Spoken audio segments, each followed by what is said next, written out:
Chapter 1. Dismissal Xiao Yi. You must urge your team to exert more effort. Our company is relying on the profitability of this Dragon Ball mobile game. Multiple advertisements have already been launched. We cannot afford to deliver subpar results. Before the owner of the gaming company stood a young man bearing dark circles beneath his eyes. His name was Yi Sun, a 25-year-old principal programming lead for the Dragon Ball mobile game, titled Dragon Ball: The Divine Evolution. During his student years, Yi Sun was a reclusive individual, but due to his exceptional talent in programming, he could be regarded as a quintessential tech enthusiast. However, this project was exceedingly rushed. Yi Sun had been working overtime for a month, yet the outcomes he presented still fell short of the anticipated results. Confronted with his employer's skepticism, Yi Sun mustered his spirits and patiently explained, "Boss, the market is saturated with Dragon Ball mobile games. In order for our game to carve out its own niche, it not only requires meticulous attention to detail, but also must possess distinctive features. Currently, I am tackling the character lineage upgrade system within the game. Once I successfully resolve some programming challenges, it will set our game apart from other Dragon Ball titles." Upon hearing this explanation, the game owner sighed deeply. "Xiao Yi, it is admirable that you young people have ideals, but do you realize the substantial financial investment we have made to secure the rights for this Dragon Ball adaptation and the major operational channels? Time does not wait for perfection." Yi Sun felt a pang of distress. As a perfectionist deeply entrenched in technology, he could not forgive himself for being anything less than thorough with the beloved Dragon Ball franchise. The owner continued, "If we were to implement your vision of adding a martial arts upgrade system and a lineage upgrade system within the Dragon Ball universe, would that not negate the original proposal from the planning team?" Yi Sun understood that if he could not convince his boss, these promising concepts would never come to fruition.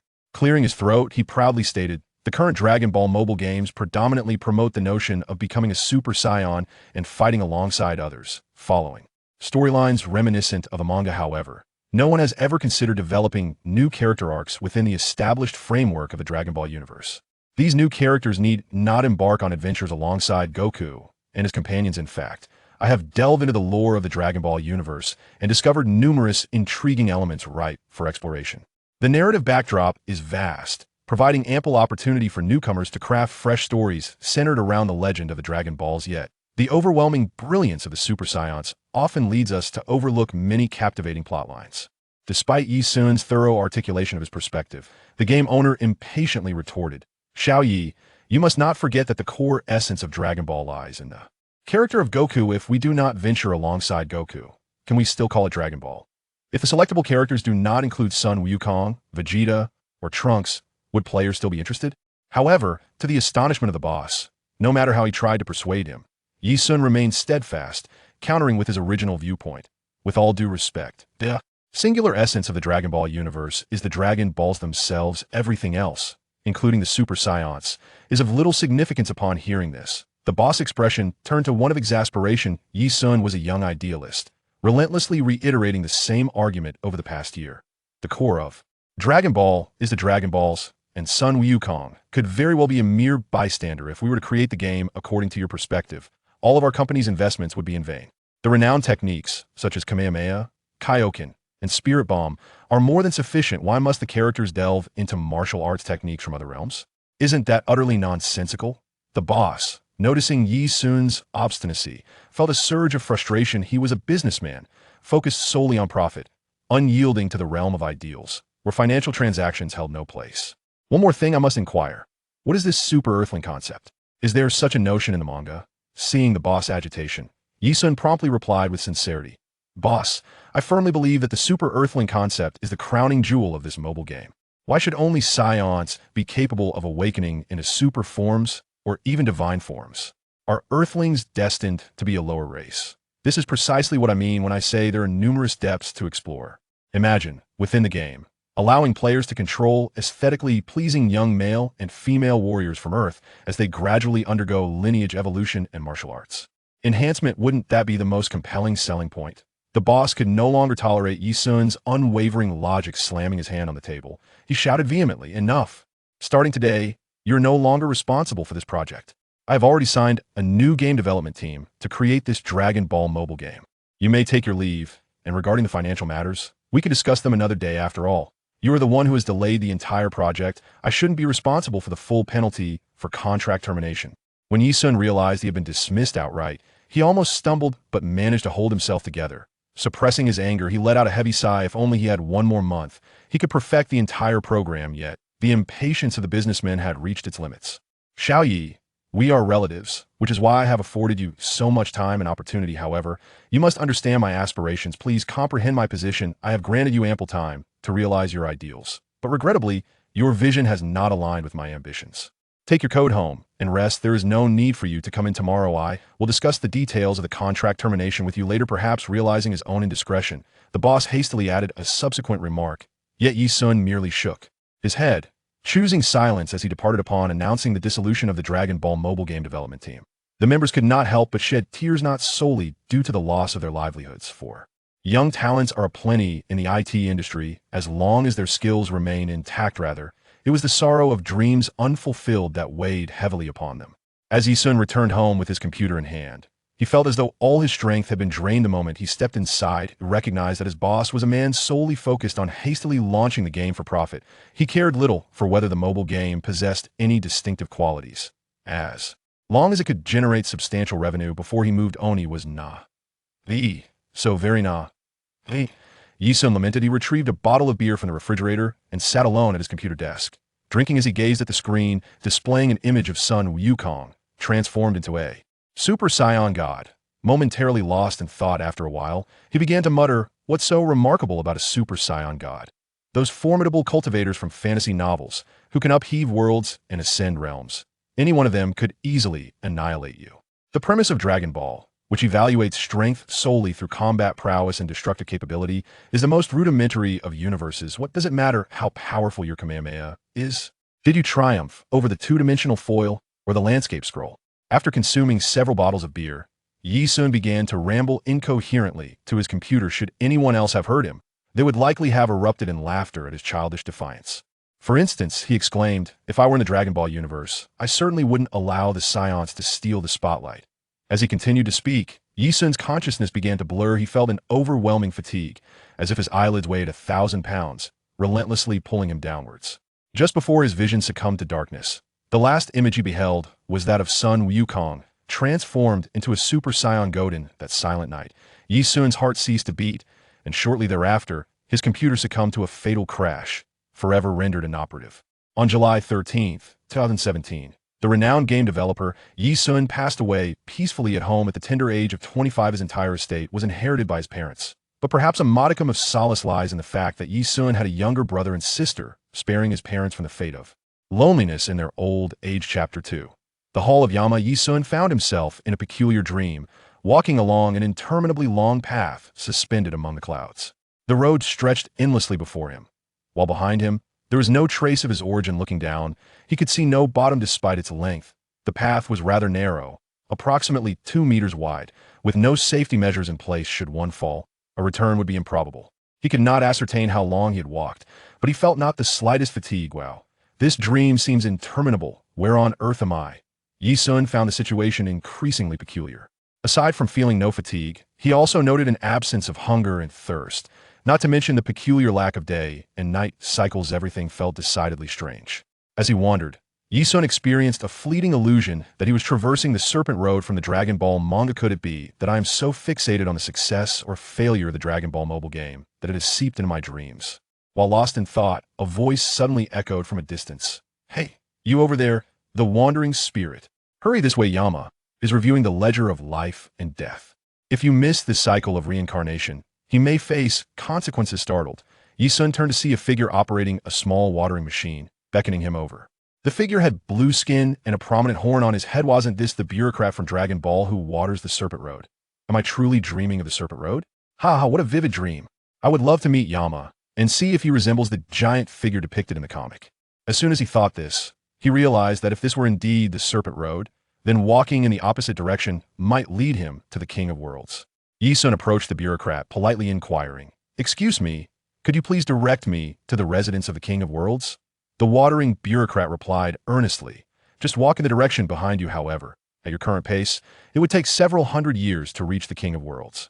The Yama Palace is this way, and you can reach it quickly. Allow me to guide." Yi Sun contemplated the plot of the Dragon Ball manga, and indeed confirmed this to be true. The King of Worlds was exceedingly distant, even with Goku's speed. It took him half a year on his first journey, given his own time of 14 seconds per 100 meters.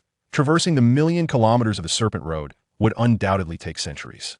How strange it is that a wandering spirit could be here on the Serpent Road. He pondered, noticing the bureaucrat's puzzled expression. Yi Sun chuckled. I seem to have lost my way and am quite perplexed about which direction to take. Had I not encountered you, I might have unknowingly headed toward the King of Worlds. Upon hearing this, the wandering bureaucrat appeared enlightened and kindly said, Come aboard, I shall take you to the Yama Palace. Since you've lost your way, the king may scold you a bit, but please do not take offense. Yi Sun was well aware of Yama's notoriously irritable temperament. Even the deities of Earth feared his wrath. Yet, a nagging doubt began to take root within him. Had he truly passed away? This dream feels so remarkably vivid. Could it be that I transcended? Surely not. Yi Sun instinctively shook his head. This was not a web novel. Where could so many instances of time travel arise? Perhaps it was merely the overwhelming pressure of work that led to such an elaborate dream, especially considering his deep obsession with Dragon Ball. As the saying goes, thoughts during the day manifest in dreams at night. Experiencing a journey through the Snake Path and visiting the Yama's Hall in a dream was not without its merits. The water truck driver was blissfully naive, entirely oblivious to why Yi Sun, a wandering soul who had consumed the Mangpa soup, could possibly know that the King of Worlds resided on King Kai's planet across the Snake Path. This notion was, in itself, rather peculiar, for Yi Sun had never even encountered the Mangpa soup. He had simply materialized onto the Snake Path. Before long, the water truck brought Yi Sun to the Yama's Hall. Contrary to depictions in comics, this Yama's Hall was truly magnificent and awe-inspiring. In terms of sheer scale, Yi Sun felt as if he stood at the foot of an enlarged Potala Palace, though the architectural complexity and grandeur of this Yama's Hall far surpassed that of the Potala Palace itself. Upon witnessing this spectacle, Yi Sun silently nodded in approval. This was indeed how the realm of reincarnation should appear, far more sophisticated than the childish representations in the comics. After the water truck driver departed, Yi Sun found himself alone as he approached the grand entrance of the Yama's Hall, which soared nearly 100 meters high. Yi Sun felt like a diminutive figure from a fairy tale. Before he could fully comprehend his surroundings, an individual dressed in formal work attire hurriedly approached him. Upon seeing Yi Sun, the individual bluntly remarked, Indeed, you are the last one we were waiting for. Where on earth have you been? The souls from your batch have already been adjudicated by the Book of Life and Death. Fortunately, the King of Hell is on a business trip today, and the matters of reincarnation are being temporarily handled by our judge team. Otherwise, if the king were to know, he would surely cast you straight into hell.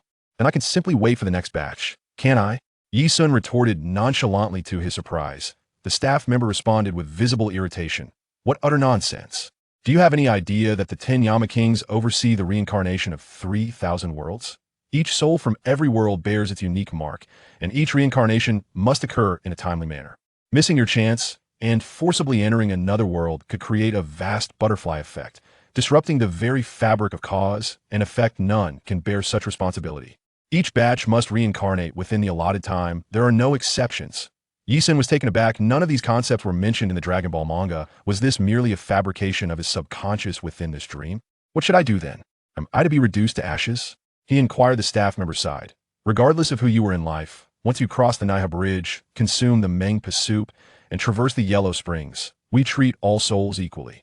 If you have lost your way, we too bear some responsibility for the lack of guidance. Therefore, we must work overtime to devise a solution. Evidently feeling somewhat guilty, the staff member entered the Yama's Hall only after confirming that no other judges were present. He was acutely aware that the King of Hell would not tolerate such a situation. The processing of Yi Sun's soul was a trivial matter. The real concern lay in the potential repercussions on his own performance metrics.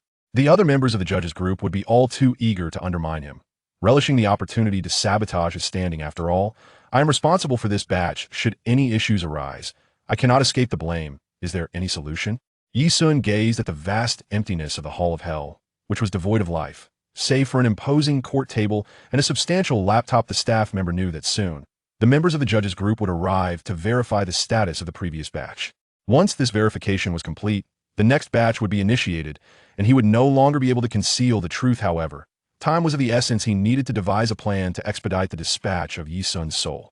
Only then would the reincarnation system automatically record. Otherwise, his performance would suffer, tarnishing his record as a celestial civil servant and jeopardizing his prospects for promotion.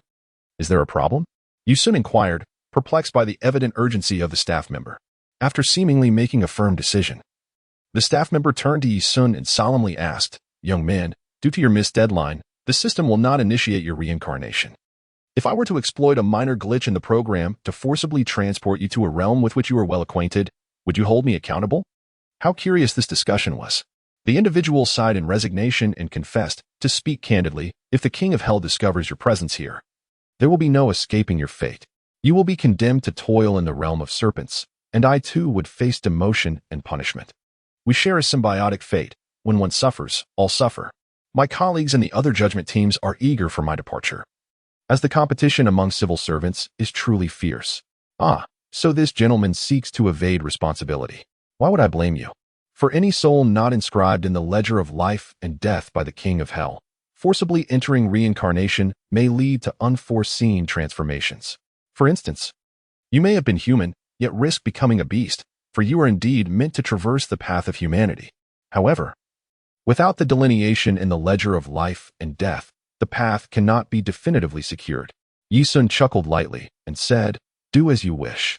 As long as I can be reborn, I am content." The staff member's face lit up with joy, secretly marveling at how agreeable this soul was. Had it been another soul, they would surely have gone directly to the King of Hell to lodge a complaint. I truly am a master of deception. Sacrificing your soul to ensure my own performance is merely a trivial matter. The staff member promptly retrieved a laptop, leaped onto the King of Hell's desk, and connected the data cable to the computer. With great concentration, they opened a program, and Yi Sun's eyes widened in surprise. It was enlightening to see such an innovative approach to reincarnation. All right, hurry along now. We mustn't dawdle. The staff member pointed to a partially open door, saying, "Go ahead. Which world you enter is entirely up to your fortune." Yi Sun pursed his lips and shrugged, displaying indifference as he confidently strode through the door. Once his figure vanished, a staff member promptly tidied up the scene, as if nothing had transpired. Fortunately, I had once undergone training in the Yama's Vice Officer Preparatory Camp, equipping me with the knowledge to intervene in the reincarnation main program. Otherwise, the consequences would have been dire. Young brother, I wish you the best of luck. Should you find yourself in death's embrace in the future, do remember to express your gratitude before partaking of Mangpo's soup. Those who bypass the book of life and death to enter the cycle of reincarnation generally experience a shift in their fate, marking them as anything but ordinary, destined for a life of brilliance. I hope the world you aspire to reach will allow you to fulfill all your values and ideals. However, the members of the judges' team could never have imagined that Yi Sun had, in fact, not consumed Mangpo's soup. Chapter 3. The Ruthless Tao Bai Bai. Upon crossing the threshold, Yi Sun found himself enveloped in a radiant light, swiftly losing his grasp on reality. He felt as though he were caught in a perpetual whirl, unable to discern any tangible objects around him. Amidst this tumultuous spinning, memories flooded back of his frequent bouts of irregular eating habits due to overtime work, resulting in a series of episodes characterized by low blood pressure and dizziness. Little did he expect that all his efforts would be rendered futile with the abrupt termination of his contract by his employer, a truly infuriating turn of events. During his university days, he had harbored dreams of creating a game inspired by the Dragon Ball series. After much perseverance in finding a platform, he was thwarted by the inability to even execute the meticulously crafted program. Such a travesty, a sheer waste of his precious time. May you face swift ruin. As he inwardly cursed, Yi Sun's consciousness sank into a void of darkness. He believed this dream must soon come to an end, and upon awakening, he would engage in a serious discussion with his employer regarding the contract termination fee. He resolved to present his program to other mobile game companies, confident that his technical prowess would attract new partners. After what felt like an eternity, he heard a voice whispering in his ear, as if calling out to him. "Asun, Asun, pull yourself together, awaken swiftly." Although Yi Sun had yet to open his eyes, he perceived a youthful voice calling out to him. Could it be his younger brother? Yet, he should not be on holiday. The tone of the voice seemed somewhat off. With such thoughts swirling in his mind, Yi Sun struggled to open his eyes, his vision gradually shifting from a haze to clarity. In contrast to the figure before him, he felt an intense pain radiating through his body. Even the slightest movement caused him to grimace in agony, making every action a Herculean task. How could this be? It was a miracle. He had narrowly escaped death. Yi Sun withdrew his senses from the overwhelming agony that enveloped his body and turned his gaze towards the speaker. Instantly struck as if by a bolt of lightning, taken aback by the sight before him, standing by the bedside was a rather robust young man. With thick brows and large eyes, his gaze imbued with an unwavering determination. However, what astonished Yi Sun the most was the singular eye situated upon the young man's forehead. "Who are you?" Yi Sun exclaimed. The youth's expression faltered, and with a look of disbelief he responded, "Could it be that Master Tao Bai's actions were too severe, causing you to sustain a head injury that led to amnesia? Tao Bai. Surely, no one in this world would name their child Tao Bai. When one mentions Tao Bai, the first image that springs to mind is that of the formidable assassin from Dragon Ball, adorned in Qing dynasty attire and sporting a braided hairstyle." Yi Sun's heart surged abruptly, and he tentatively inquired, Are you perhaps Tianjin Fan?" Tianjin Fan fell silent for a moment. Pondering that even if Yi Sun's memory loss was not as severe, it was still quite plausible that he had suffered a significant blow, resulting in a concussion and a temporary lapse in memory. "I am indeed Tianjin Fan. Do you recall what transpired?" Yi Sun lay on the bed, his eyes wide open, lost in thought, wearing an expression of sheer astonishment, unable to respond to Tianjin Fan. Noticing his silence, Tianjin Fan refrained from pressing further and, with a sense of resignation, stated, "Ah Sun, time is of the essence. I must return to the Crane Immortal sect, or else Master He Xian will surely grow suspicious. The death of your parents was indeed a calamity. Tao Bai, my uncle, is an assassin.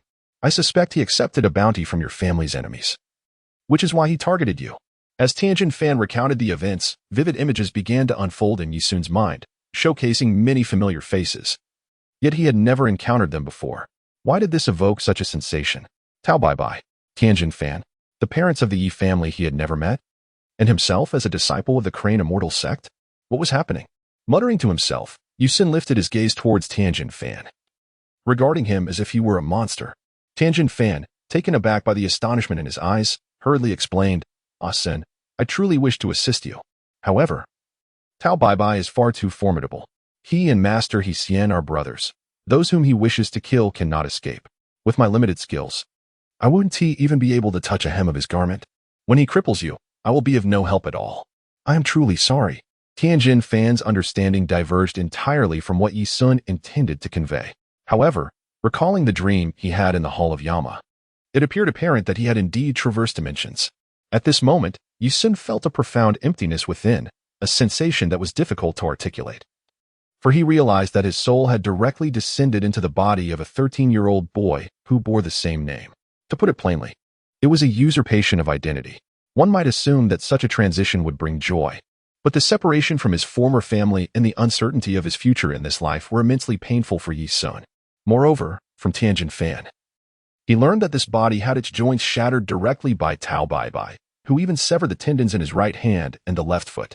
Particularly haunting were the echoing words in Yi Sun's mind after Tao Bai had incapacitated him. "I killed your parents and initially intended to kill you as well.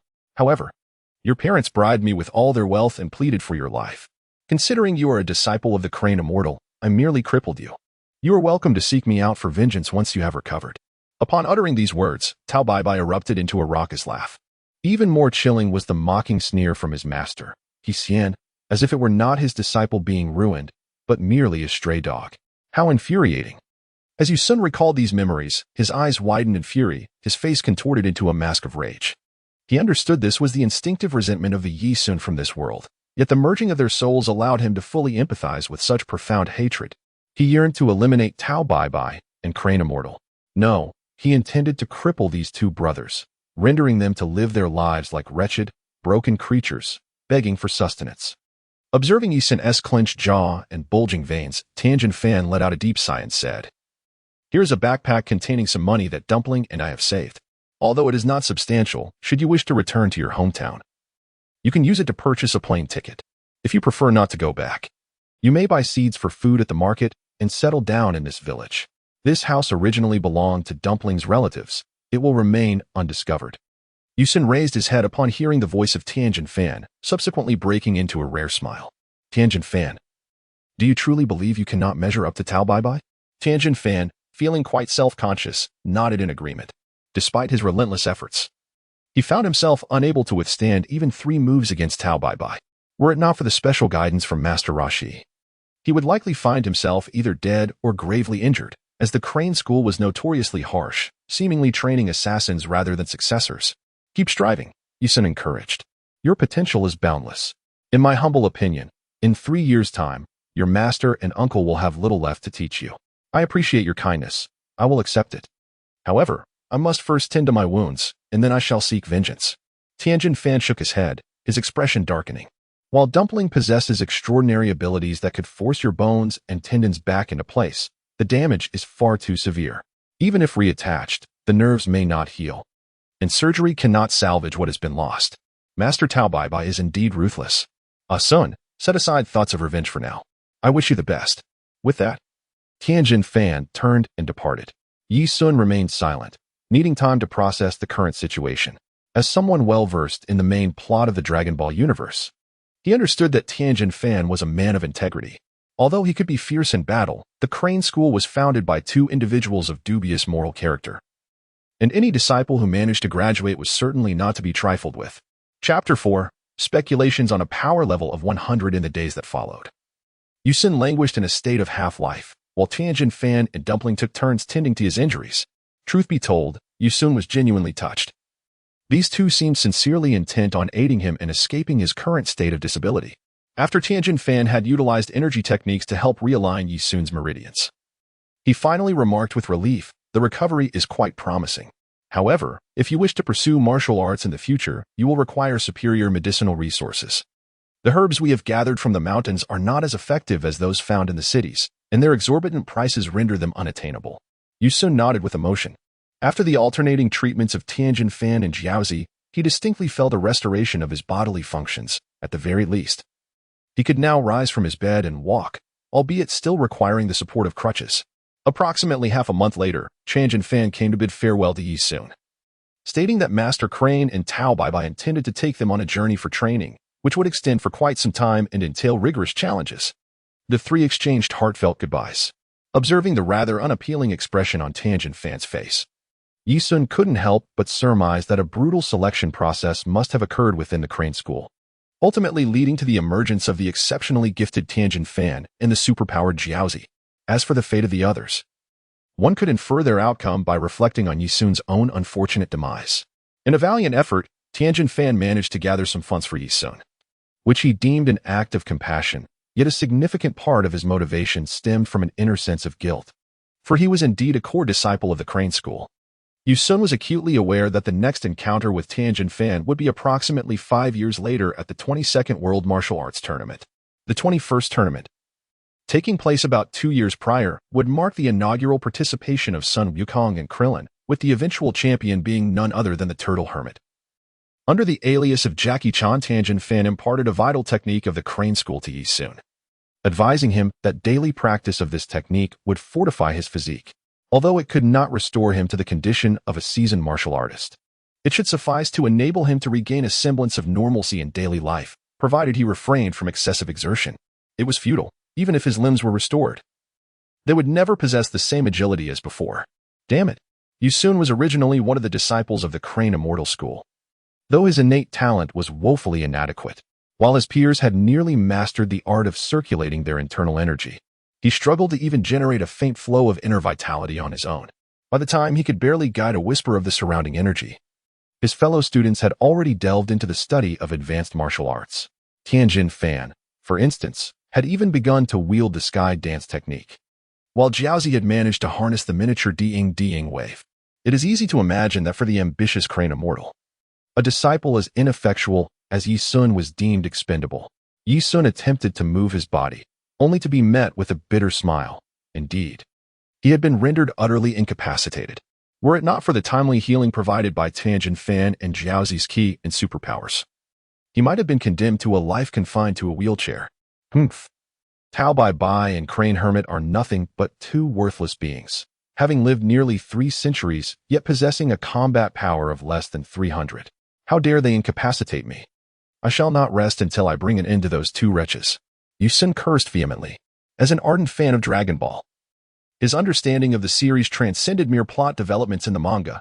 He was acutely aware of many often overlooked elements, such as Earth's biological technology and clandestine advancements. If he could cultivate a rapport with Bulma, leveraging her family's technological prowess and wealth, restoring his body would not be an insurmountable challenge. In truth, numerous avenues existed for his salvation. However, those considerations were secondary. He began to devise his future plans. If his memory served him correctly, Tien and Bulma were contemporaries, and Tien was currently 15 years old. This implied that Bulma had just entered high school and had yet to embark on her quest for the Dragon Balls. Consequently, the main storyline of the Dragon Ball manga had not yet been triggered. Goku was merely an 11-year-old boy living in the depths of the mountains. Given this situation, he resolved to become Goku's companion, as this was his only chance for redemption. With Goku's innocent and carefree disposition, if one treated him kindly, he would reciprocate with equal warmth, making the formation of their friendship a simple endeavor. It was not that Yi-Sun lacked the courage to forge his own path. Rather, his current frail condition rendered him incapable of practicing martial arts. Thus, he sought to accompany the protagonist, embarking on adventures with Goku, and through friendship, earn Goku's acknowledgement and trust. Subsequently, he would enlist Goku's assistance in locating the Dragon Balls and wish for his physical condition to be restored to the pinnacle of human capability. Indeed, this was the wish he coveted, for the Eternal Dragon could not fulfill requests beyond its capacity. For instance, it was unrealistic to wish for his battle power to be adjusted to over 500. The creator of the Eternal Dragon, the Supreme Kai, possessed a battle power of merely around 300. Although the battle power of the Eternal Dragon remained a mystery given its defeat by Piccolo Daimao, it suggested that the dragon itself likely lacked combat capabilities. Here, Yi-Sun made a judgment that diverged from the original Dragon Ball GT storyline. After all, the Dragon Ball universe remained an uncharted territory for him. Even though he had read the manga, he could not guarantee that the events would unfold exactly as depicted. Nonetheless, the inherent goodness of Tien and Kaiatsu provided Yi-Sun with a measure of confidence. Even if the narrative did not align perfectly with the manga, it was close enough to suffice. Though the Eternal Dragon's powers were limited, it should be feasible to transform Yi-Sun's incapacitated body into the pinnacle of human form. The apex of human physiology represented the limits of ordinary genetic capabilities. Once he reached this threshold, he could then focus on genetic evolution. Knowing that human genetics lagged far behind those of Scionce and other superior cosmic races, Yi-Sun leaned on his cane, moving about the courtyard of the dumpling shop. While contemplating the pinnacle of human potential, he drew comparisons to the likes of Master Roshi and Tien Shinhan, as well as the formidable Tao Pai Pai, who had transcended the mortal coil by living for over 290 years. It was not merely their longevity that set them apart, but rather their combat prowess, which had surpassed the formidable threshold of 100. This, he surmised, delineated the dividing line between the divine and the ordinary. These reflections stemmed from discussions Yi-Sun had previously engaged in, alongside fellow aficionados of Dragon Ball, leading to a relatively sound conclusion. Once human combat power surpasses 100, there are fundamental genetic alterations. For instance, reflexes may become so keen that one can dodge bullets, and muscle strength can withstand gunfire and the impact of conventional explosives without sustaining severe injury. Notably, the golden-haired Goku had demonstrated this when he was shot at, causing only discomfort to Master Roshi and Krillin, without inflicting any significant harm. Moreover, the ability of Master Roshi and Tien Shinhan to catch bullets with their bare hands renders them akin to the legendary Fire Cloud Evil God, justifying Roshi's epithet as the god of martial arts. It is no wonder that Tao Pai Pai, despite his brazen demeanor, eludes government capture. Not only are they unable to defeat him, but conventional weaponry proves futile against him.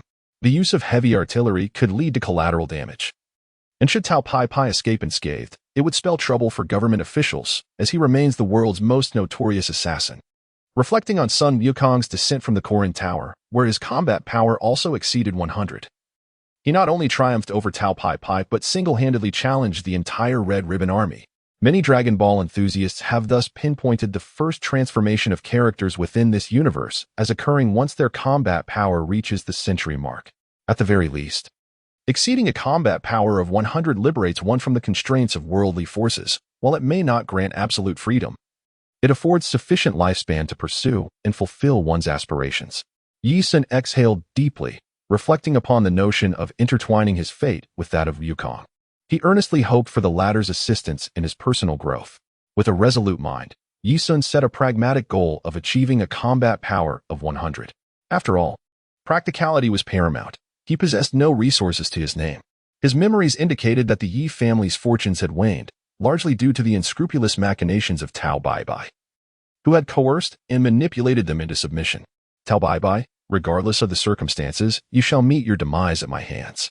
After all, Sun Wukong spared you beneath the Korin Tower, allowing you to live until the cataclysmic destruction of Earth by Majin Buu. Huh. I have ample time to cultivate my strength before that day arrives. Chapter 5. The Cleansing Sutra in the ensuing days. Yi Sun resided in the village under the guise of a relative of the Dumpling family, gradually becoming acquainted with several households. The village maidens, upon catching sight of Yi Sun's handsome and refined visage, would blush and shyly approach him for greetings. Here, it is worth noting that the previous incarnation of Yi Sun in his former world was merely an unremarkable, reclusive individual, but in the realm of Dragon Ball, he was undeniably striking, albeit currently reduced to a state of youthful disarray. Nevertheless, the villagers were aware of Yi Sun's need for recuperation and occasionally shared surplus meat and nutritious provisions with him, which filled his heart with profound gratitude. It is often said that rural folk can be cunning, yet the people from the Dumplings' homeland truly embody simplicity and sincerity. Yi Sun's current endeavor is to wholeheartedly assimilate the intricate martial arts principles left behind by Tangent Fan. If he can successfully circulate this technique around his meridians even once, he will have achieved mastery. However, Yi Sun finds himself in a quandary. Although he possesses a commendable appearance in this world, his physical aptitude is woefully inadequate. Even with a grasp of the flow of energy, his body operates with excruciating slowness. As time progresses, after a month has passed, Yi Sun's body has regained the ability to walk normally, while the Crane Immortal Heart technique gradually approaches completion. At this juncture, Yi Sun's body trembles, beads of sweat dotting his forehead. The foundational quality of this body is exceedingly poor, and he endures the sharp pangs emanating from previously severed meridians without uttering a single sound. After a month of exploration, he finally discovers a stable pathway, circulating his vital energy and preparing to complete a full cycle through his meridians. Success. Yi Sun felt a surge of vital energy within him, as if it had finally formed a complete circuit.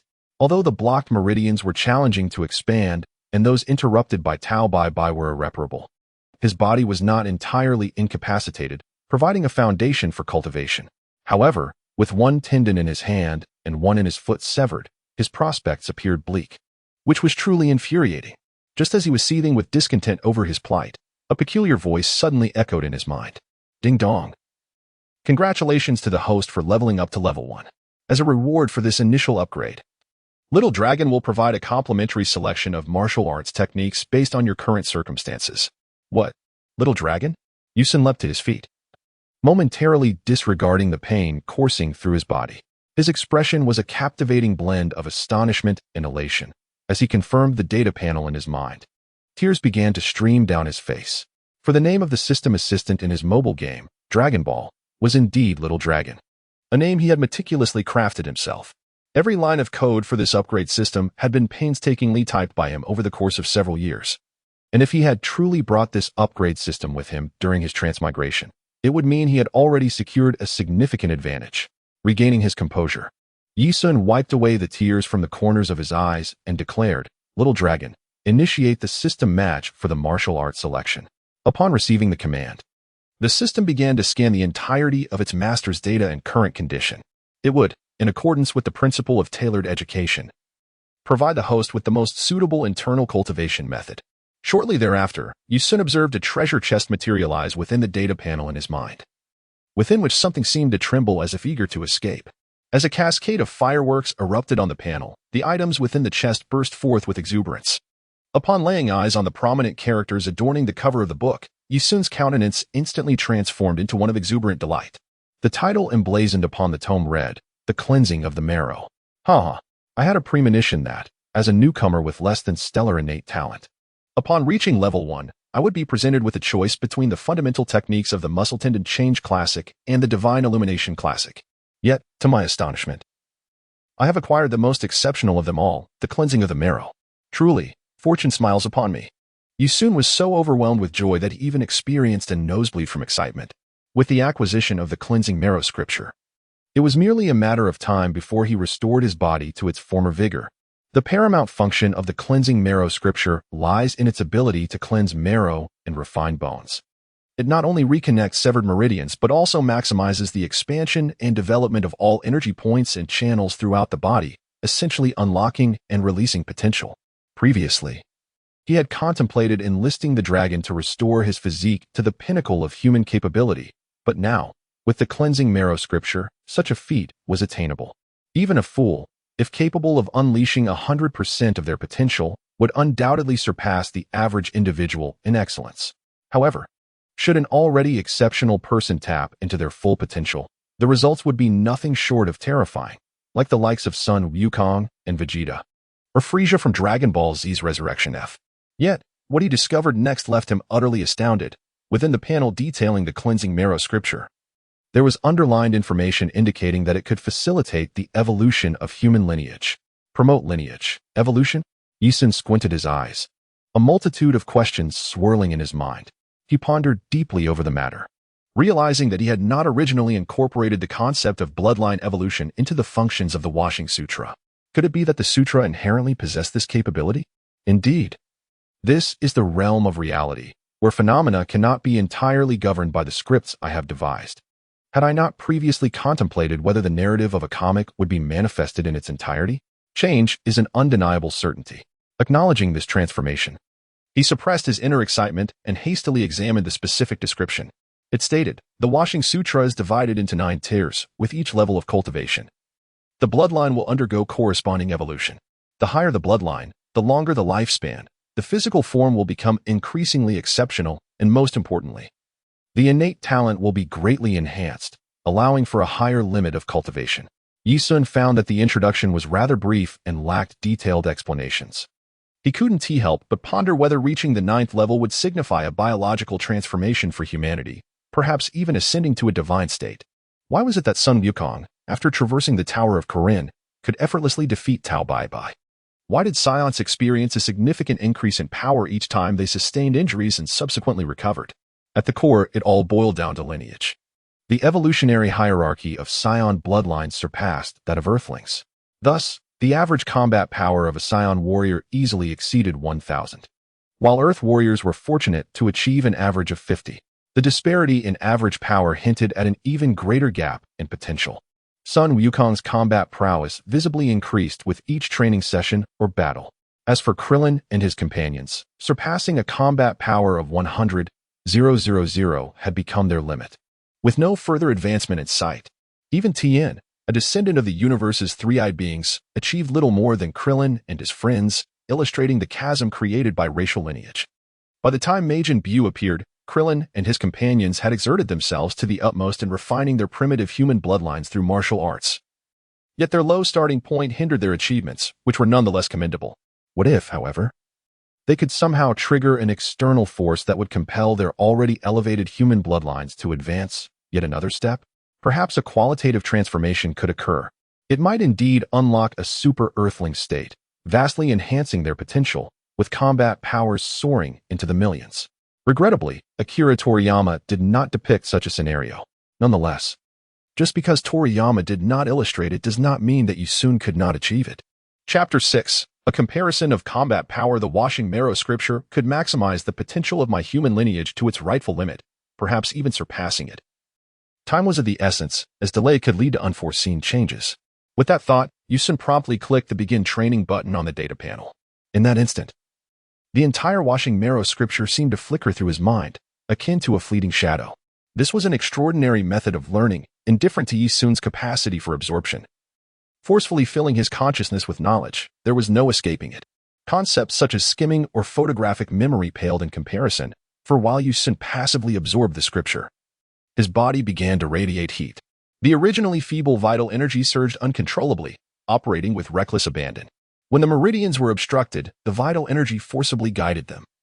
When they narrowed, it widened them with determination, and when they were blocked, it penetrated through until they were clear. Yi Sun's expression was one of sheer agony.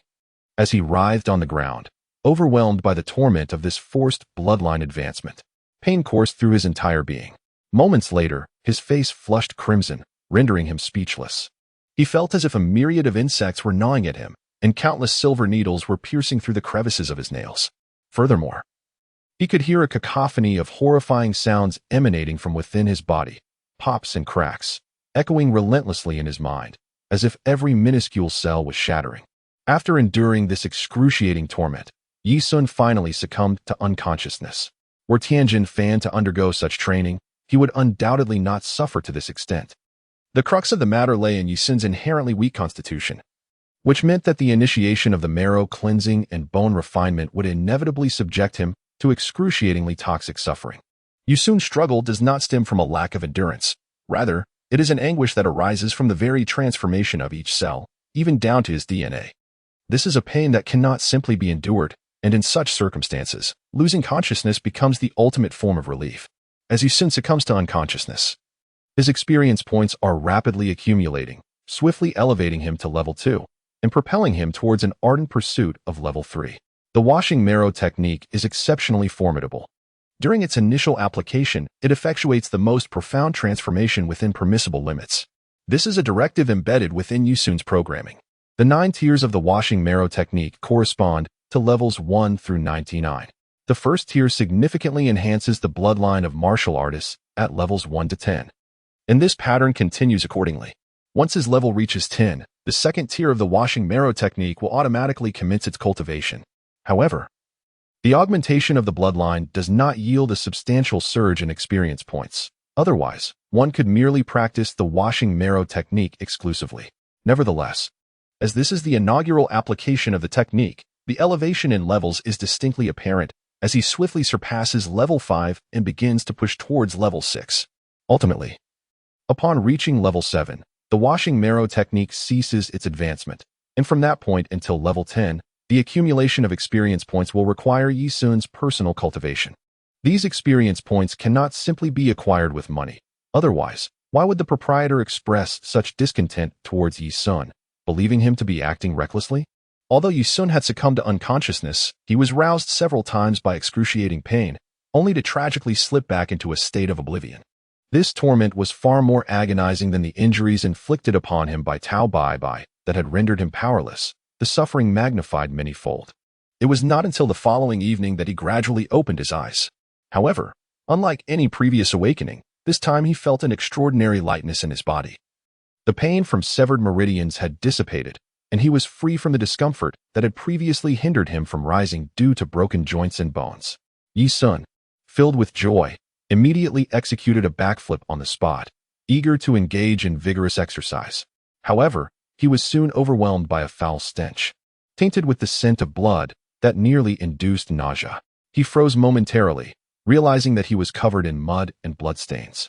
It was evident that this was the result of the purging process following the cleansing of his marrow and bones, which had expelled the impurities from his body, undoubtedly including fragments of discarded DNA. Yi Sun hurriedly took a shower, for otherwise, he simply could not endure the unbearable stench. Oh, right. I should check the data. Xiaolong, please present my current personal information. Xiaolong promptly replied, you can access your personal information directly. Yi Sun was taken aback, unable to suppress a sheepish smile.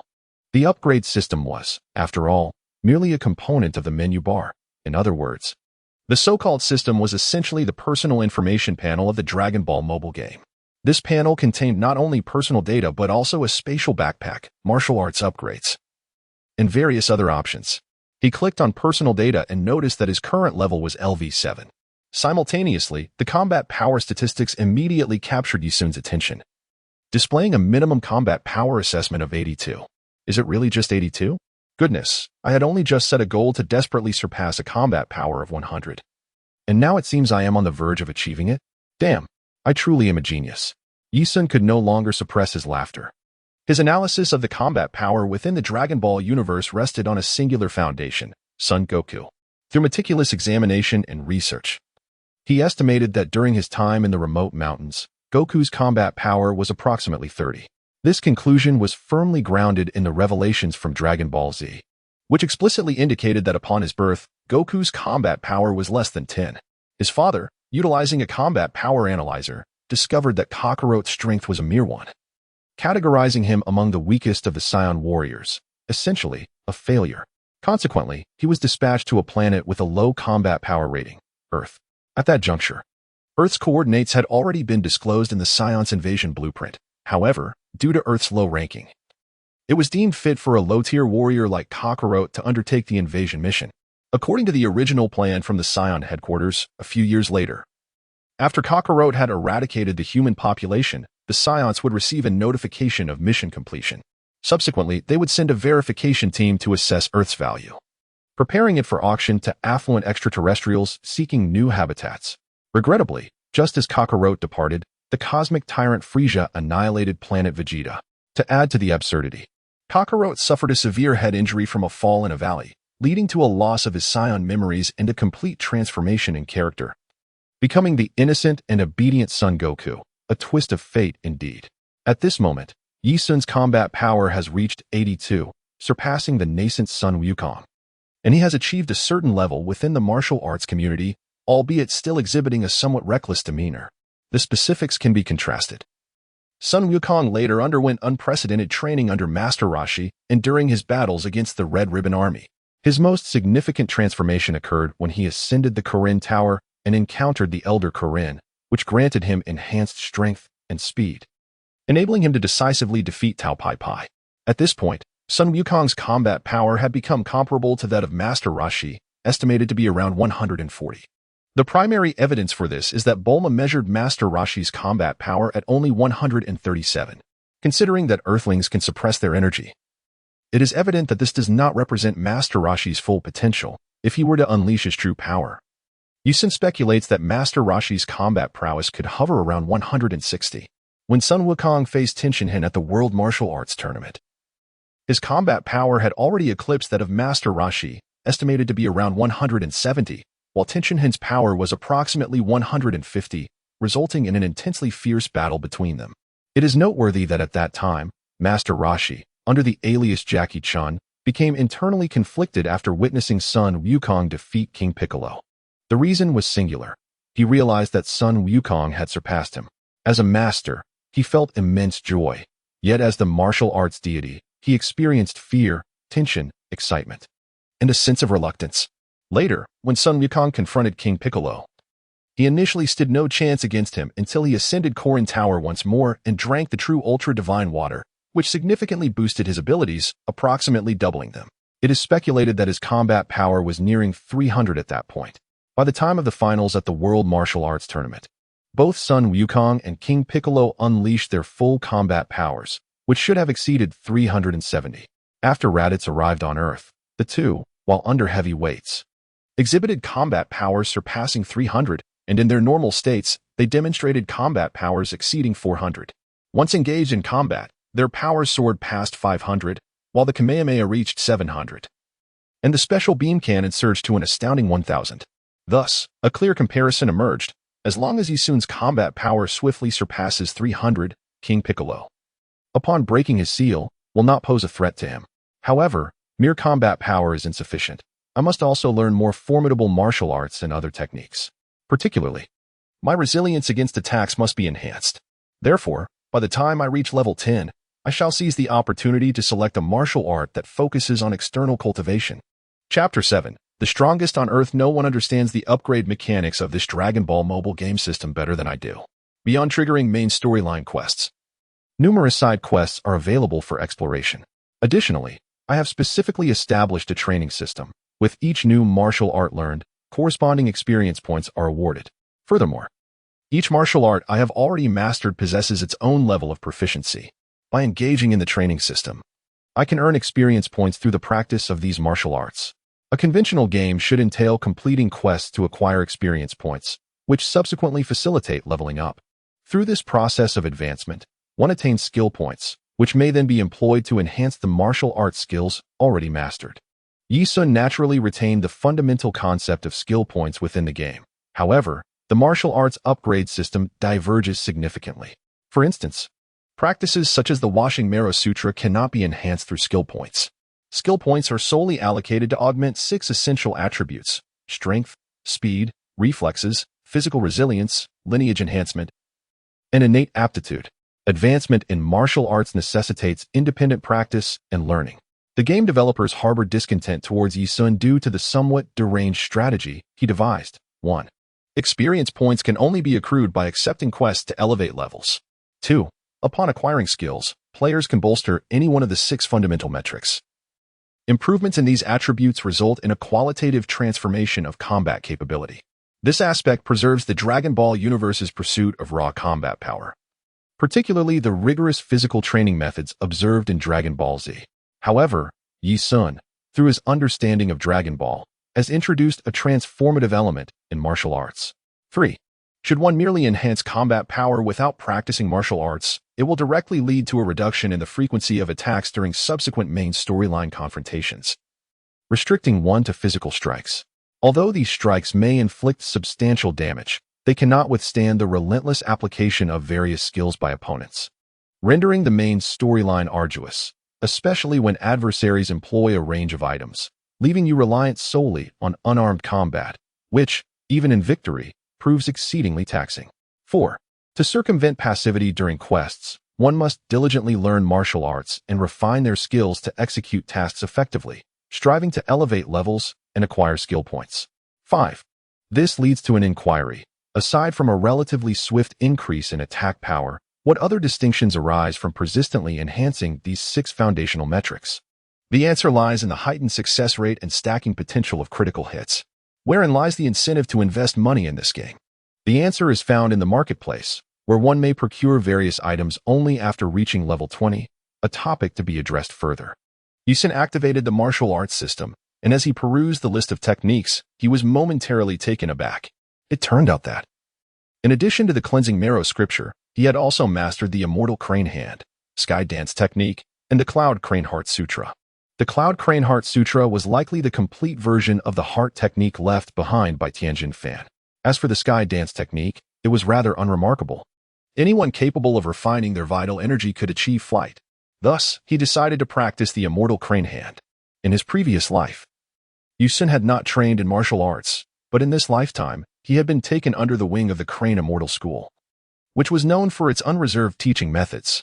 The school imparted its fist techniques, heart methods, and body techniques without reservation. Unfortunately, few disciples survived to leave the school, alleviating any concerns about the transmission of their martial arts.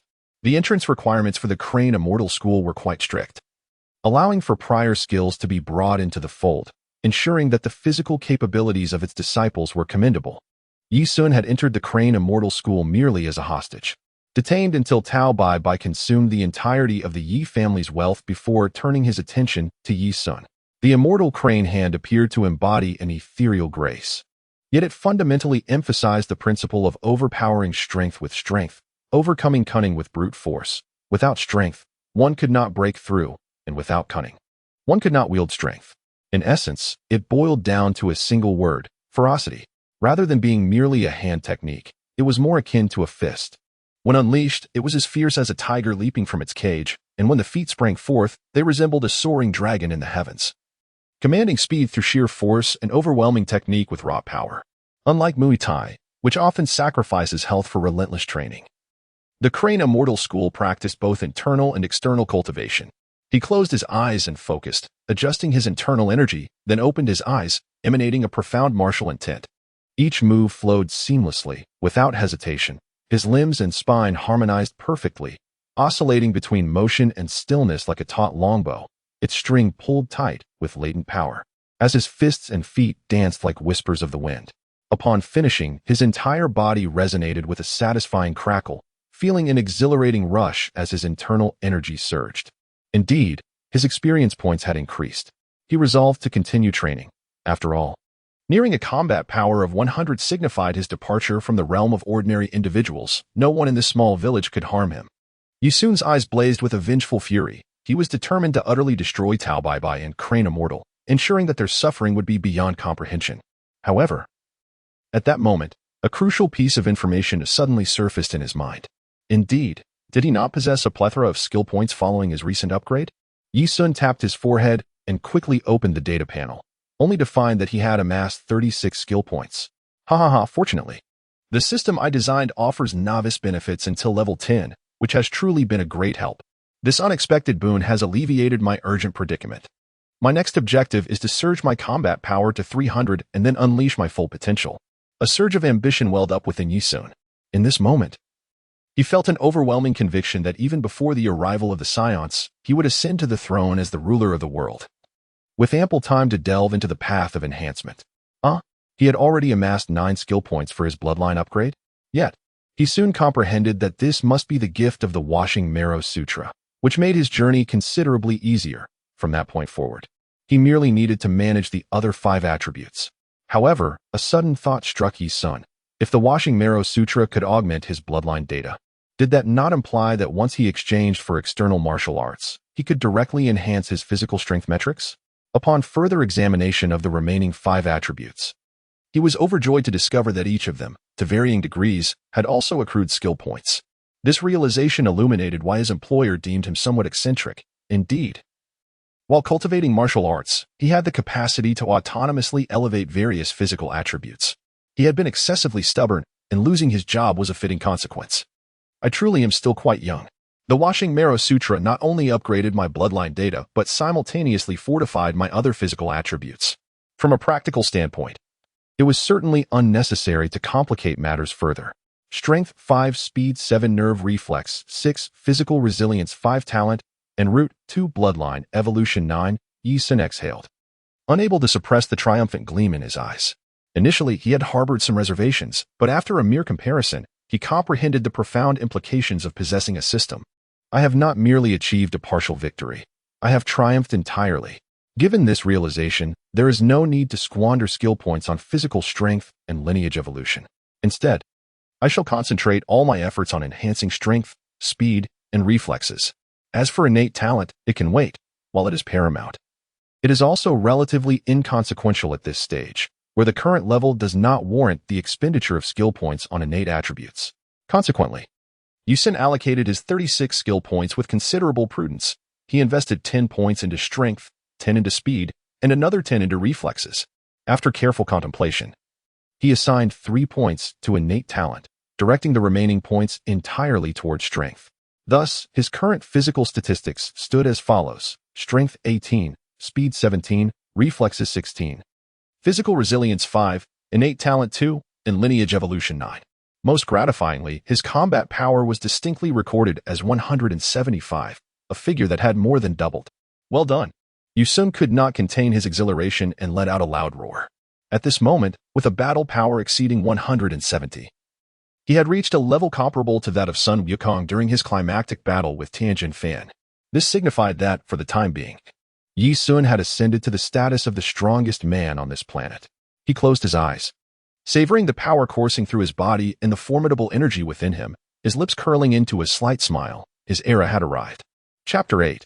Preparing to depart. What can a battle power of 175 accomplish? In the grand tapestry of the Dragon Ball universe, it seems rather trivial, akin to returning home without significant impact. Yet, when assessed within a specific time frame, the possibilities become boundless. Acts of violence and chaos could be executed with ease. With a touch of ambition, one could dabble in the realms of organized crime, establishing a stronghold akin to the Red Ribbon Army's militaristic dominion. This would pose no challenge whatsoever. Next, he endeavored to concentrate his energy. Mastering techniques such as energy blasts would be imperative. Yi Sun immersed himself in the delightful pursuit of cultivation each day, reveling in it tirelessly, completely oblivious to the passage of time. He had practiced the crane palm of the crane immortal style no less than 1,000 times, mastering its intricacies with remarkable familiarity. It was now time to embark on the journey of learning new martial arts. His experience points had finally reached level 8, and his combat power surged to an impressive 186 upon breaking through to this new level. Yi Sun was acutely aware that he had yet to cultivate the second layer of the Washing Marrow Scripture. Once he achieved this, his combat prowess would undoubtedly exceed 1,000. And with each subsequent level gained, the increase in strength would become increasingly remarkable. For instance, advancing from level 70 to level 71 could potentially result in a surge of several 100,000 in combat power, provided that the cultivation of the Washing Marrow Scripture remained uninterrupted. Should he merely reach the second layer and cease further practice, even if he attained level 90, his combat strength would likely cap at a mere 100,000, akin to that of Klin and Yamcha. However, if at level 90 he were to suddenly unlock and successfully cultivate the third layer of the Washing Marrow Scripture, it was conceivable that his power could leap from 100,000 to 1 million in an instant. Now that his combat strength had surpassed 180, it was time to return to the unfamiliar Yi family. Resolute in his decision, Yi Sun resolved to set off for home. Although it appeared as though the programmer Yi Sun had usurped the soul of the warrior Yi Sun, in truth, the spirits of both had intertwined. their memories interlaced and emotions shared. Otherwise, why would Yi Sun, fully aware that Tao Bai Bai was merely a weakling with a combat power of 140, still struggle to restrain his anger and murderous intent? His memories and sentiments reminded him that Tao Bai Bai had slain his parents, a vendetta that demanded retribution, a blood feud that could not be overlooked. Alas, he had squandered all the wealth left to him by Tianjin Fan, cursing under his breath. The necessity of substantial nourishment for martial practice had led him to deplete the funds originally intended for his sustenance.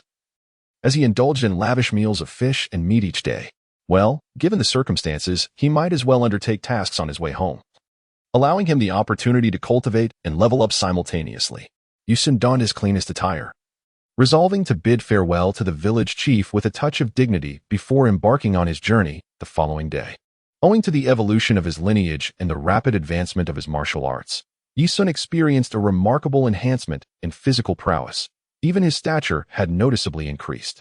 The young lad now exhibited a defined musculature that caught the villagers' eyes. A robust matron resembling a bear waved amiably at Yi Sun, exclaiming, "Ah Sun, you have become increasingly handsome. Shall I assist you in finding a girlfriend?" Yi Sun, caught between laughter and tears, politely declined, deciding to spare him. Amidst the jovial laughter of the village women, he hurried towards the village chief. The most fascinating aspect of the Dragon Ball universe lies in the coexistence of various humanoid species, a fact well known to anyone familiar with the series. On Earth, there exists a significant number of beast-like humanoids who live harmoniously alongside ordinary humans. From the standpoint of biological evolution, this notion seems implausible. However, he was disinclined to delve into it. The village where the dumplings resided also exemplified this harmonious coexistence of beast folk. Initially, Yi Sun found it utterly bewildering. Can you imagine a panda clad in a long robe, donning a conical hat, and wielding a smoking pipe, seated under a tree while playing Go with an elderly human? Previously, when Yi Sun consumed manga and anime, he perceived creators like Akira Toriyama and Eiichiro Oda as akin to fairy tale authors, crafting an idealized whimsical realm. Yet, when such enchanting worlds transcended from the two-dimensional to the three-dimensional, they became quite bizarre. The village chief, an elder panda in a long robe, exuded a warm and amiable aura. Upon hearing Yi Sun's farewell declaration, the chief nodded and said, "The dumplings have entrusted me with a request. Should you ever wish to leave, I shall provide you with a map to the nearest city.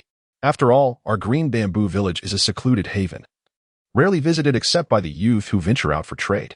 Ah Sun, if you wish to return, you will always be welcomed here." With that, the panda chief offered a gentle smile, and Yi Sun felt a comforting warmth swell within him. The chief truly resembled his grandfather, each word imbued with heartfelt concern. "My child, do not cry. Allow me to gift you something. Our village's auspicious pouch, a token that I hope will safeguard your journey home. I shall forever bless you." Yi Sun inwardly cursed himself, recalling that in his previous life, he was an unfeeling and shameless individual. When his girlfriend ended their relationship due to his prolonged obsession with game programming, he had waved her away without a second thought. Why then? In the world of Dragon Ball, was he so easily swayed by emotions?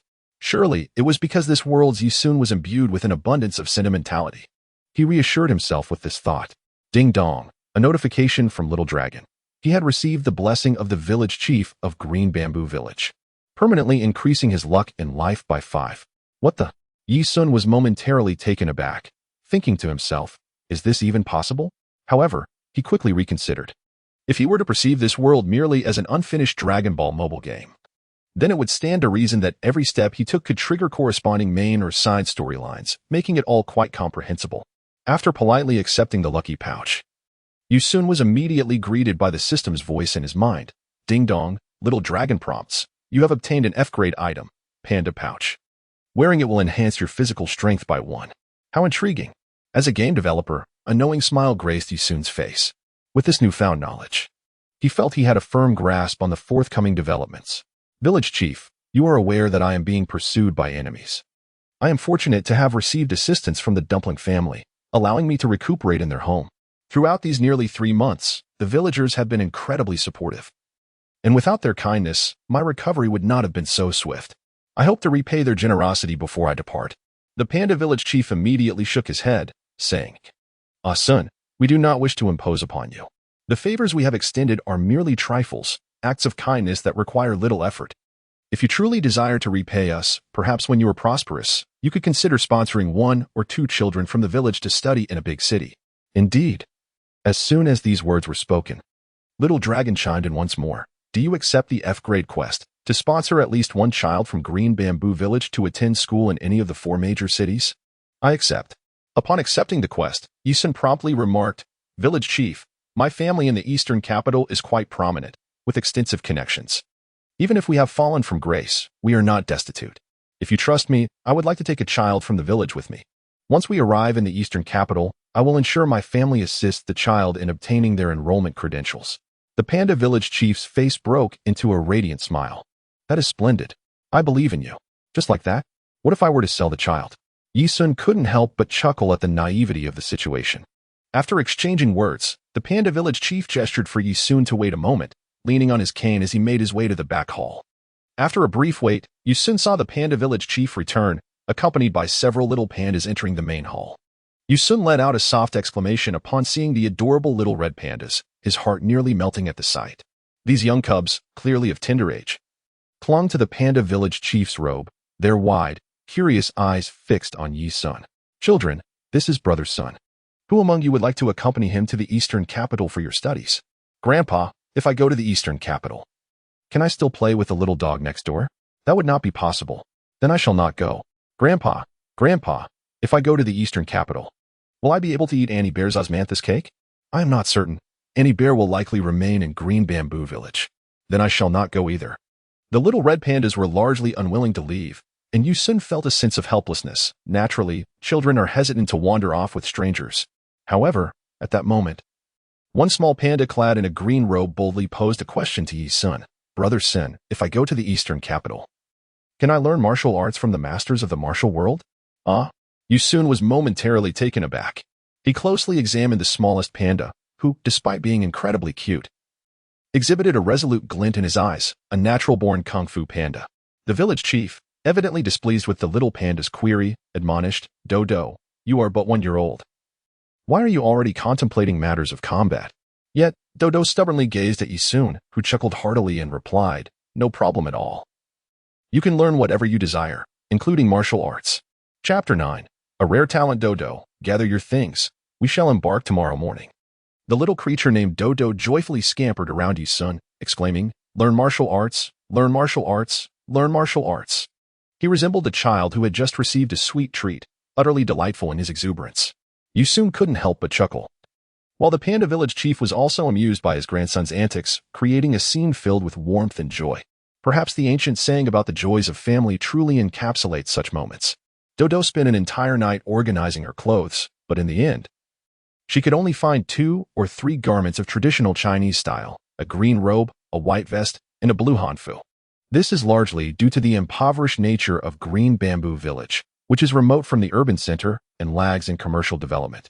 Many adults possess only 1 or 2 pieces of clothing, and it is already commendable for children to have 3.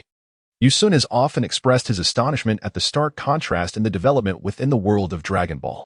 Within the same nation, there exists a hypermodern metropolis like West City, bustling with vehicles, alongside impoverished villages so deprived that they lack even clean water.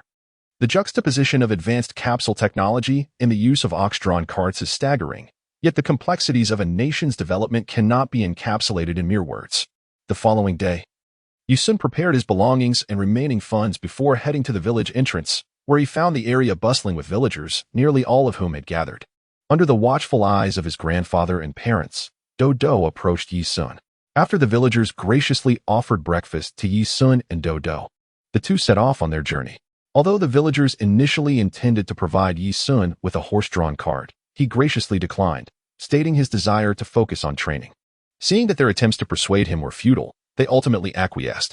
Upon acquiring the map, Yisun promptly entrusted it to the system for scanning, resulting in a more detailed and precise version gracing the grand map of the system. The other regions remained shrouded in a gray haze, indicating that Yisun had yet to venture into those territories. Thus, a 13-year-old human boy and a less than 2-year-old panda child embarked on their journey. Initially, the village elders urged the panda chief to reconsider his decision, as both were merely children. They suggested that if Yisun truly wished to return, he could gather some funds to send him back to the eastern capital. However, the chief resolutely declined, for within his gaze lay a vision of vast horizons. He spoke profoundly. Jade must be carved to become a gem. This child, having faced great adversity and survived, is destined for future blessings. Perhaps for Dodo to accompany him is a fortuitous chance. We need not overly concern ourselves for the children. I have always believed that Yi Sun possesses. At this juncture, the panda chief paused, then continued, an extraordinarily potent aura. It is remarkably powerful. I dare say that no one on this planet could contend with him. Perhaps only a celestial being could. The villagers were taken aback, puzzled by the chief's words. Did he imply that Yi Sun had reached a divine level? On that day, the chief sat beneath the great banyan tree at the entrance for the entirety of the day, perhaps sensing that a profound transformation was imminent in this world. Yi Sun and Dodo strode purposefully along the mountain path. As they rounded a hill, they suddenly found themselves standing atop a lofty peak, gazing into the distance. The azure sky ahead resembled a magnificent sapphire, occasionally adorned by wisps of white clouds. The mountains loomed around them, shrouded in swirling mist, evoking a profound sense of mystery. As if hidden within the mountains were ethereal beings dwelling in a realm untouched by the mundane. Yi Sun instinctively opened his arms and closed his eyes, allowing his body and soul to embrace the refreshing mountain breeze. In that moment, the chaotic intertwining memories of two souls were cast aside, and the past became a distant echo, prompting him to cherish the present. This simple truth, once realized, elevated Yi Sun's spirit and accompanied by the gentle mountain wind. He assumed his stance and once again performed the Crane Immortal Style's crane palm, moving with the breeze and in harmony with his heart. Standing nearby, Dodo watched Yi Sun dance with his fists, and inexplicably, he was struck by the illusion of a crane taking flight. Only after vigorously rubbing his eyes did he discern that it was indeed a single person practicing martial arts. Yet, Dodo possessed a remarkable aptitude for martial arts. Captivated by Yi Sun's emotive movements inspired by the scenery, he unwittingly began to mimic the forms, his adorably petite body following suit. The sight of a man and a bear engaging in this harmonious dance of martial arts amidst the mountains was indescribably serene. When Yi Sun concluded his practice, he felt invigorated, having broken a sweat, his body brimming with vitality, with each cell pulsating with energy. However, just as he was obsessively inclined to check the progression of his experience points, a sudden sound from behind piqued his curiosity. Turning around, he was met with the sight of an endearingly clumsy little panda, wildly waving its short arms and legs as if attempting to execute the crane palm. Its foolishly adorable antics eliciting laughter. Yi Sun simply squatted beside him, watching as Dodo incessantly emitted sounds of hi-yo hey-yo ha. Initially, Yi Sun found it amusing, but after a few seconds, he realized something was amiss. Dodo had actually completed an entire set of the crane fist? Could it be? Yi Sun was momentarily taken aback, feeling as though his entire worldview had been turned upside down. Could it be that pandas possessed an innate talent for martial arts? At that moment, he recalled certain elements from the animated film Kung Fu Panda and promptly exclaimed, "Dodo, fan the wind like the crane." Upon hearing this, Dodo immediately twisted her petite waist, her paws fluttering gracefully like a crane in flight. In an instant, two powerful strikes erupted from her bare paws, resonating with a sharp crack as they struck a nearby tree trunk, leaving behind two small paw prints. Goodness! Yi Sun's eyes widened in astonishment, beads of sweat glistening on his forehead, as he experienced an overwhelming sense of frustration. His entire life had been dedicated to mastering the crane fist, enduring countless mockeries from his fellow disciples of the Crane Immortal lineage, as well as relentless reprimands from the Immortal himself. Being beaten had become a routine occurrence for him. Yet, here was a mere 2-year-old panda, effortlessly manifesting formidable energy in its paws. Truly, it was exasperating beyond measure. Dodo, have you ever trained in martial arts before?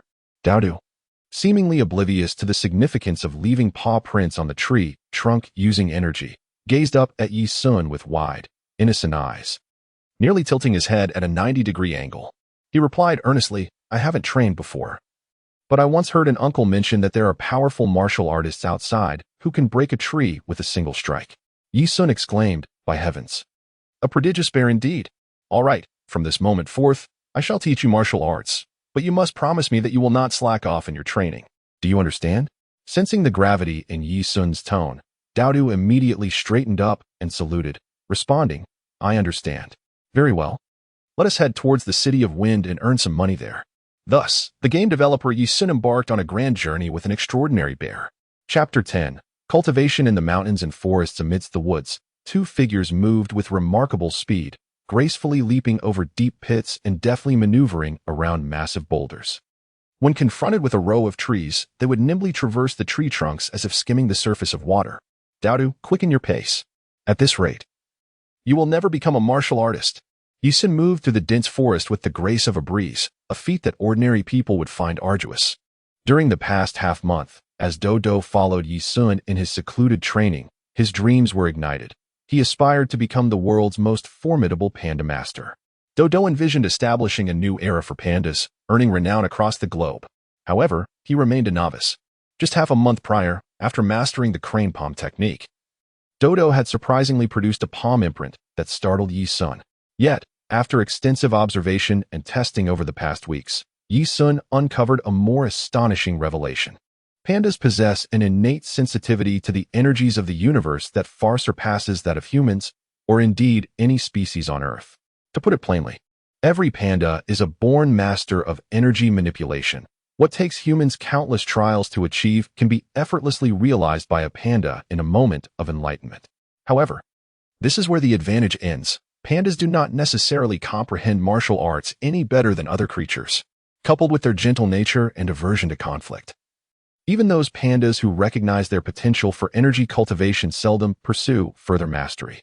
Dodo, however, was a unique panda, exhibiting a fervent enthusiasm for acrobatics and an unwavering dedication to martial arts that rivaled Yi Sun's own. Thus, Yi Sun resolved to train Dodo, beginning with the fundamental combat techniques.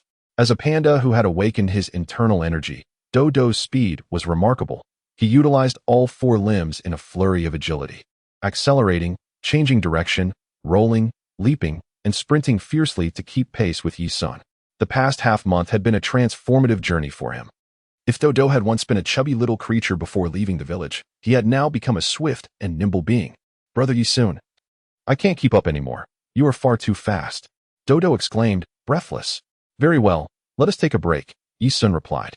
Dodo looked up to see Yi Sun descending from a tree trunk with an almost ethereal slowness, his body as light as a feather. Dodo's eyes sparkled with amazement as he exclaimed, Brother Yi, can you float in the air? Yes, I can, Yi Sun responded, though I am not yet proficient. Soon I will soar through the skies like a bird. Admiration radiated from Dodo's eyes. I want to learn. Teach me. Teach me. Seeing Dodo's eager demeanor, Yi Sun retorted, You wish to learn to fly without even mastering running first? You are overestimating your abilities. After being reprimanded by Yi Sun, Dodo felt quite aggrieved. He had been making considerable efforts, yet he truly struggled to keep pace with Yi Sun. Dodo could proudly declare that he had made significant progress compared to 2 weeks ago. In fact, Yi Sun was well aware of Dodo's improvements. But he could not allow him to become complacent.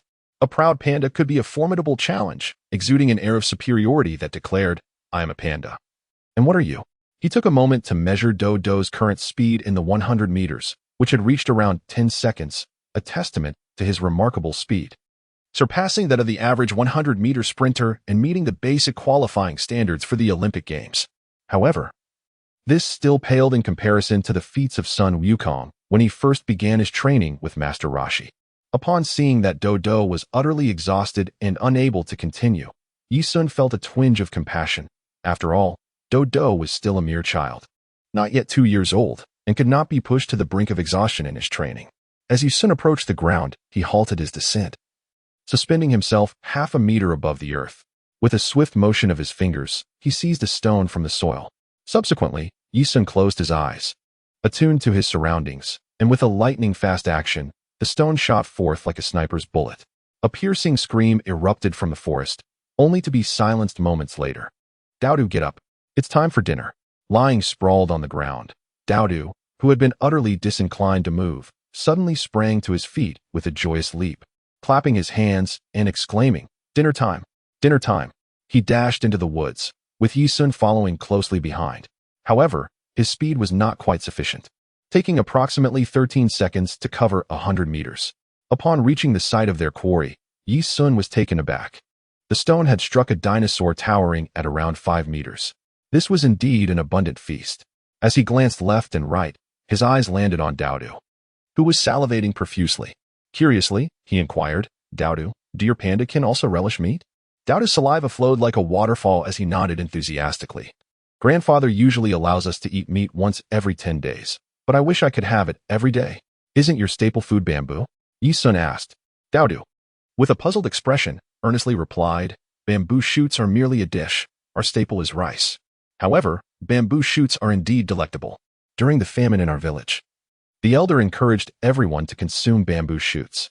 Thus, although our green bamboo village is not affluent, we have never gone hungry. Yi Sun nodded slightly, acknowledging the undeniable truth. Bamboo shoots grow with astonishing rapidity, almost to the point of frenzy. Just a single night of rain can yield a remarkable increase by the following day. Moreover, the village is aptly named Green Bamboo Village, a place where one might find scarcity in many things, yet an abundance of bamboo is an absolute certainty. With remarkable dexterity, Yi Sun swiftly utilized a gas knife to sever the 2 legs and tail of the dinosaur. Meanwhile, Dodo expertly gathered dry twigs, arranging them with precision in a manner befitting a barbecue. Yi Sun swiftly erected a barbecue stand, and with a deft touch, he carefully sliced the dinosaur's thigh meat into pieces, skewering them neatly onto a wooden stick. Dodo sat patiently on a nearby stone, drooling in anticipation. Everything was in order, except for the fire. Brother Yi Sun, the matches have become damp and cannot be ignited, Dodo exclaimed, a look of panic overtaking his features. His face filled with regret. It was a slip that had caused the matches to become wet. However, Dodo suddenly raised his head, his eyes gleaming with determination. But I can create fire by friction. Yi Sun smiled faintly. This adorable creature truly brimmed with a sense of responsibility. He closed his eyes, channeling his vital energy along the meridians to the Shaoshang point. Then, with a deft finger, he unleashed a small surge of compressed energy that erupted in searing heat, instantly igniting the pile of firewood. Remarkable! How was that achieved? Dodo felt an insatiable curiosity towards all matters of martial arts. Yi Sun replied, Dodo, this is what I previously explained to you. Qi is the fundamental energy of the human body. As long as you can compress the true qi to a certain density, it can generate immense energy reactions. Not to mention this pile of firewood. Even using qi to melt rocks is trivial. Dodo blinked, somewhat understanding yet confused. Yi Sun chose not to elaborate further, recognizing that children do not require extensive explanations. They will naturally ask questions when they reach their limits. The training in the mountains continued for nearly a month, during which the man and the bear fully integrated into the wilderness. They feasted on wild game when hungry, drank dew when thirsty, and sought shelter from the rain in the forest. They scrambled up steep peaks and swam across rushing rivers, adhering to their path without deviation. In truth, Yi Sun understood that this form of training had little significance for enhancing his combat prowess. However, he yearned to experience the journey reminiscent of Sun Wukong, wandering the world alone. This time also provided an opportunity to reconnect with the essence of battle and hone his endurance in harsh conditions. Subsequently, Yi Sun began practicing sparring with Dodo during their travels, with Dodo exerting all his strength to attack, while Yi Sun stood firm, absorbing each strike and countering whenever Dodo exposed a flaw. Thus, Yi Sun's daily routine transformed into a cycle of eating, sleeping, and sparring with Dodo. For Dodo, this period of rigorous training felt like an unending nightmare, and even after he evolved into a formidable powerhouse, he often recalled those trying times, sometimes waking from nightmares in distress. Chapter 11. The Pitiful Dodo Boom. Bang! Crash! No one knew that a frenzied chase was unfolding deep in the forest, where a human soaring through the air unleashed a wave of qi in pursuit of an adorable little panda bear. Tears streamed from Dodo's eyes, his small face filled with terror as he scrambled and leaped in a desperate bid for escape. Just then, he sensed a searing heat approaching from behind and immediately rolled to the side, narrowly avoiding an explosion at the spot where he had just stood. Brother Yi Sun, spare me. I promise I won't steal sweet potatoes again. Woo-woo, Dodo cried out in desperation. Yet, Yi Sun, hovering in the sky, wore a radiant smile, his handsome visage reminiscent of a charming youth from a novel, embodying the warmth of sunlight. However, ding wave. Divine Master, help me. Upon hearing the words, Dodo instinctively flees, as if compelled by an unseen force. Should a hovering camera follow this frantic escape, it would reveal a trail riddled with craters of various sizes. Merely 3 days prior, due to Yi Sun's inability to regulate the temperature of a careless gesture ignited a raging forest fire.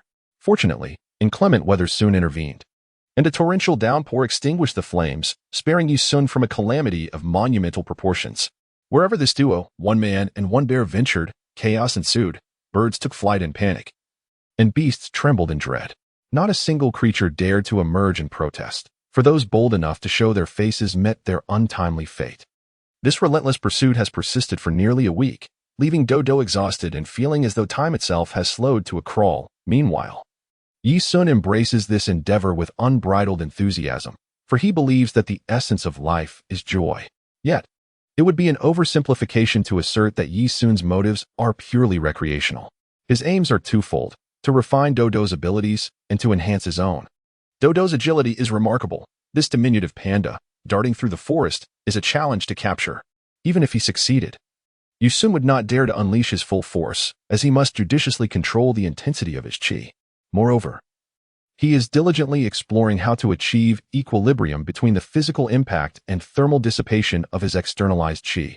The Kamehameha technique employed by Sun Wukong in his battle against Cell exemplifies the pinnacle of this balance, obliterating Cell into mere fragments. Additionally, the pathways of chi flow present another layer of complexity. It is not merely the will of a martial artist that allows for the condensation of chi, let alone its external manifestation. With his innate gifts and a few skill enhancements, Yi Sun's understanding and insight into martial arts have surpassed those of the average practitioner by a considerable margin.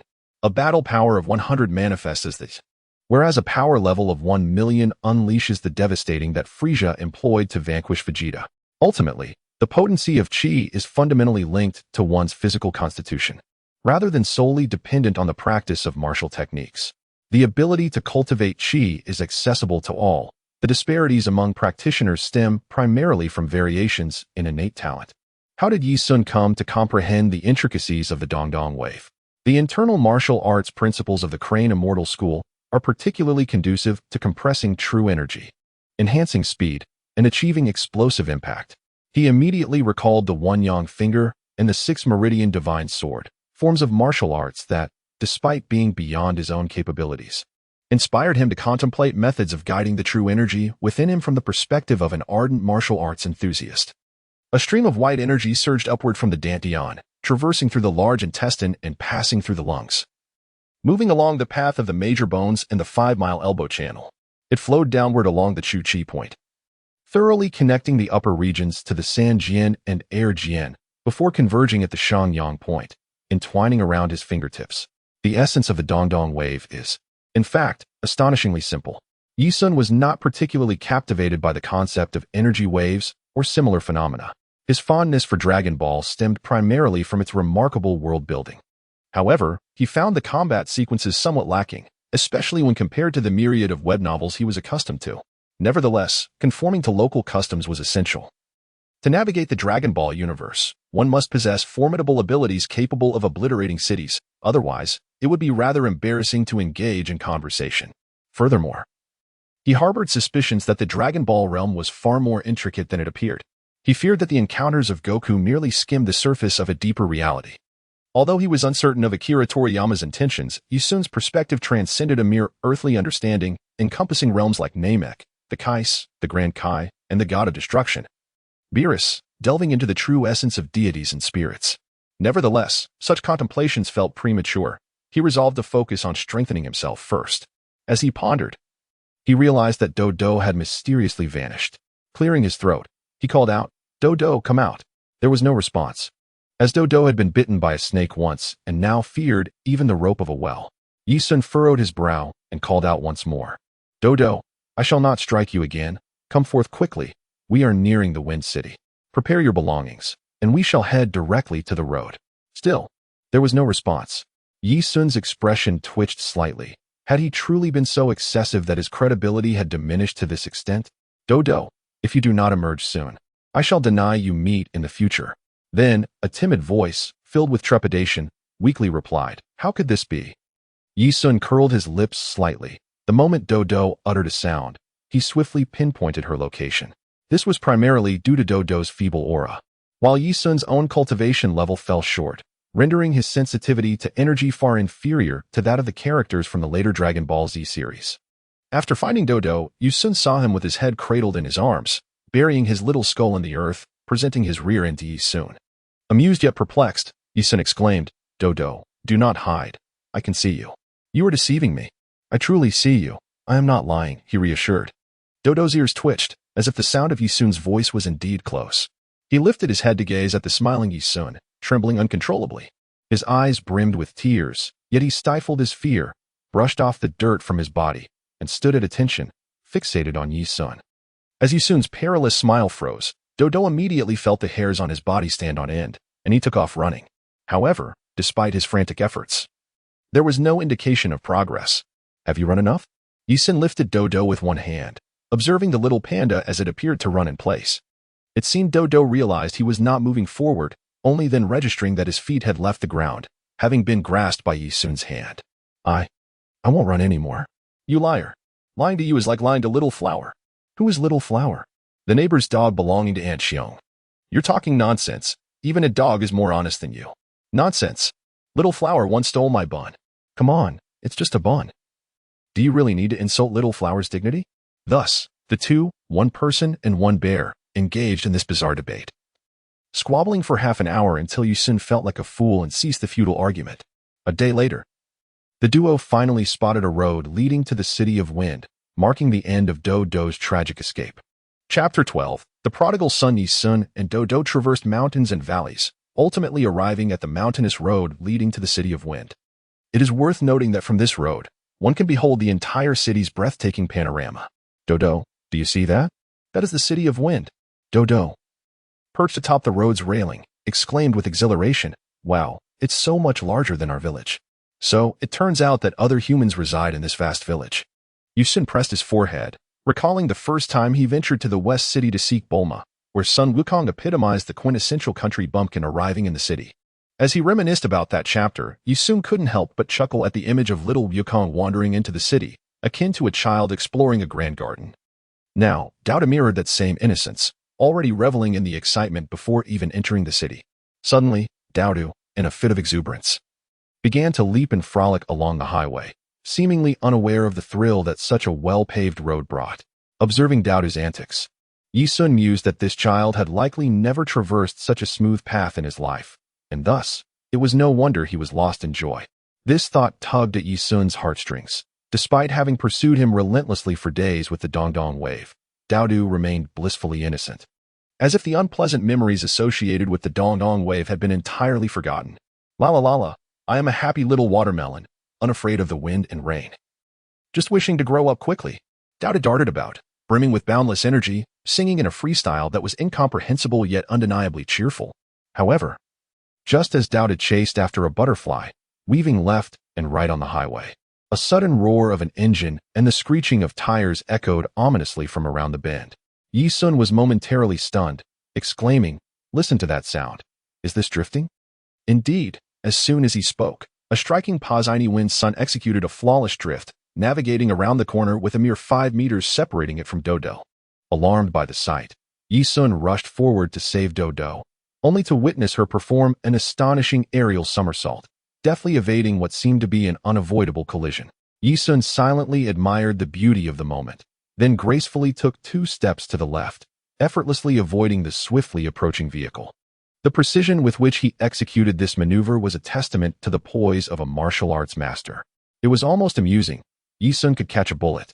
So how could he possibly falter before a sports car drifting around a corner? This scene resembled a soccer ball rolling leisurely towards him, allowing him to calmly spread his legs to let it pass, requiring no rapid response, but rather a natural instinct.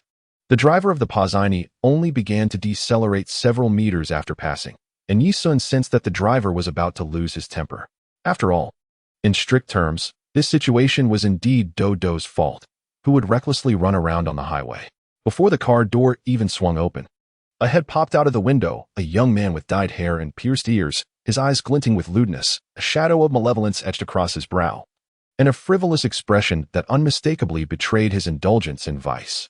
As Yi Sun quietly acknowledged his own skill and physiognomy, the blonde punk erupted in a torrent of curses. "What the hell is wrong with you? Are you out of your minds wandering aimlessly on the road?"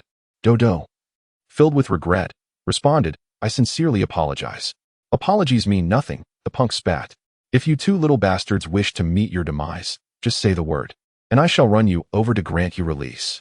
Yi Sun furrowed his brow, feeling that the young man before him was excessively vulgar and ill-mannered. Dodo widened her eyes in confusion, unable to comprehend the insults being hurled by the punk. Just as Yi Sun was about to retort, a woman suddenly emerged from the passenger seat, seemingly wiping her mouth with a napkin. The scene was rather suggestive. TSK, quite impressive. Managing to multitask while drifting, truly a seasoned driver. His initial disdain for the young man transformed into a flicker of admiration. Only those skilled would dare to engage in such antics. Brother Luo, do not bother with these country bumpkins. Just look at their attire. They are clearly from the countryside. Why stoop to their level? The individual referred to as Brother Luo appeared to be enraged.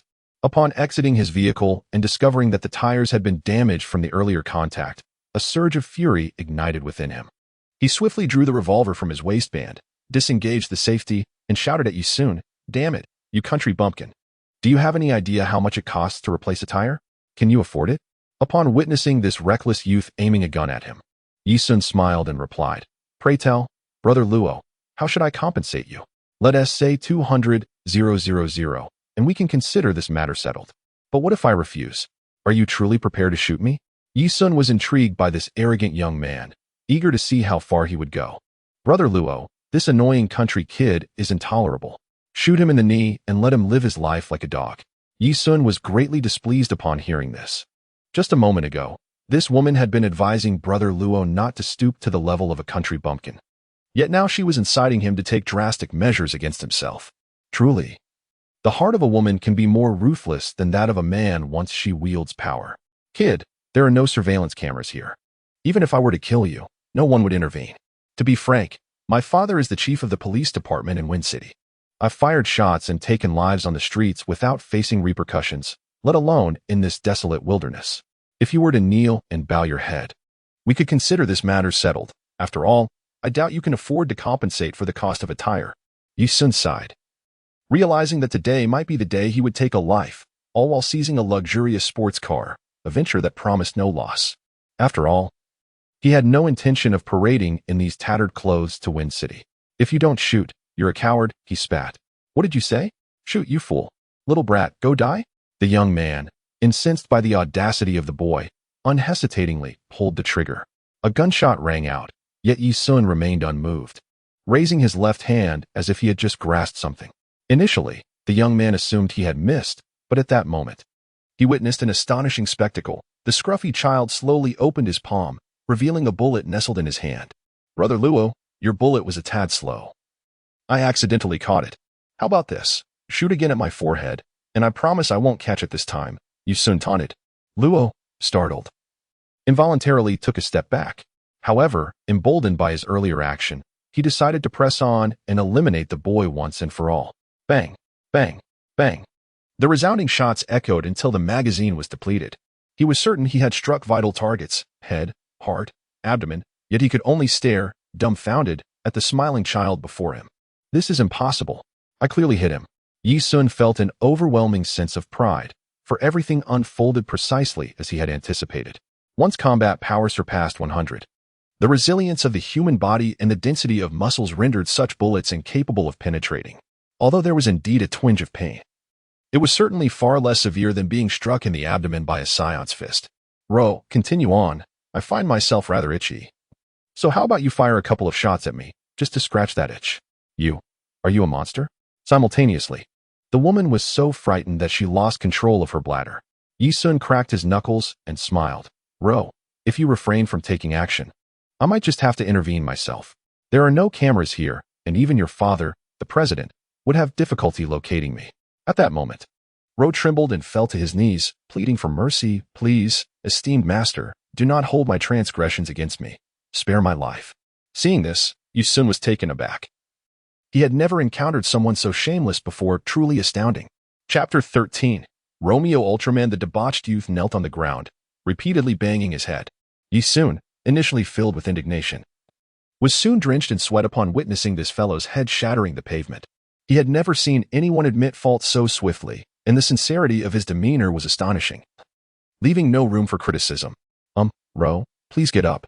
Regardless of the circumstances, you are the son of the police chief of Wind City. This is quite embarrassing." However, the young man shouted defiantly, "No, unless you forgive me, I shall die kneeling here." Goodness, what a talent. All right, get up. However, how shall we address the matter of your insults towards us? The young man trembled, then, with a tearful voice, said, "Master, as long as you spare my life and do not cripple me, I am willing to serve you like a beast. Name your price." The response was a resounding snap of fingers. "All right, rise. As long as I do not kill you, we can discuss compensation later."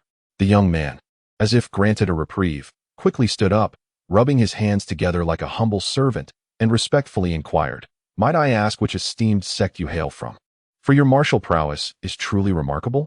Yi Sun displayed a contemplative expression and jested, "It seems that Luo Gu possesses a profound understanding of a martial artist's capabilities."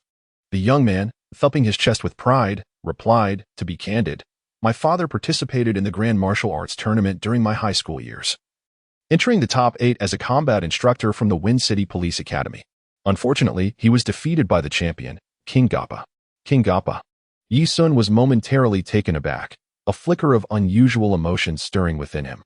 He never anticipated that he would hear news of King Gappa from the lips of this debauched youth. In that instant, the nostalgia for the Dragon Ball arrow welled up within him, evoking a sense of profound sentiment. "Are you familiar with King Gappa?" "Of course," came the reply. "This illustrious King Gappa triumphed over my father in the quarterfinals and subsequently celebrated victory all the way to claiming the championship at that year's Grand Martial Arts Tournament. Moreover, it is said that throughout the preliminaries and finals, he never allowed his opponents to lay a finger upon him." Yi Sun nodded slightly, noting that this aspect remarkably mirrored the narrative of Dragon Ball. The character of King Gappa is likely etched in the memories of many Dragon Ball enthusiasts, as he made his appearance during the first World Martial Arts Tournament attended by Tien Shinhan. In that tournament, King Gappa encountered Son Goku in the very first match of the preliminary rounds, leading many martial arts experts, including Yamcha, to lament Goku's unfortunate fate. However, to his dismay, King Gappa was swiftly knocked out by Son Goku, facing a humiliating elimination. One can easily envision the tragic downfall of a former champion contending against the 16-year-old Goku. The crushing defeat profoundly impacted King Gappa, propelling him to engage in rigorous training for 3 years following his resurrection after the events concerning King Piccolo. In the subsequent martial arts tournament, he once again faced Son Goku in the opening match, only to suffer an even greater misfortune, failing to lay a finger on Goku before being knocked unconscious. Due to King Gappa's distinctive appearance reminiscent of an Indian figure, coupled with his consecutive eliminations in the preliminary rounds at the hands of Goku, Yi Sun retained a vivid impression of him. It is estimated that King Gappa's combat prowess lies between 60 and 90. Considering that Son Goku had a battle power of barely 20 when he first ventured out with Bulma, and acknowledging King Gappa's extensive combat experience and martial arts acumen, it is improbable that he could claim the championship without possessing at least a battle power of 60, especially in circumstances where he managed to avoid being struck by his opponents. Your father is indeed remarkable. I recognize that King Gappa stands out among martial artists. Haha. Indeed. Yi Sun subsequently inquired. So, you suggest that although you are rather unrefined, you nonetheless comprehend the extraordinary levels that formidable martial artists can attain? Indeed, my younger brother. I possess the inability to recognize greatness, as one should have realized the moment the master intercepted the bullet that he is a martial artist who far surpasses the limits of humanity. Ah, now it makes sense. Yi Sun mused. This is the only logical reaction. The most perplexing aspect of the Dragon Ball universe lies in humanity's pervasive blindness. Despite having endured the cataclysmic returns of Piccolo and the arrival of the Scions, humanity seems utterly oblivious to the immense power that martial artists possess, lacking even the most rudimentary understanding. While the ignorance of ordinary humans may be excusable due to a lack of information, it is incomprehensible that the government remains similarly uninformed. Even Dr. Gero continues his research on androids, relying on the legacy of the Red Ribbon Army. There is no plausible explanation for why the governments of these 3 nations would not engage in research to unlock human potential. Observing this young man, it becomes apparent that the status and recognition of martial artists ought to vastly exceed the portrayals within the Dragon Ball realm. Yi Sun beckoned with his finger and said, "The affiliations of my sect are to remain confidential for the time being. However, I am not merely an ignorant country bumpkin, so I suggest you set aside your disdain for rural folk." Indeed, replied the younger brother. "I have been rather superficial." "Master, where are you headed?" I wonder if I might be of service in accompanying you. Yi Sun felt a slight jolt in his heart, pondering why he should not allow this young lad to entertain him for a while. After all, he intended to linger in the city of Wind to earn some money. And he was in no rush whatsoever. Firstly, he was merely 13 years old and saw no necessity for excessive cultivation. Secondly, the protagonist of Dragon Ball, Sun Wukong, had yet to embark on his adventures, providing Yi Sun with ample time to attend to matters at his leisure. Thirdly, it was evident that Yi Sun was already the foremost martial artist on Earth. No dangers loomed nearby, with the nearest catastrophe, the return of Demon King Piccolo, still at least 5 years away. What a jest! With Yi Sun's current rate of cultivation, he would likely be capable of contending with Frieza in 5 years. As for that pitiful Demon King Piccolo, he could easily be dispatched with the mere flick of a finger. What is your name? The young man jovially inquired. My name is Romeo Ultraman. Yi Sun was taken aback, then exclaimed furiously, What the hell? I asked for your real name.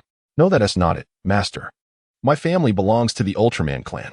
Romeo is my given name. Ultraman is my surname. Thus, my full name is Romeo Ultraman. Oh, I see. Yi Sun slapped his forehead, secretly laughing at his own ignorance.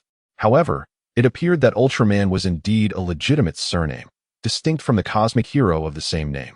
Very well, I shall address you as Ultraman from now on. Master may simply call me Romeo. All right then. Speaking of which, my primary intention here is to return to my hometown in the East City, yet I find myself short on funds. I initially planned to work in Wind City to earn some money, but encountering you should alleviate many troubles, wouldn't it? Upon hearing this, Romeo immediately stood tall and declared solemnly, Rest assured, master. As long as you do not mind, you may stay at our home. In Wind City, with me around, no one would dare to speak ill of you. That would indeed be a bother. At this juncture, Romeo suddenly fell silent, then cautiously inquired, May I ask, master? How old are you this year? 16? 13. Do I truly appear to be as old as 16? It is simply astonishing. To be able to catch bullets with your bare hands at the age of 13, you are indeed a prodigy. Yi Sun snapped his fingers and gestured towards the little brother Dodo, whom I had brought back from my sect. He will accompany me. Romeo respectfully bowed to Dodo, then, in a most gentlemanly manner, opened the car door, releasing a pungent odor of urine from within.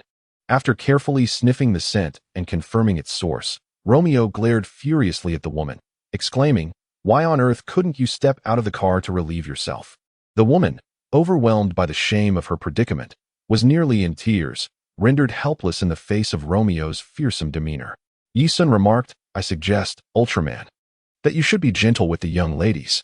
A little odor is of no consequence. We can simply open the windows for ventilation shortly. After saying this, he called out to Dodo, Come here, Dodo. Your brother Yi Sun invites you to ride in the car. Dodo, with a face full of curiosity, approached eagerly, standing outside the vehicle, glancing from side to side, his little head brimming with questions. I have ridden in an ox cart and a horse cart. But what kind of vehicle is this? Amid his confusion, Dodo playfully dragged his furry paws along the body of the wind child's car, producing a soft scratching sound. Yi Sun, drenched in sweat, felt a wave of anxiety, while Romeo was on the verge of tears. Ultimately, what matters most in life is happiness. It's merely a matter of applying some paint. It costs only a few thousand. Chapter 14. The troubled student Dodo leaned over the car window, his little head fully extended, and the panda from the verdant village in the mountains was filled with endless wonder at the vibrant city. He had never encountered such towering buildings, such wide roads, or such throngs of people. Observing Dodo's continual laughter and his calls toward the car window, Yi Sun felt it was perilously risky. Otherwise, he might very well launch himself out of the vehicle. Yi Sun reminded, Dodo, be cautious. If you fall out of the car, your brother Yi Sun will no longer be responsible for you. Startled, Dodo quickly pulled her head back and obediently settled into her seat, silent. Yi Sun mused that Dodo was truly an innocent and naive child. He must not cast any shadows over her childhood, for that would be utterly immoral. Yet, he completely forgot how Dodo had been relentlessly pursued by him with a toy gun in the past few days. Fleeing through the mountains and weeping as she sought refuge in the crevices, such madness was indeed heart-wrenching. The Wind City, as it is known, boasts a commendable level of urban development within the nation. It earned its name because it was the first city in the country to harness wind power for electricity generation. To commemorate this remarkable achievement, the entire city was renamed Wind City. Situated on a high plateau, Wind City lies directly on the windward slope where the winds are perpetually strong. However, thanks to the dense forests surrounding Wind City, issues of dust storms are virtually non-existent, resulting in remarkably clean air. Nevertheless, Wind City suffers from a critical drawback. Being inland, its economic development is inevitably constrained. Upon entering Wind City, Romeo instructed the woman to disembark from the vehicle. She was merely an acquaintance from the drinking table, a fleeting indulgence. However, what began as a casual encounter nearly ended with him being incapacitated by a martial arts master. A thought that now filled him with trepidation. "Romeo, let us discuss a matter," the master said. "Of course. What is it?" Romeo replied. "I shall refrain from visiting your home. If you do not mind, may I borrow your card for some expenditures?" With a hearty thump on his chest, Romeo declared, "While I may not assist you in combat, providing financial support is indeed a simple matter." He then produced a credit card, handing it to Yi Sun, and added, "This card has a limit of 200,000. Use it without hesitation. I will replenish the balance from my bank account monthly." Yi Sun had no intention of being courteous. Given the harsh insults hurled at him by this young man, he deserved to have every bone in his body shattered and be sent to the hospital for extensive treatment. With medical expenses exceeding 200,000, the fact that he spared his life was already a testament to Yi Sun's remarkable magnanimity. One should not perceive Yi Sun as tyrannical. His offensive prowess had ascended to an impressive 197, tantalizingly close to the 200 mark, akin to the initial form of the mighty demon King Piccolo. As I have reiterated, as long as Yi Sun dedicates himself to relentless advancement, he will swiftly attain level 10. Once he activates the second tier of the bone-cleansing scripture, achieving a combat power exceeding 1,000 will be a foregone conclusion. It can even be posited that whether Yi Sun aspires to be a valiant champion of justice or a nefarious overlord depends solely on his whims. Do not be misled by the figure of 200,000, even if you were to eliminate Romeo, boldly driving his Puccini wind child into the Wind City. What could the city's law enforcement do? Would they dare to arrest him? Could they even capture him? Or attempt to eliminate him? Such endeavors would be futile. Should a bounty be placed on his head, it would be a cause for celebration. Before the emergence of the demon King Piccolo, Yi Sun could plunge this world back into an era of terror and subjugation. The primary military powers in this world number merely 3, with hundreds of insignificant nations that can be disregarded. The prospect of upheaval is trivial. We reside at the Youth Business Hotel. You may visit me in a couple of days, and I shall impart a few techniques that will serve you well for a lifetime. Romeo, upon hearing what seemed like exhilarating news, felt his once pallid complexion flush with excitement. For him, this was the true worth of the 200,000. Even 20 million would be justified. "Master, please rest well. I shall return to pay my respects in a few days." With that, Romeo sped away in his car, eager to find a place to drink and celebrate. At that moment, Yi Sun, clad in a blue robe and accompanied by a small panda, entered the business hotel. The receptionist, taken aback by the sight of such a delicate young man with a panda, promptly remarked, "To check in, you will need to present an ID or student card." Yi Sun is merely 13 years of age, undoubtedly lacking an identification card. However, within the package that Tianjin Fan meticulously arranged and delivered to him, there exists a student identification card. Yi Sun opted to leave school early to study martial arts at Xianlu, ultimately leading to a tragic outcome. Thus, returning to school to continue his education is indeed a viable choice. The Eastern capital Tianyuan Academy? Is it not renowned for producing exceptional martial artists?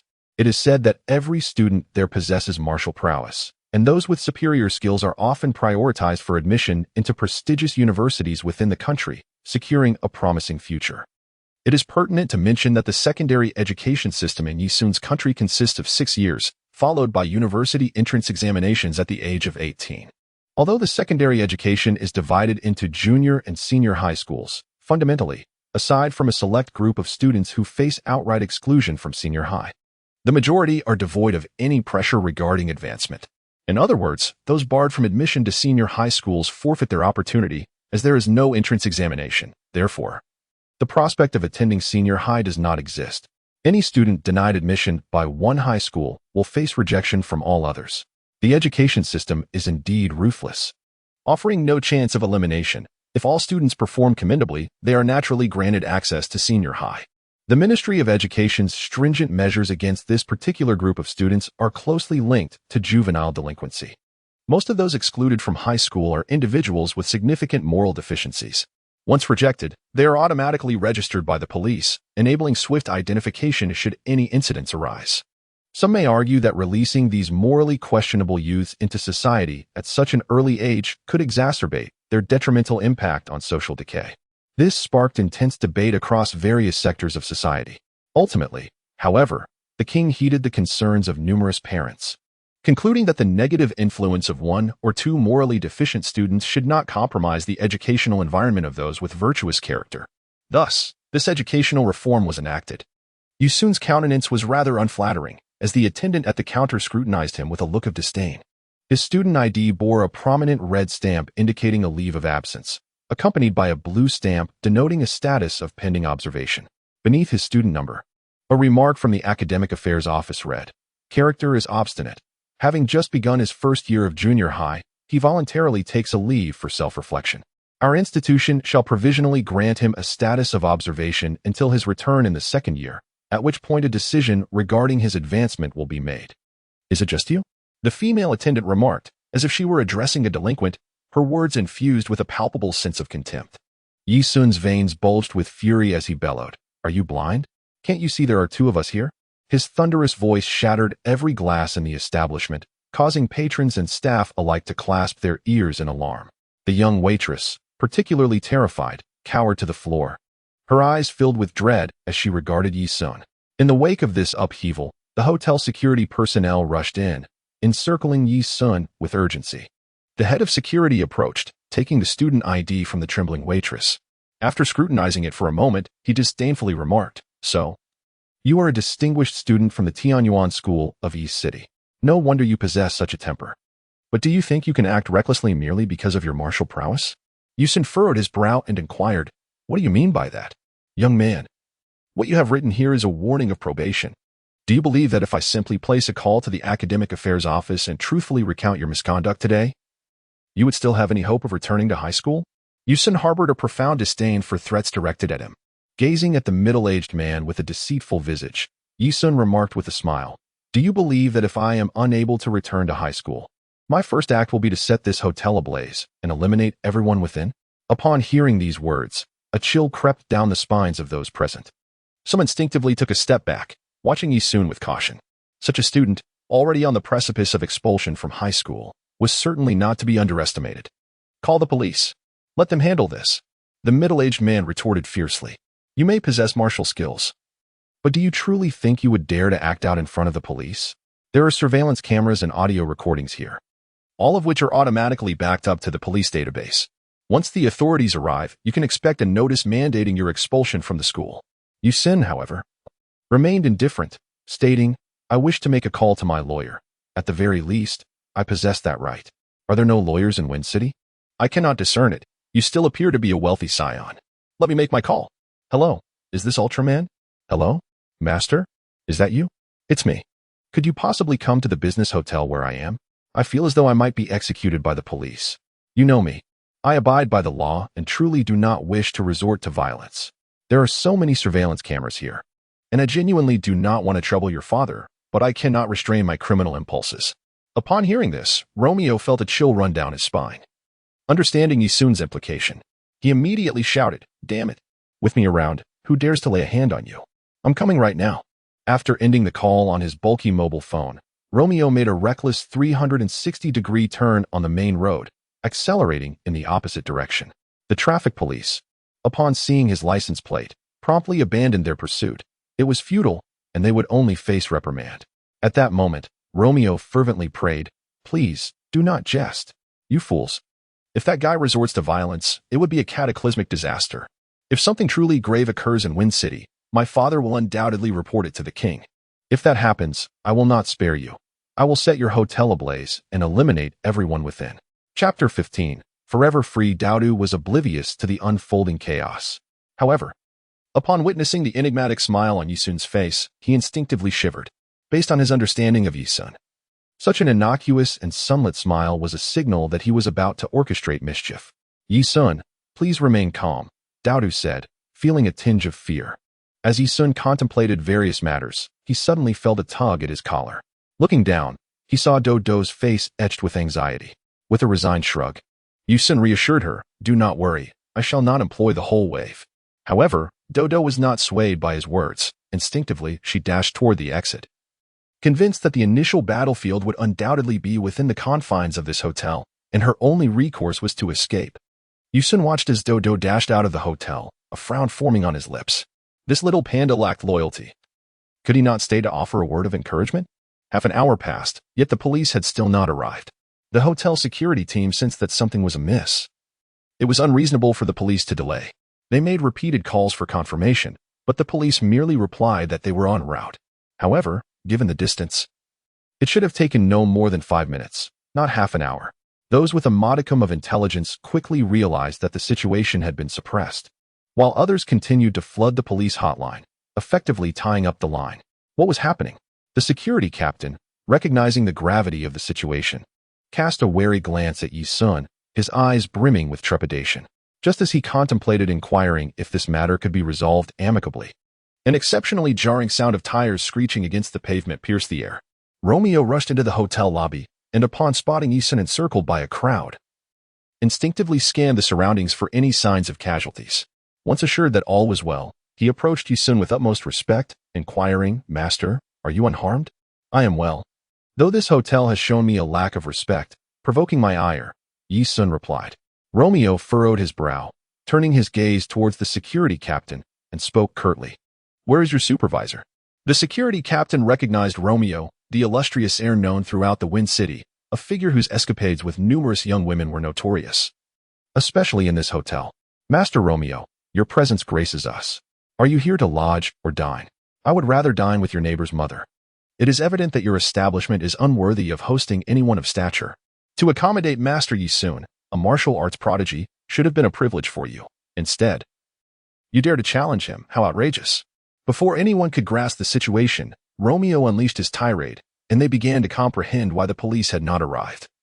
This young man was a friend of the police chief's son. How absurd.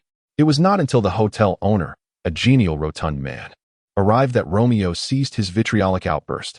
After a thorough inquiry and a careful examination of Yi-sun's student ID, the owner turned a stern gaze upon the female receptionist. As a seasoned veteran of the hospitality industry, he understood that the unequal treatment of Yi-sun had ignited his fury. The plump proprietor promptly reviewed the security footage, revealing the moment Yi-sun's furious rebuke shattered every glass in the hotel. After meticulously assessing the circumstances and noting the profound respect the privileged youth displayed towards Yi-sun, he swiftly deduced that this boy was not only a martial artist but a highly skilled one at that. He then pulled Romeo aside, whispering, "Romeo, tell me honestly, where did you find this remarkable young man?" Although Romeo is flamboyant and frivolous, he is not a fool. He is acutely aware of the appropriate demeanor to adopt with different individuals. This particular proprietor oversees an extensive hotel chain, with youth hotels established in nearly every city across the nation. While these establishments may appear modest, they primarily cater to the everyday traveler seeking swift accommodation. Akin to fast food in the hospitality industry, high-end hotels are reserved for hosting foreign dignitaries, yet how often do such guests visit in a year? To be candid, while I was on the highway, and then, I directly caught my bullet with my palm. Initially, I thought I had missed, but after each shot struck his body and he remained unfazed, it became evident that my survival was nothing short of miraculous. This merely suggests that he is still young and perhaps lacks a murderous intent. Had an adult possessed such strength, my head would have been severed. The portly proprietor gasped in astonishment, having navigated the world for decades. He recognized the existence of exceptional martial artists capable of hardening their bodies to the toughness of iron while simultaneously possessing reflexes far superior to the average person. The ability to catch bullets with bare hands is no extraordinary secret. Given his remarkable prowess at such a young age, I should seek to cultivate a friendship with him. With this thought in mind, the proprietor promptly issued an apology on behalf of the hotel and presented Yi-sun with a black card, inscribed with Youth Hotel Chain Unlimited VIP. This left even Romeo astonished, for it signified that wherever Yi-sun chose to practice, as long as there was a youth hotel, all his expenses and accommodations would be completely waived, and this privilege would last a lifetime. Everyone was taken aback by the proprietor's generous gesture, which was akin to a profound act of deference towards Yi-sun. Remarkably, even Yi-sun himself was surprised to receive such treatment. It meant that even if he were to find himself destitute and homeless for the rest of his life, he could always reside in a youth hotel. That evening, The portly proprietor hosted a lavish banquet in Yi Sun's honor, while Dodo unabashedly indulged in the feast. What was poised to erupt into a chaotic scene transformed into a personal celebration for Yi Sun, leading Romeo to graciously withdraw his previously planned welcoming festivities. According to Yi Sun's original intentions, he planned to stay in Wind City for 2 months before departing, during which he aimed to devise a means of earning some money. The wealthy merchant expressed his willingness to sponsor Yi Sun with a sum of 1 million, which Yi Sun promptly declined. The VIP card served as an apology, but he saw no justification for accepting the monetary offer. He was not one to be swayed by financial temptations. Thus, after settling comfortably into the youth hotel, Yi Sun began contemplating the elevation of his level to 10. However, the techniques of the Crane Immortal School had ceased to yield significant experience points, and the effects of the first layer of the Washing Marrow scripture had similarly plateaued. It seemed evident that it was time to embark on some quest to stimulate further growth. Next objective, Level 10 Chapter 16, Urban Delinquents. After residing in the Youth Chain Hotel for approximately 3 days, Yi Sun began to formulate his task plan. He understood that soon, after the conclusion of this holiday, Bulma would embark on her quest for the Dragon Balls, marking the official commencement of the main storyline of the Dragon Ball manga. At that juncture, Yi Sun would also take action, with a singular goal in mind, to acquire the Dragon Balls and summon Shenron to make a wish. Ordinary tasks would undoubtedly prove insufficient for gaining experience points. Only more substantial quests would suffice. In the dead of night, Yi Sun donned his newly purchased black canvas shoes, blue denim capri pants, and a rather fashionable black hooded jacket. He also adorned himself with a black mask acquired from the store. Casting a glance at the neighboring bed where Dodo was incessantly kicking the covers, Yi Sun understood that it was typical for pandas, with their thick fur, to dislike covering themselves. Thus he offered him a thin blanket and adjusted the air conditioning to a cooler setting. He recalled having watched Panda TV previously, knowing that the temperature in panda enclosures is kept quite low. Otherwise, during the sweltering summer months, pandas would be utterly miserable, especially in the stifling heat of Sichuan. Just as Yi Sun was about to pull open the window to step outside, he heard Dodo murmur, "Dodo, can't eat anymore." Yi Sun was taken aback and turned to glance at Dodo, who was drooling copiously in his sleep. He mused that a true glutton was indeed forged from a young age. Utilizing his aerial technique, he floated out of the window, subsequently closing it, leaving a small opening for his return. The Youth Business Hotel stood merely 7 stories tall, and Yi Sun occupied the topmost floor, facilitating his comings and goings through the window. In the darkness of the night, he accelerated and vanished into the starry sky, unbeknownst to anyone that a figure was soaring through the inky blackness. Meanwhile, in a street of the civilian district beyond the city center, a disturbance was unfolding. Police officers pursued a gang of reckless riders, each adorned in flamboyant attire, sporting extravagant hairstyles, and wielding baseball bats and chains as they fled. For them, this escapade was not just a thrill but a way of life. Their daily routine involved cruising in their modified vehicles, weaving through the city at night, vandalizing luxury cars, shattering shop windows, and recklessly expressing their existence. The citizens had long reached their breaking point with this gang, inundating the police station with calls for help. Yet, the issue remained unresolved. Command headquarters reported from C-16 district, confirming the presence of the reckless riders, 5 vehicles, and an estimated 10 individuals, all masked, rendering identification impossible. Understood. Pursue and apprehend them, came the directive. The officers trailing behind felt a sense of frustration. Had they been able to apprehend them, they would have done so long ago. For months, this gang had wreaked havoc in the city, occasionally resorting to theft and attacking innocent bystanders. They even fired upon the police when cornered, embodying a perilous group armed with lethal weapons. Just then, a police vehicle, in hot pursuit, suddenly exploded, leaving the officers stunned. The chaotic scene startled many who had already succumbed to slumber. Wow, Brotherway is truly on target. These police officers are fools, too afraid to act for fear of damaging public property, but we have no such qualms, ha ha ha. Behind a modified off-road vehicle, a muscular man with a crew cut scoffed. Our purpose as reckless riders is to conquer this city. This is merely a courtesy gift for these imbeciles. However, Brotherway, will the batch of weapons we purchased arrive on time? I've heard rumors of past betrayals, one of his companions inquired. Brotherway snorted dismissively in the Wind City. Who dares to cross me? When the time comes, fully armed, I doubt they will refuse delivery. Brotherway, the police are coming again. Another shouted excitedly. Monkeys. Show them a bit of color. Brother Wade declared with enthusiasm. A young man aboard another modified off-road vehicle swiftly deployed a minigun, meticulously loading the ammunition belt before unhesitatingly squeezing the trigger towards the pursuing police officers behind. A serpentine trail of bullets erupted forth, enveloping the officers in a deadly barrage. These unfortunate policemen, still reeling from a rocket attack, found themselves mercilessly targeted by the relentless fire of the minigun. Captain, the enemy's firepower is overwhelming. We are currently at a severe disadvantage, exclaimed the bespectacled police captain, a kindly gentleman, as he sat tense in a police car, gripping his communicator. Remember, wait for the right moment to fire. Suddenly, static crackled through the communicator, and the captain's expression shifted to one of dread as he repeatedly called out to the officers on the other end. Regrettably, they had already come under assault, leaving the captain pallid with despair. He was loath to request the deployment of special forces from the government, as that would signify the incompetence of their own police force. Damn it! The gang, witnessing the police's passive stance, erupted into laughter, tauntingly shouting, "Go back and eat dirt, you idiot cops. This city will soon belong to us. Long live the gang." In a fervor of enthusiasm, these gang members continued to indiscriminately unleash their gunfire upon the surrounding streetlights and vehicles, reveling in their brazen audacity. Upon hearing the sound of the explosion, Yi Sun immediately soared towards the scene of the incident. His vision surpassed that of ordinary individuals, allowing him to swiftly discern a group of unconventional, reckless drivers brandishing dangerous weapons with an air of bravado. Meanwhile, the police vehicles, with their lights flashing, formed an elongated line in pursuit, exuding an appearance of grandeur, yet in reality, they were rendered entirely passive.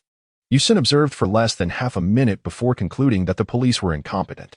However, he was contemplating whether to intervene. Ding dong. An E-level mission was detected to thwart the criminal activities of a rampaging gang. Would you like to accept? Yi Sun's eyes sparkled with excitement as he thought to himself.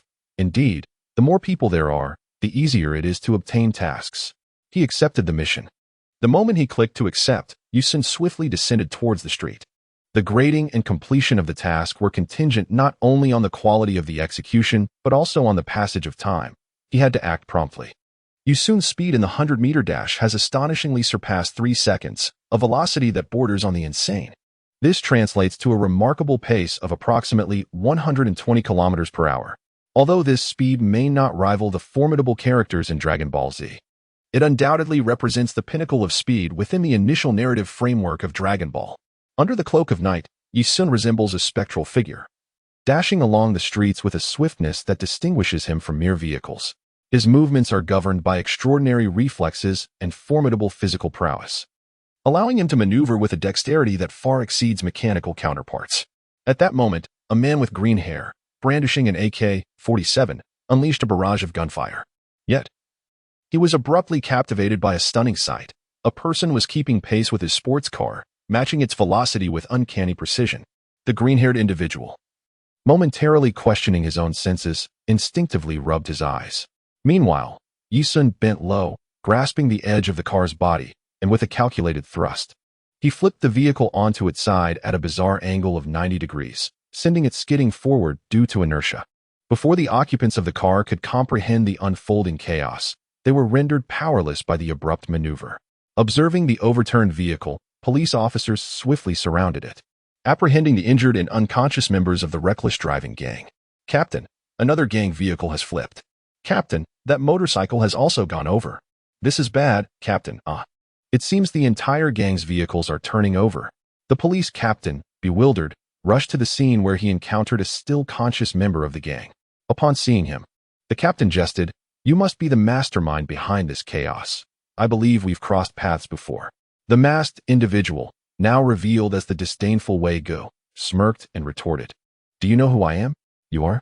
Ha ha. I am the brother of the mayor of Wind City. How dare you lay hands on me, you wretched peasants? Even if you are the mayor's brother, we must uphold the law. Please understand our predicament," the captain replied, his expression grave. Upon hearing the captain's stern words, Wei Ji's anger subsided into a smirk. "Very well, I understand, officer. Your job is indeed arduous."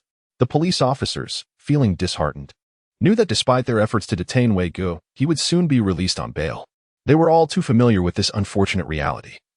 Prompting the captain to express his resignation about the situation, hoping Wei Gu would comprehend that they were merely performing their duties. The remainder would be left to his family to address. Chapter 17. Mission failed. Mission completed, earning 83 experience points. Mission reward, 15 experience points. Street Racing Manual. Street Racing Manual? Yi Sun was taken aback, realizing that stopping the street racing gang could also yield such a remarkable secret. He felt a profound sense of admiration. After all, this system was of his own creation, so the chaotic rewards were indeed within his expectations. He activated the racing cheat code. Activation successful. Yi Sun closed his eyes, savoring the influx of knowledge akin to cramming, and in a fleeting moment, he comprehended various racing techniques in the art of vehicle modification. Although somewhat excessive, one cannot deny that these racing secrets possess a certain charm. Driving a Ferrari, accompanied by the campus beauty, and drifting freely through the city streets is a dream cherished by every young man. Admittedly, it may seem a tad pretentious, yet it is undeniably true. As night swiftly passed, Yi Sun returned to his room, and it was already dawn. He felt no fatigue. Rather, the excursion had invigorated him, leaving him with a sense of boundless energy. Doudou, if you don't get up soon, there will be no breakfast for you. Doudou's ears perked up, and her little eyes flew open. With a sudden leap from the bed, she joyfully exclaimed, Doudou wants to eat eggs and drink milk. All right. Quickly wash your face, brush your teeth, and get dressed. The hotel will stop serving breakfast soon. After hastily completing her morning routine, Doudou followed Yi Sun to the dining area. Due to a special request from the proprietor, as soon as Yi Sun and Doudou entered the restaurant, the staff provided them with exceptional attention, ensuring a lavish and nutritious breakfast. Doudou delighted in her meal, while Yi Sun, who had previously lacked the habit of eating breakfast, recognized that at 13, he had yet to enter the throes of adolescence, and it was crucial to maintain proper nutrition for his developing body. Yi Sun is now less than 400 experience points away from reaching level 10, and he will soon ascend. He has resolved to practice meditation during the day and venture out to combat crime at night. After all, wandering through the city inevitably leads to various tasks. The rationale for avoiding daytime activities is quite straightforward. There are seldom any worthwhile missions available. He has no intention of engaging in trivial errands such as helping an elderly lady cross the street, as tasks yielding a mere single experience point are utterly unremarkable. Doudou, once you've had your fill, let us embark on an adventure. Brother Yi Sun will treat you to ice cream. Doudou, having never encountered ice cream before, is uncertain of its taste. However, knowing that Yi Sun wishes to treat him, he is confident it will be delightful. Whether aboard a bus or a taxi, Doudou displays an air of curiosity, and Yi Sun himself is equally intrigued. He observes the diverse array of people around him, which includes ordinary earthlings as well as numerous beings of the beastly race. These beastly individuals lead lives that are entirely indistinguishable from those of ordinary humans. Their interactions are harmonious, and their manners are remarkably refined. When Yi Sun previously watched Dragon Ball, he felt that this fairy tale-like world was utterly unrealistic. Firstly, from an evolutionary biology perspective, the DNA differences among mammalian species are minimal. However, these minute genetic variations result in vastly different biological structures. For a bear to live and work like a human, there exists only one possibility. The bear must possess an intelligence equivalent to that of humans, alongside a moral upbringing that eliminates its primal instincts. From any angle, this notion appears to be the delusions of a dreamer. It is truly astonishing. What significant evolutionary event transpired in the Dragon Ball universe that allowed all mammals to assume human forms? However, Yi Sun soon dismissed his earlier question, realizing that only canids and felids among mammals could transform into human shapes. His mind incessantly recalled scenes from the Dragon Ball animation. If his memory served him correctly, a crocodile man clad in a karate gi had indeed appeared at the World Martial Arts Tournament. Notably, crocodiles are not viviparous mammals but oviparous reptiles. How peculiar. Furthermore, Dragon Ball is replete with inexplicable creatures, such as the werewolf who harbored a deep-seated hatred for Master Roshi, and the dinosaur-like master who confronted Sun Wukong during his inaugural martial arts tournament. Then there is Pilaf, the series' true first antagonist, known as the King of Mixed Rice, a being that deviates from the conventional understanding of humanity. He is neither a beastman nor an extraterrestrial, but rather a unique human race among Earthlings. This phenomenon is, in fact, quite understandable. Those acquainted with evolutionary biology know that during humanity's evolutionary journey, distinct human species branched off, with only our lineage ultimately prevailing and reigning over the Earth. Interbreeding among different human species is impossible due to the inability to produce viable offspring. Even if offspring were conceived, they would likely suffer from various genetic deficiencies, such as the absence of reproductive organs or bodily deformities, accompanied by genetic diseases leading to a painful demise. Upon reaching a bustling square, Yi-sun and Do-do hurried to the ice cream shop. Yi-sun ordered a multi-flavored fruit ice cream for Do-do and casually opted for a sundae for himself. Relishing the moment before facing the impending threat from the cosmos, Do-do was thoroughly delighted. Having never tasted such delectable treats nor worn such stylish clothing in Green Bamboo Village. After indulging at the ice cream shop, they explored an amusement park and then a hot pot restaurant, continuing their merriment until sunset, when Do-do joyfully expressed his willingness to return. Oh, children are indeed so wild. Once they begin to play, they are impossible to restrain. I recall having been just the same in my youth. Reflecting on the past, Yi-sun couldn't help but feel a twinge of sorrow. He pondered how his family would react upon learning of his demise, and whether his employer would feel a pang of guilt. Upon returning to the hotel, Do-do, exhausted from play, fell into a deep slumber. Noticing that the time was ripe, Yi-sun donned his nocturnal attire once more and stealthily slipped out. He soared through the city's skyline, relentlessly undertaking missions. Ding! He received an F-level task to rescue a youth being harassed by delinquent youths. Yi-sun was momentarily taken aback and quickly followed the crimson arrow indicating the location of the incident. There, in a dimly lit alley, a group of individuals was tormenting a solitary figure. This must be it. He soared to the skies above the scene with remarkable speed, observing the unfolding drama below with a calm demeanor. The beleaguered youth had been battered, his face a canvas of bruises, while the 7 tormentors erupted in laughter. Little Q, we one team make it difficult for you. Just drink this bottle of urine, and we promise to let you go home, one of them jeered. The boy, known as Little Q, remained silent, his lips tightly sealed. However, the tremors of his body revealed his palpable fear of these ruffians. Gathering a semblance of courage, albeit with a quavering voice, he uttered, I will tell the teacher tomorrow. To this, the leader of the gang, a scoundrel named Jack, erupted in laughter. Tell the teacher what? Do you wish for the entire school to know that you drank my urine? Ha ha. The 6 others joined in the raucous laughter. Yet, the moment was abruptly shattered as Jack delivered a resounding slap to Little Q's face, the sound echoing even from Yi-sun's elevated position. Indeed, the impact brought tears to Little Q's eyes as he cried out, Jack, why do you always pick on me? Who the hell told you to act so arrogant? If you were either academically gifted or handsome, I wouldn't bother with you. But you, my friend, are neither bright nor likable, and yet you dare to defy me. Jack replied with a nonsensical rationale. Little Q appeared bewildered. How have I offended you? I passed through the corridor of the teaching building at noon today. And not only did you refuse to yield, but you also had the audacity to stare me down. How brazen. I didn't defy you. The corridor is wide enough. You walk on the left, and I walk on the right. We would collide. Collide, my ass. Jack retorted, launching into a flurry of punches and kicks directed at Little Q, before viciously insisting, drink this bottle of urine, and I won't trouble you at school anymore. Yi-sun gently shook his head, refraining from intervening, as he was curious to see whether this individual named Xiaoqiu would truly drink the urine. If he chose to submit before the tyrant and acquiesce to such humiliation, Yi-sun would simply turn and leave. A coward of that ilk was not worth saving. A fleeting thought crossed his mind when Xiaoqiu, with tears streaming down his face, cried out, don't even think about it. If you have the guts, kill me. Otherwise, I will not let you off easily. You are nothing but a piece of trash destined to never enter high school. Jack, evidently accustomed to wielding power in school, was instantly consumed by rage upon hearing Xiaoqiu's scathing retort. He bellowed furiously, you little bastard, I'll kill you. Without hesitation, Jack hurled the bottle of urine directly at Xiaoqiu's face and then, summoning all his strength, struck Xiaoqiu on the temple with a vicious punch. Jack was indeed a figure of brute force. With that blow, Xiaoqiu immediately felt dazed and collapsed to the ground. Yet, instinctively, he protected his head, struggling to endure the kicks from 7 assailants.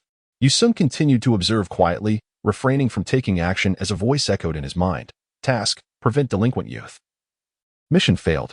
Chapter 18. The police investigation under the brutal assault of Jack and his companions. Xiaoqiu ultimately succumbed to unconsciousness. Upon noticing Xiaoqiu's stillness, the assailants ceased their onslaught. One of them remarked, Jack, let's call it quits. It wouldn't be good if we ended up killing this kid.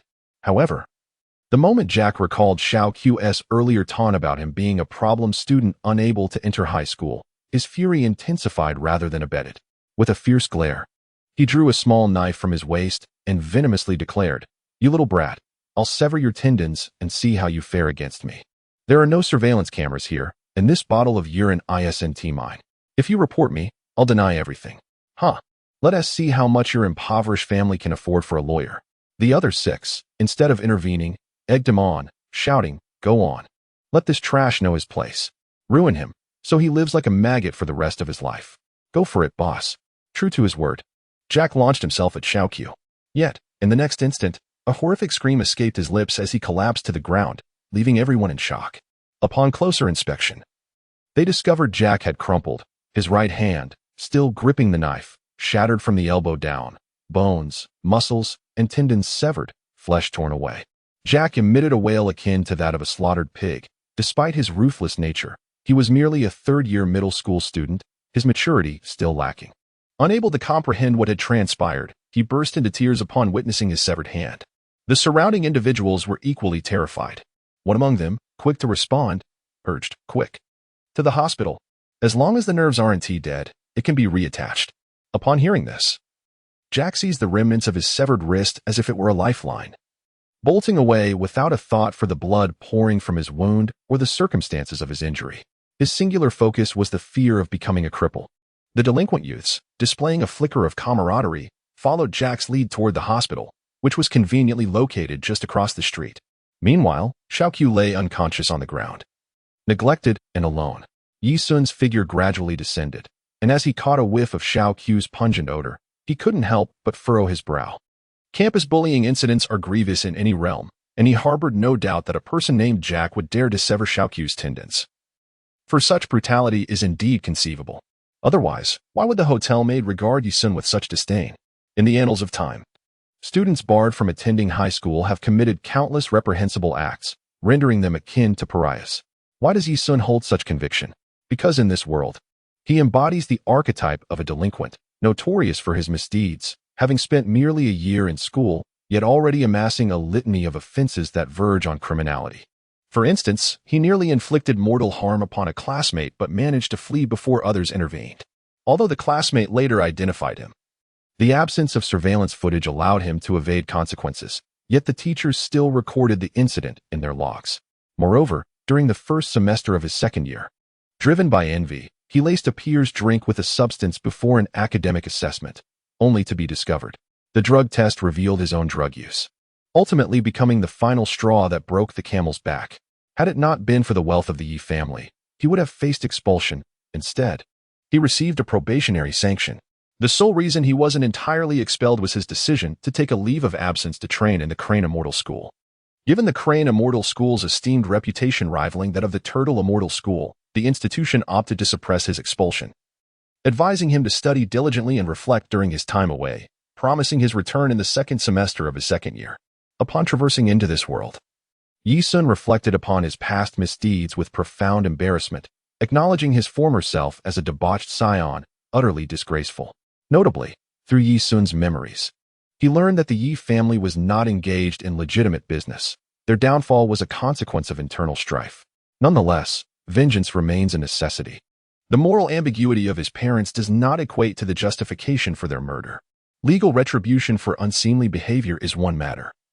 It is not for scoundrels to enact their own brand of justice. Yi Sun swiftly grasped Xiaoqiu and soared into the air, leaving behind a scene that, apart from a pool of blood, bore no trace of the recent turmoil. However, some nearby residents, roused by the commotion, descended to investigate. Upon witnessing the bloodstain, driven by a sense of civic duty, they promptly chose to alert the authorities.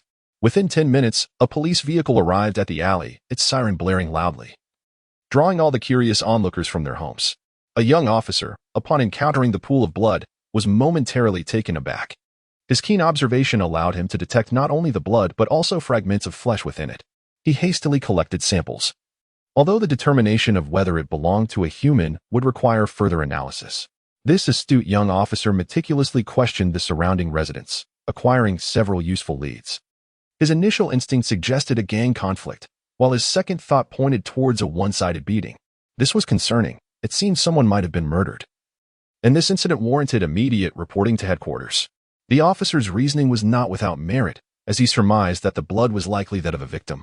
Ironically, his conclusions were the opposite of the truth, yet the situation demanded careful handling. At that moment, he noticed that the utility pole in the alley appeared to be leaning, and under the light, he discerned a faint trace of blood upon it.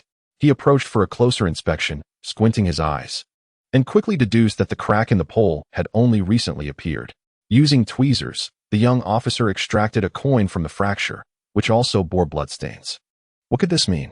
His expression shifted slightly, prompting a nearby officer, who was in contact with headquarters, to inquire, "Achi, what have you discovered?"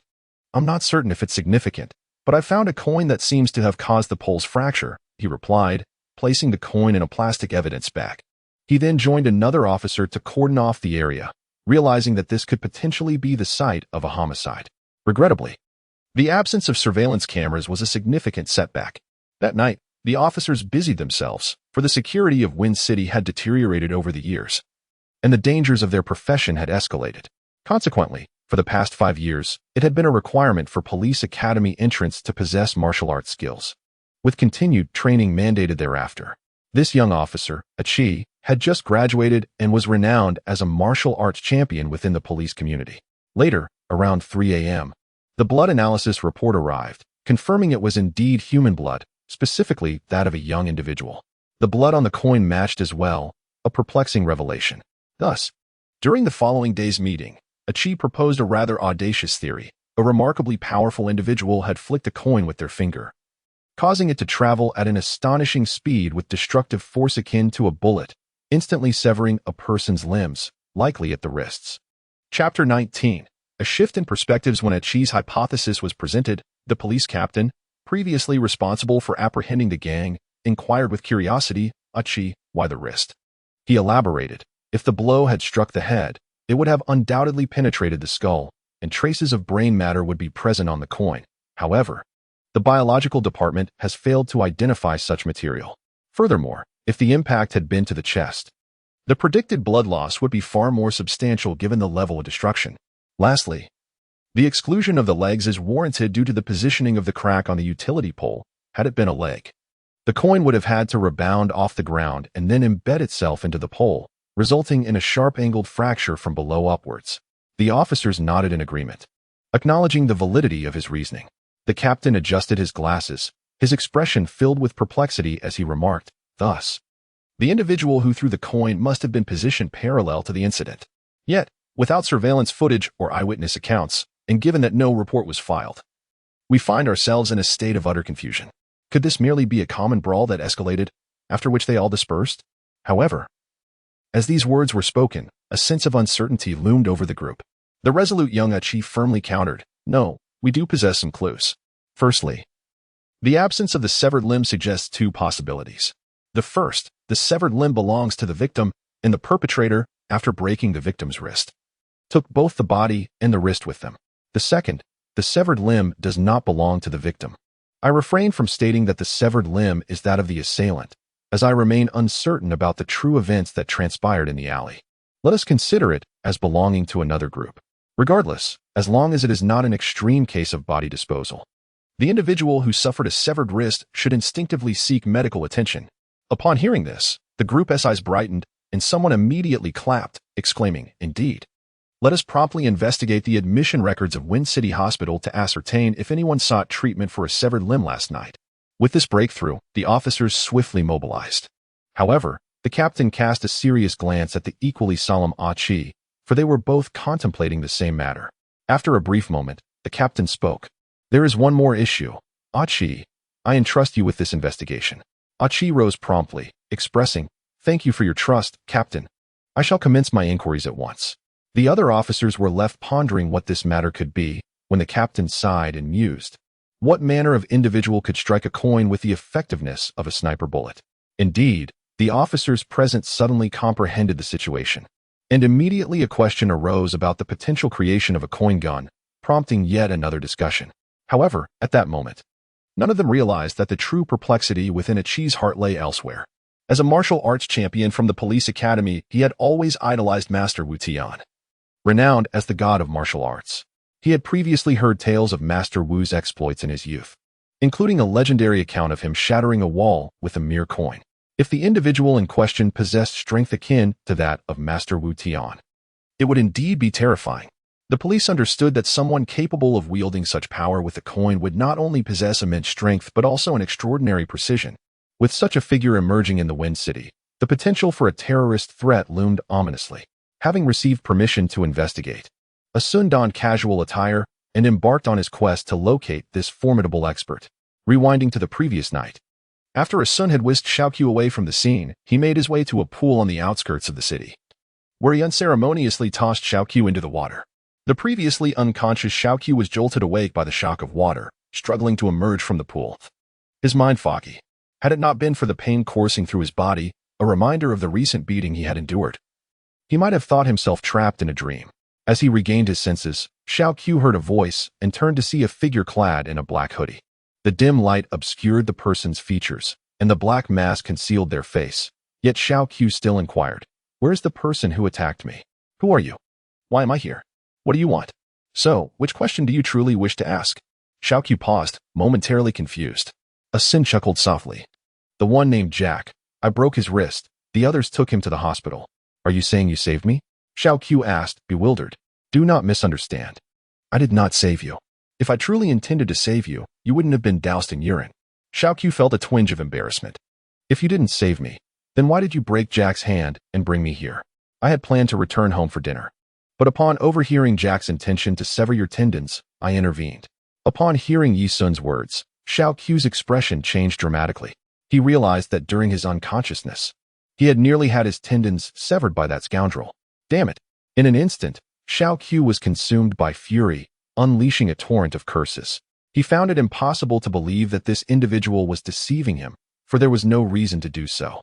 He felt an overwhelming urge to confront Jack and stab that fool twice. However, Xiaoqiu soon regained his composure and, filled with suspicion, inquired, "Pray tell. If you have rescued me, why have you brought me here? Do you possess any money?" Upon hearing this, Xiaoqiu's face turned ashen. It was indeed a ploy for robbery. After Jack's gang had knocked him out, they likely left immediately, and this person had brought him here solely for monetary gain. No. It must be a kidnapping, intending to extort money from his family. If he were not a kidnapper, why would he disguise himself like a figure in black? Yi Sun understood precisely what the young man was contemplating. Calmly, he remarked, "If you possess the means, you may take a taxi home yourself. I intend to return and rest. If you find yourself lacking funds, I can lend you 20 yuan, and you may repay me when you return here tomorrow evening." "What?" Xiaoqiu's expression faltered, his mind swirling with questions. Nevertheless, he replied, "No need, I have money." Yi Sun waved his hand dismissively, expressing uncertainty about the distance to the young man's home. However, he urged him to hurry, for after midnight, taxi fares would double. As soon as he finished speaking, Yi Sun gracefully ascended into the air, vanishing from Xiaoqiu's sight in an instant. Witnessing this spectacle, Xiaoqiu was left utterly astonished. His mouth agape as he watched Yi Sun soar farther and farther away until the figure completely disappeared, causing him to collapse onto the ground in fright. "He can fly? He can fly? He can fly?" Xiaoqiu remained seated, repeatedly pondering this question. How can a human fly? Is he an alien? Shaking his head to regain clarity, he suddenly realized that everything the extraordinary man had said must be true. A person capable of flight was undoubtedly no ordinary individual, and there was no reason for him to deceive Xiaoqiu. He mentioned returning to this spot at the same time tomorrow. That evening, Xiaoqiu experienced a profound shift in his worldview, causing him to question the very essence of scientific understanding in his reality. Chapter 20. The noteworthy figures of the school. In truth, Xiaoqiu possessed less than 15 yuan. He summoned a taxi to take him to a location closer to home, intending to walk the remaining distance. It was only when he boarded the taxi that he realized the mysterious hero had transported him to another district. However, considering the timeline, no more than 5 minutes had elapsed since he had been knocked unconscious. Such a brief span of time could only be traversed by flight. It was impossible to reach that district otherwise. Indeed, he had been whisked away directly to that place. It was astonishing. Could humans truly possess the ability to fly? Would he have the chance to encounter that remarkable individual again? Upon returning home, Xiaoqiu felt a lingering sense of disorientation, completely indifferent to his parents, who spent their days either playing cards or arguing. Neither of them held a steady job, leading a meager existence. From childhood to the present, Xiao Qiu's life had been profoundly tragic. Like a timid bird afraid to soar, he desperately pushed his fledglings toward the nest's edge, hoping they might take flight. Yet, he forgot that they lacked the courage to fly, and he overlooked the fact that the fledglings had not yet learned how to spread their wings. Forcing them to do so before their feathers had fully developed would only result in their shattered bodies. The previous generation, lacking in ambition, placed all their hopes for a turnaround on the next generation, wholly ignoring that they were still in their prime and capable of striving to alter their lives and destinies. Xiao Qiu was not handsome, tall, or fair-skinned. He initially aspired to excel academically, but alas, throughout his upbringing, any disagreement would result in his father striking him and his mother scolding him. Just last month, a simple remark about the food being too salty led to his father delivering a resounding slap, leaving Xiao Qiu dazed and with a nosebleed that splattered the table. Seeing the mess, his father, in a fit of rage, cornered him and unleashed further violence. This singular instance epitomized the reality of their household. When his academic results were released, Xiao Qiu dared not share them with his parents, fearing ridicule and scorn. Even a slight improvement in his grades was a source of trepidation, for it would only invite derision. Some might say this was a manifestation of his parents' love and expectations. However, Xiao Qiu, perhaps lacking emotional intelligence or cognitive ability, felt no affection or anticipations. Only witnessing the previous generation venting their incompetence and dissatisfaction upon him. Consequently, Xiao Qiu lost his enthusiasm for learning and passion for life, and his future seemed devoid of hope.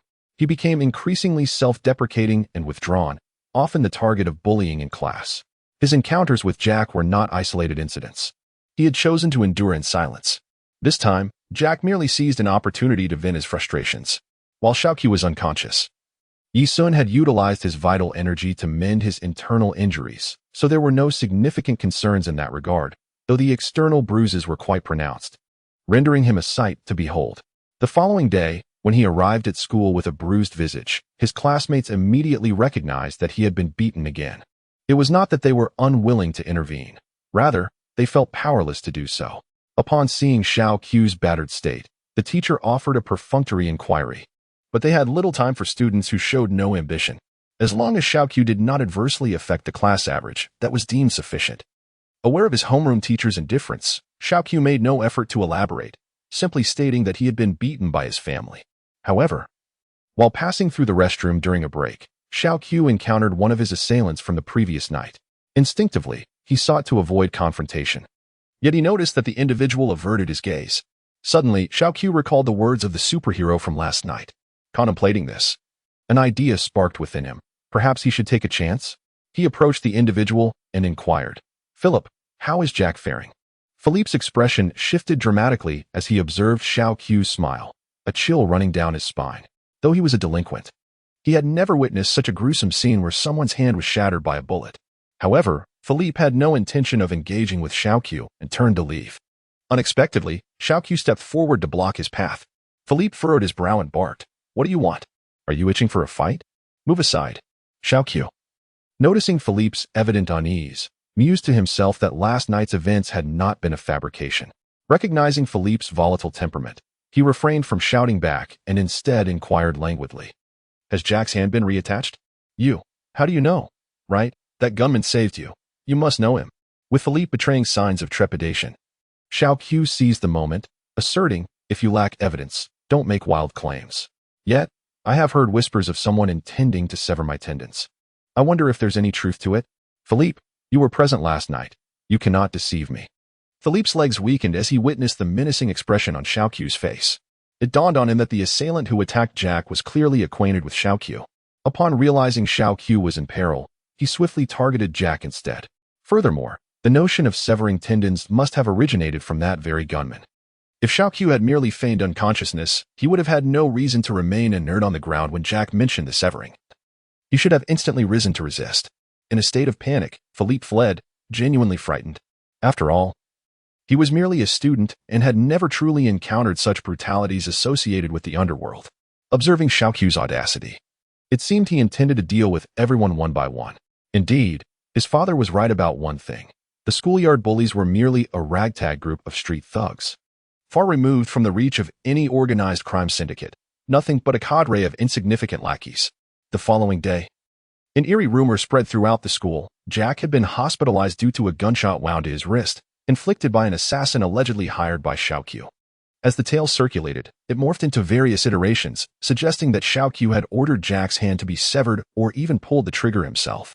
Ultimately, it was agreed upon that a fierce confrontation had ensued between Jack and Xiaoqiu, resulting in Jack sustaining a broken wrist and Xiaoqiu appearing battered and bruised.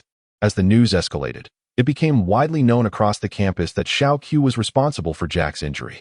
Numerous students approached Xiaoqiu to inquire about the truth, to which he vehemently denied any wrongdoing.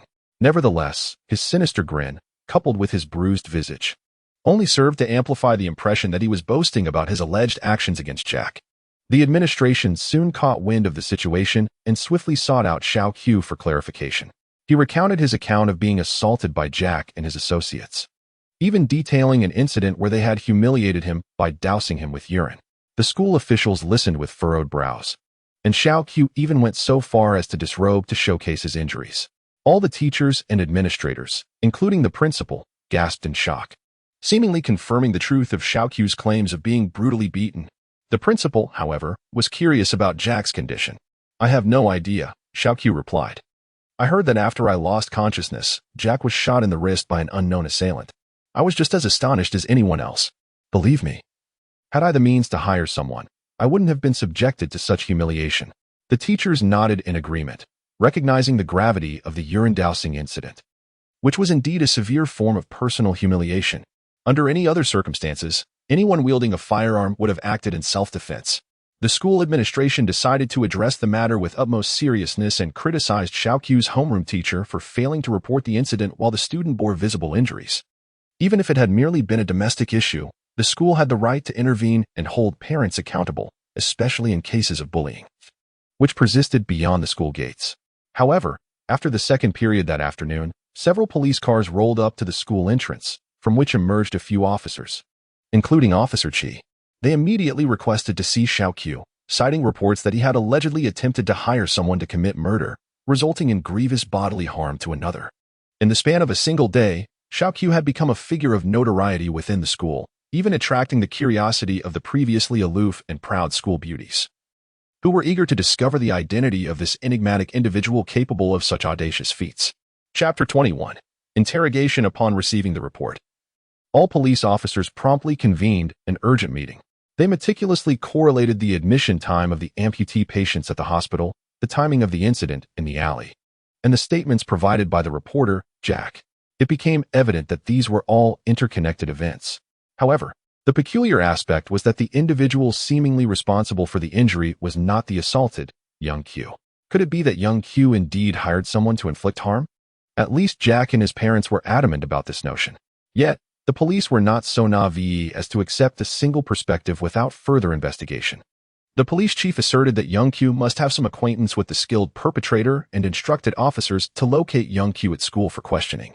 However, Aki raised his own doubts, suggesting that this incident might not involve Young Q at all, and posited that Young Q may not even be familiar with the skilled assailant. Everyone should recall the incident with the reckless bikers a few days ago, right? After interrogating those bikers, they all claimed that their sudden collective crash was precipitated by a figure clad in a black hoodie and mask who appeared at an astonishing speed beside their vehicles, leading to their downfall. This revelation astonished the officers.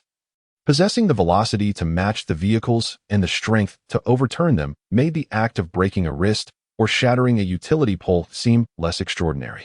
Following the chief's directive for Aki and his colleagues to interrogate Young Q, he himself swiftly departed to the police headquarters to report this alarming development, as the existence of such a formidable adversary warranted the attention of the chief.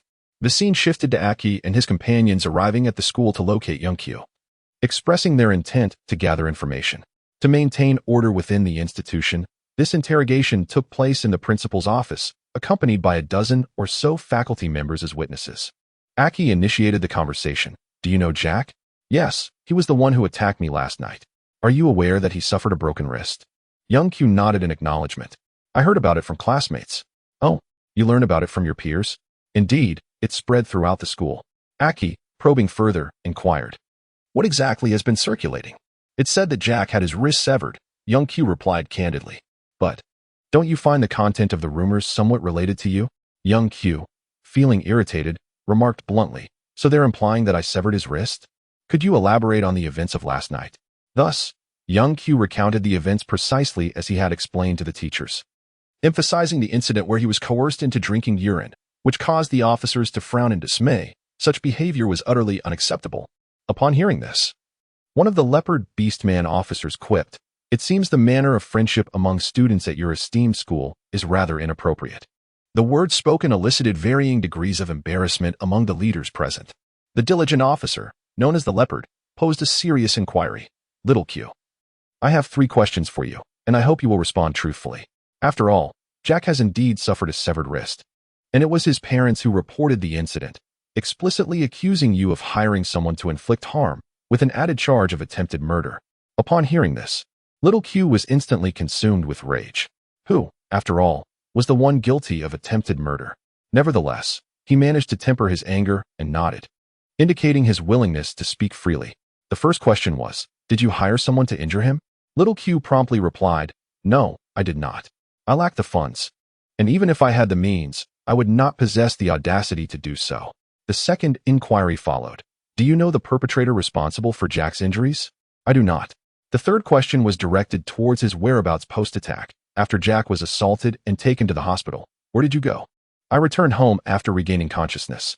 The Leopard officer paused momentarily before clarifying, I apologize. My third question lacked precision. I meant to ask, from where did you take a taxi? Little Q felt a surge of alarm. Instinctively, he understood that the police had tracked the taxi he had taken the previous night, thereby revealing his departure from the scene of the incident to a park in another district. Realizing that concealment was futile, he resolved to speak the truth, though his revelation startled both the police and the teachers present. Upon hearing about the mysterious figure's sudden departure, the educators appeared utterly perplexed. However, the officers wore expressions of grave concern, as this aligned with I-Chi's deductions. Indeed, a formidable expert from the Wind City had arrived. Wait a moment, Little Q. Did you say that the superhuman simply flew away? Yes, he flew away without hesitation. A collective gasp escaped the onlookers. The officers exchanged glances. I-Chi had heard of a unique technique that purportedly allowed one to soar into the air, but the specifics remained unknown. It seemed imperative that they consult the director, as this matter pertained to the public security of Wind City and demanded careful deliberation. Little Q answered each question with ease. After all, he was not guilty of hiring a hitman, and it appeared Jack was indeed incapacitated, which brought a sense of relief to Little Q, who felt no anxiety in the presence of the officers. You assert that the individual simply flew away? The officer reiterated, having asked this question multiple times. Yes, that person indeed took flight. Initially, I believed he was merely employing a trick, but during the time I was unconscious and then regained awareness. Unless he truly transported me to the park using some flying technique, it would have taken at least 20 minutes for a vehicle to arrive, even under optimal conditions. Ah Fei, reviewing the notes, contemplated before asking, why do you think he brought you to the poolside at the park? Perhaps he saw me lying there, unconscious and soaked in urine, and felt pity for my plight. Hence he placed me by the water to wash me off.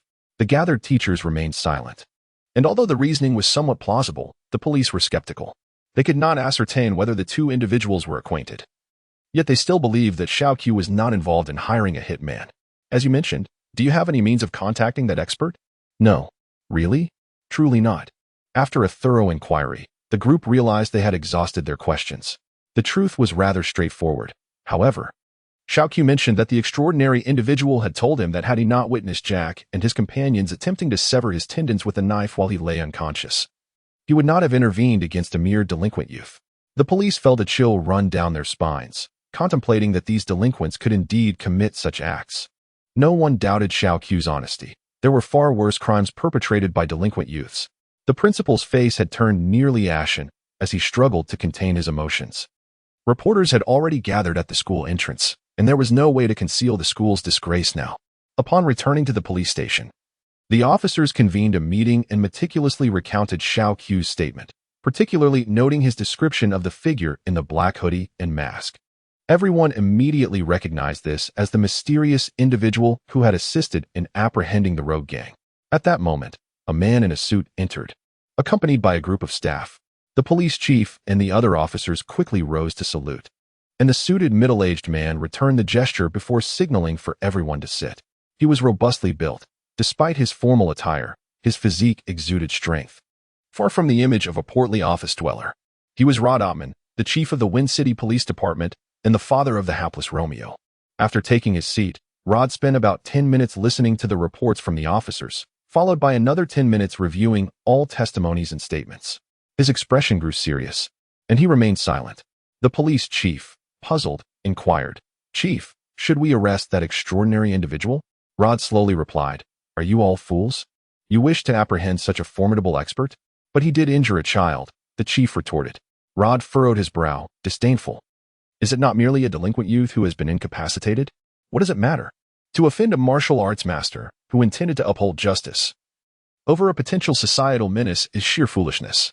I possess the intellect you lack." The officers were drenched in sweat, truth be told. Rod's remarks were hardly befitting of a police chief and resembled more the words of a gang leader. "Chief, I have a rather unorthodox request," one subordinate ventured. Noticing the young HE's initiative, Rod nodded. "Speak your mind. We kindly request you to demonstrate the prowess of that extraordinary individual for us." Chapter 22.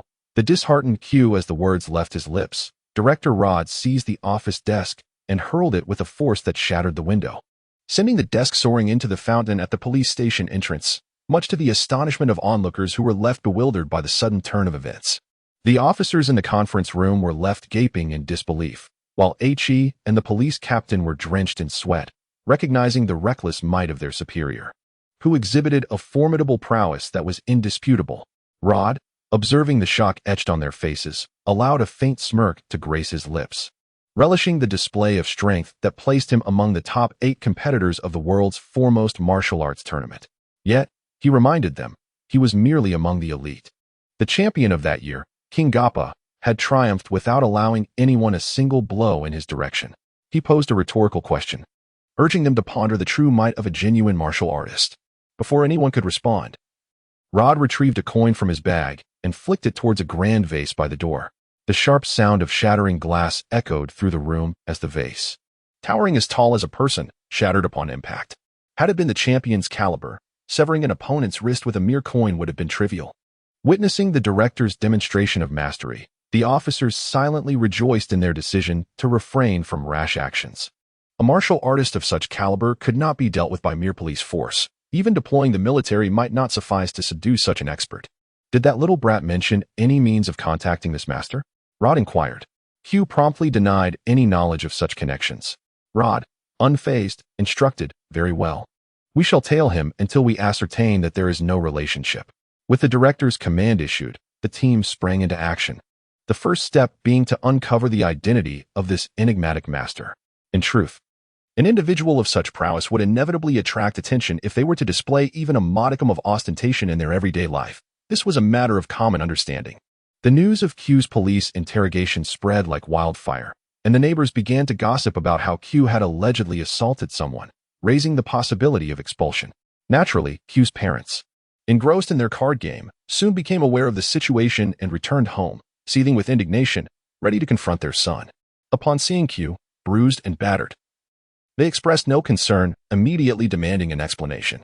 Q recounted the entire ordeal, including the assault he endured, the humiliation of being doused in urine after refusing to drink it, and ultimately the incident where Jack had his wrist severed by a mysterious figure after Q lost consciousness. Furthermore, Q elaborated on the police's visit to his school to take statements. However, as he finished recounting, he suddenly sensed a shift in the atmosphere. Glancing at his father, he noted the man's face flushed and veins bulging, evidently on the verge of an explosive reaction. Moreover, the police had indicated that they would pursue further developments in the case. But as for Jack's allegations of conspiracy to commit murder against Q, no formal charges had yet been filed. As soon as these words were uttered, Xiao Q's father erupted in fury, delivering a kick that sent Xiao Q tumbling into the corner of the wall. He then unleashed a torrent of curses, exclaiming, "You little bastard. You've brought nothing but disgrace upon our family. Why the hell aren't you dead outside? At least then I could claim some compensation. You worthless piece of trash. Incapable of anything but causing trouble. What purpose do you serve?"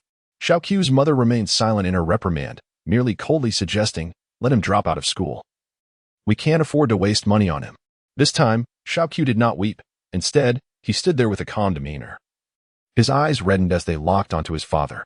In that moment, he felt as though the world was devoid of light, and life itself held no meaning, as if everything around him were an illusion. He had been beaten, and his parents were indifferent. He had been bullied, only to be blamed by his parents for causing trouble. There are countless lies that are spoken with the semblance of truth, such as, everything parents do is for the good of their children. In reality, this statement is utterly false. Parents, in their ignorance, can ruin their child's future in an instant, especially those of lesser means. One should not expect any remarkable education methods from them. Merely avoiding chaos is already a significant challenge. Seeing Xiaoqiu's silence, his father continued his tirade. You won't be eating tonight. Tomorrow, I will go to school and apply for your withdrawal. From now on, you'll accompany me to the market to help with the stall. The couple took turns berating Xiaoqiu, and after an hour of exhausting insults, they ordered him to clean the dishes while they resumed their nightly ritual of playing mahjong. This was the monotony of their lives. Sitting alone at home, a fleeting thought of ending his life crossed Xiaoqiu's mind. He felt utterly defeated, as if being born into such a family was a cruel joke from the heavens. Should he jump from the window? He pondered, but just then, the image of a soaring figure flashed through his mind, prompting him to murmur, if only I could be like that person, to spread my wings and effortlessly break the wrists of wrongdoers. However, at that moment, he suddenly recalled a phrase from the mysterious figure in black. Come here tomorrow night and bring my money. Could it be that the figure truly expected him to go to that place tonight? Xiaoqiu's heart raced as he grabbed his bicycle keys and pedaled towards the park. Checking the time, he realized it was still quite early, but his eagerness to uncover the truth about whether the figure awaited him there was overwhelming. Upon arriving at the park, Xiaoqiu anxiously awaited the arrival of the figure. Seconds turned into minutes, and as the crowd thinned and night deepened, anxiety began to grip him.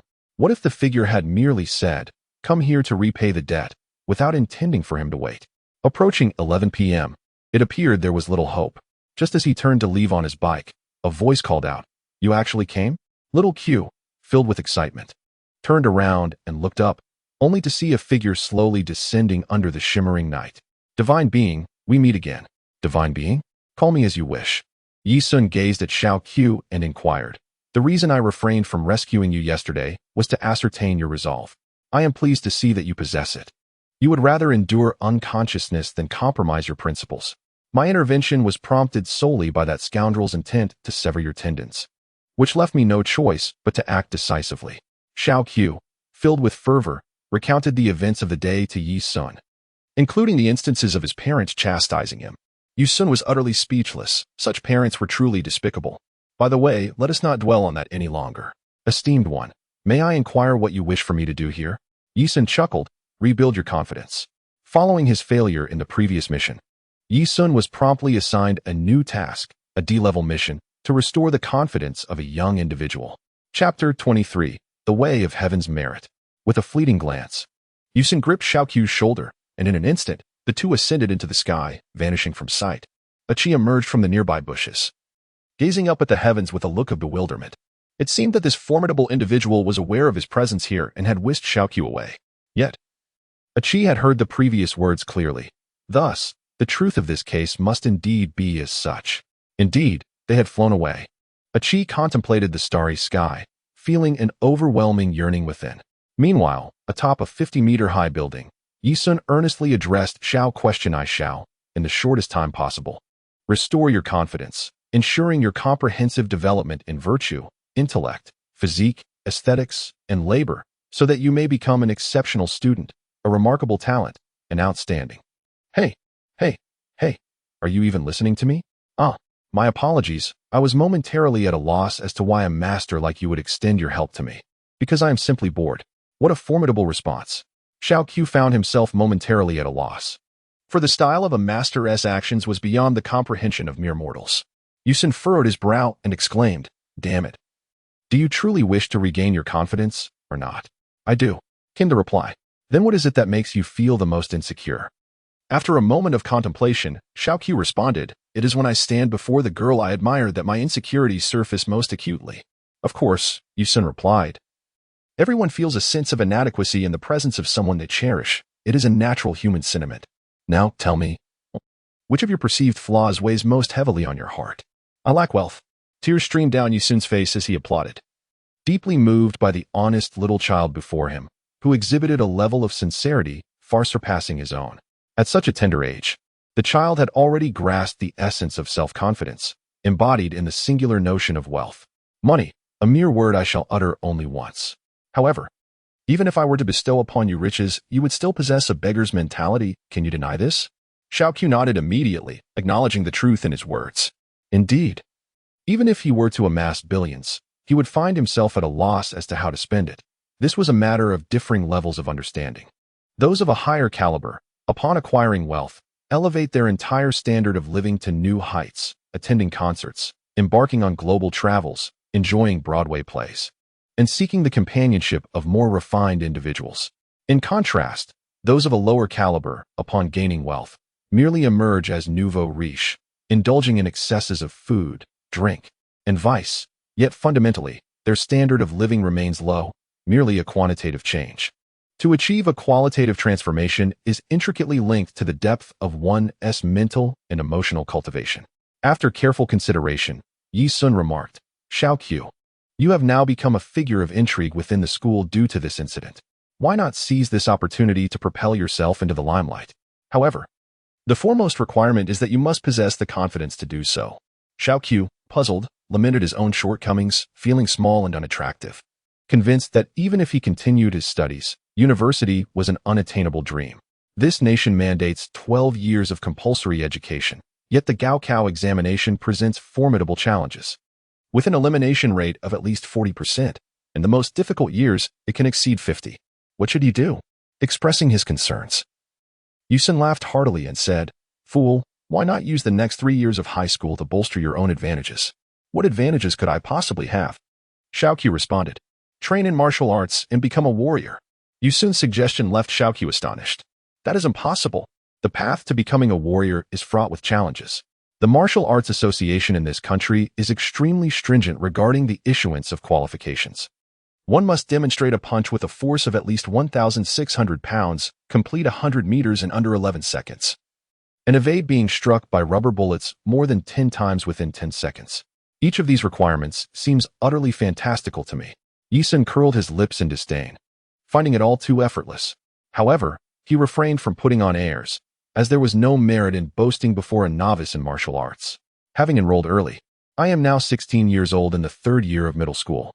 Over the past year, my height has stagnated at a mere 161 meters, rendering me the shortest in the class.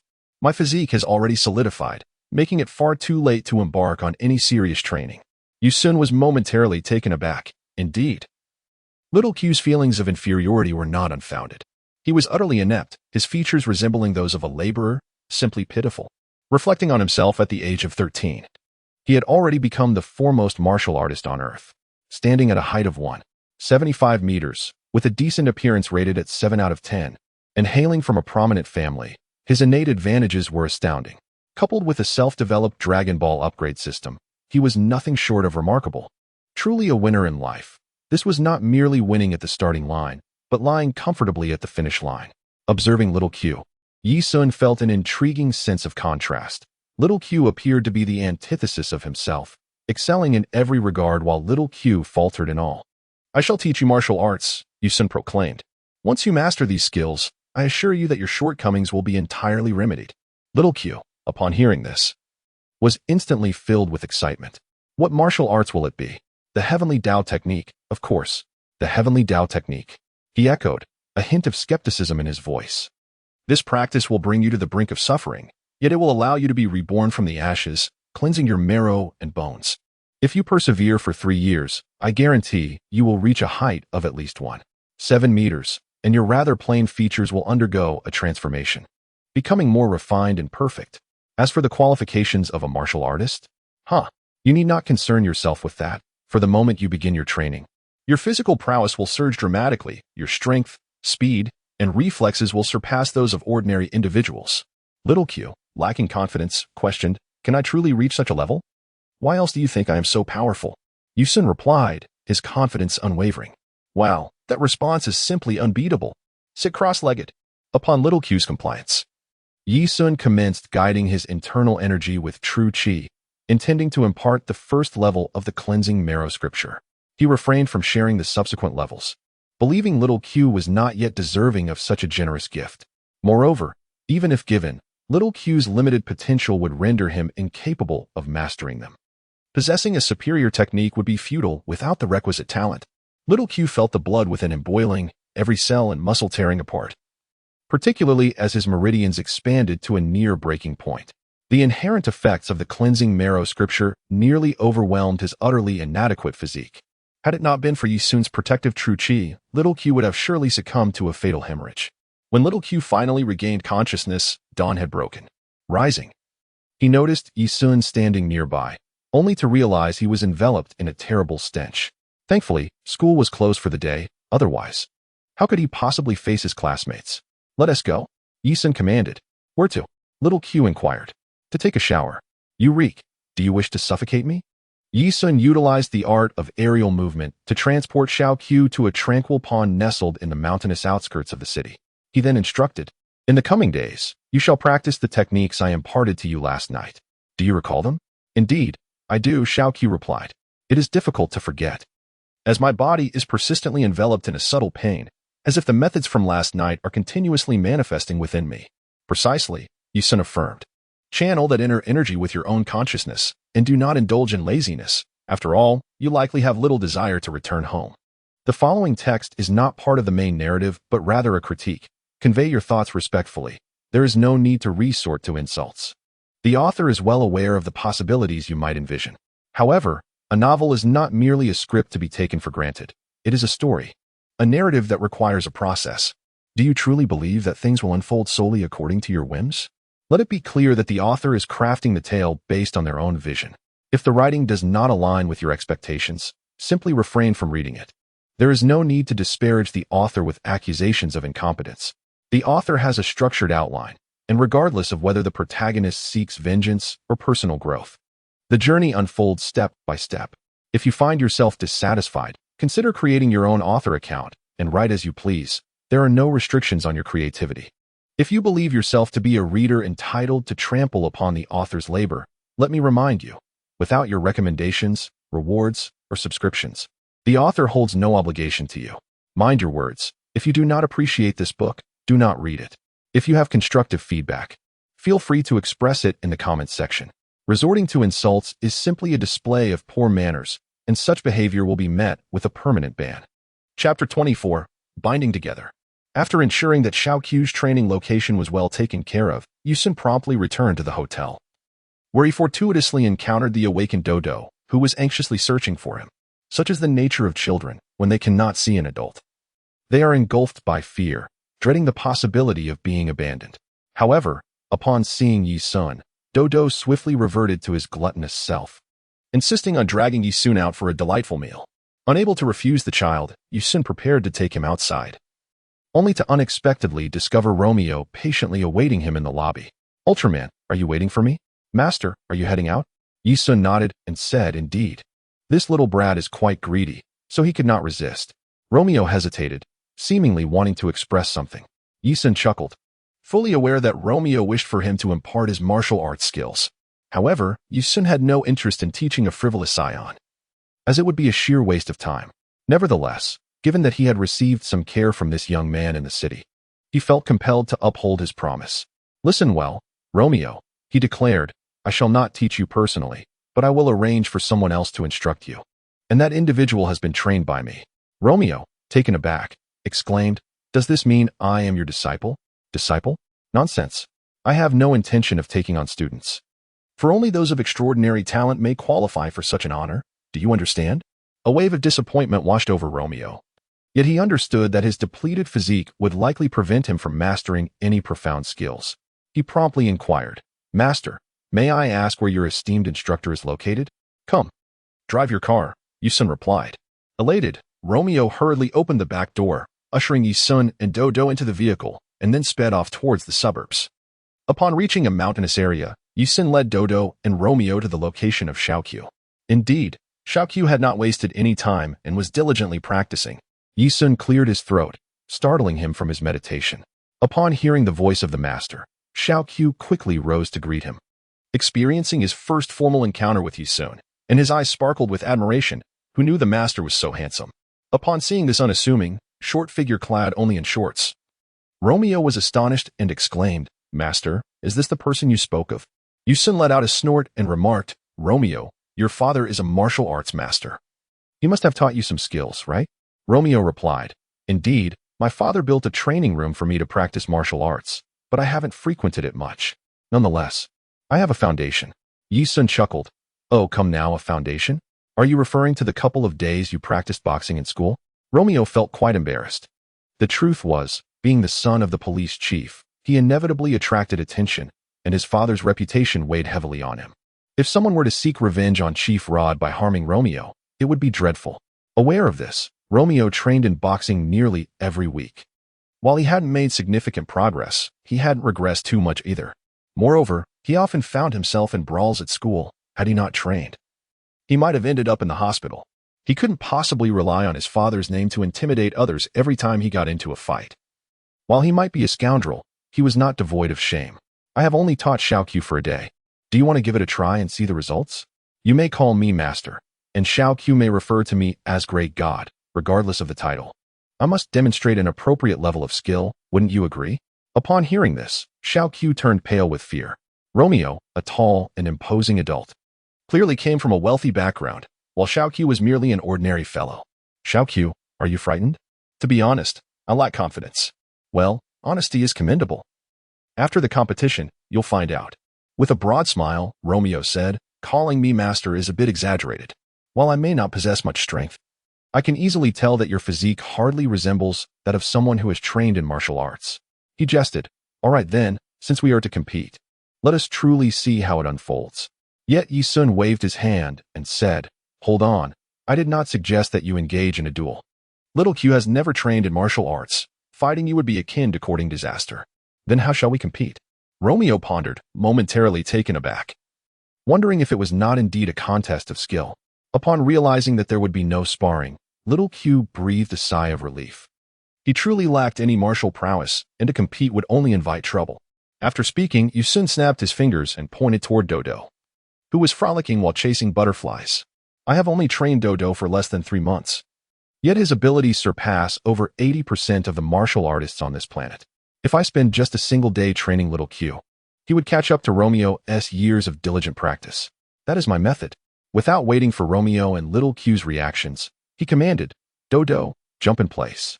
Dodo halted, gazing at Yisun, and then leapt effortlessly over 20 meters high. This astonishing sight left both Romeo and Little Q utterly astounded. Next, Yisun instructed Dodo to strike the tree, and without hesitation, Dodo complied. With his adorable little paws, he delivered 3 swift blows to a tree that was neither too thick nor too slender, resulting in a clean break at its base. "What do you think of that?" Yisun gazed at the 2 bewildered gentlemen with a smile, playfully suggesting, "You too, jump on the spot." Romeo and Xiaoqiu exchanged glances and promptly complied. However, while Romeo's leap was unremarkable, akin to that of an average individual, Xiaoqiu, in a moment of instinctual reaction, unleashed a surge of internal energy, propelling himself nearly 2 meters into the air. Romeo stood agape. Astonishment etched across his face as he glanced at Yisun and then back at the equally astonished Xiaoqiu. The atmosphere grew tense in that instant, prompting Yisun to applaud and commend Xiaoqiu. After a day's tutelage, achieving a 2-meter vertical jump is a commendable effort. Xiaoqiu felt a surge of joy, unable to suppress his elation, while Romeo's expression darkened, for he, the son of the police chief, had trained in martial arts for over a decade yet found his jumping ability inferior to that of a novice. "Romeo, I know you are dissatisfied. Let's test your strength. Instead of arm wrestling, let us see who can throw stones at the same tree. The results will speak for themselves." Dodo, sporting a displeased smile, tugged at Yisun's sleeve and pouted, "Brother Ah-sun, these 2 brothers are truly weak. I do not wish to play with them. Dodo, go catch a large fish. These 2 brothers need plenty of meat for their martial training today." Upon receiving the command, Dodo leapt excitedly into the lake, darting towards the center like a fish before diving beneath the surface. Before Romeo and Xiaoqiu could comprehend the situation, they witnessed Yisun unleash a powerful energy wave, obliterating a pile of rubble into dust. "Is this an energy wave?" Romeo's complexion shifted dramatically as he gasped in astonishment. His understanding of the martial world far surpassed that of a mere civilian like Xiao Qiu. Those capable of emitting energy waves were among the pinnacle of martial artists in this realm. Romeo's admiration for Yi Sun soared to unprecedented heights, his eyes sparkling with awe, while Xiao Qiu remained oblivious to the luminous phenomenon that had just transpired. Yi Sun smiled and said, "From this day forth, I shall solely impart the art of Qigong to Xiao Qiu, who in turn will instruct Romeo on the application of this discipline." Given that Romeo is the son of the chief of the police department and possesses some of the finest martial arts resources in the Wind City, you shall be responsible for teaching Xiao Qiu the art of combat. Do you both comprehend my intention? Romeo cast a glance at Xiao Qiu, initially feeling quite disgruntled. However, upon realizing that he was also to instruct this inexperienced novice in martial techniques, he understood that the master had no intention of teaching martial arts directly. Rather, he employed this method to foster mutual learning between the two. In this manner, neither party would owe anything to the other. Such is the wisdom of a master. His training methods are entirely distinct from those of others. Yet, an epiphany struck Xiao Qiu. He seemed to grasp Yi Sun's underlying message. If Romeo was indeed the son of the police chief, it signified that he belonged to the upper echelons of Wind City society. Could this be the means by which the master intended to assist him in regaining his confidence? Chapter 25. Rigorous training. Romeo and Xiao Qiu embarked on their own journey of cultivation, following Yi Sun's directives. Romeo reopened his martial arts training room and presented Xiao Qiu with a card, stating, "Xiao Qiu, you must understand the master's intent, even at such a young age. He possesses extraordinary abilities, and his willingness to inspire us through this method speaks volumes of his generosity. Henceforth, we shall support one another in our endeavors. And you must diligently explore the intricacies of internal energy cultivation. The more knowledge you acquire, the more I shall learn." Xiao Qiu naturally comprehended the implications. Yi Sun sought to entwine their progress in cultivation, potentially to help restore his own confidence. It was a subtle strategy where neither would suffer. For Romeo, uncovering Xiao Qiu's background was a straightforward task. Within 2 days, he had gathered all pertinent information, including academic performance and ongoing legal troubles. Frowning, Romeo noted that the police were incessantly searching for Xiao Qiu, who stubbornly remained in the training room, refusing to venture out. "Are you not returning to school?" he inquired. "My parents deem me worthless. Attending school would merely waste money. Hence they have initiated my withdrawal application," Xiao Qiu explained, recounting how his parents had constantly criticized him. This revelation infuriated Romeo. "What kind of parents are these? Should I call someone to deal with your father?" "Hold on," Xiao Qiu quickly interjected, astonished at the suggestion. "Are you serious? You can't just stir up such chaos." Romeo dispatched individuals to investigate Xiao Qiu's school records and discovered that he had not been expelled. In fact, upon learning of Xiao Qiu's departure from home, his parents were so exasperated that they neglected to intervene, neither reporting his absence nor checking with the school, adopting a "let him go if he wishes" attitude. Meanwhile, Jack found himself in a precarious situation, as Romeo had enlisted 3 legal teams to confront him, accusing him of attempted murder, intentional harm, and personal insults. Romeo was determined to take action against Jack. He also needed to deal with those few accomplices, leaving the police, the school, and even Director Rod utterly astonished, pondering how his wayward son could have become entangled with Xiao Qiu. However, being the astute man he was, Rod quickly realized that the situation was likely more complicated than it appeared. Romeo must be concealing something from him. Conducting a discreet investigation, he discovered that Romeo had been diligently practicing martial arts daily, a revelation that felt as improbable as a collision between Mars and Earth. With myriad questions swirling in his mind, Rod promptly dispatched individuals to ascertain the truth, even locating the woman who had driven Romeo away. Not to mention the events that transpired later at the youth hotel. As it turned out, the skilled individual his son had befriended was none other than that enigmatic figure. For the first time, Rod found himself applauding his seemingly inept son, astonished that despite his shortcomings, Romeo had stumbled upon such fortune. As for Xiao Qiu, he was likely a disciple of that master. Rod surmised that his son should strive to cultivate a good relationship with him. Rod yearned to consult the master but hesitated to intrude, opting instead to observe his son's transformation from a distance. Indeed, in the past month, Romeo had undergone notable changes. His complexion had brightened, shedding the pallor of excess indulgence, and he was astonished to discover a significant improvement in Romeo's physical condition. Previously, although tall and imposing, He had appeared somewhat languid, almost like a frail decorative pillow in the eyes of martial arts experts. Now, however, Romeo exhibited a robust physique, striding with vigor, radiating an undeniable presence of latent power. Eventually, Jack withdrew his complaint, and Romeo let the matter go. Nevertheless, the school was determined not to overlook those wayward youths, issuing a prohibition on further education for Jack and his gang, regardless of the connections Jack's family might have. They proved irrelevant in the wake of this incident. Meanwhile, Xiao Qiu returned to school to continue his studies. Romeo confidently pledged to cover Xiao Qiu's tuition for the next 3 years of high school, but in return, he insisted that Xiao Qiu must not hold back. Sharing all the knowledge imparted by the master, the two reached a harmonious agreement. What delighted Xiao Qiu even further was the unexpected growth spurt he experienced. After diligently practicing the internal cultivation techniques taught by Yi Sun, his height surged from 162 meters to 168 meters in just under a month, and his skin transformed from coarse to a radiant, healthy bronze tone. Additionally, due to the effects of the bone-washing scripture, Xiao Qiu not only grew taller, but also developed an aesthetically pleasing physique, characterized not by muscular bulk but by a natural elegance in his form. Witnessing Xiao Qiu's remarkable transformation left Romeo profoundly impressed. He began to comprehend why the master had achieved such prowess at the tender age of 13. It was truly remarkable. This realization solidified Romeo's determination to seek guidance from Xiao Qiu, prompting him to dedicate himself to even more rigorous training. Yi Sun informed the two individuals that strength training is distinct from bodybuilding. It is a form of explosive training that necessitates intense physical exertion. Consequently, their regimen primarily revolves around striking sandbags, supplemented by various tools designed to enhance explosive power. Shortly thereafter, Romeo approached Rod with a request to acquire equipment aimed at improving explosive strength and reflexes. Rod merely smiled faintly and promptly granted approval, ensuring that all training apparatus adhered to the standards befitting national martial artists. Yi Sun has two primary missions: to salvage the future of the disillusioned youth, Romeo, and to restore the confidence of the self-doubting boy, Xiao Qiu. However, he finds Romeo's extravagant lifestyle quite distasteful, leading him to refrain from direct instruction. Instead, he chooses to mentor Xiao Qiu, who will relay the teachings on self-cultivation to Romeo. Aware of this arrangement, Romeo holds no grievances. Subsequently, an intriguing turn of events unfolds.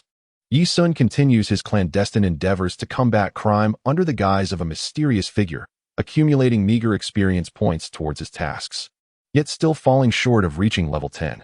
However, the situation takes an interesting twist. Xiao Qiu's cultivation progresses remarkably swiftly. After successfully overcoming his initial hurdle, he advances with astonishing speed.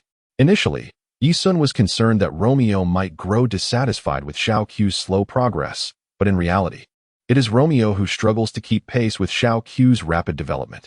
If one were to examine the progress bar for the first level of the cleansing scripture, Xiao Qiu has already achieved approximately 90, while Romeo has barely managed to reach 20. It is worth noting that as one advances, the challenges become increasingly arduous. Should Xiao Qiu reach 100, Romeo might find himself unable to even approach 50. Master, it seems that Xiao Qiu is perhaps not particularly adept at teaching, which is why my cultivation speed has lagged so far behind. Romeo could no longer contain his thoughts. He had always believed that, given his own perceptiveness, he should be the one urging Xiao Qiu to accelerate his training.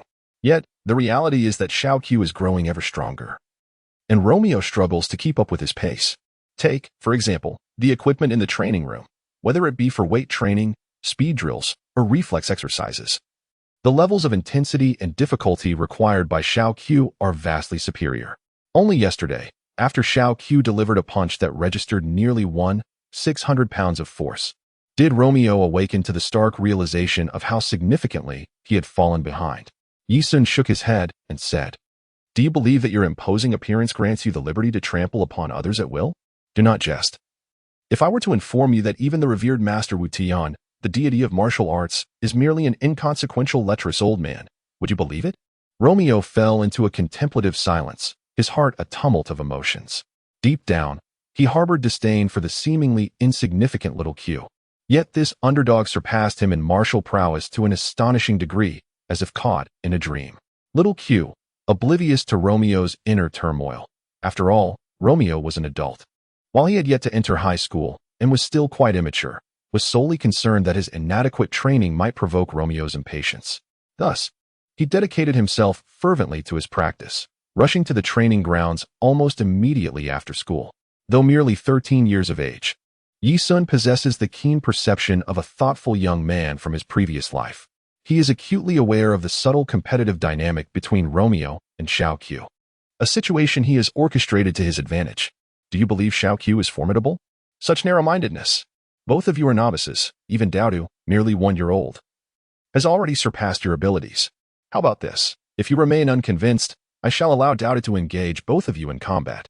Seated upon a stone, Daodu clapped his hands and sang nursery rhymes. Upon hearing Yi Sun's words, he promptly leaped down and scampered over, gazing at Romeo and Xiao Qiu before pouting. These two brothers are truly weak. I shall not fight them. Romeo broke into a cold sweat, while Xiao Qiu was drenched in perspiration, silently enduring the candid remarks of youthful innocence. Daodu, should you triumph over these brothers, they will treat you to delectable delights. Really? Daodu's eyes sparkled with excitement, as if he had just heard the happiest news in the world, and he immediately assumed a fighting stance, ready for the challenge. The battle commenced forthwith. Romeo and Xiao Qiu had received training in professional police combat techniques from Rod, with their strikes aimed at subduing criminals with effective force. However, they underestimated Daodu, whose agility resembled that of a fish gliding through water. No matter how fiercely they attacked, they could not lay a finger on him. Exchanging knowing glances, Xiao Qiu and Romeo coordinated their efforts. One executed a long punch while the other delivered a sweeping kick. Their combined assault proved effective, leaving Daodu no choice but to perform a half-turn in midair, channeling his inner strength into his left palm, which he swiftly struck against Xiao Qiu's chest. A chilling scream erupted as Xiao Qiu's body was sent flying like a kicked football, a sight that astonished Yi Sun. Enough. Daodu, I did not instruct you to use lethal force. The reprimand startled Daodu, and upon witnessing Xiao Qiu sprawled on the ground, coughing up blood, he felt a pang of guilt and began to cry. Romeo stared at Daodu in disbelief, struggling to comprehend how such a light strike could leave Xiao Qiu in such a dire state. Yi Sun swiftly tended to Xiao Qiu's injuries. With his internal energy in motion, the Shisui Sutra began to exert its power. This sutra inherently possesses the ability to awaken the body's latent potential, facilitating rapid healing. As long as the injuries are not fatal, recovery is typically assured. Upon observing Xiao Qiu's improvement, Yi Sun inwardly cursed, "Damn it. I need to reach level 20 to unlock the shop. Otherwise, in this situation, a single celestial being would suffice." Chapter 26. The Awkward Yi Sun Xiao Qiu, seizing the rare opportunity, immediately activated the Heavenly Path technique, as the Shisui Sutra was most effective at this moment. He sat cross-legged to commence his cultivation, while Dodo continued to weep uncontrollably. Romeo stood frozen, unsure of how to react. Yi Sun snapped his fingers, urging him to collect himself. When Romeo regained his composure, his face was a portrait of embarrassment. To be frank, neither you nor Xiao Qiu are qualified to be my disciples. Firstly, your innate talents are limited. Secondly, my own cultivation is not yet at the requisite level, leaving me no inclination to mentor others. The only reason I allowed Xiao Qiu to instruct you was due to a momentary lapse in judgment when I rashly promised to teach you a couple of moves. I must honor that commitment. Romeo stood speechless, feeling an overwhelming sense of humiliation. After all, he was a distinguished young master from the Wind City, and no one had ever spoken to him in such a dismissive manner throughout his life. Yet, Yi Sun's words transcended mere disdain. They were laced with outright contempt. He longed to turn and walk away. But Xiao Qiu's rapid progress reminded him that the best way to escape this mundane existence was to cherish the opportunity before him, a chance that was rare and precious. If he could endure this moment, it could lead to a future of limitless possibilities. If he could not, he would remain forever under his father's shadow. And upon his father's demise, his fortunes would swiftly decline. You, a privileged scion, cannot fathom the meaning of hardship. You only seek to reap the benefits without toil. Yet, you have forgotten that martial arts demand innate talent. Even if the finest martial artist in the world were to teach you, it would be futile if you cannot comprehend the teachings. Currently, you are merely an unsuitable, inept young master for martial practice. Do not be surprised if Xiao Qiu surpasses you. Even Dodo, who has merely trained for 3 months, could easily vanquish you with a mere breath. Sweat beaded on Romeo's forehead as he contemplated that had Dodo's previous strike connected with him, he would have surely perished on the spot, without a chance for rescue.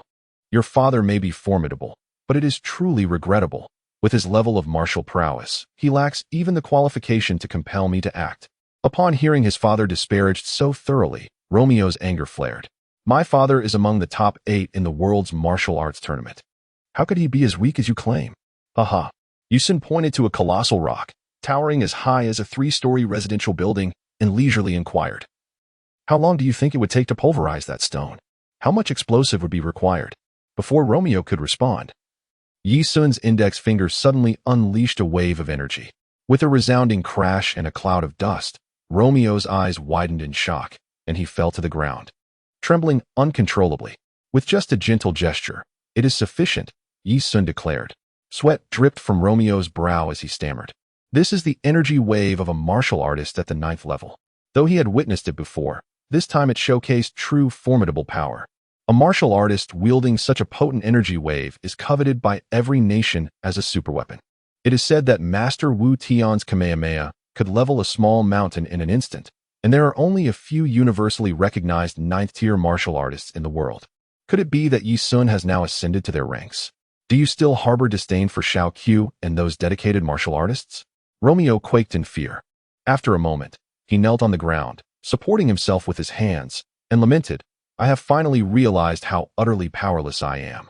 I implore you, Master, to overlook past grievances and impart your skills to me." Mission Rescue the Prodigal Youth completed. Reward, 70 experience points. Additional reward, 30 experience points, and a martial arts manual from the Police Academy. Title acquired. Inheritor of Martial Arts, with a permanent increase of 1 point to all attributes.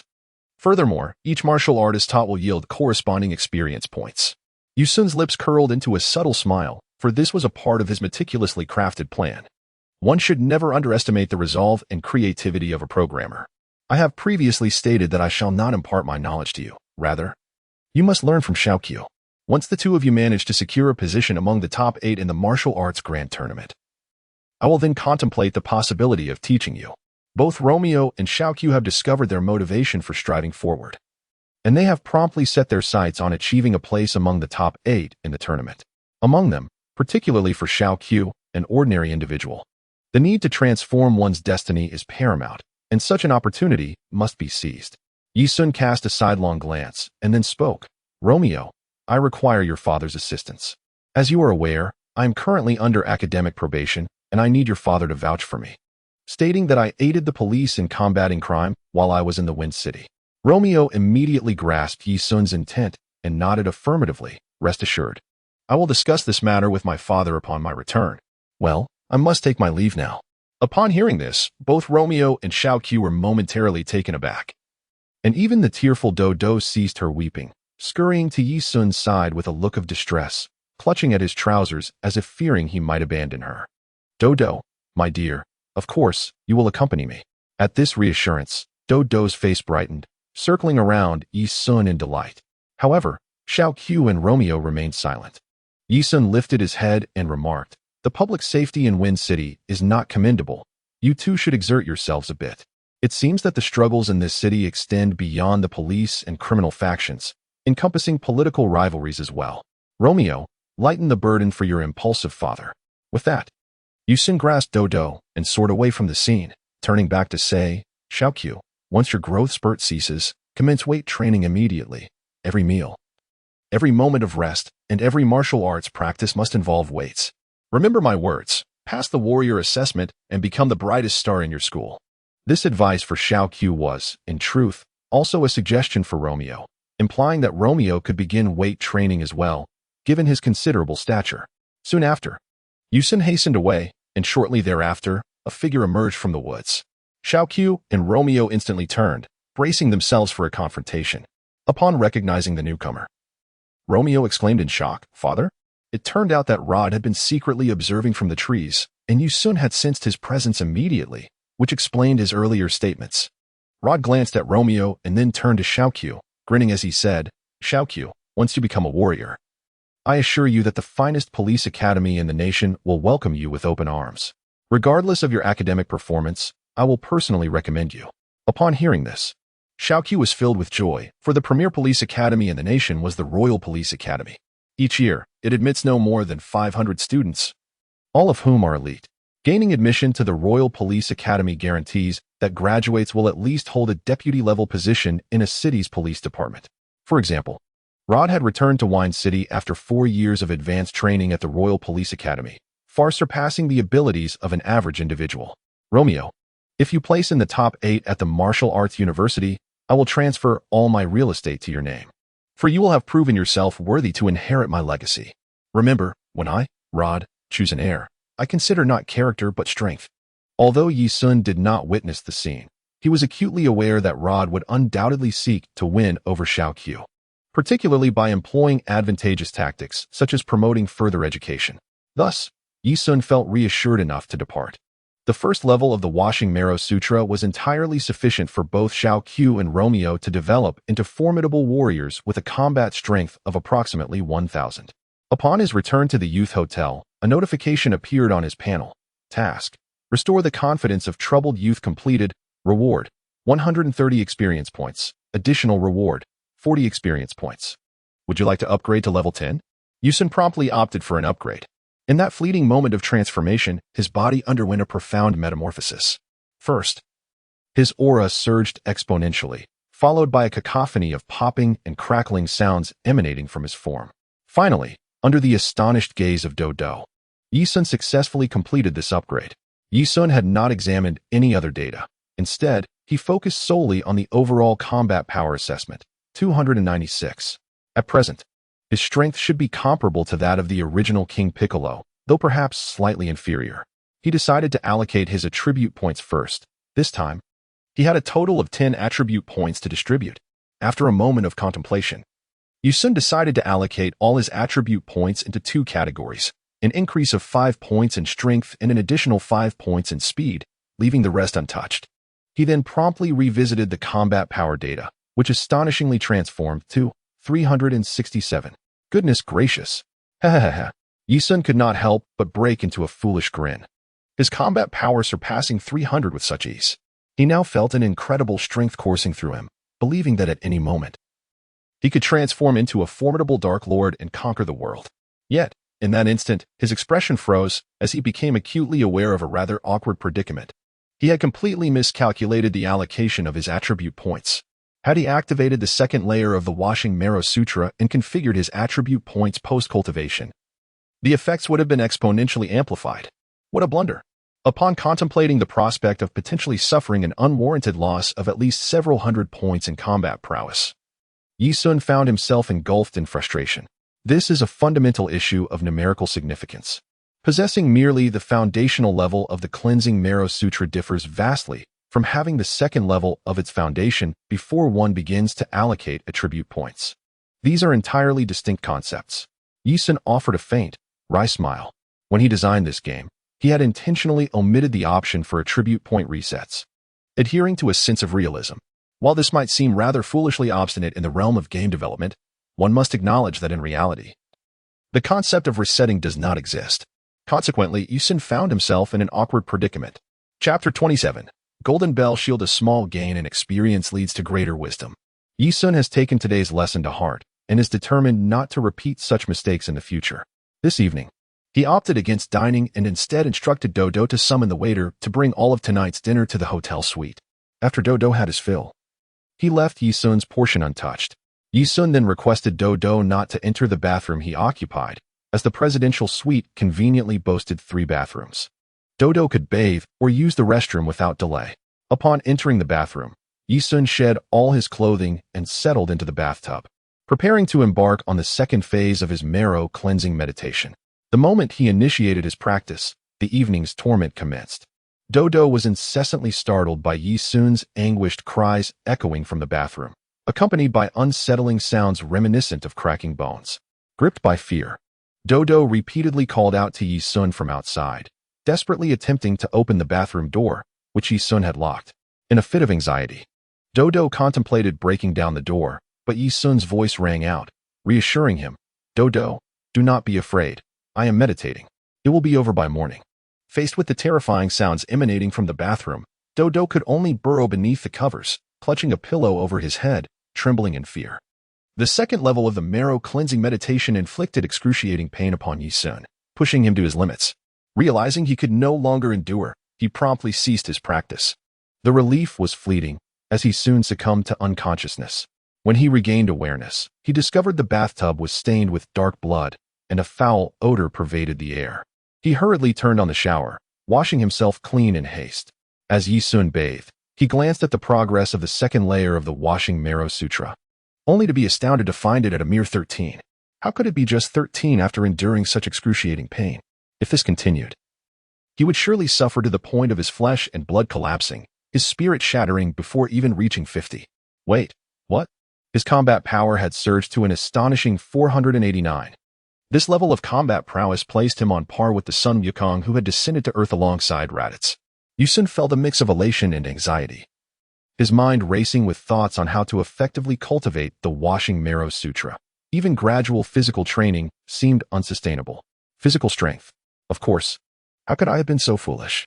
Yi Sun hurriedly opened the martial arts panel, and indeed, there was an option to learn martial arts. By selecting it, he could choose to cultivate one of several martial arts disciplines. Among these, Yi Sun was particularly drawn to the Golden Bell Shield. This martial art was fundamentally a body-refining technique, capable of honing one's physical attributes to their utmost limits. With advanced training, one could withstand the vacuum of space, cosmic radiation, and extreme temperatures without succumbing to their effects. Yi Sun had originally intended to bind his lineage with his physical strength, unleashing formidable protective techniques under a high-level lineage. He was confident that even in a direct confrontation with Frisia in the vastness of space, he would remain unafraid. Congratulations, player. You have acquired the Golden Bell Shield. You may now begin your studies. Select to learn. Yi Sun once again admired his own intellect and began his cultivation without hesitation. Moreover, he intended to practice both the Golden Bell Shield and the Washing Marrow scriptures simultaneously. When the Golden Bell Shield was mentioned, Yi Sun's initial reaction was one of skepticism. The so-called Golden Bell Shield and Iron Cloth Shirt are among the most renowned protective hard Qigong practices in Chinese martial arts. It is said that those who master the Golden Bell Shield and Iron Cloth Shirt can endure punches and kicks without sustaining any harm. Even ordinary blades and swords cannot injure them. Furthermore, they may attain the level of protective energy, allowing them to remain unscathed in water and fire, to hold their breath indefinitely, and to experience effects unimaginable to ordinary people, such as not feeling hunger. Of course, these claims are often exaggerated in martial arts novels. Although they are not entirely beyond the realm of possibility, martial wisdom states that brute strength cannot defeat a master of boxing, suggesting that only a person of sheer force cannot contend with one skilled in martial arts. There is also the saying that a master of boxing cannot overcome someone proficient in formidable skills, which typically refers to the Golden Bell Shield and Iron Cloth Shirt. In free fighting, the ability to withstand blows is often the most fundamental quality that an athlete must possess to stand in the ring, and it serves as the essential baseline requirement for a successful fighter. Those who cultivate internal energy often find their physical strength significantly enhanced under the nurturing of true qi. The Turtle Immortal, through centuries of exploration, integrated numerous classical martial arts texts with Taoist principles of harmonizing with the universe. By attempting to combine stillness and movement, he merged martial arts and Qigong into a cohesive practice, utilizing breath control, guided movements, and the cultivation of internal energy as the foundation to create his unique school of Qigong. This is why the Turtle Immortal possesses physical attributes that far exceed those of ordinary humans. Yi Sun eagerly opened the introduction to the Golden Bell Shield and was immediately captivated. The techniques of the Heavenly Sovereign's muscle transformation, the Ascension and Purification Scripture, the Invincible Golden Bell Shield, and the Divine Illumination Scripture for seeking immortality are indeed intriguing. Thus, it seems that the system regards these four martial arts as being of equal caliber. It is said that mastering the Divine Illumination Scripture to its utmost pinnacle grants the ability to resurrect, though I cannot rely on such a notion to escape mortality. It appears that studying the Divine Illumination Scripture is essential. However, the Golden Bell Shield must be my immediate focus. With great anticipation, he flipped through the pages detailing the Golden Bell Shield technique, and, true to its reputation, the contents were enlightening. The Golden Bell Shield embodies a robust masculine vigor and necessitates formidable inner energy as its foundation. During practice, it can comprehensively enhance a warrior's vitality and spirit, ultimately allowing the energy to materialize into a protective bell-like form.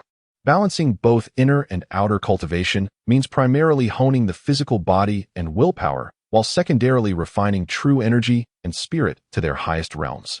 In this regard, the celestial true Qi from the purification scripture saves me from the most fundamental hurdle, paving the way for my mental fortitude and the foundation of my physical prowess. Yi Sun's eyes grew increasingly bright, and he could not help but feel a surge of excitement. With the mastery of both the Washing Marrow Sutra and the Golden Bell Shield, he was destined to ascend to the pinnacle of martial arts. As he continued to read, he discovered that the Golden Bell Shield was divided into 12 levels, with an enigmatic 13th level that could only be comprehended and created through the practitioner's own insights. Each level proved to be more arduous than the last.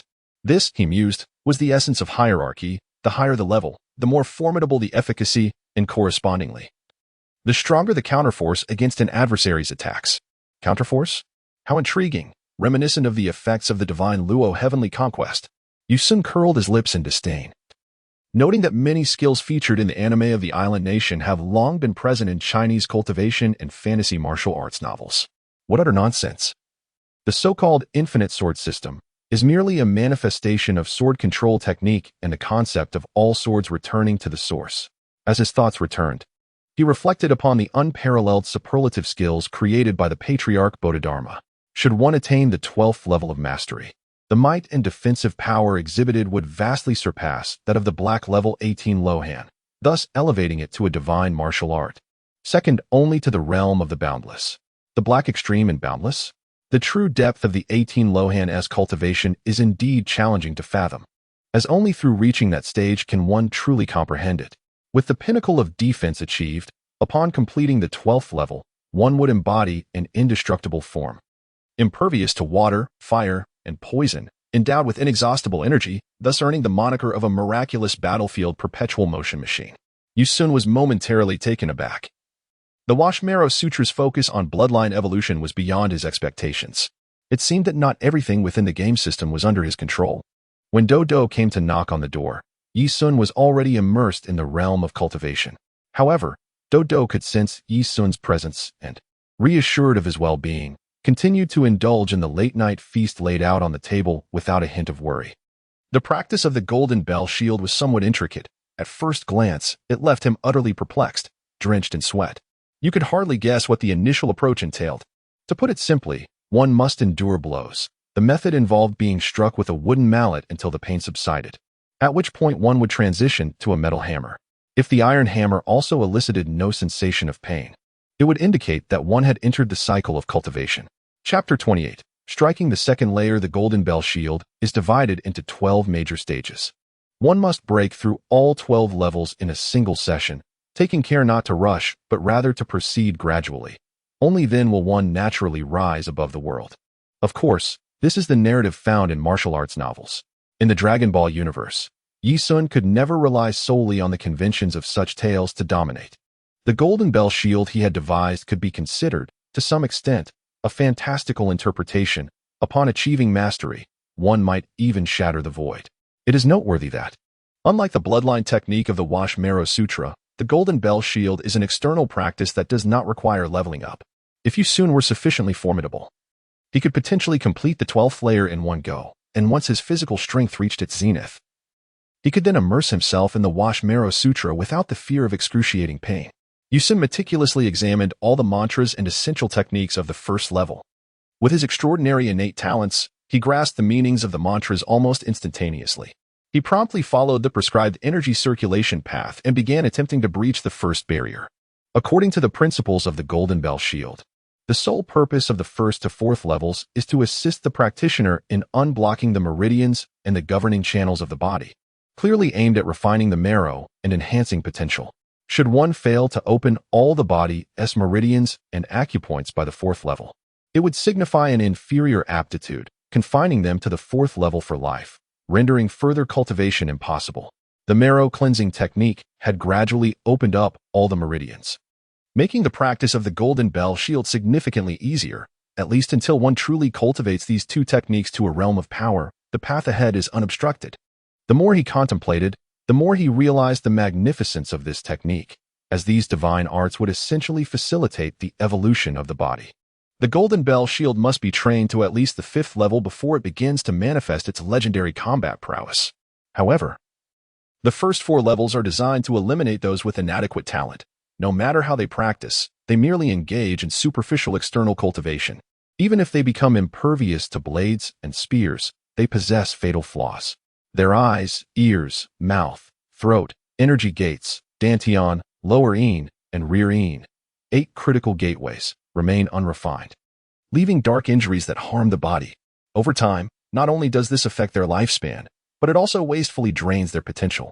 In combat, a moment's carelessness in being struck at an inadequately cultivated vital point could lead to fatal consequences. Hence, Yi Sun meticulously designed a martial arts upgrade system to ensure these divine arts complement each other. Practicing the marrow cleansing technique can concurrently enhance the Golden Bell Shield, and vice versa, leading to an elevation in lineage and physical quality. Well then, first level, here I come. Without hesitation, Yi Sun summoned his true energy. The washing marrow technique, serving as the foundation for the Golden Bell Shield, had already assisted him in accomplishing a significant portion of his potential expansion. In essence, the Golden Bell Shield and the washing marrow technique are 2 complementary disciplines. Indeed, it was not long before a formidable aura began to emanate from Yi Sun's body, as this aura incessantly hammered and fortified his physique. However, the celestial true energy was exceedingly fierce, compelling Yi Sun to proceed cautiously. A moment's carelessness could leave him bedridden.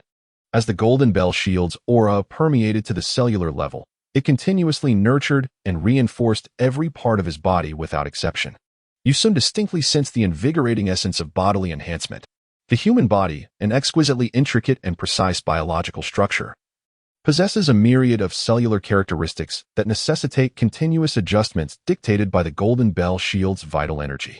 Primarily, the outer layers of skin, muscles, and tendons are the most susceptible to the relentless fortification provided by the Golden Bell Shield.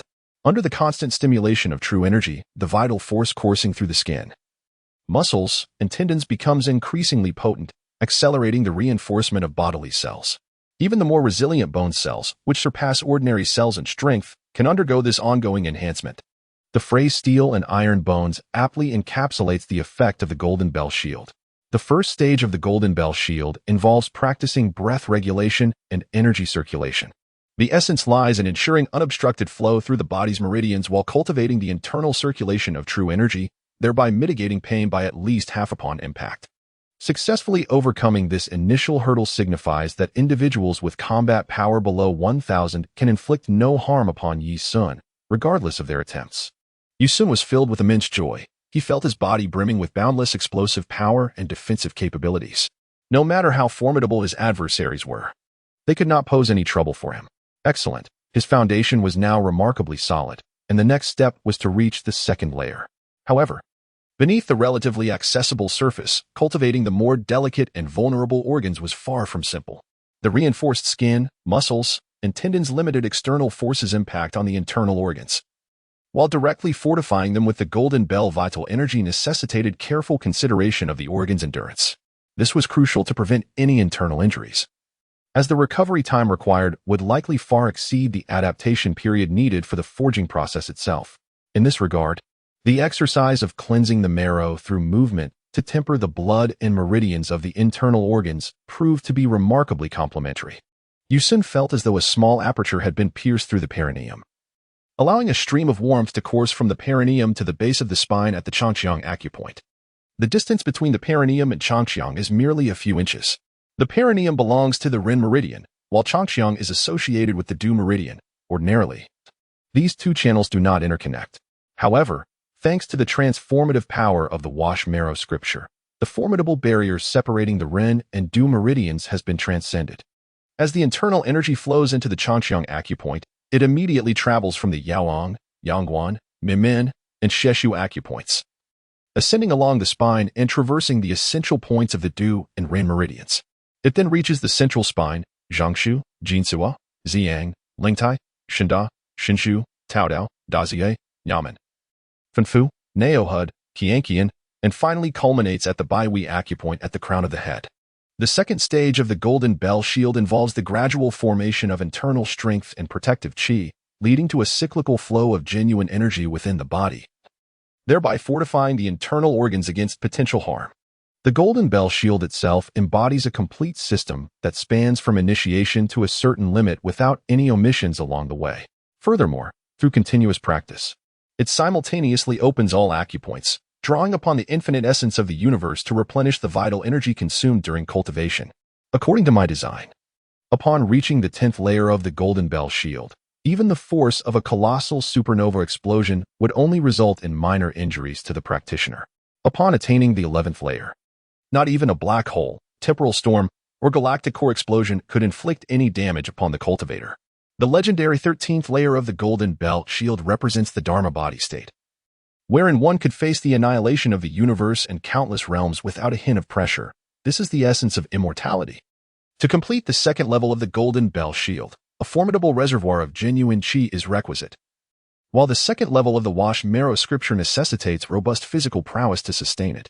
If both practices are undertaken concurrently, they would perfectly complement one another. Just as Dodo began to feel a sense of relief, a horrifying scream erupted from the bathroom, a nightmarish cacophony that echoed through the walls. Had it not been for the exceptional soundproofing of the room, the hotel manager would likely have summoned the authorities at once. Chapter 29. The fates of 3. Dodo curled up in the corner of the bed, trembling with fear, clutching his head. 2 hours had elapsed since Yi Sun had once again succumbed to that anguished state, and Dodo dared not knock on the door. He could only wish for Yi Sun to conclude this harrowing practice swiftly, for it was utterly terrifying. Perhaps Dodo's prayers bore fruit, for soon the scream ceased. Straining his ears, he discerned the sound of water running in the bathroom, indicating that Yi Sun had concluded that intense practice. With a renewed sense of joy, Dodo hurried to knock on the door, inquiring, "Brother Sun, the soup has cooled." "That's all right, leave it be. I will warm it up shortly." Nevertheless, Dodo displayed remarkable understanding as he directly carried the soup dish outside. He intended to find the kitchen to warm it up. Upon seeing an adorable panda cub with the soup, the waiter smiled and crouched down, inquiring about Dodo's intentions before taking the meal to the kitchen for heating. Dodo, perhaps apprehensive that the waiter might struggle to locate the correct room, patiently waited at the doorway for the waiter's return. While taking a bath, Yi Sun had already noticed that Dodo had stepped out. However, he refrained from inquiring, for it was well known within the hotel that a young panda accompanied him, and none dared to harm Dodo. Moreover, he had a firm grasp on Dodo's presence. He could discern her whereabouts in an instant. Soon, Dodo returned with the meal, cheerfully knocking on the door, exclaiming, "Brother Sun, the food is ready." Dodo was indeed industrious. "All right, I will be out shortly." After Yi Sun meticulously cleansed the grime and blood that clung to his body, he felt an overwhelming surge of destructive energy coursing through every cell. Under the guidance of Xiao Long, his combat power had ascended to an impressive 845. Unless the Scions were to launch an immediate assault on Earth, Yi Sun firmly held the title of the planet's strongest warrior. However, the challenges presented by the second level of the Cleansing Sutra exceeded his expectations. He had only managed to cultivate it to a mere 36. Remarkably, under the rigorous training of the Cleansing Sutra, his Golden Bell Shield had unexpectedly reached level 60. As both the Golden Bell Shield and the Cleansing Sutra advanced, so too did his level, now reaching LV14. Upon reaching level 20, he would unlock the marketplace system, alleviating many of his concerns. Despite the excruciating nature of his training, Yi Sun's mental state was at its zenith. For he had devised a program for a full revival upon leveling up, a feature reminiscent of many video games. However, its manifestation in the real world was nothing short of a glitch. Coupled with the restorative effects of the magical beans, Yi Sun found himself emboldened in every confrontation. He speculated that the higher the lineage of a race, the stronger they would become in battle, the more grievous the wounds sustained. The more their power would surge upon recovery, much like the Scions. Imagine if Yi Sun's lineage were to ascend to that of the Scions. Setting aside the question of whether such a transformation would yield any qualitative change, consider the advantage of exponentially increasing combat power following near-death experiences. With the combination of his full revival upon leveling up and the ability to consume magical beans to recover from life-threatening injuries, he could essentially achieve limitless leaps in combat strength. Adjusting his internal energy, he allowed it to flow in accordance with the principles of the Golden Bell Shield. Upon opening his eyes, he discovered his combat power had surged to 879, enveloping him in a wave of elation. He had contemplated the implications of surpassing a combat power of 100, believing it would lead to longevity, much like Master Rashi and Master Shin. To surpass 1,000 in combat power would transform longevity into immortality, ensuring his appearance remained in its prime for an extended period, even if aging were to occur. It would be at a remarkably slow pace, thus significantly extending his lifespan without noticeable decline. Who could have predicted that just months ago? He had been rendered powerless by Tao Bai Bai, and now he stood as the strongest martial artist in the world? It was a twist of fate. Humph. Tao Bai Bai, Master Shin. Just wait. Whenever I desire, I could easily vanquish you. But I shall save the grand spectacle for later. First, I will resurrect my parents. Then confront my adversaries with them by my side, subsequently bringing ruin upon all of you. I shall make your lives a living hell. His thoughts ignited his emotions, causing him to crush the cup in his hand. Dao Du, engrossed in an animated series, turned to him with a puzzled expression. He decided to postpone allocating the attribute points gained from leveling up, choosing instead to reserve them for a future moment when they could be applied all at once, maximizing their effectiveness. After enjoying breakfast, Yi Sun donned a pair of three-quarter blue jeans, a white t-shirt, and a wine-red lightweight trench coat. His mismatched canvas shoes, one green and the other blue, perfectly complemented his refined physique and striking features.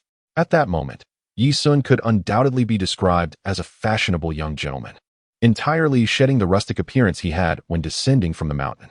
In contrast, Dodo remained fond of traditional attire. Hence, Yi Sun had purchased for him a finely embroidered green robe, complemented by a red belt and a small floral hat, along with a little backpack. The duo arrived at the front desk to check out, receiving the 2 pre-booked plane tickets before departing the hotel. Upon stepping outside, Yi Sun spotted the eye-catching Windchild parked nearby, and both Romeo and Little Q had been waiting for some time. Yi Sun surmised that Romeo must have discovered his flight booking details, thus knowing he was on the morning flight to the eastern capital. Throughout the journey, the trio remained silent. Upon reaching the airport, Yi Sun gestured for them to head back. Romeo and Little Q understood that Yi Sun was not one to indulge in idle chatter, since he had instructed them to return. There was no need for them to see him off, and they simply turned to leave. In the car, Little Q, with a look of trepidation, asked Romeo, "Do you feel it?" "Yes, I do," replied Romeo. "The aura emanating from the master is truly terrifying. The more I cultivate, the more I perceive that his eyes resemble an infinite starry sky."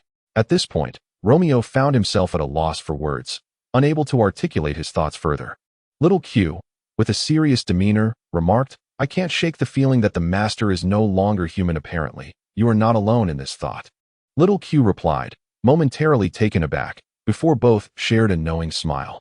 "Come, let us take this bumpkin of yours to the finest hotel for a seafood feast, as a farewell banquet for the master. Afterward, our journey of cultivation will commence. Once you finish your exams this semester, I will take you to the underground boxing arena. As my father puts it, if you lack the courage to step into the underground boxing ring, you should refrain from attending the World Martial Arts Championship." Little Q nodded calmly, his aspirations soaring like the aircraft Yi Sun was about to board, liberated from the mundane struggles of the ordinary world. "Master, a year from now, I will earn your acknowledgement. Only by becoming your disciple can I truly ascend to the pinnacle. Attention travelers heading to the eastern capital. Please proceed to Gate 7 for registration. The flight will take off in 15 minutes. As Yi Sun noticed that the airplane was about to take off, he turned his head and said, "Dodo, it's time to leave." Upon hearing this, Dodo hastily quickened her pace to finish the ice cream in her hand. Just then, Yi Sun suddenly turned around and pointed at a young man wearing sunglasses in the distance, realizing he had been exposed. The young man felt an overwhelming sense of embarrassment and could only muster the courage to approach, removing his sunglasses. "Master Sun, greetings," he said. Yi Sun gazed at the young man, raising an eyebrow and jesting. "It seems the one who has been tracking and surveilling me is none other than you, dear officer."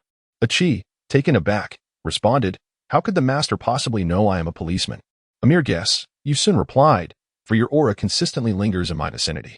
Though Achi was considerably astonished, the urgency of the moment compelled him to speak directly. "I shall not indulge in pleasantries nor squander time. Master, I beseech you, how may I advance further along the path of martial arts? I humbly request your guidance." Yi Sun's lips curled into a slight smile, inviting inquiry as he remarked, "Very well. Given your candidness, I shall offer you a path. However, if you wish to follow my training, that is utterly impossible. I do not accept the inept. No matter your prowess at the police academy, in my eyes, you remain worthless." Achi fell silent. Indeed, Compared to Yi Sun, he was a mere novice. The champion of the police academy's combat training was nothing when juxtaposed with a man capable of single-handedly overturning an off-road vehicle. If you seek strength, Yi Sun continued, seek out Xiaoqiu. Whether Xiaoqiu is willing to teach you is inconsequential to me. Return to me after a year, should you possess the capability. At the Grand Martial Arts Tournament.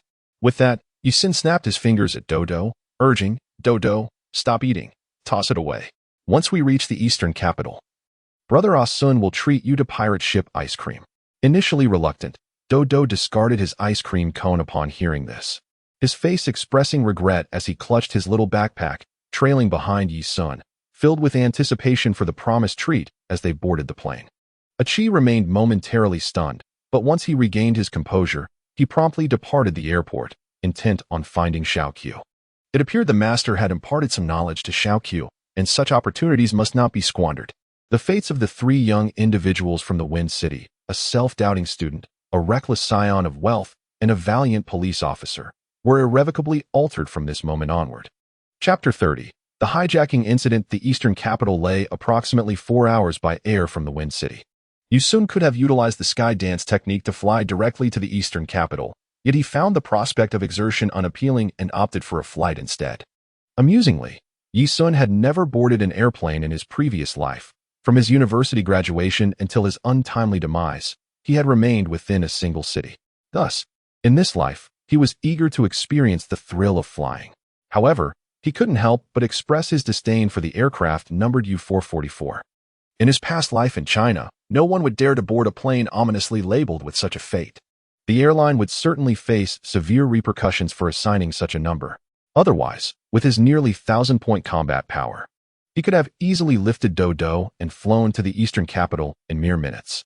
In contrast, Dodo was utterly fascinated by the Iron Bird. He sat gazing out of the window, but as is the nature of children, his initial excitement waned quickly. Soon, the confinement of his seat rendered him bored, and before long, he succumbed to slumber. Yi Sun had been diligently practicing his internal cultivation techniques, adhering to his principle of never wasting a single moment on his training. However, at that moment, he sensed an unusual aura. A malevolent killing intent permeated the airplane. The scent of blood? The aura of death? Yi Sun's keen senses and acute olfactory perception instantly detected something amiss. He opened his eyes and cast an uncertain glance at the individuals traversing the corridor. Among them, there surely lurked someone with ill intentions. No need to rush. I shall observe for a moment. Beside him, Dodo slept soundly, unperturbed, his clothing dampened with drool, and bubbles forming in his nostrils. He was in a deep slumber. There was no need to rouse Dodo. It was not as if scions were attacking Earth. Yi Sun kept his eyes closed, yet he remained acutely aware of the atmosphere aboard the aircraft. At that very moment, the captain in the cockpit had been gunned down. His lifeless body sprawled beside him, while the co-pilot assumed command, grasping the communicator to declare, "The captain has been eliminated. We shall now proceed with our next phase."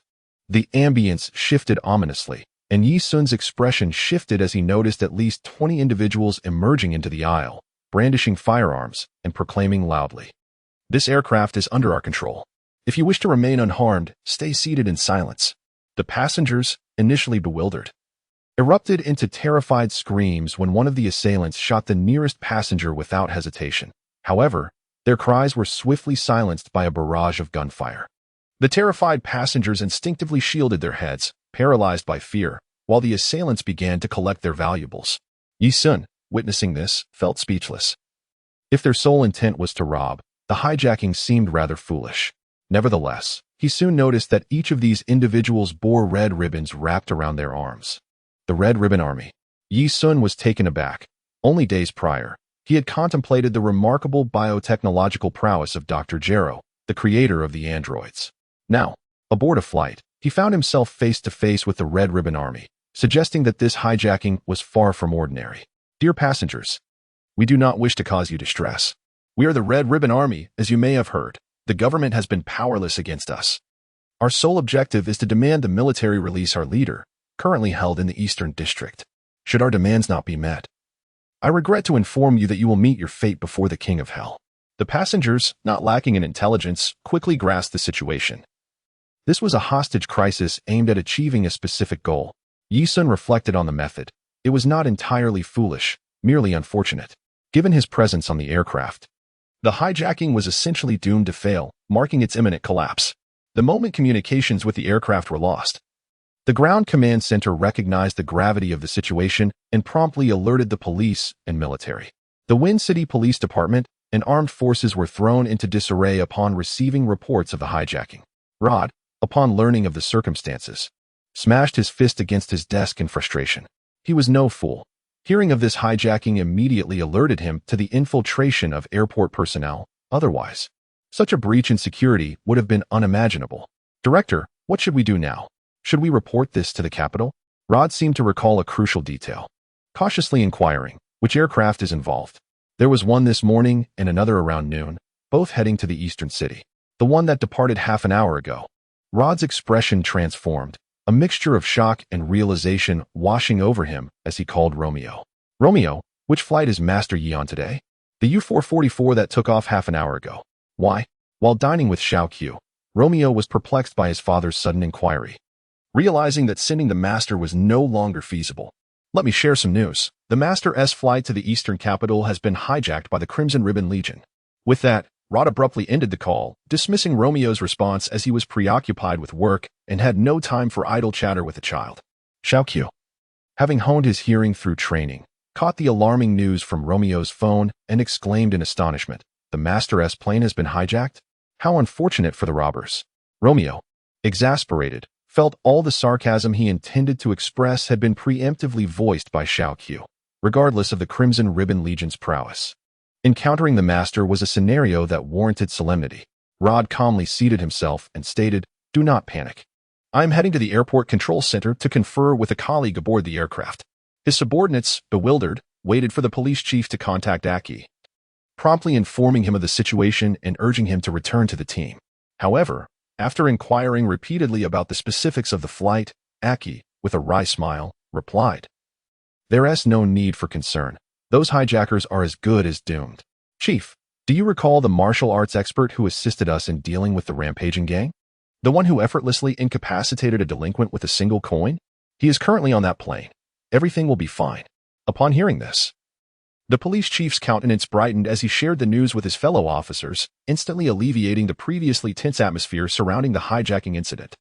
The police's composed demeanor left the reporters present in a state of bewilderment. Is the police force so unfazed? Nonetheless, the military's attitude was far from nonchalant. All senior officials of Wind City, including the mayor, deliberated on whether to promptly report the incident to the capital, recognizing its gravity. However, Rod interjected, asserting that he had received prior intelligence indicating that an ally was on board, effectively neutralizing the hijackers and potentially exposing all accomplices. His words bore an air of conviction, leaving the high-ranking officials in a state of perplexity. Yet, the mayor internally chuckled, considering Rod's situation as the proverbial last straw that would lead to his downfall. Everyone aboard the plane will perish. Even if you have arranged for informants, they too will meet their demise. Prepare to be incarcerated, Rod. Once you are eliminated, Wind City will essentially be mine.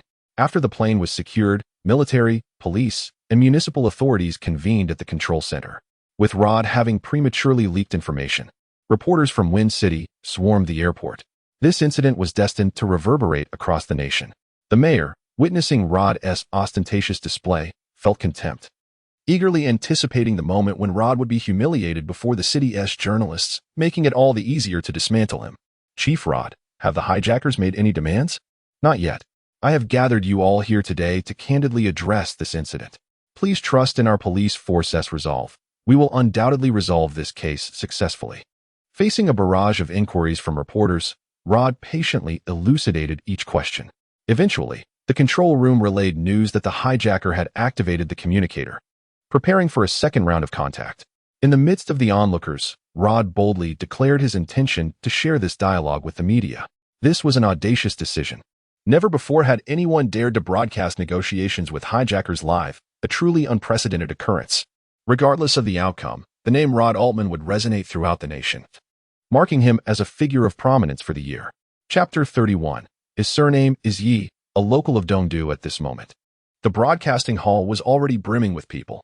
The hijacking of a plane by the Red Ribbon Brigade was an event that could not be concealed. Relatives of the passengers, media from across the city, and other passengers who had not boarded the flight were now crowding the hall. Some were frantic with worry for their loved ones, while others were electrified by the sensational news. Still, others were merely there for the spectacle. Regardless of their motives, the situation had escalated dramatically. Every word exchanged between Rod and the hijackers would resonate throughout the hall, ensuring that all present would hear the contents of this negotiation. "May I inquire your name?" Rod began. "I am Rod Altman, Chief of the Wind City Police Department. I urge you to surrender promptly to avoid any fatal consequences." At this proclamation, gasps echoed throughout the hall. Was this truly how negotiations unfolded? Indeed, a derisive voice emerged from the broadcast. TSK, Chief Rod, have you misunderstood something? We are the ones who have seized the aircraft. Surrender is out of the question." The audience nodded in agreement. The hijackers held the upper hand, and to advise them to capitulate was, frankly, ludicrous. Yet Rod, with a scoff, retorted, "To hell with that. Let me make this clear. I have already positioned police officers aboard that plane. Whether you number in the dozens, hundreds, or even thousands, if you do not surrender, those officers will eliminate you. Do not say I didn't warn you. Hijacking may be valuable, but life is far more precious." A sudden clatter interrupted the tension, as a reporter's camera fell to the ground with a sharp sound. The crowd stared at Rod in astonishment, their expressions a mixture of disbelief and incredulity. They had never witnessed such a spectacle. This was not a negotiation between police and hijackers, but rather an exchange reminiscent of a gangland confrontation. Suddenly, someone shouted, "Chief, are you an idiot? Even if the police are on board, must you expose that to them?" Do not say that the reporters were in an uproar. Even the high-ranking officials of the military and city government appeared utterly bewildered. However, the police maintained a cheerful demeanor, their spirits remarkably high. Perhaps even the robbers were rendered speechless, as they momentarily fell silent. After a brief pause, one of the robbers seemed to regain his composure and suddenly burst into laughter. Addressing the police chief, "My dear sir, do you harbor a grudge against this officer on the plane? If it is not too much trouble, could you kindly inform us of his name? We would be more than happy to take care of him for you." "Thank you very much," Rod replied without a second thought, prompting a collective expression of disbelief from the onlookers, who turned to cast scornful glances laden with complex emotions. Even the mayor, who had long wished to eliminate Rod, wore an expression of utter confusion, as if to say, "Excuse me." His mind echoed a singular thought. What on earth is wrong with Rod? Is he out of his mind? This sentiment resonated with everyone present, as they struggled to comprehend the true intentions of the chief. Aki stroked his chin and sincerely remarked, "I must concede that the chief is a marketing genius. He excels in every field. Thank the heavens he is a police officer. Had he been a gangster, chaos would surely ensue." As Rod spoke, undeterred by the collective bewilderment, he resolutely stated, "His surname is Yi. He is a local from Dongdu. There's no need to rush. Furthermore, once you locate Brother Yi, please pass him the walkie-talkie. I would like to have a word with him." Perhaps having reached the apex of disbelief towards Rod, the robber retorted, "What the hell? Fine. Just wait a moment." Upon uttering these words, Rod rubbed his eyes and shrugged, exclaiming, as everyone knows, "I have a particular knack for negotiating with the most ruthless of criminals. This negotiation seems to be progressing smoothly. I trust that this incident will be resolved in 5 minutes." The crowd wore expressions of utter incredulity, some even preparing headlines proclaiming, "Police chief loses composure. Exposes undercover identity live on air, the reason being." Meanwhile, the robbers began to scour the plane for information, as each flight logs the names of its passengers. They quickly identified a passenger with the surname Yi in the business class, the only one of that name aboard.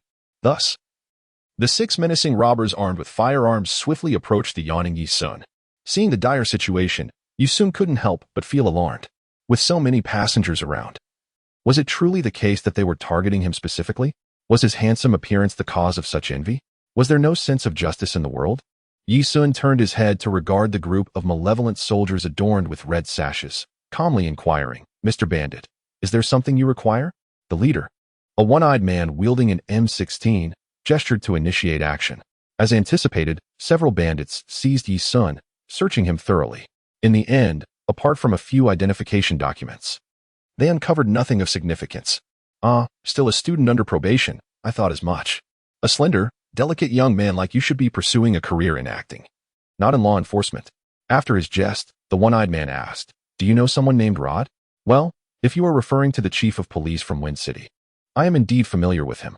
The one-eyed man smirked. Young lad, do you harbor any grievances against Rod? Grievances? Yes, I earnestly advised his son to mend his ways. Does that count? Ha!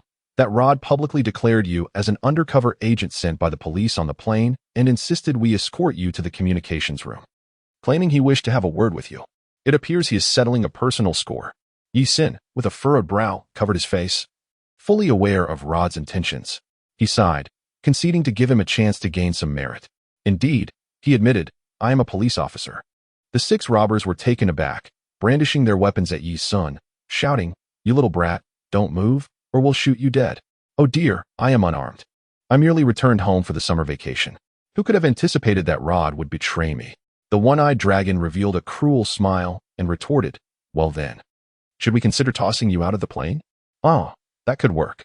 If you find it too troublesome, feel free to return to Wine City Airport after I disembark. You may take off again. Alternatively, you may head directly to East City. After I step off the plane, you can hijack it wherever you please. And I shall not interfere. Upon hearing Yi Sun's response, the one-eyed dragon transformed his anger into amusement, realizing the boy was somewhat deranged. Nevertheless, he recognized Yi Sun as a valuable pawn and ordered, Take him to the communication room.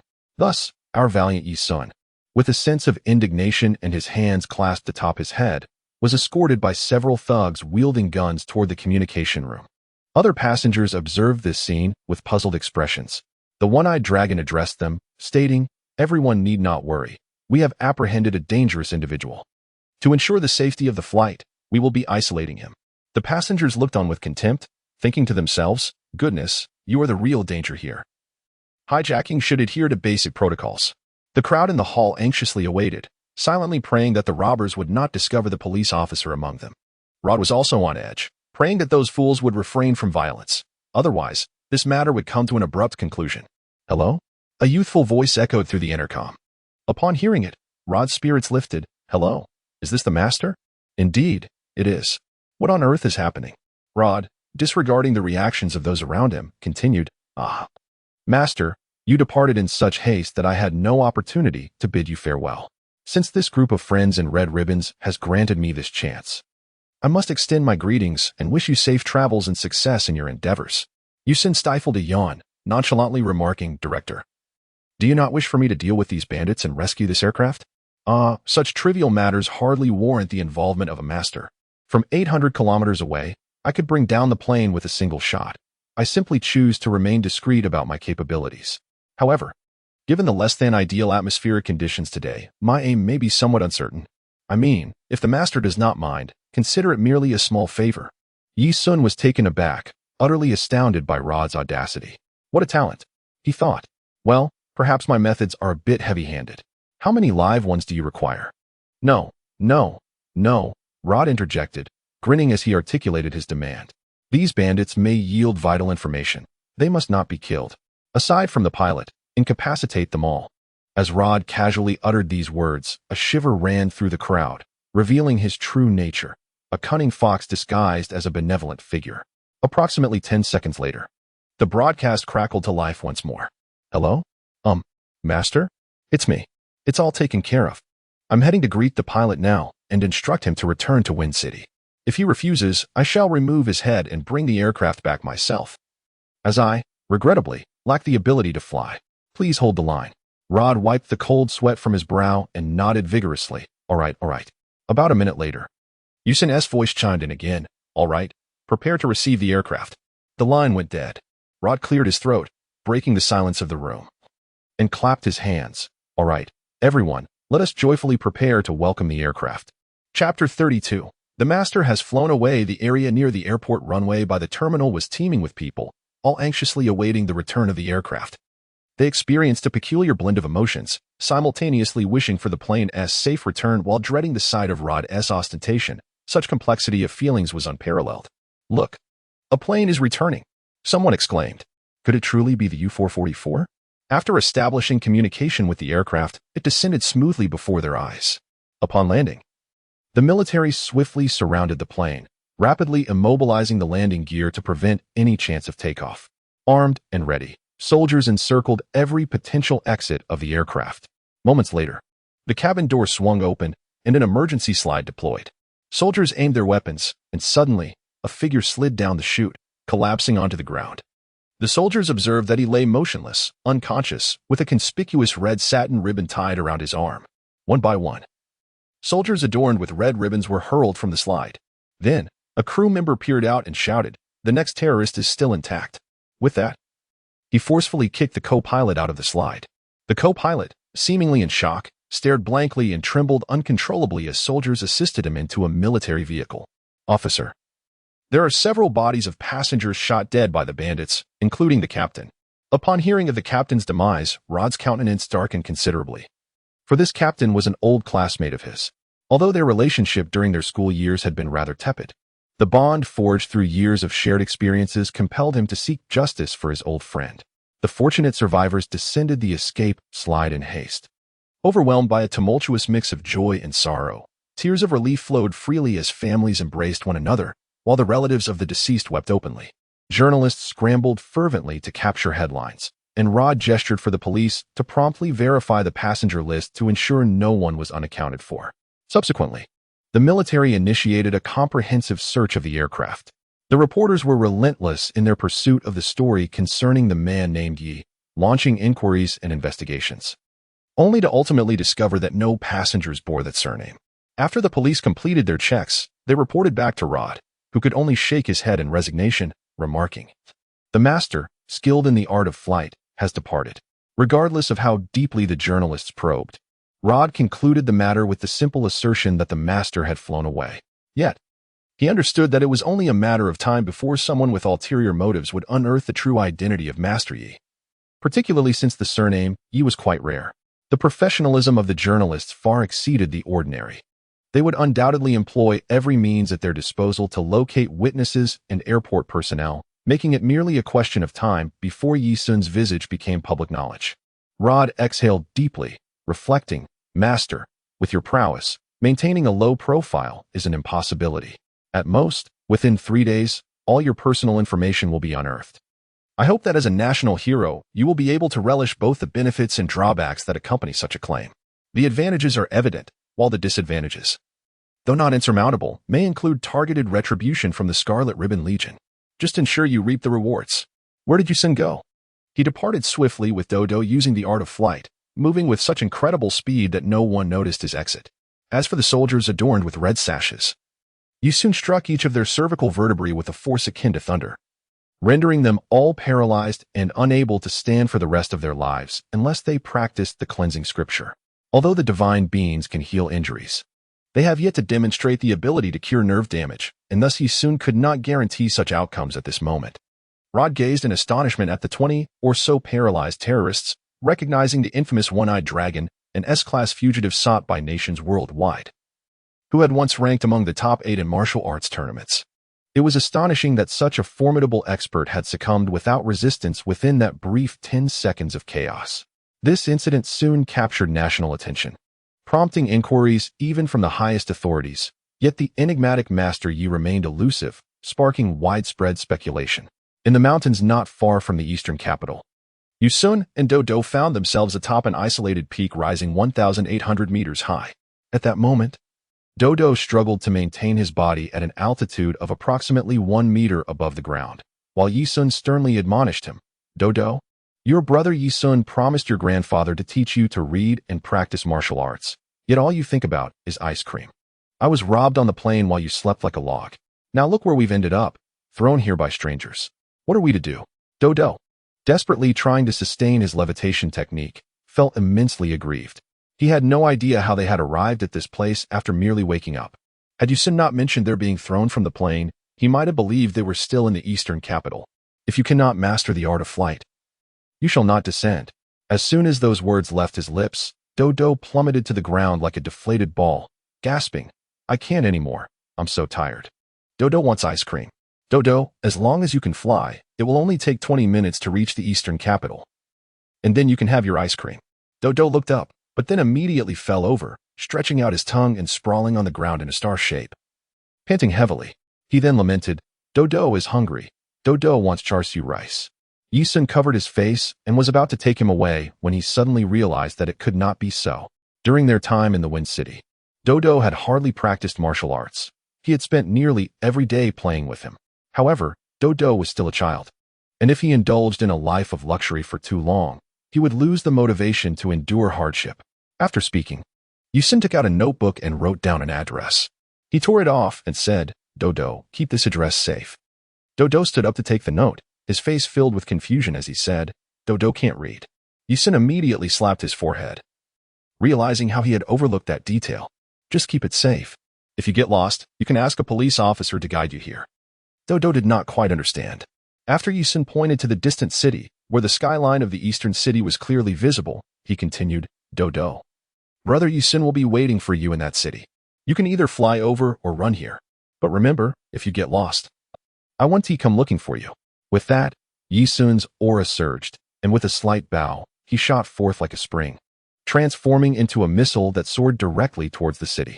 Dodo seemed to realize something and, in a panic, flailed his arms and shouted, "Brother Yusun, take Dodo with you. Don't leave me here alone." No matter how much Dodo cried or called out, Yusun did not look back. Dodo sat there weeping for 10 minutes, and when Yusun did not return, he pondered that perhaps Yusun was unhappy because he kept eating ice cream. He resolved that he would simply stop eating ice cream. Dodo brushed the dirt off his clothes, placed the note Yusun had given him into his small backpack, and ran around the summit of the solitary mountain, discovering that there was no path down. This realization filled Dodo with fear, and after some thought, he concluded that he could only fly. Chapter 33. Returning to the eastern city just as Dodo was devising ways to reach the eastern city through the sky dance technique. The carefree Yusun had already arrived in the eastern city, and at his speed, this was considered a leisurely pace. Yusun was not particularly concerned about Dodo's safety, as he had been closely monitoring Dodo's aura. The moment he sensed a decline in Dodo's energy, he would rush to his side with utmost haste. However, upon reflection, Donghaidong, being the capital of the eastern district of the kingdom, was unlikely to harbor any excessively dangerous creatures. After all, it was a bustling metropolis where ordinary people and animals posed little threat to Dodo, who possessed considerable strength for a child. Dodo could not possibly hold a grudge against Yusun. The boy was cheerful, kind-hearted, and exuberantly innocent. Even after being pursued by Yusun wielding the peculiar Dong wave for such an extended period, Dodo remained unfazed. Given Yusun's understanding of the child, Dodo must have felt that he had erred in some way, leading him to believe that Yusun was punishing him. Yusun floated above the eastern capital, currently devoid of any intention to return home, for he sought to confront an individual whose mere existence dissuaded him from hasty retreat. This individual was none other than the principal of their school, Richard. The tumultuous events that had led to Yusun's eventual withdrawal from school were largely attributable to this principal, who held a long-standing grudge against Yusun's parents from his youth, leading him to view Yusun with disdain. While Yusun's own actions had indeed been excessive, such misconduct did not serve as a justification for the principal's unscrupulous behavior. "Old man, you have extorted a fortune from my parents, and I intend to make you return every last penny," Yusun thought, a sudden F-rank mission to deal with the unscrupulous principal appearing before him. A smile crept onto his lips as he read the mission. "See, it is not merely my vendetta. You have brought this upon yourself. Accept your fate." With that, Yusun accelerated towards the principal's residence. During his tenure, the principal had amassed an unimaginable wealth, residing in a lavish villa located in the suburbs of the eastern capital, which resembled a palace in its grandeur. From the sky, one could easily spot the opulent dwelling amidst the urban landscape. "Damn, you sure know how to indulge. I hope you've taken out insurance," he mused. Tianyuan Academy was the most prestigious institution in the Eastern District, known for admitting only two types of individuals, the exceptional offspring of affluent families, who could not even gain entry regardless of how much wealth they possessed, and talented individuals from humble beginnings. With a transparent admission process. With a rich history, Tianyuan Academy originally functioned as a martial arts school and retained this specialty in its admissions, securing its place as one of the most renowned secondary schools in the nation. Given the principal's role in such a distinguished martial arts institution, Richard's credentials were undoubtedly formidable. According to Yusun's knowledge, this principal had once reached the finals of the world's foremost martial arts competition, although he had ultimately been defeated. His combat prowess was estimated to be above 50, a remarkable feat when considering that even a middle-aged man wielding a shotgun would only possess a combat strength of 5. A combat strength of 50 was truly extraordinary. Yi Sun recalled how this principal, upon rising to prominence, discarded his original wife, adorning himself with the company of a younger mistress, indulging in a life of opulence. Over the years, he had undoubtedly changed partners numerous times. One might assume that age would temper his excesses, but such notions are misguided. As for his ex-wife, she returned to her hometown in the West District with their child, never to cross paths again. The old man, I merely struck your nephew, yet the scene of you disparaging my parents remains vividly etched in my memory. I had originally vowed to settle the score once I had the means, but the time for that is now. I am aware of your presence at the school. Allow me to extend a greeting, and the debts will be accounted for in due course. Yi Sun channeled his internal energy, concentrating his vital essence into his index finger. With a sudden thrust, he unleashed a piercing force, resulting in the villa being struck as if by a missile. In an instant, it erupted in a violent explosion, disintegrating into ruins, while flames soared skyward, painting a scene of utter devastation. Yu Shu and Sai remained indifferent to whether there were individuals inside, if there were innocents. They bore the brunt of their association with that old wretch. It was absurd. The current Yi Sun could easily dominate the earth. Who still cared about such trivial matters? The fact that he had not resorted to societal vengeance was a testament to his well-rounded development in virtue, wisdom, physical fitness, aesthetics, and labor. What more could one desire? Unlike Sun Wukong, who refrained from taking lives, Yi Sun was resolute in avenging his grievances. If a life could be taken, he would not entertain discussions of compensation. Yi Sun gazed upon the chaos below, where police vehicles, ambulances, and fire brigades hastily assembled to address the disaster. A cold smile crept upon his lips. This was merely the beginning. He intended to bring disgrace upon the esteemed principal. For now, he would return home to attend to familial matters. It had been over 3 months since his parents had passed, and he presumed their remains were due for cremation. He wondered about the state of the Yi family and hoped that Uncle Dali and Brother Shui were still around. Just as he was about to head home, Yi Sun suddenly sensed Do Do's presence, momentarily taken aback. He thought to himself, has Do Do arrived so soon? Indeed, it seemed that unless this mischievous child was pushed, he would not mature. Yi Sun followed the flow of energy, swiftly spotting Do Do standing foolishly by the roadside with his little backpack, his innocent face reflecting a look of confusion. Alas, I forgot to give Do Do any money. Given his current level of cultivation, he is unable to accurately locate his own energy over a wide area, and the chaotic energies of the city certainly pose a challenge for him. Nevertheless, I shall allow him to find his own way. Adorned with a little flowered hat and carrying his small backpack, Do Do eagerly gazed at the address notes Yi Sun had provided. Although he cannot read, he is capable of recognizing the street signs. As long as the characters match those written on the notes, he will find his destination. Yi Sun observed Do Do meticulously comparing the paper notes with the street signs, and couldn't help but chuckle at the sight of this silly child. The expanse of the eastern capital surpassed that of Shanghai from his past life. With an abundance of familiar streets to navigate, he knew he had to find the right moment. However, Yi Sun had no intention of intervening. After all, no one could harm Do Do. Just then, he caught sight of a figure in the air, a girl with an attractiveness rating of about 6 out of 10. Yi Sun recognized her. Her name was Chio Chio, a good friend and senior of his, as well as the girlfriend of Ike's. Yet, at that moment, Chio Chio was linked arm in arm with another man, which puzzled Yi Sun. Had they broken up? Was this a scene of infidelity?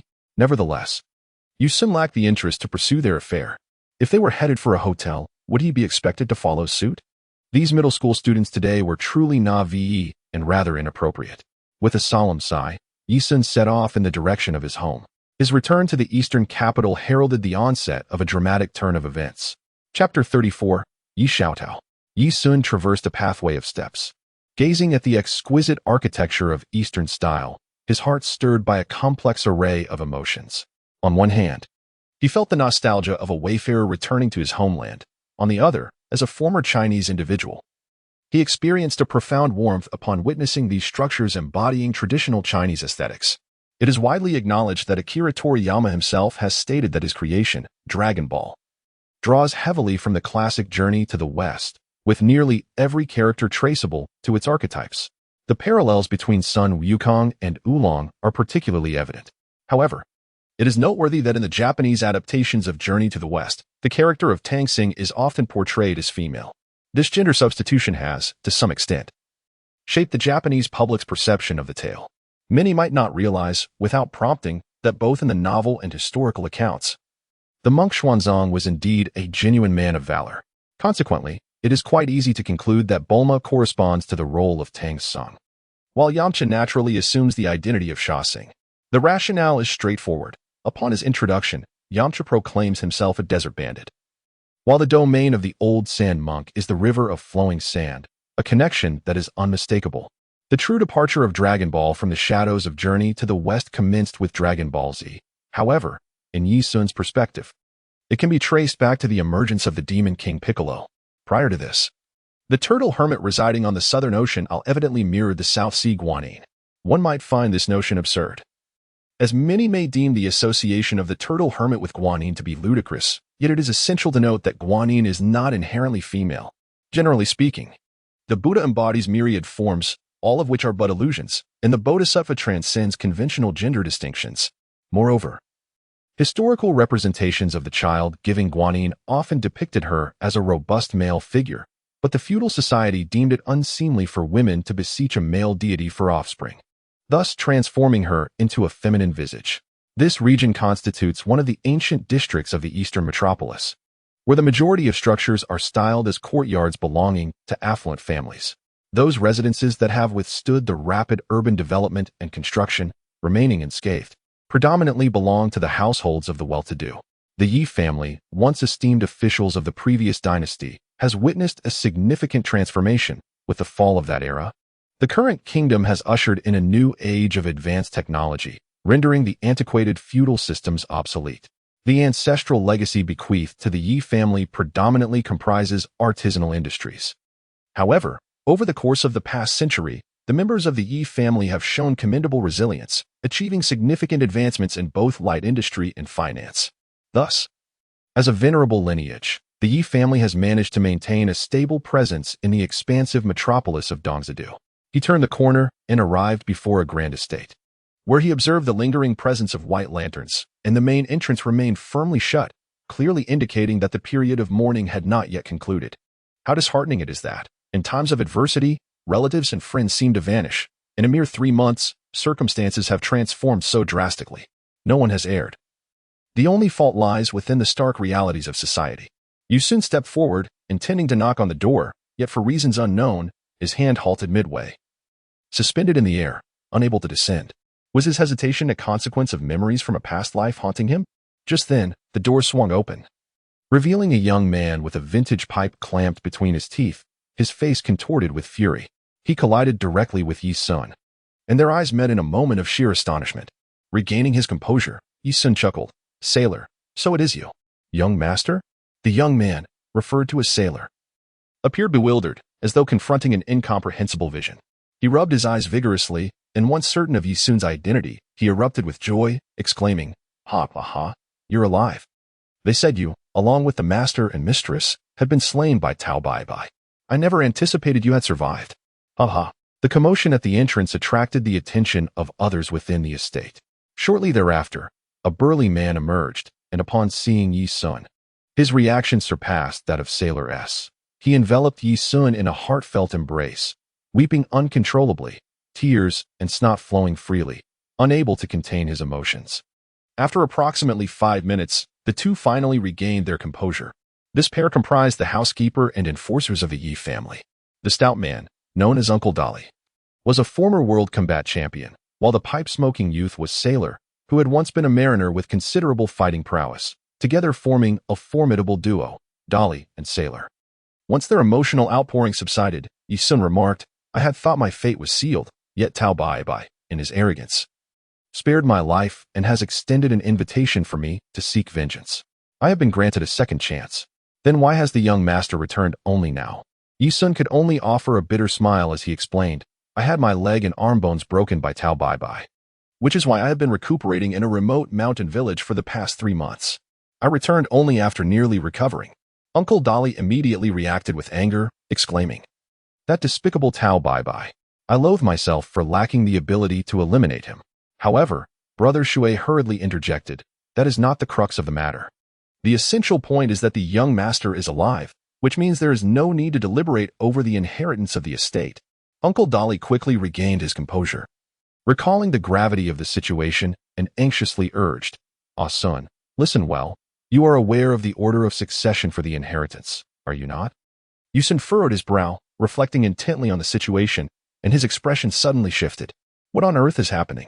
Your uncle, Yi Jian, has eagerly submitted an application to the court, seeking to inherit your family's estate, given that your parents have passed away and you are their sole offspring, currently missing. Consequently, the court has accepted this matter for consideration. As Yi Jian is the biological brother of Yi Sun's father, should Yi Sun's entire family perish without any heirs, he too could petition the court for the inheritance of Yi Sun's family's assets.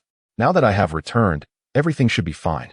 Uncle Dali and Brother Shui's expressions bore a peculiar quality, leaving Yi Sun momentarily stunned as he inquired, "Is there a problem? You have a sister who has already engaged in 6 legal battles against the Yi Jian family in court." Yi Sun slightly parted his lips, bewildered, and exclaimed, "What do you mean I have a sister? Where did she come from?" Uncle Dali then murmured, "She is your father's illegitimate daughter, who has been residing in the southern district." What? Yi Sun felt as though he had been struck by lightning. His father had such a high profile. What is her name? You shout out, 12 years old. This young lady is indeed quite beautiful, though a bit domineering, and possesses a commendable martial arts foundation. Yi Sun pressed his hand against his forehead and inquired, "According to the ancestral rules of the Yi family, women are not permitted to inherit family assets. Hence I am acutely aware of the gravity of our current predicament." At that moment, a sudden and resounding screech of brakes echoed from outside the Yi family residence. Yi Sun's gaze shifted as 3 individuals approached, one exuding a formidable presence, while the other 2 appeared rather insipid. Indeed, a girl accompanied by 2 men entered. The girl, seemingly quite young, led the way with her hair fashioned into a charming bun secured with white threads, presenting an exquisite visage that hinted at her potential beauty.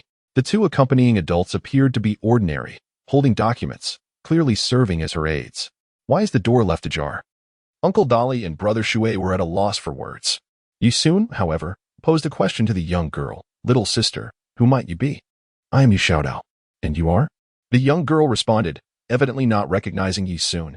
Yet, the 2 adults beside her gasped in astonishment. "You are Yi Sun?" Yi Sun nodded, affirming, "Indeed, I am Yi Sun. I am not deceased. Your legal proceedings can come to an end. Should anyone harbor dissent, they are welcome to express it here." Before the 2 officials could utter a word, Yi Xiaodao leapt before Yi Sun, scrutinizing him from various angles before exclaiming, "Is it all right if I call you brother?" "Haha, of course it is. Brother." However, in contrast to Yi Xiaotao's exuberance, the expressions of the other 2 officials were decidedly grim, reflecting profound disappointment. One of them promptly retrieved a mobile phone, preparing to report this development.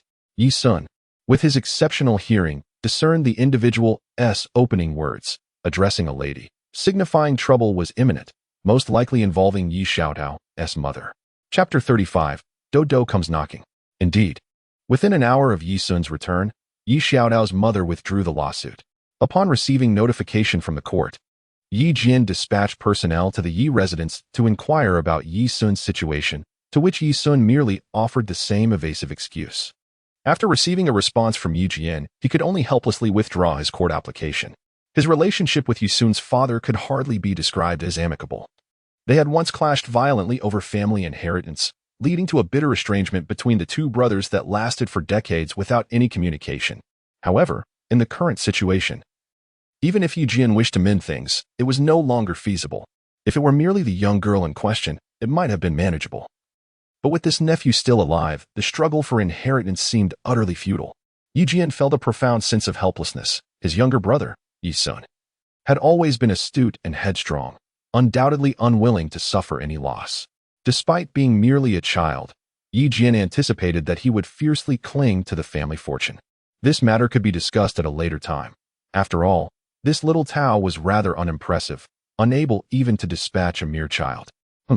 As the scene shifted, a figure clad in black spoke, "This is the lady's wish." With both heads of the Yi family absent, the inheritance naturally falls to young Master Yi Sun. However, little Tao will reside in the Yi household as she is to attend Tianyuan Academy. After all, little Tao is also your biological sister. Though not born of the same mother, they do share the same father. Yi Xiaodao had just graduated from elementary school, completely oblivious to the world around her.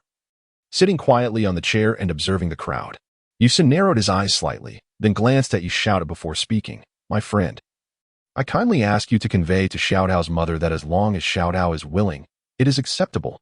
If she is not inclined, then as a mother, please do not impose upon the child." The person on the other end was momentarily taken aback. Finding it hard to believe that such words could emanate from a mere 13-year-old, it was indeed remarkably mature. The call had not yet ended, and after reiterating Yi Sun's words, the individual turned to ask, "Xiaotao, do you wish to remain here to study and live?" Yi Xiaotao's large, sparkling eyes were filled with confusion. "Isn't Mom coming along? Your mother is preoccupied with her work in the Southern District and will not be joining us." "All right then. I shall stay here with my brother." "Young Master Yi Sun, do you think that is acceptable?" "Yes, Xiaotao may remain. As for the enrollment procedures, I trust you have completed them. Today is June 12th, and the entrance examination for junior high school is in 3 days. Registration must surely have closed. Do not fret. Miss Xiaotao possesses a solid foundation in martial arts and has successfully registered for the entrance examination at Tianyuan Academy. The outcome is inconsequential, as she is certain to be accepted." With the matter resolved, the cloaked figure left a bank card with Xiaotao and remarked, "Your mother has stated that she will not accompany you any longer. Whether it pertains to the examination or enrollment, you are to navigate it on your own." Yi Xiaotao nodded slightly, her eyes filled with reluctance. However, she had to remain behind to attend school.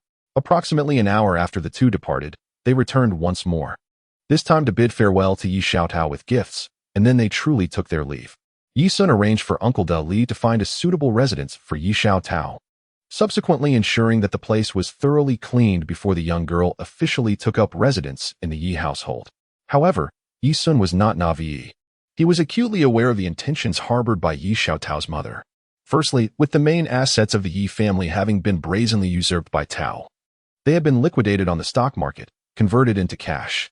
Concurrently, the Yi family found itself burdened with substantial debts from commercial contracts, rendering the family a mere shell of its former self. If they were to continue repaying these debts, the only option left would be to divest their remaining properties. Upon careful consideration, it became evident that selling off their assets would leave them with nothing but the old ancestral home. In such a scenario, Yi Sun would inevitably find himself seeking assistance from Yi Xiaotao's mother, who, in a sense, would be the only one capable of preserving the family fortune. It seemed that Xiaotao's mother possessed considerable influence in the Southern District, not to be underestimated. Nevertheless, I refuse to underestimate myself. The resurgence of the Yi family is merely a matter of time. As for whether Yi Xiaotao is indeed his sister, Yi Sun had no doubts whatsoever. His ability to read energy had become quite refined, and the aura surrounding Yi Xiaotao bore a striking resemblance to his own, not to mention her uncanny likeness to their father, which sufficed for him. In truth, had this been the 13-year-old Yi Sun, he likely would have vehemently opposed having Yi Xiaotao reside in their home, for he was rather selfish and cunning. He would not permit a sister to occupy space in the household. Ultimately, his agreement stemmed from the influence of the 25-year-old Yi Sun's soul, which yearned for family. Yi Sun reflected on this sentiment, feeling that it was more or less accurate. After the matter with Yi Xiaotao was resolved, Uncle Dali's countenance turned ashen. In a hushed tone, he remarked, "Young master, the bank called yesterday. After settling all our debts, we now find ourselves indebted to the bank for 350 million. If we cannot clear this amount within a month, the bank will proceed to liquidate the assets of the Yi family." Yi Sun smiled faintly, assuring everyone that there was no need for concern.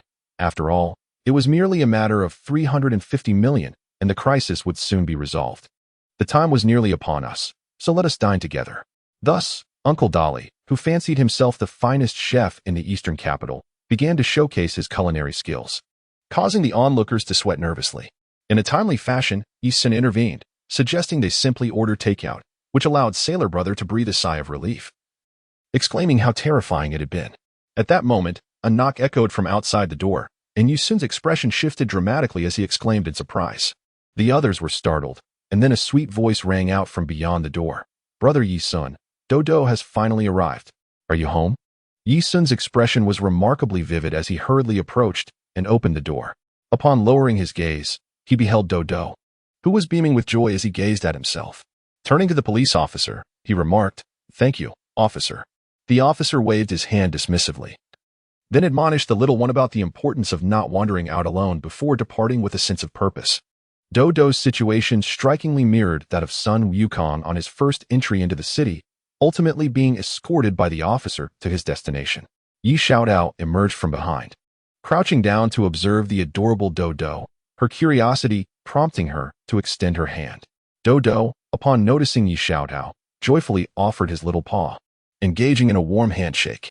Subsequently, Dodo gazed up at Yi Sun with a pitiful expression, placing his finger in his mouth and, in a sweet, childlike voice, lamented, "Brother Yi Sun, Dodo is hungry, and Dodo does not want ice cream." Yi Sun was suddenly amused. Indeed, it was as he had surmised. Dodo mistakenly believed he was upset, thinking the reason for his ire lay in his incessant cries for ice cream. "All right, it's time for a meal. No more takeout. Let us dine out," he declared. Uncle Dali was at the wheel, while Brother Shui sat in the passenger seat. Yu Xin and Yi Xiaotao followed behind, with Dodo cradled in Yi Xiaotao's arms. Girls invariably succumb to the charms of such adorable, fluffy creatures, especially when it comes to a panda. By the way, young master, currently the bodies of the old master and mistress remain at the funeral home. Can they be cremated upon your return? Upon hearing this, Yu Sun was immediately filled with joy and exclaimed, "Do not proceed with the cremation. First, retrieve the body, citing the intention for a burial." "A burial? Very well. But if you truly wish for one, it may have to take place in the wilderness, as the Yi family currently lacks any land deed in the outskirts." "Who informed you that I desire a burial?" "I merely instructed you to use that as an excuse to reclaim the body. There shall be neither burial nor cremation, for I intend to resurrect them." "Resurrect?" The crowd gazed at Yi Sun in astonishment, yet he nodded affirmatively and added, "Do not regard me with such expressions. After we finish our meal, I shall explain this matter to you." Chapter 36. The gang takes action. The luxurious hotel appeared somewhat desolate, with few patrons dining.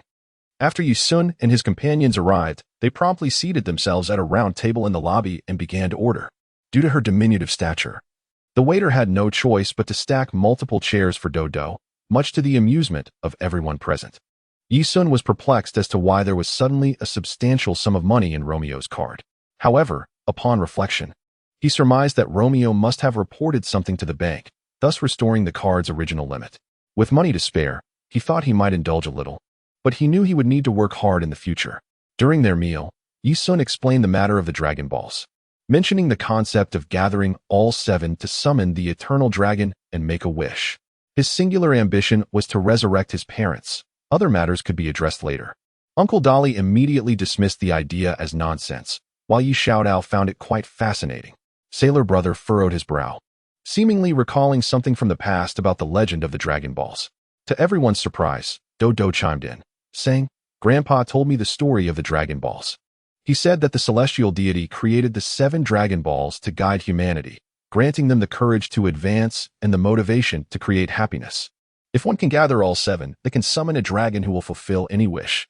Sailor Brother then connected the dots, recalling that while he worked at the shipyard, an old sailor had spoken of the same legend. That sailor claimed to have seen one of the Dragon Balls in his youth. Remembering it bore a design of 5 stars, and he had mentioned that there were 7 such orbs in the world.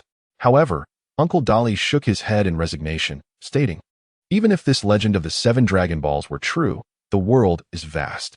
Who knows where those balls might be? In the sea? In the sand? In a museum? Or perhaps in someone else's latrine?"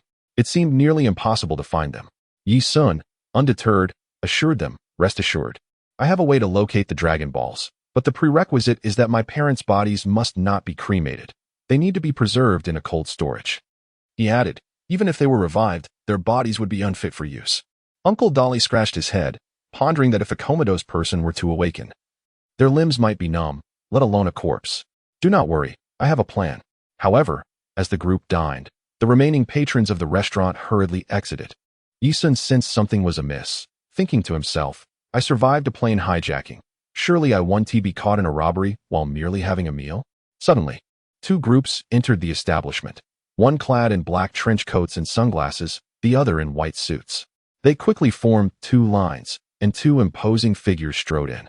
The leader of the black-clad group was bald, his head marked with several scars, while the one in white donned a traditional coat, leisurely rubbing 2 iron balls in his hands. Yet, a closer inspection revealed the white-clad man had bulging temples and an expression devoid of warmth, clearly indicating a ruthless disposition. Uncle Dali, well versed in such matters, whispered, "Young master, this is not good. The gang has taken over the venue. We should leave." "But I haven't finished my meal yet," retorted the young master. Yi Xiaotao also let out a cold huff, questioning, "Why should we leave?" Indeed, at that moment, the hotel owner approached, expressing sincere apologies while elucidating the situation. In essence, he conveyed that two business proprietors had reserved the entire establishment for a meeting and hoped that everyone would be accommodating and gracious. He assured that the meal for the day would be on the house, courtesy of the owner. Yi Sun, with a smile that did not reach his eyes, remarked, "Oh, the two bosses are here discussing business and require us to make ourselves scarce. Yet, I wonder why they do not extend the same courtesy to me while I dine here." The hotel owner's expression shifted immediately, and he patiently advised, "Young man, such words are ill-advised. The gentleman in black belongs to the Jiaolong group, while the one in white represents the Zhongquan sect. Both are formidable figures in the East." The two dignitaries had already ascended to the main chamber on the second floor to conduct their negotiations, leaving their subordinates to occupy every available space from the first to the second floor. Yi Sun felt increasingly agitated, pondering whether he had somehow been cursed, as trouble seemed to follow him even during a simple meal.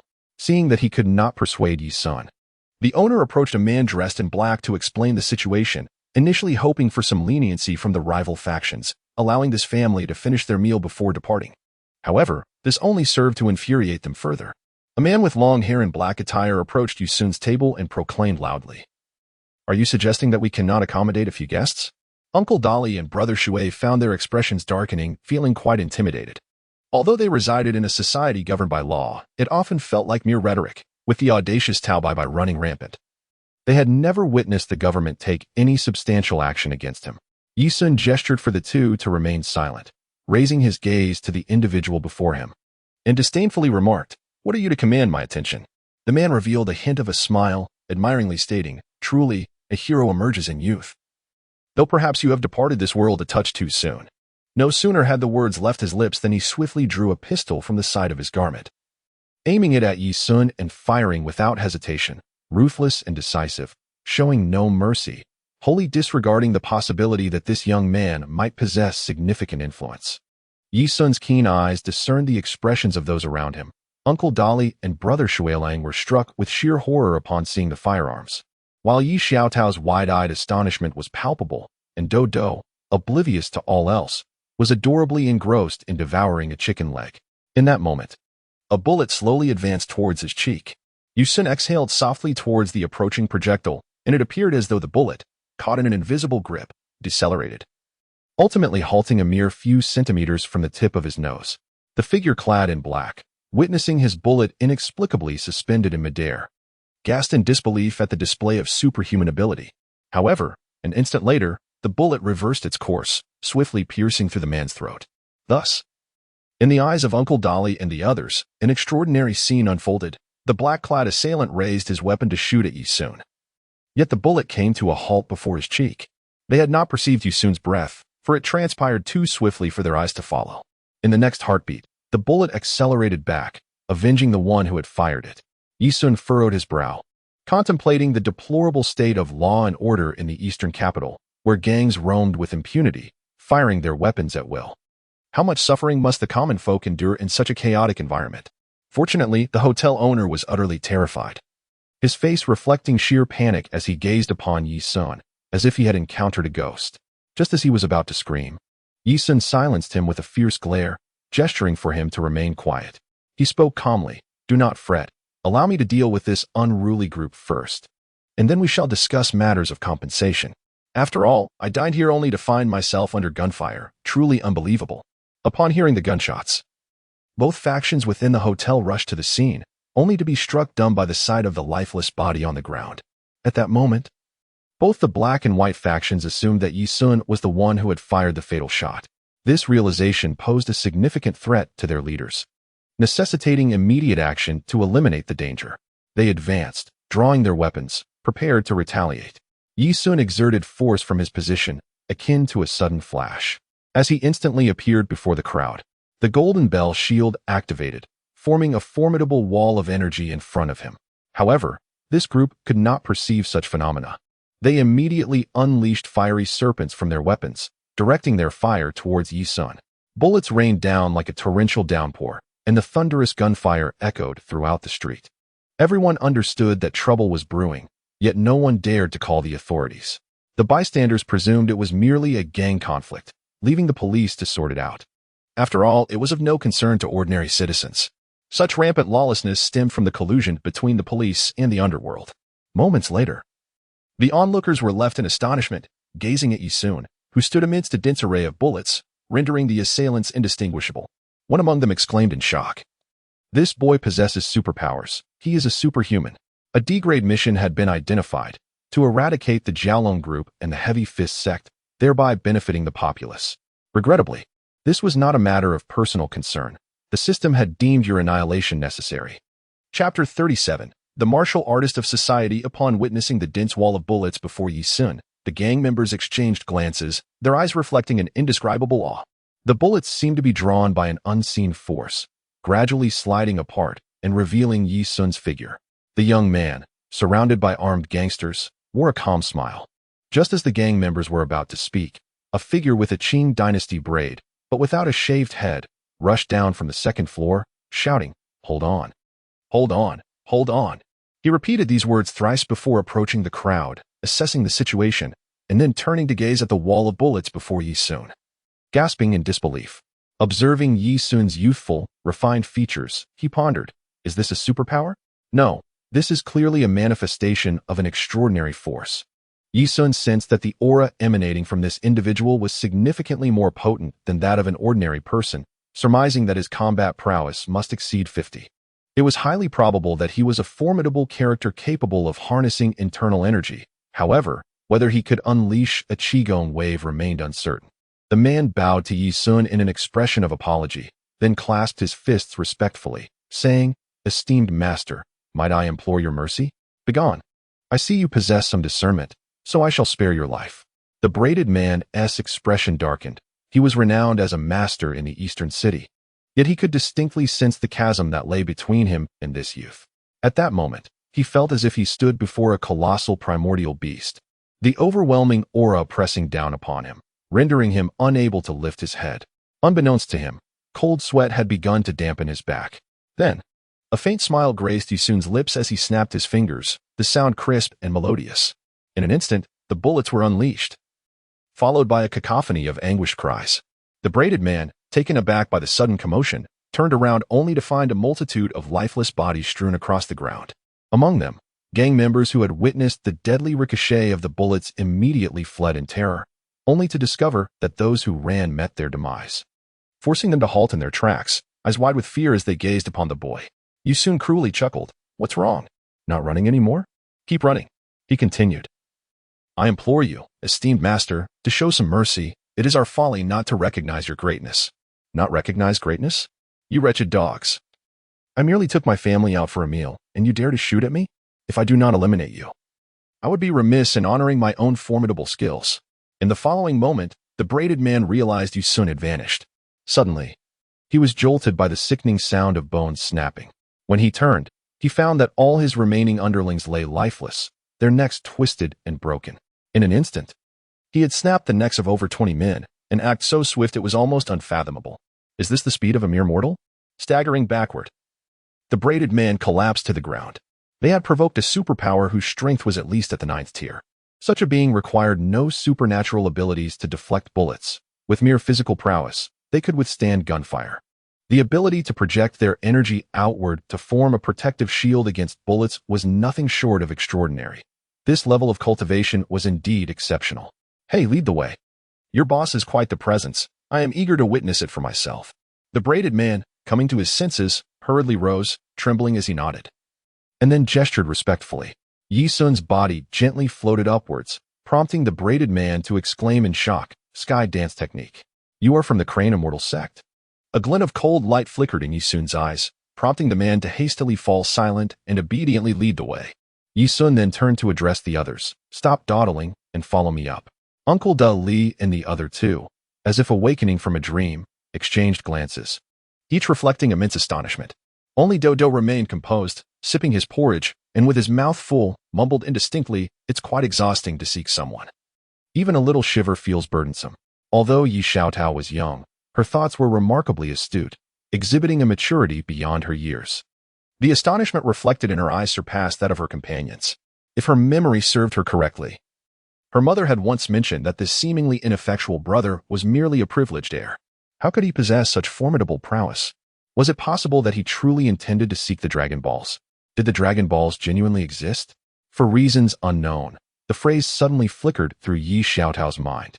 She could not fathom why, upon witnessing Yi Sun's display of strength, her immediate response was to think of the Dragon Balls. A warrior of such extraordinary caliber would never trivialize a fairy tale. Yi Sun must have acquired some credible information to boldly utter the notion of the Dragon Balls.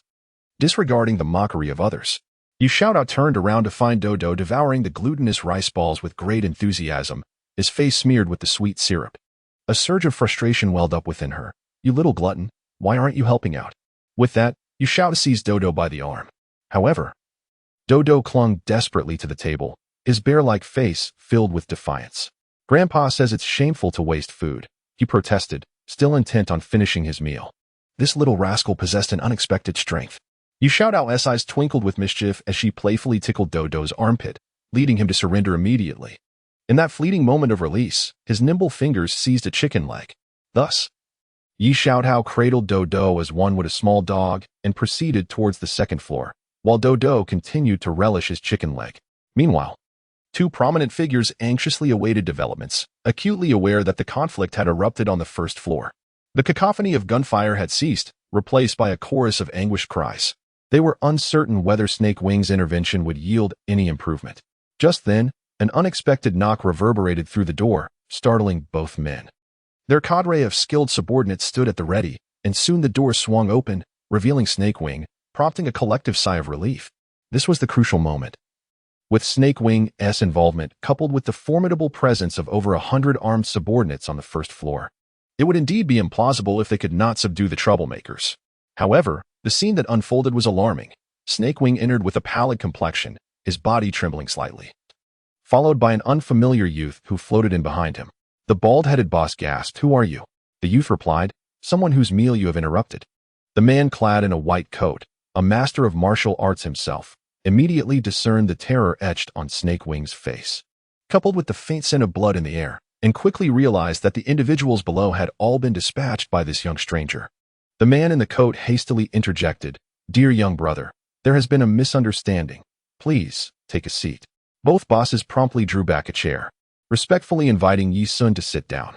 Yi Sun maintained his nonchalant demeanor, exuding an air of defiance. The two men, astute as they were, recognized that this boy was at least a ninth-tier martial artist. In the world of martial arts, he was both formidable and succinct. Yi Sun simply took a seat, as the formidable fighters behind the two major figures possessed combat abilities hovering around 15, which posed no threat whatsoever to him. In contrast, Yi Sun was flanked by 3 individuals and a bear, resembling a negotiation scene at the Pentagon. Yi Sun smiled and said, "Now it is your choice, to live or to die." Chapter 38. Buying life with money. Faced with Yi Sun's direct and pressing inquiry, the two prominent figures quickly straightened their posture, affirming their desire to live, certainly to live. "Oh, does this imply that you are not merely reckless youths willing to throw away your lives at the slightest disagreement? But what if I genuinely wish to end your lives?" Yi Sun's cold demeanor revealed a chilling intent. "In all my years, I have never encountered anyone daring enough to fire a shot at me while I dine. Is it that I, Yi Sun, have not been ruthless enough, or have you both grown overly arrogant?" The two leaders were suddenly engulfed by a sense of dread. An indescribable fear rendered them as uneasy as if they were sitting on needles. Yi Sun showed no inclination to temper his aura, and those who had cultivated even a modicum of internal energy felt an instinctual terror coursing through their veins. "Master Yi, please, speak," one of them stammered. No, you speak. After all, it is you who fired the weapon, and I am the one who must take a life." It would be rather inappropriate for me to initiate the conversation. Yi Sun's tone was chilling, suggesting that he was prepared to kill at the slightest provocation. In a moment of desperation, the bald leader swiftly produced a black box from his possession and said, "Master, might this box of diamonds procure my life?" "Diamonds? I am not particularly interested. You speak as though they hold significant value." Yi Sun replied dismissively. "Master, these diamonds possess exceptional purity. There are a total of 24, each valued at over 10 million, and they are not smuggled jewels but genuine commodities," he continued earnestly. Upon hearing this, the other leader also retrieved a small box, stating, "Master, This card represents the principal I used to purchase the diamonds, totaling 300 million. I hope it can buy me a chance at life. Both men spoke with utmost sincerity, refraining from any pretense, which reminded Yusun of Tao Bai, a notorious assassin whom governments worldwide could do nothing to apprehend. This exemplified how strength dictated the rules of survival. However, Yisun continued, I regard money as mere refuse. You dared to shoot at me. Should I simply accept money and walk away? The crowd was left in a quandary, pondering how to navigate this precarious situation. Yisun was about to speak when he heard Uncle Dolly bow his head and say, Young master, the bank. At that moment, the reminder of the bank's debt collection was utterly disheartening. Never mind, Yisun thought. It would be prudent to settle the family's debts before addressing anything else. As for this group of miscreants, he had no desire to engage with them. Acquiring wealth was one matter, but resorting to murder was decidedly not his style. Yisun snapped his fingers, prompting Uncle Li to retrieve the card while Brother Shui held the box of diamonds. Yisun then remarked, Given your earnestness, it would serve no purpose to take your lives. However, in the future, exercise discretion in your dining and dealings. Not everyone possesses my merciful disposition. A group of weaklings ought to reconsider their place in society and perhaps venture into legitimate enterprises. With that, Yisun departed with his entourage, dismissing any further conversation. The hotel owner, bowing and smiling, escorted Yisun out of the establishment, leaving the bodies to be transported by the two formidable figures themselves. Calling an ambulance was simply out of the question. Those who narrowly escaped felt an overwhelming sense of relief, although the bald leader bitterly uttered a few harsh words. How can one kill 100 people without facing justice? This statement left the others perplexed, after all. Was there any semblance of law when his subordinates had opened fire at their opponents? Yet, the leader known as Whitehorse slapped his forehead and said, Old K, had your skills been a touch more profound, you would have recognized that the youth we just encountered is not someone an ordinary person can contend with. Do not be foolish. He has already eliminated over 100 of your men. What difference would it make if he were to take you down as well? To have managed to buy your life is already the best outcome. Wealth can be replenished, but once life is lost, all is forfeit. Upon hearing Whitehorse's words, the bald man regained his composure and lit a cigarette, inhaling deeply. He forced his trembling hand to steady and recounted. Do you know how my former boss met his end? He was executed by a martial artist capable of catching bullets with his bare hands, who then spared my life. I owe my current success to my late boss's legacy. We must investigate this use soon. If possible, it would be wise for us to seek his protection. Are you suggesting we align ourselves with him? He may possess formidable strength, but he is merely a youth, lacking understanding of the depths of the underworld. Spare me your naivete. Do you not comprehend the intricacies of this world? Your box of jewels is valued at 300 million, coupled with my 300 million bank card, which combined have been extorted from us through threats and intimidation, totaling 600 million. And you dare claim ignorance of the underworld's complexities? Old K felt a wave of embarrassment wash over him as he touched his scarred head, sighing, alas. To encounter a god of death while merely seeking business is truly astonishing. But how do we go about tracking down this Master Yi? His name is Yi Sun. In this nation, he is the only one with that surname, and most have risen to prominence in the Eastern District. A simple inquiry will reveal much. Whitehorse continued. The Eastern capital is currently a cauldron of chaos, with the political landscape in disarray. Figures such as ourselves may be regarded as influential, yet, in less flattering terms, we are mere cash cows for others. Without the protection of the strong, do you expect us to brave the treacherous waters alone? Have you not noticed that over 100 of our subordinates have perished? Old K, do not forget that this world operates on the principle of survival of the fittest. Today's financial loss may very well herald tomorrow's great fortune. Yi Sun was oblivious to the thoughts of the two individuals. His sole desire was to expedite the settlement of the bank accounts. As for everything else, it mattered little, for no earthly being could impose upon him. What harm was there in putting on an air of superiority and displaying a fierce demeanor? That evening, Uncle Dolly and Sailor Brother promptly attended to banking affairs, while Yisun reached out to past auction houses, determined to auction off the diamonds. After all, the credit crisis of the Yi family had yet to affect them. And when his parents awakened, he wished for them to behold a revitalized family. Shout out, cease your infatuation, wash your face, feet, and brush your teeth, for you have exams in a few days. In her eyes sparkled countless stars. Yi Xiaotao was utterly enamored with her dear elder brother, astonished by his remarkable prowess. The investigative report her mother had provided was not merely erroneous, but ludicrously so. Among all, only Dodo regarded Yi Sun's exceptional strength as entirely justified. During his secluded training in the dense forests, Yi Sun often felled pterosaurs with a mere pebble to roast and consume. Taking lives seemed trivial to him. This peculiar aspect went unnoticed by others. Why was it that Dodo, seemingly just a naive darling, felt no fear at the sight of Yi Sun's merciless rampage? As the others drifted into slumber, Yi Sun quietly contemplated his next course of action. In a few days, he intended to seek the Dragon Balls. For returning to school was not an option at present. According to the words of that old scoundrel Richard, he must return in the third year after missing the second, as it pertained to his academic future. Thus, for the upcoming months, he resolved to engage in various pursuits, beginning with resurrecting his parents. The future expansion of their business would naturally fall to them, for upon reaching level 20, acquiring goods from the marketplace would necessitate funds. As a game programmer, Yi Sun found himself once more in a position to save his own skin. The marketplace system he had previously established required world coins from the Dragon Ball universe for transactions. There were 3 methods to obtain these coins: through quests, dungeon rewards, and converting RMB. In essence, if Yi Sun desired an endless supply of marketplace items, he would need an abundance of wealth. This presented him with a considerable challenge: to establish a commercial empire capable of generating limitless income, thereby enabling him to purchase marketplace items. The following day unfolded without incident. Yi Sun reconnected with former contacts and visited the largest auction house in the eastern capital. Yet, this endeavor required the expertise of Uncle Dolly, who was well acquainted with the process. To everyone's astonishment, he successfully sold the diamonds for 400 million and transferred the entire sum to the Yi family's finances, thus alleviating the family's crisis in an instant. In the days that followed, both Uncle Dolly and Brother Shui found themselves utterly exhausted. For the Yi family's assets had been usurped and sold off by Tao Bai Bai, leaving them struggling to retain the family mansion and financial credibility, a feat in itself. Time was of the essence. He would set out the next day. However, to locate the Dragon Balls, he needed a Dragon Ball radar. He was uncertain whether Bulma's family had developed one yet. Additionally, there was one person of particular interest, Son Goku, who possessed the 4-star ball, indicating that he must engage with Goku sooner rather than later. For reasons unknown, the mere thought of encountering Sun Wukong fills Yi Sun with great anticipation.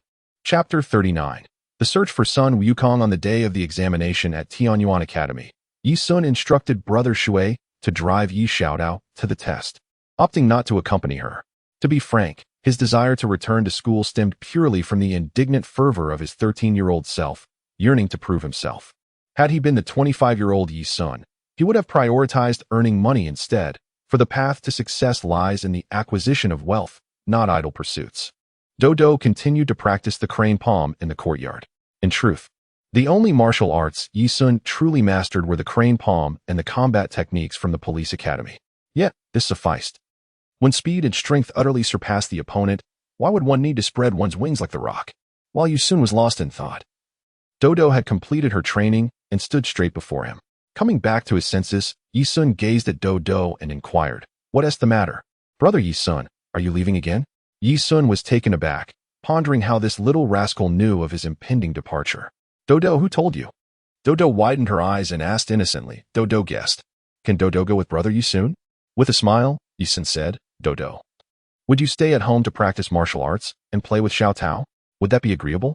Dodo pouted, clearly reluctant to part ways with Yi Sun, and complained, "Xiao Tao's sister keeps pinching my cheeks. I am not a little puppy. This indicates that Xiao Tao has a fondness for you. And I need you to remain at home to safeguard Uncle Dali, Sailor Brother, and Xiao Tao. Do you comprehend my intention?" Dodo was merely a child and evidently wished to stay with the adults. Upon hearing Yi Sun's words, he nodded understandingly. "Dodo understands. But I fly too slowly. If something were to happen, where would I find Brother Yi Sun?" Yi Sun confidently declared, "Dodo, listen carefully. If you encounter an opponent you cannot defeat, flee immediately without concern for the others. They will find their own way to escape." Dodo was puzzled. Did Yi Sun not wish to protect Sister Xiao Tao? Rest assured, Xiao Tao has others to safeguard her. As for Uncle Dali and Brother Shui Shou, those two are seasoned veterans who have grown up in Xiaodong. In times of trouble, no one can hinder their escape. After this exchange, Dodo resumed his training. At that moment, he noticed that Yi Xiao Tao had returned. Indeed, 5 minutes later, she bounded through the door, clapping her hands and exclaiming, Brother, how was it? Am I impressive? I secured a spot in the experimental class in one breath. Ha. Yi Sun smacked his lips and offered a few perfunctory compliments before stating, I shall be going out tomorrow, so I entrust Dodo to your care.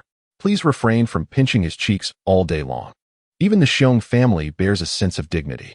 Yi Xiaotao scrunched her nose and made a playful face at Dodo, playfully accusing him. I'll pinch you.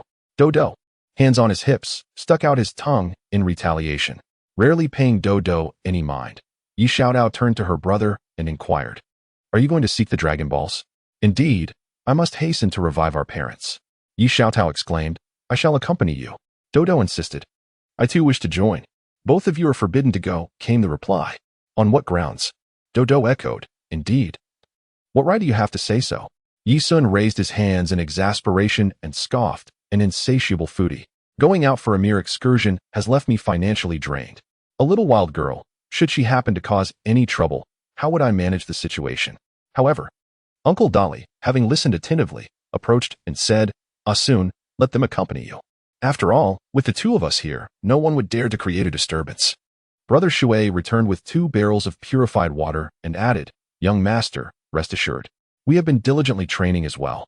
And while we cannot compare our skills to yours in the Crane Immortal style, should any petty thief intrude, we shall certainly handle the situation with a few well-placed strikes. Yi Sun truly did not wish for these 2 little ones to accompany him. One Dodo was already enough to give Yi Sun a headache. Adding Yi Xiaotao to the mix would only exacerbate his woes. Searching for the Dragon Balls required traversing the world, not a leisurely stroll down a shopping street. No. I am resolute. You shall remain at home. I will be back shortly. Remember, the parents' cryogenic chamber must always remain within the universal capsule and must not be released. Upon seeing Yi Sun's seriousness, everyone refrained from insisting. He likely regarded the matter with utmost gravity and thus did not intend to involve anyone else. The next day, Yi Sun resolved to set out alone. However, he would not initially seek out Bulma. The Dragon Ball radar could wait. He understood that the Dragon Ball radar was undoubtedly a sophisticated technology exclusive to Bulma's family. Otherwise, how could the Universal Capsule Company have ascended to the pinnacle of the global market? The Universal Capsule is their proprietary invention. The Dragon Ball radar could wait.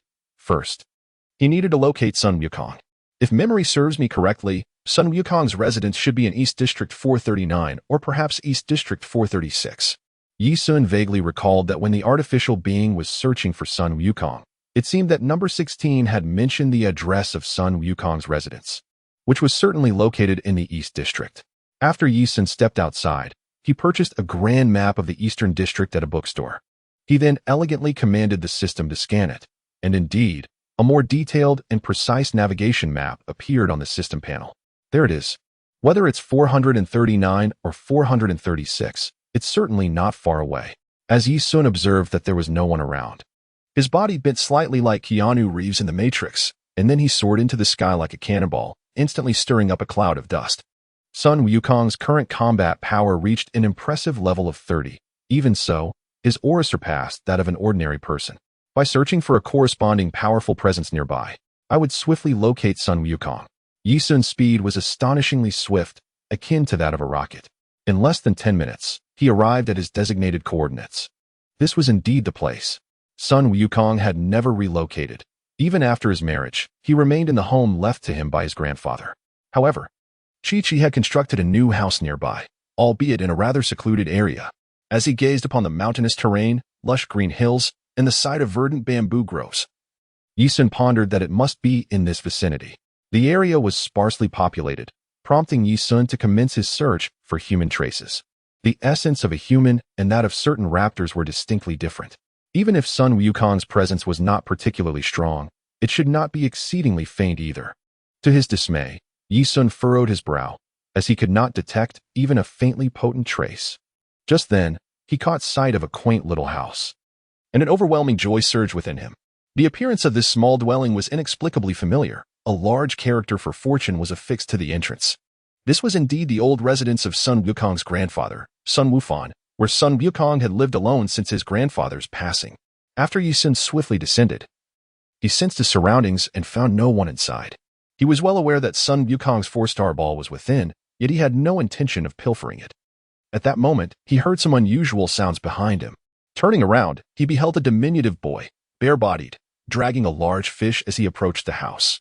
Yu Sun's eyes brightened. The child before him, sporting a tail and exuding an adorably Na'vi charm, gazed at him with a face full of vigilance. "Who are you? Are you here to steal something?" As little Wukong spoke, he had already drawn the Rui Jingu Bang from behind him. Yu Sun's expression grew somewhat peculiar. Indeed, this was truly Sun Wukong. As an ardent admirer of Dragon Ball, who could have anticipated that one day he would actually encounter Sun Wukong? Yi Sun's memories and emotions are intricately woven, for he is both Yi Sun and Yi Sun. The sense of familiarity he experiences upon encountering Uncle Dali and Brother Shui is not something one would expect from a mere time traveler. Yet, the memories of his past life remain strikingly vivid. Were it not for the presence of an additional system in his mind, he might have believed himself to have been injured by Tao Bai Bai, slipping into a dream during his unconsciousness, where he envisioned himself as a developer of Dragon Ball in another realm, only to awaken to find the dream in disarray. Yu Sun gradually regained his composure and grinned, declaring, "Indeed, I am here to pilfer, young one. Kindly present me with your family's valuables, or else I shall not hold back." Chapter 40. Encountering Sun Wukong. Upon uttering these words, Yu Sun expected that the little Wukong would furiously charge at him. However, to his surprise, the child appeared utterly perplexed and inquired. But grandfather said that stealing occurs when one takes advantage of the owner's inattention, entering their abode to seize their possessions. Now that I am aware, does this still count as theft? Wukong's innocent naivete left Yu Sun momentarily embarrassed, but he soon burst into hearty laughter. "I was merely jesting. In truth, I am but a traveler, and having grown hungry, I thought to intrude upon your household. Young one, would you be so kind as to share a morsel of food with me?" Little Wukong pondered for a moment before breaking into an endearing smile. "Of course. However, I must first kindle a fire to prepare a meal. I am Sun Wukong. What name do you go by?" "Yi Sun, but you may call me a Sun." "Very well, a Sun, sir. I shall tend to the fire now." Yi Sun's face was alight with joy. To be honest, he still felt as though he were in a dream. He had never anticipated that finding Sun Wukong would be so effortless. Indeed, Sun Wukong resembled his depiction in the comics. When treated with kindness, he reciprocated it. When shown politeness, he responded in kind. "Wukong, let us roast this fish directly," Yi Sun suggested. Little Wukong glanced at Yi Sun and, with a hearty laugh, agreed. "All right, just wait while I set up the barbecue grill." With that, Sun Wukong eagerly dashed into the house, emerging shortly with a sturdy iron grill. With remarkable speed and dexterity, he placed the entire fish onto the grill and swiftly used an iron saw to cleanly remove the scales, demonstrating his industrious nature. Yu Sun could envision that on a full moon night, Wukong transformed into a mighty gorilla, inflicting grave injuries upon his grandfather, Sun Wukong, ultimately leading to Sun Wukong's untimely demise. Following his grandfather's death, Sun Wukong lived a solitary life, characterized by immense diligence and perseverance. In this secluded mountainous forest, it could be said that no one would find Sun Wukong except for Bulma, who sought the Dragon Balls. Indeed, Bulma is the foremost heroine of the Dragon Ball saga. All legends began when she discovered that wild child with a tail. However, this particular tale begins with me. Yi Sun pondered for a moment before saying, "Wukong, do not search for matches. I possess a method to ignite the fire." Little Wukong, intrigued, responded with a curious "oh." He then observed as Yi Sun concentrated his vital energy at his fingertips and directed it towards the wood, which promptly burst into flames. However, Sun Wukong's reaction once again took Yi Sun by surprise as he widened his eyes and inquired, "Mr. Sun, were you using Qi just now?" "Oh, you are aware of Qi now?" Yi Sun replied. Wukong nodded affirmatively, stating, "My grandfather used to do it this way as well, and he taught me how to control Qi. However, I have always struggled with it. Grandfather mentioned that only the most exceptional martial artists can wield Qi effectively, so Mr. Sun must possess remarkable martial prowess." Yi Sun truly has not even a moment to flaunt, yet upon reflection, it is quite understandable. While the prowess of his grandfather Sun Wukong cannot be compared to that of his son, Gohan, in a lateral comparison, during Gohan's lifetime, the only individual capable of besting him would likely be Master Roshi, and perhaps even Tao Pai Pai would struggle. Let us not forget that after defeating Tao Pai Pai, Sun Wukong journeyed to the fortune teller in search of the final Dragon Ball to resurrect Upa's father. The fortune teller stipulated that they must first conquer her martial arts champions. Consequently, Sun Wukong engaged in a duel with his grandfather, Gohan. Strictly speaking, Wukong did indeed surpass Gohan in strength, yet he did not exhibit overwhelming dominance. That contest proved far more arduous than his battle against Tao Pai Pai. Is your grandfather Gohan? Sun Wukong inquired with surprise. How does Mr. Asun know that my grandfather's name is Gohan? Just call me Asun. Addressing me as Mr. feels quite awkward. I am only 13 years old, he replied. Sun Wukong laughed heartily. You are 2 years younger than I. In truth, I am the heir of a martial arts lineage, and my family possesses extensive knowledge about many masters, including your grandfather, Gohan.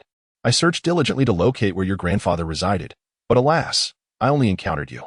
Where is your grandfather? Sun Wukong's expression fell. My grandfather has passed away. I now reside here alone. If Mr. Asun wishes to learn martial arts from my grandfather, I am afraid I must disappoint you. Asun was well aware that Sun Wukong had already passed away. He was merely seeking an excuse to draw closer to Sun Wukong. One should not be so naive as to believe that sharing a meal with Sun Wukong would foster a genuine bond. This innocent and kind-hearted individual treats everyone equally, unless they are companions who have braved countless adventures together since childhood, such as Krillin, Bulma, Yamcha, and Oolong, or revered mentors like Master Roshi. To Sun Wukong, they are akin to family. Should any of them meet an untimely demise, he would be consumed by uncontrollable rage. Conversely, there exists another scenario. Those formidable adversaries who have clashed with Sun Wukong have also forged a profound camaraderie of mutual respect, exemplified by Tien Shinhan, Piccolo, and Vegeta. In essence, unless one has endured trials and tribulations alongside Sun Wukong, he will not regard you as one of his own. Suddenly, Sun Wukong recalled something and cheerfully proposed. Mr. Yi Sun, I would like to engage in a friendly match with you. Truly, a scion through and through. Even the most innocent and optimistic of them cannot suppress the fighting spirit within. After the demise of Cell, Sun Wukong once remarked, Bulma is right. Perhaps it is my presence that attracts those malevolent beings to Earth. Yet, one could also argue that it is Sun Wukong's unyielding nature, his refusal to back down in the face of adversity, and his resolute inclination to challenge through combat that have inadvertently summoned a host of villains, particularly those associated with Dr. Gero's Red Ribbon Army and their androids. Androids 16, 17, and 18, culminating in Cell, who were all given directives to eliminate Sun Wukong. His remarkable trait lies in his fearless resistance against overwhelming foes. Yi Sun has no justification to confront or undermine Sun Wukong, for he embodies no qualities of an adversary. Unless, of course, Yi Sun harbors a deeply twisted disposition, seeking to unjustly suppress him, which would simply be a futile endeavor. Ah, what a rare opportunity. I am merely 2 years your senior. I believe our strengths should not differ greatly. This statement, however, was merely a courteous remark, for Yi Sun's prowess eclipsed that of Sun Wukong. Without hesitation, Sun Wukong assumed his fighting stance, ready to strike, while Yi Sun only feigned a symbolic posture in response. I'm coming. With that declaration, Sun Wukong charged towards Yi Sun, launching a straight punch. To the ordinary observer, the movement appeared swift but not extraordinarily so. However, to Yi Sun, it unfolded in slow motion, as if time had momentarily frozen. Yi Sun suppressed his anger, fearing that any outburst might unleash an inner force within him. This confrontation could solely rely on physical prowess. He employed the graceful crane cloud stepping, a form of evasive movement from the crane immortal style. Sun Wukong's punches were, in essence, a trifecta of techniques, predictable in their repetition. Yet, Yi Sun intentionally sought to provoke Wukong into a moment of improvisation. Thus, during his evasive maneuvers, he subtly aimed to compel Wukong to alter his approach. Indeed, as Wukong realized that every attack was deftly deflected or skillfully evaded by Yi Sun. In a moment of desperation, he swiftly transformed his long-range strikes into close-quarters jabs, akin to the rapid thrusts of Wing Chun's straight punch. Yi Sun moved back slowly and deliberately, while Sun Wukong struck at him with relentless force. Yet, the distance was just right. At the moment Wukong's fist made contact with Yi Sun's clothing, Yi Sun would deftly retreat, skillfully evading the physical blows. This exchange lasted for 5 minutes before it concluded, as Sun Wukong, exhausted, could not land a single hit on Yi Sun, who refrained from retaliating, knowing such an act could prove fatal. Wukong, stop fighting, let us eat first. Chapter 41. Simple thoughts. I'm so full, I can't eat another bite, Sun Wukong declared, plopping down on the ground, happily rubbing his belly, his face aglow with satisfaction. For him, the greatest joys in life were undoubtedly eating, training, and sleeping. In truth, Yi Sun hardly touched the entire fish. It was Sun Wukong who devoured it almost entirely. After all, Scions are known for their insatiable appetites.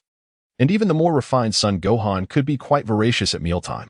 After finishing their meal, the sun hung low in the sky, poised to set. Sun Wukong, grinning foolishly, remarked, "Mr. Sun, it's getting late. Aren't you afraid of being scolded by your grandfather? My grandfather passed away long ago. He has likely been reincarnated by now." Sun Wukong's round eyes widened with curiosity. "Oh, so your grandfather has also passed away? Mine has too. Yes. My parents were murdered, and now I have only my younger sister and a panda who spends all day eating ice cream." If Uncle Dolly and Brother Sailor were to hear this, they would surely faint in the restroom, but Yi Sun chose to ignore them in his tale of woe. "What? Your parents were killed? That is truly unfortunate. You must be very sad." Yi Sun broke into a grin, for he was not particularly sorrowful, after all. There remained a possibility that his parents could be resurrected. Resurrected? Sun Wukong was immediately taken aback, sitting up straight in astonishment. Grandfather always said that once a person dies, they cannot come back to life. How can resurrection be possible? Yi Sun's lips curled into a smile laden with significance, as if he were finally getting to the crux of the matter. In this world, there exist 7 Dragon Balls. According to legend, whoever gathers all 7 Dragon Balls can summon the Eternal Dragon, who will grant any wish, including the resurrection of deceased loved ones. Upon hearing this, Sun Wukong gasped in astonishment and leaped up, incredulously inquiring, "Dragon Balls? What manner of Dragon Balls are these?" Yi Sun's suspicions were indeed confirmed. When Bulma initially approached Sun Wukong and mentioned that the dragon could grant wishes, she did not provide the crucial hint that could lead him to contemplate the resurrection of Sun Wufan. Do not dismiss this as absurd. Sun Wukong is a naive and simple-hearted individual, and without such prompts, he would never have considered the desire to bring the deceased back to life. It was only later, amidst the turmoil caused by the Dragon Balls and his fierce confrontation with Tao Pai Pai, which resulted in the death of Upa's father, that Sun Wukong connected the dots and realized that one could wish for the resurrection of the dead, had it not been for the clear declaration of Sun Wufan's grandfather, who, upon returning to the mortal realm to spar with Sun Wukong, expressed his intention to remain in the underworld.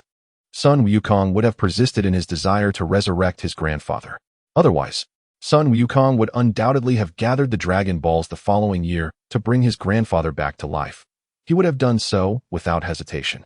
I am uncertain of their color, yet those orbs should be transparent, containing stars within, totaling 7 in number, ranging from a single star design to that of 7 stars. As anticipated, after his astonishment, Sun Wukong rushed into the room, retrieved the 4-star ball left by his grandfather, and presented it to Yi Sun, inquiring, "Is this the one?" Yi Sun feigned astonishment, exclaiming, "This is it. I never imagined you possessed a Dragon Ball." This particular Dragon Ball bore a striking resemblance to the orbs depicted in the infamous film Dragon Ball Evolution, though the design of the Dragon Balls is generally consistent across the board. Following this, a myriad of exchanges ensued between Sun Wukong and Yi Sun regarding the Dragon Balls. While the content itself was not particularly extraordinary, it held great significance for Sun Wukong. "Wukong, if I can gather all 7 Dragon Balls, not only can I resurrect my parents, but I can also bring your grandfather back to life." Upon hearing this, even Sun Wukong felt a surge of excitement. His grandfather was the one he missed the most. How wonderful it would be if his grandfather were still alive, sharing warmth by the stove in the cold, enjoying the cool breeze outside during the heat, hunting for game daily, and training amidst the mountains. Such a life would be blissful. At this moment, one could perhaps comprehend Sun Wukong's emotions. He was devoid of the bonds of friendship, the ties of mentorship, and the yearning for a spouse and children. The only cherished connection he held was with his sole remaining family member, Sun Wufan. With this thought, Sun Wukong dashed back to his room and began to pack his belongings. Yi Sun, taken aback, inquired, "Wukong, what are you doing?" "I must swiftly locate the 7 Dragon Balls and summon the Eternal Dragon to resurrect my grandfather." Yi Sun's lips parted slightly as he spotted Sun Wukong, exclaiming cloud of the somersault. In that instant, a fluffy, cotton candy-like yellow cloud approached. Without hesitation, Sun Wukong leaped onto it, declaring, "Somersault Cloud, let us seek the Dragon Balls." Somersault Cloud, what on earth is happening? Yi Sun was taken aback. How could Sun Wukong possess the flying Nimbus at this very moment? This diverges entirely from the storyline of the comic. The flying Nimbus was supposed to be a gift from Master Roshi to Sun Wukong as a token of gratitude. As Karen the cat would succinctly put it was an item Master Rashi had shamelessly requested from me. Could it be that the main narrative of the comic has indeed been altered? Regardless of Yi Sun's thoughts at that moment, the flying nimbus remained still. Sun Wukong, perplexed, inquired, "What is it, flying nimbus?" "I have already mentioned my intention to seek the Dragon Balls." Yi Sun was at a loss, torn between laughter and tears. As he exclaimed, "Wukong, how on earth can you expect the Nimbus Cloud to locate the Dragon Balls? Do you have any idea how vast the world is and how minuscule the Dragon Balls are? No matter how swift the Nimbus Cloud may be, it cannot discern where the Dragon Balls are hidden." Sun Wukong was taken aback and inquired, "Is it truly so? Nimbus Cloud?" The Nimbus Cloud swayed slightly, clearly indicating its affirmation. Sun Wukong's small face was filled with worry. If even the Nimbus Cloud could not find them, what was he to do now? Ahem. With a deliberate cough, Yi Sun roused the despondent little Wukong from his melancholic reverie. "Wukong," he began, "do not be anxious. I possess a means to locate the Dragon Balls. However, prior to that, we must first acquire the Dragon Ball radar." What is the Dragon Ball radar? It is, in essence, a detection device capable of sensing the faint electromagnetic waves emitted by the Dragon Balls. What is a detection device? Yi Sun immediately covered his face, realizing that explaining this to a Na'vi child from the depths of the forest would be a sheer waste of time. It's rather complicated to elucidate. In summary, it is quite intricate. Ah, that's about it. Oh, I see now. Yi Sun once again covered his face, truly living up to the essence of Sun Wukong. His naivety was astounding. He comprehended that this matter was intricate and difficult to elucidate, yet he recognized its inherent value. After releasing the cloud of lifting, Sun Wukong waved farewell to it. As Yi Sun gazed at the cloud vanishing into the sky, his thoughts began to drift. Given the alteration of the main storyline, should he invite Sun Wukong to accompany him in the quest for the Dragon Balls? Furthermore, from his understanding of Sun Wukong, this character was relentless in pursuit of his goals, exhibiting an unwavering determination. He had perhaps divulged too much. It was likely that Sun Wukong was eager to join him in the search for the Dragon Balls. Indeed, Sun Wukong promptly inquired with earnestness, "Mr. A Sun, may I accompany you in the quest for the Dragon Balls?" A subtle prompt emerged, presenting a selectable sea-level mission to search for the Dragon Balls alongside Sun Wukong. This mission could potentially influence the trajectory of future events. Accept or decline. The trajectory of events? Yi Sun found himself momentarily perplexed. What trajectory was being referenced? Was it the narrative direction of the Dragon Ball manga? Or did it imply that his own experiences might transform due to Sun Wukong's involvement? To accept or to decline? Yi Sun found himself ensnared in a web of indecision. As a devoted fan of Dragon Ball, his instinct was to readily embrace the adventure. However, he was not merely playing a game. He was navigating the complexities of life. No, he could not embark on a quest for the Dragon Balls alongside Sun Wukong. His greatest advantage lay in his knowledge of the central narrative of Dragon Ball. As long as the storyline remained intact, his plans would remain unscathed.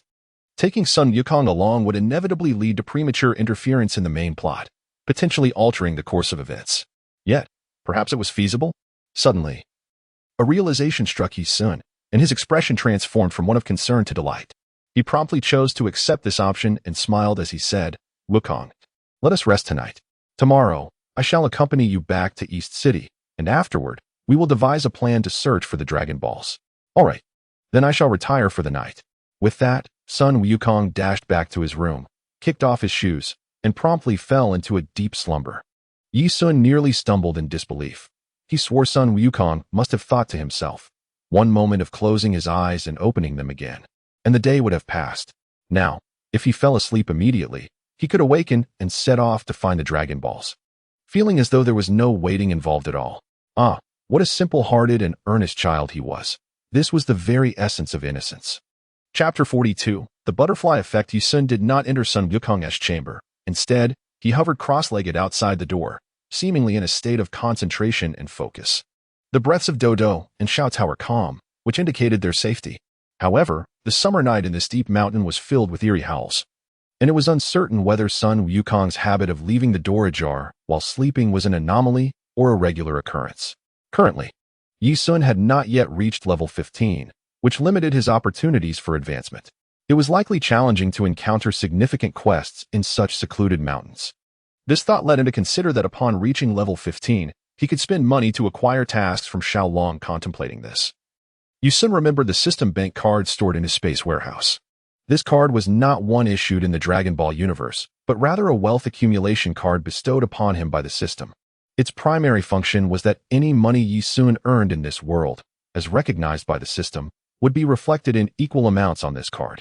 For instance, if he happened to bend down and pick up $5, the system wealth card would immediately credit him with that amount, even if he later returned the money to its rightful owner.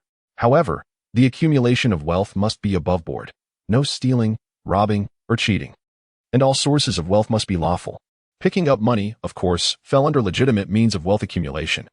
It was a tradition in games like The Legend of Sword and Fairy. It was perfectly reasonable for Yu Sun to incorporate this element into his game. Moreover, the payments in diamonds received from the two notable figures at the restaurant were considered legitimate earnings, categorized by the system as compensation from enemies seeking peace. Consequently, Yu Sun had amassed over 600 million in assets. Since the main storyline had already experienced a slight deviation, he thought it wise to embrace the error and take Sun Wukong with him. Logically, Sun Wukong should not possess the flying Nimbus at this juncture. Yet Yu Sun harbored suspicions regarding Bulma's family. They were not ordinary, and he feared that should significant upheaval occur on Earth, they would inevitably take action, making dealings with them unavoidable. At that moment, Yu Sun recalled a crucial piece of information, and his expression shifted with realization.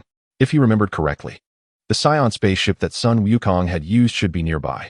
The mere thought of this stirred a small excitement within him. The technology of the Scion spacecraft was exceptionally advanced, and many had queried why such small ships could traverse the universe with ease. Initially, Yu Sun had scornfully joined others in discussions, dismissing it as mere anti-gravity technology. Was that truly remarkable? Then Yu Sun found himself unable to refute the inquiries of other enthusiasts, as the hovercrafts constructed with the known technology of humankind were not particularly swift. In contrast, the hover technology employed by the Scions, capable of traversing planets, was undeniably impressive. This discourse involved complex curve technology and spatial transmission techniques, which led many to perceive the Bulma family as rather enigmatic. They seemed akin to messengers sent by a divine entity to rescue human technology, suggesting that the combined technological prowess of the entire planet paled in comparison to that possessed by their family. Although hover technology was not an exclusive patent of theirs, the critical aspect lay in the spatial leap technology demonstrated by the Universal Capsule. This convenient technology had been disseminated globally, with many speculating that its principle involved transporting objects from three-dimensional space to four-dimensional space. It was evident that the Bulma family had an exceptionally advanced and profound understanding of multidimensional space, enabling them to manipulate objects within these dimensions without the need for auxiliary energy sources. The necessity of acquiring a universal capsule prior to purchasing a hovercar gradually evolved into a situation where any desired item could only be procured through the direct purchase of a capsule, effectively establishing a blatant monopoly. How could one not be affluent in such circumstances? My initial goal was to locate a Scion spacecraft and subsequently analyze Scion technology, or more accurately, the cosmic technology epitomized by Frisia. The technological data contained within a mere Scion spacecraft was already astonishingly extravagant. Yu Sun began to weave through the mountains and forests, tirelessly searching back and forth. However, he ultimately decided to abandon his quest. Not only was the dusk setting in, but the terrain was indeed intricate, making it nearly impossible to locate anything that might have fallen into the depths. He resolved to return another day. At dawn the following day, Sun Wukong awoke, clamoring for Yu Sun to hasten and guide him in the pursuit of the Dragon Balls. Yet, Yu Sun insisted that he first needed to ascertain the approximate location of the Scion spacecraft. Wukong, if my memory serves me right, your grandfather Gohan never married, and he lacks a tail. Isn't that a bit peculiar? Had it been someone else, such a revelation might have incited anger. However, Sun Wukong, with his innocent and naive demeanor, curiously inquired, "Grandfather said I was picked up from the mountains. So, if I return, does that mean none of you have tails either?" How remarkably candid. What grandparent would openly tell their grandchild that they were found? Only someone like Wukong, with such a pure heart, would not dwell on the implications.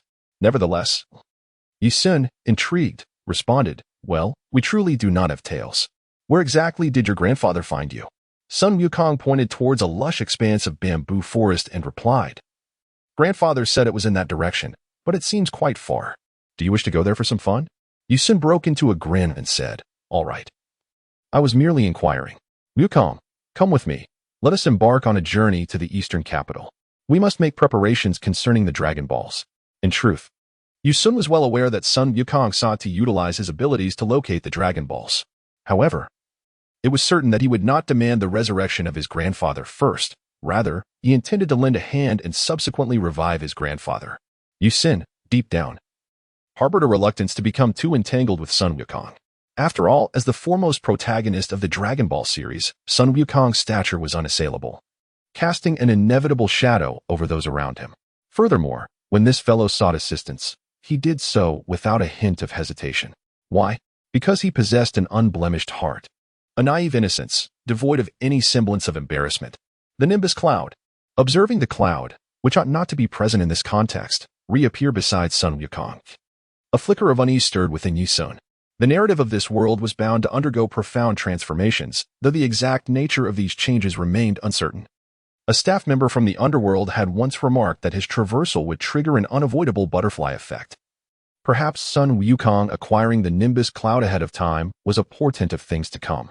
"Wukong, your Nimbus Cloud is quite extraordinary. Who bestowed it upon you?" "Oh, it was my grandfather." Yusun let out a soft exclamation, inwardly reflecting. As expected, it must have been Sun Wukong who sought this from Master Roshi. At that moment, Sun Wukong exclaimed in astonishment, "Ah, you can fly." Yusun glanced at his floating body, a wave of disbelief washing over him. "Wait a minute, Wukong. I'll teach you how to fly another day, follow me." With that, Yusun transformed into a missile, shooting upwards into the sky. Sun Wukong hastily urged the Nimbus Cloud to keep pace. The speed of the Nimbus surpassed that of a conventional jet, yet it paled in comparison to the authentic Nimbus Cloud utilized by the great sage equal to heaven from Journey to the West. Before him, Wukong's Nimbus served merely as a mode of transportation, while the legendary cloud employed by the great sage was a form of cloud summoning magic, enabling him to traverse vast distances in the blink of an eye. Yusun mused that this was akin to the effect of instantaneous teleportation. The fact that Sun Wukong was whisked away by Yusun would inevitably disrupt the main storyline of Dragon Ball. However, for Yusun, the primary narrative served only as a reference. His arrival was destined to alter the plot. Even if the Science descended tomorrow, he harbored no fear. He would simply allocate all his attribute points and decisively eliminate those troublesome monkeys. Yusun silently boasted within himself, having thoroughly prepared to confront any challenges that lay ahead. Chapter 43, The Exchange of Results. Yusun swiftly arrived in the eastern capital with Sun Wukong. However, Sun Wukong did not seem particularly astonished by the city's grandeur. Initially, Yusun found this peculiar, but upon witnessing Sun Wukong's Nimbus Cloud, he understood. After all, Sun Wukong was merely a child. It was only natural for him to frolic about in the skies. This led to the inference that Sun Wukong must have seen the eastern capital before, although it was likely that he had never set foot within its confines. While soaring through the air, Yusun spotted Dodo diligently practicing the crane palm in the courtyard, a sight that filled him with admiration. This industriousness was one of the many reasons Yusun cherished Dodo.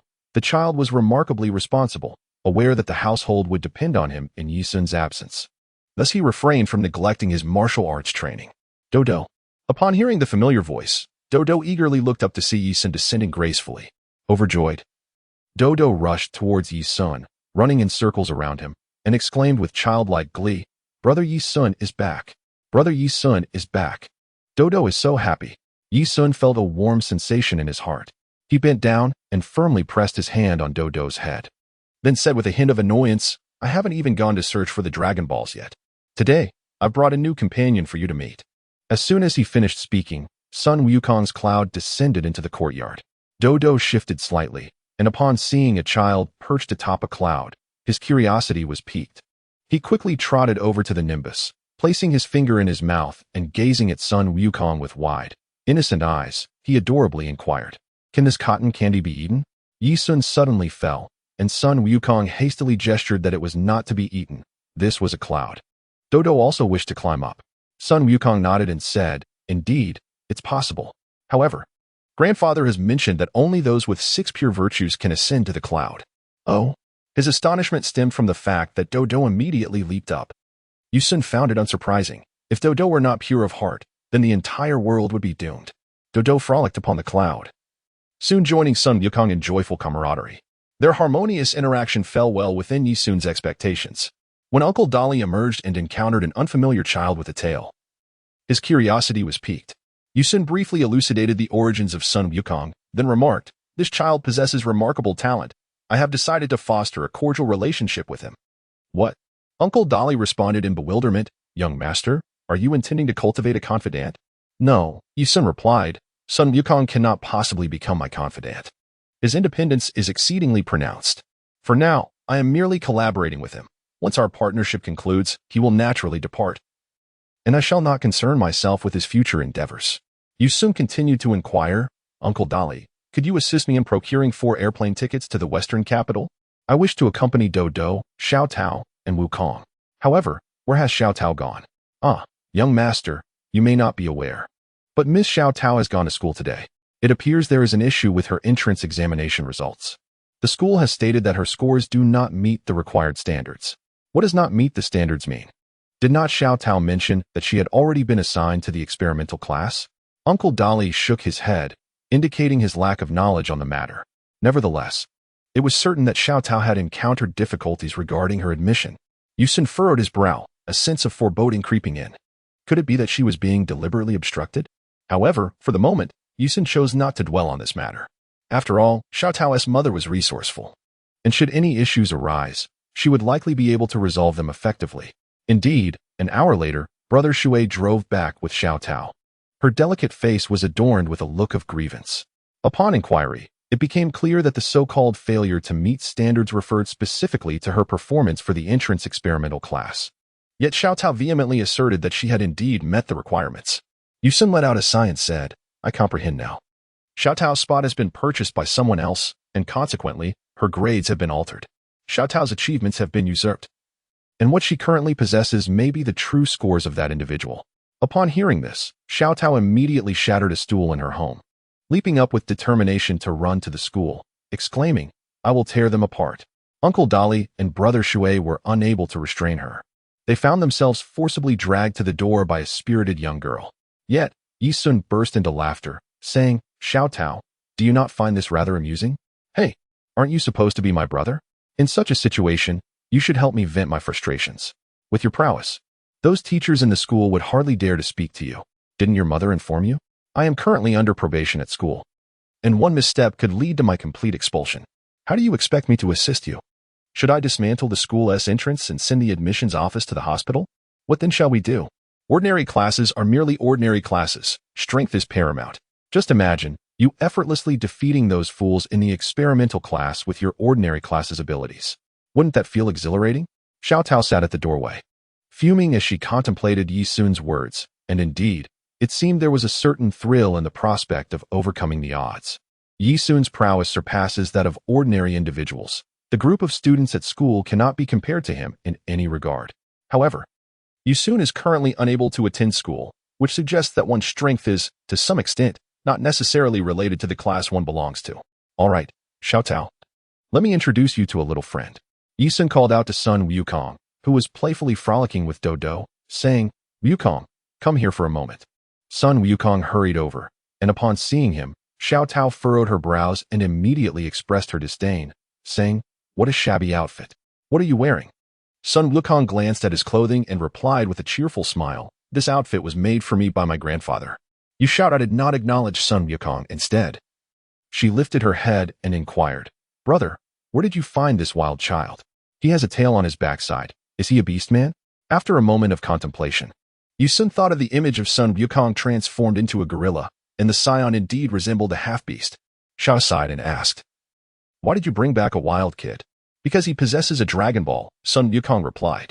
Upon hearing this, Xiao Tao immediately expressed her desire to see the Dragon Ball and began conversing with Sun Wukong. Meanwhile, Yi Sun pondered whether he should allow Sun Wukong to make the next wish. He was confident that the moment the Dragon Ball reverted to stone, he could confine all the Dragon Balls in one place, rendering them immobile. However, as a son, he secretly wished to prioritize the resurrection of his parents. With this thought in mind, Yi Sun solemnly declared, "I will visit the fortune teller. I need her to convey my intentions." With that, he activated the art of flight and vanished into the sky. Yi Xiaodao gazed longingly at the disappearing figure of Yi Sun and remarked, I really want to learn the art of flight. Little did she know, Dodo was shaking her small hands and said, Sister Xiaodao, I can fly too. Following this, Dodo began to soar around the courtyard, much to Xiaodao's envious admiration. Dodo, teach me. Teach me. Due to his possession of the Nimbus Cloud, Sun Wukong does not harbor much envy. In truth, this is primarily because he has yet to encounter an adversary capable of soaring through the skies, thus remaining oblivious to the limitations of his combat prowess. Had it been the post-battle Sun Wukong, he would undoubtedly beseech Yi Sun to impart the art of aerial maneuvering to him. Chapter 44. The power of a single blow. The Oracle Grandmother's information is not shrouded in mystery. This extraordinary woman, endowed with unique abilities, stands as a veritable relic throughout the Dragon Ball series, reportedly exceeding 5 centuries in age. Regardless of the veracity of this claim, it is a fact that both the Oracle Grandmother and Mr. Satan are the only individuals from Earth who remain alive until the series' conclusion. From the perspective of Yi Sun, an avid consumer of online novels, the Oracle Grandmother possesses formidable power. Firstly, she can prophesy with remarkable accuracy. She is no charlatan. This ability reflects a profound understanding of the causal nature of time and a glimpse into the secrets of destiny. Secondly, she exhibits a degree of prophetic skill, which can be interpreted as possessing the art of prophecy. Those familiar with the conventions of online literature recognize that the pinnacle of prophetic ability is the grand prophecy, wherein words manifest reality. It is not merely a foretelling of future events, but a declaration that shapes the future.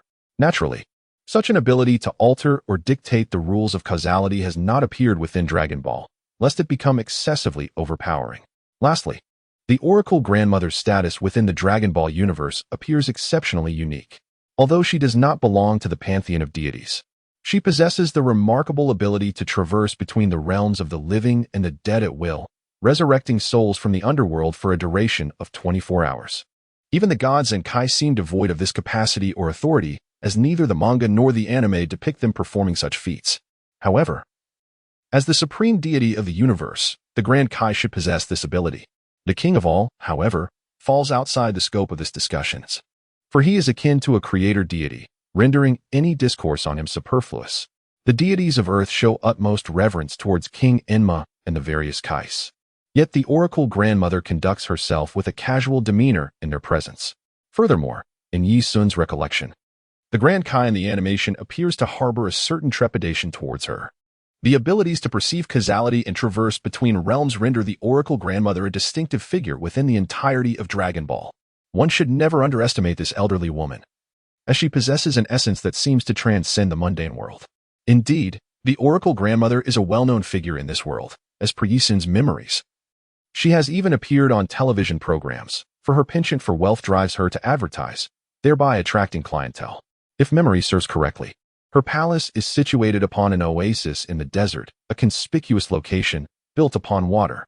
Yi Sun followed the directions recorded in the magazine and, as expected, discovered a magnificent water palace amidst the desert.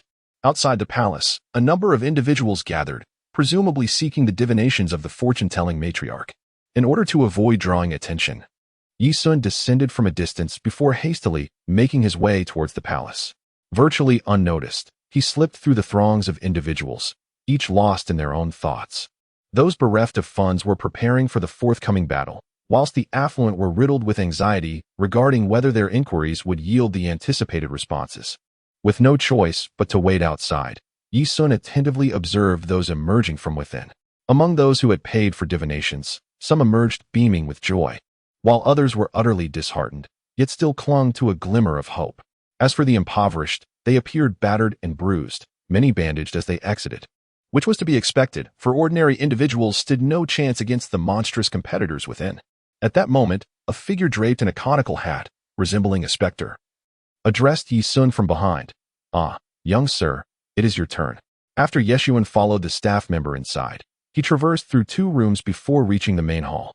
There, he beheld a remarkably familiar figure, a diminutive old woman seated cross-legged atop a floating crystal orb, who was also scrutinizing him. Fortune teller, it is a pleasure to meet you, Yeshun greeted. The fortune teller responded with evident delight.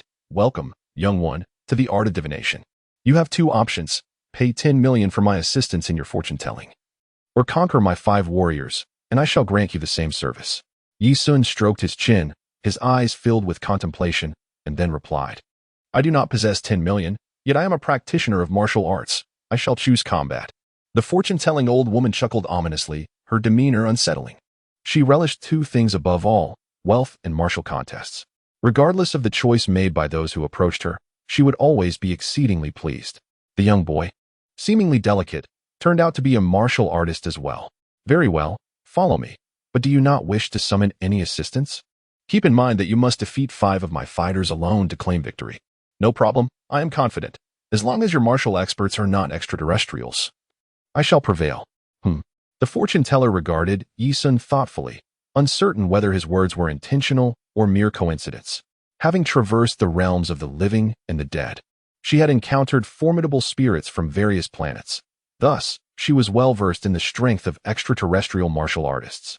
This knowledge contributed to her usual lack of deference towards her brother, for she perceived the so-called martial deities as mere entertainers on Earth. Come with me, young boy. Yi Sun stood upon a circular arena, encircled by water, awaiting the arrival of the formidable foe dispatched by the divination matron. The seer called towards the door, Come forth. Vampire. From within emerged a man embodying the quintessential image of a European vampire, his complexion pale and features chiseled with an austere elegance, reminiscent of a sculpted statue. However, the chilling aura he exuded sent shivers down one's spine. The vampire regarded Yi Sun with a sinister grin, his fangs glinting in the sunlight. An ordinary person would surely have quaked in fear. Indeed, the disparity between the three-dimensional reality and the two-dimensional portrayal was quite striking. Yi Sun sensed the presence before him. Acknowledging that the aura of this vampire was indeed formidable, estimating its combat power to be around 80. It was no surprise that Clin, who had merely a combat power of about 60 during the recent Grand Martial Arts tournament, was unable to overpower him. The blood of this young lad must be exquisitely delectable, the vampire remarked ominously. Yi Sun stifled a yawn, urging haste as he was pressed for time. The fortune-telling grandmother was taken aback, pondering how little this young boy understood. He would undoubtedly learn a lesson soon enough. Let the contest commence, she declared. As anticipated. With her command, the vampire lunged forward, its toes barely grazing the ground as it swiftly glided towards Yi Sun in a near-horizontal line. Its speed was astonishing. The creature bared its fangs, shedding the noble visage it had donned moments before, leaving Yi Sun feeling quite repulsed. In the fleeting moment before capture, he seized the opportunity, stepping forward without hesitation to deliver a powerful punch to the vampire's abdomen. Time seemed to freeze. The vampire's eyes widened in shock, its face contorted in agony. Drool spilling from its mouth, while its throat emitted a sound akin to that of a fly or mosquito, seemingly groaning in excruciating torment. The fortune-telling grandmother gazed at the two with astonishment, bewildered by the turn of events. In truth, Yi Sun's strike was not particularly remarkable. It was merely a matter of timing, as he had expertly intercepted the vampire just as it reached the critical point of proximity, executing a preemptive attack. Yi Sun gazed at the grotesque and contorted expression of the vampire with a sense of revulsion.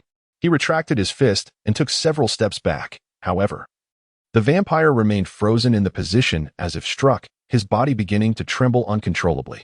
Hey, vampire, what's wrong with you? Noticing the vampire's lack of response, Yi Sun turned to the fortune-telling grandmother and offered a rueful smile.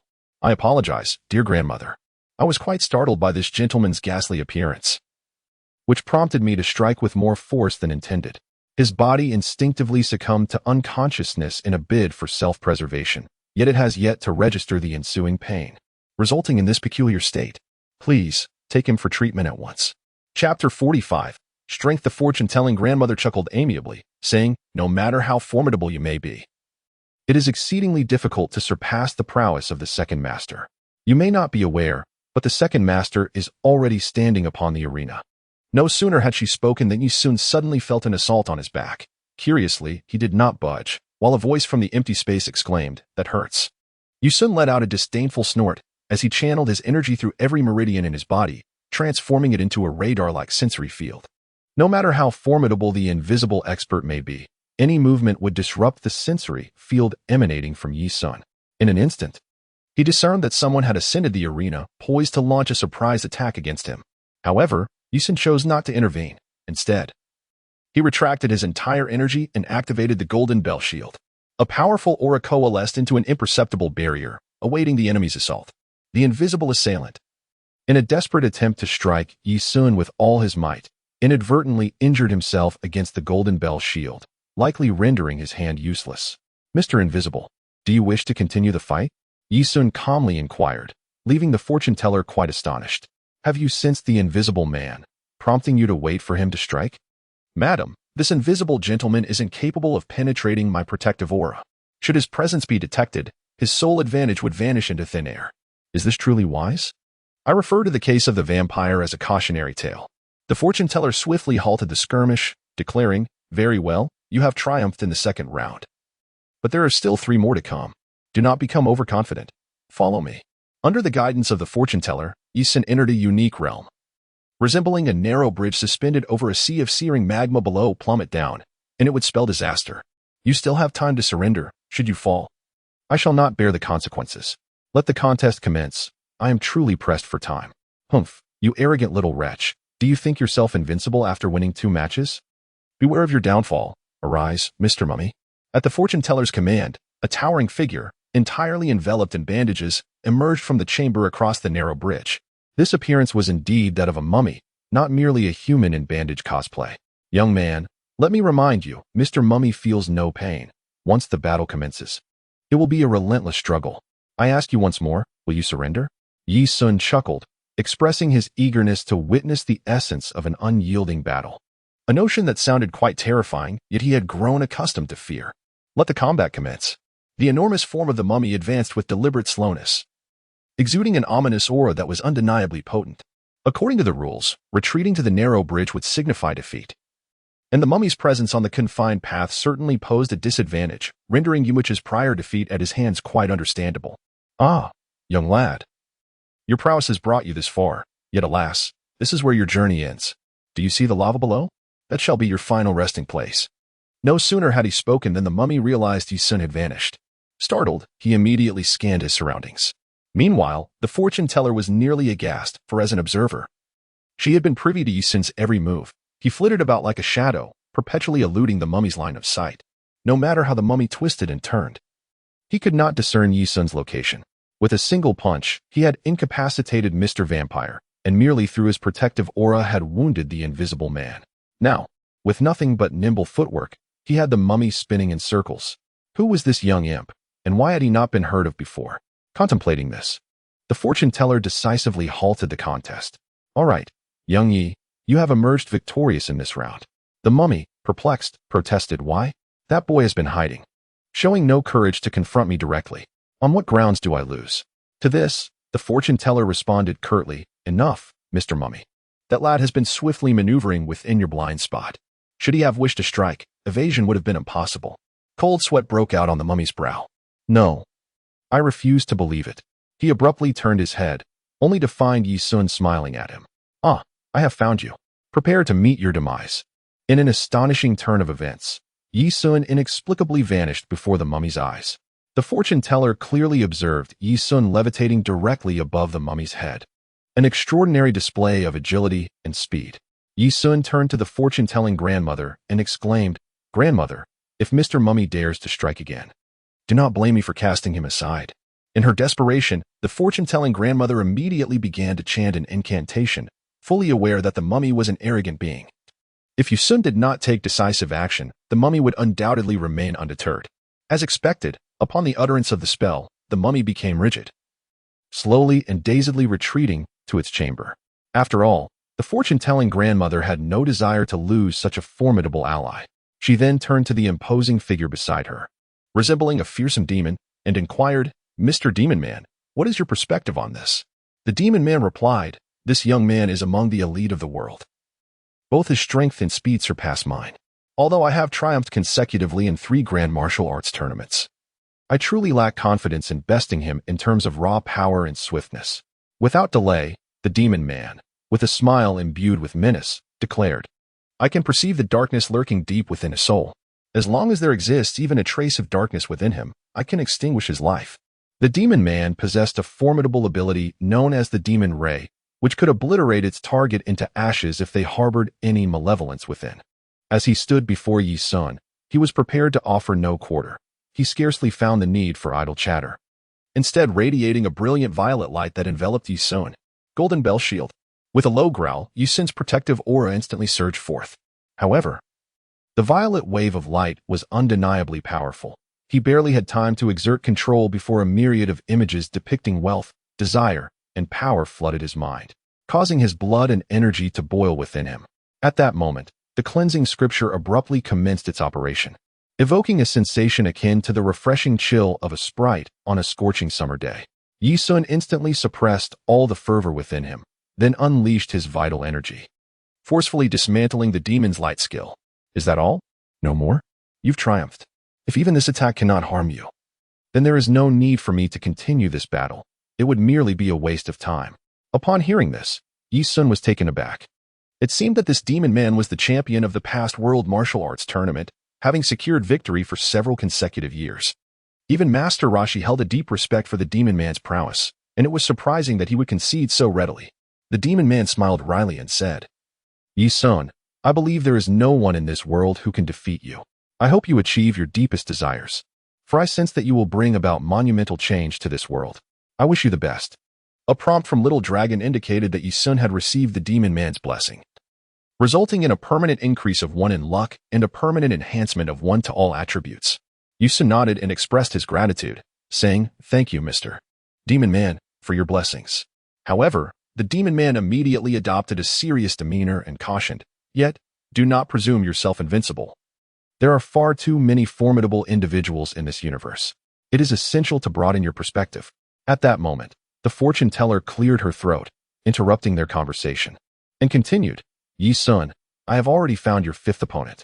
Would you like to engage in battle now? Let us commence the battle at once. Chapter 46. The cost of a wish. Have I been so detached from the happenings of the martial arts community on Earth that I was unaware of the emergence of such a formidable young challenger? This revelation truly astonishes me. However, I doubt his strength can reach any extraordinary heights. The fortune teller mused inwardly before calling out to a figure at the door. Step forward. I am certain this battle is one you have long anticipated. But heed my warning, this young challenger is no ordinary foe. Should he defeat you, do not let embarrassment overwhelm you. The masked individual nodded in appreciation, declaring, Thank you, fortune teller, for granting me this opportunity. I shall exert every effort to overcome him. Honestly, I did not expect that in such a brief span of months, Yi Sun would develop to this extent. The masked man ascended the narrow bridge, gazing across the 10-meter divide at Yi Sun. Upon noticing a halo above the masked man's head, Yi Sun's expression shifted dramatically, revealing a peculiar look. He quickly glanced at the fortune teller, who was evidently watching the impending clash with the rapt attention of a viewer engrossed in a melodramatic film. Goodness, I thought such a glitch was reserved for Sun Wukong. He silently lamented. Perhaps out of instinct, Yi Sun raised his hand to halt the proceedings, stating, Enough, old man. You stand no chance against me. Surrender. How did you know it was me? The masked man was taken aback, sensing that Yi Sun had recognized him instantly. Yi Sun shrugged and replied, Your aura is all too familiar to me, as is your stance during combat. The moment you assume a horse stance, I can predict your intentions. Yi Sun's father awkwardly removed his mask, revealing his true visage, and one could not help but acknowledge that he was indeed a charming gentleman. His features bore an 8-part resemblance to Yi Sun, albeit with a more mature demeanor. Yi Sun's father, named Yi Zhong, was a formidable expert, having reached the esteemed quarterfinals of the world's Grand Martial Arts Tournament, with an estimated combat prowess around 60. He was inferior to the formidable Gappa King and far surpassed by the astonishingly powerful Tao Bai Bai, whose strength exceeded 100. Fortune teller, what shall we do now? I must concede that, at this moment, I am no match for this young lad. The fortune teller, rather disheartened, waved her hand dismissively and replied with a sense of resignation, Well, if my predictions are correct, this young man has come here seeking you.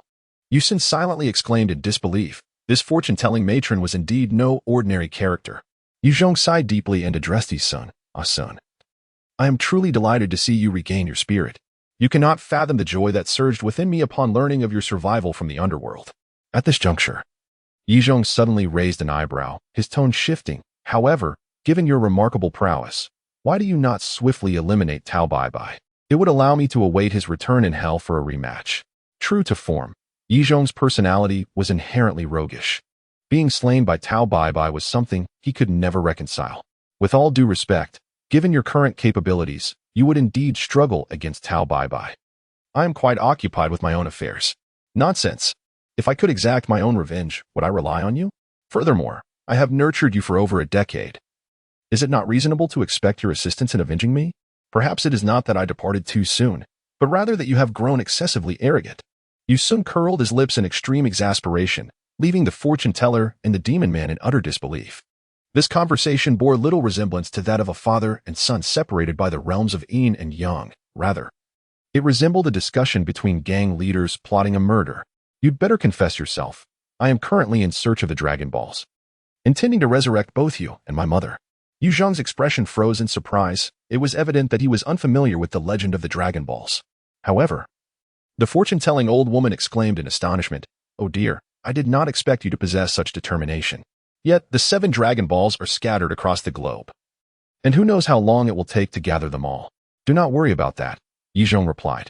"I originally came to seek the wisdom of the fortune-telling old woman regarding a particular question." "Oh, you are not here for divination? Very well, please ask your question, and I shall certainly reveal the answer if I possess the knowledge." Yi Sun paused for a moment. Then, with a serious expression, inquired, "Pray tell, O Oracle, what price must a wishmaker pay after making a wish to the divine dragon?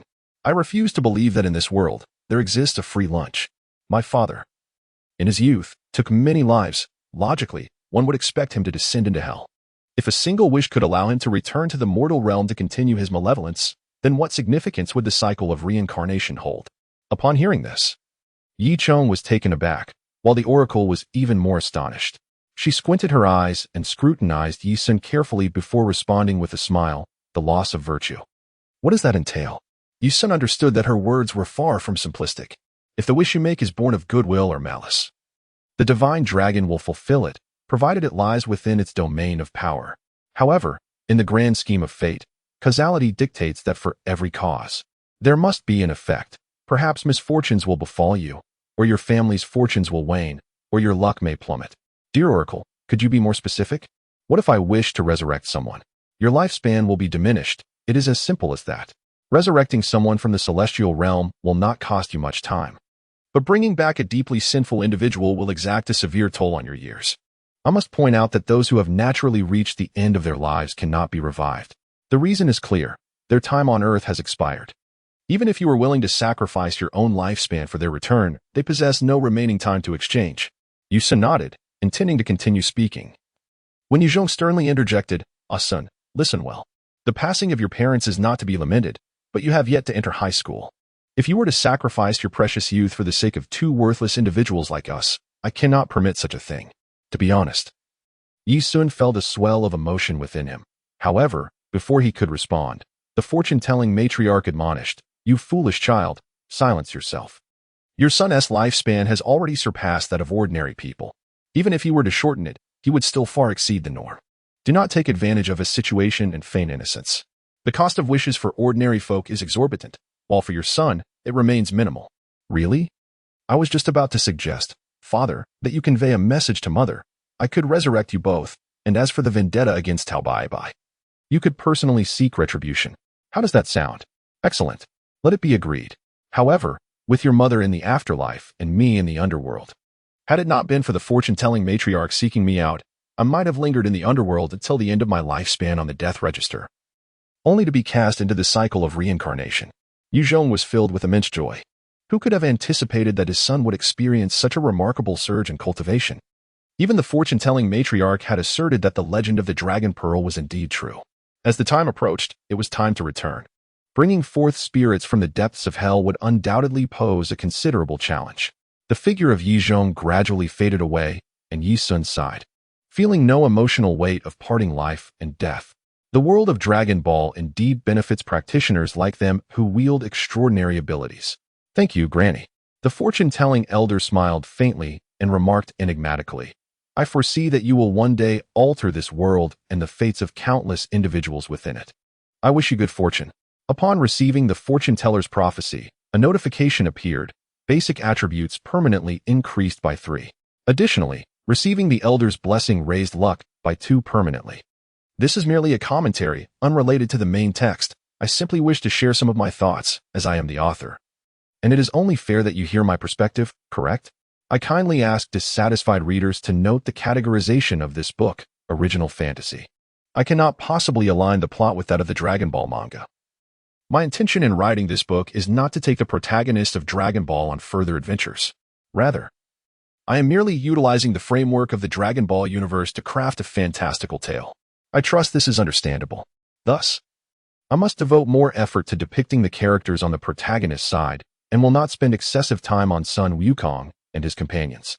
Furthermore, I find it perplexing that some readers challenge the narrative based on unspecified elements within Dragon Ball. Did Dragon Ball not imply the existence of internal energy? There are already Kamehameha waves. How could there be no internal energy? Just because Akira Toriyama did not explicitly state that ki must be concentrated through the circulatory flow of energy to manifest externally. Does that mean any author who writes about the convergence of chi and the operation of internal energy is ignorant of Dragon Ball? Moreover, why do some readers assume that their interpretation of Dragon Ball is definitive, compelling the author to conform to their vision? What constitutes derivative creation? What does it mean to create?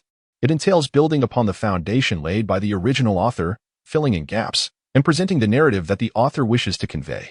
To put it more directly, it is akin to using the chicken to lay eggs, starting anew. We have all seen Infinite Horror, right? The most captivating aspect of ZS Infinite Horror is how the Reincarnators team enters various cinematic worlds, expanding upon the original plots and worldviews while rationalizing apparent inconsistencies and illogical elements through a realistic lens, fully utilizing conspiracy theories to present a coherent narrative.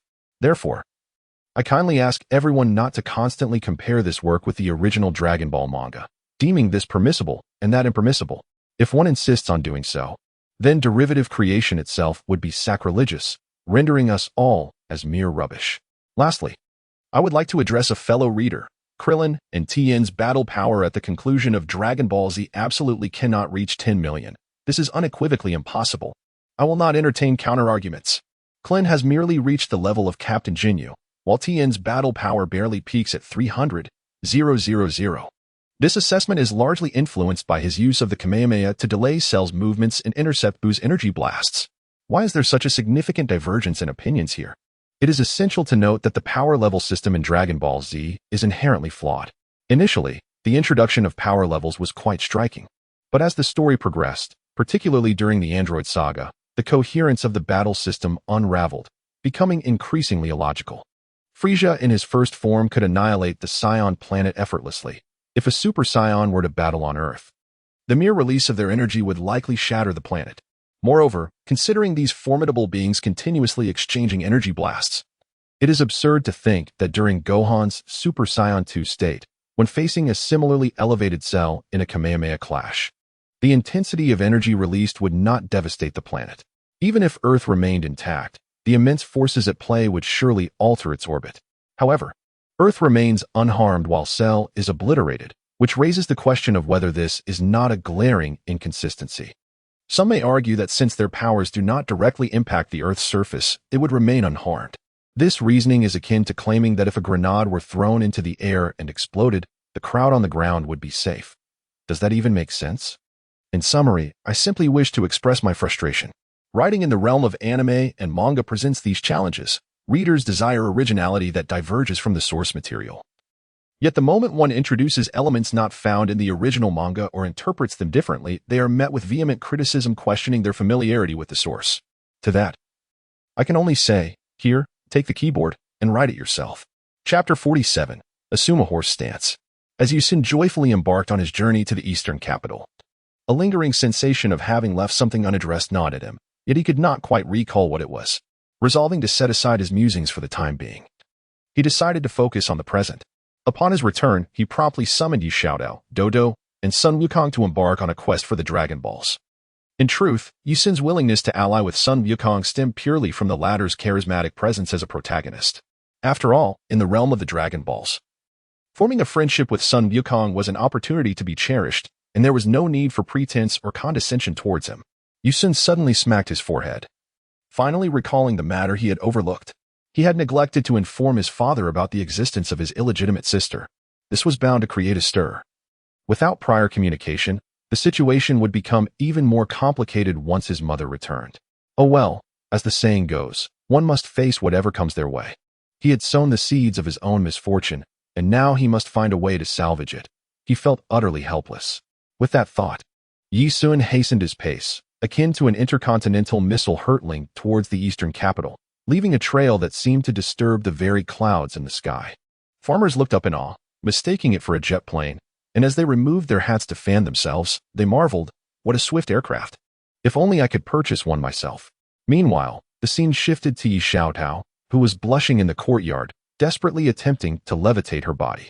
However, her efforts resembled a ballet dancer diligently practicing, and despite her tiptoeing, there was no hint of suspension.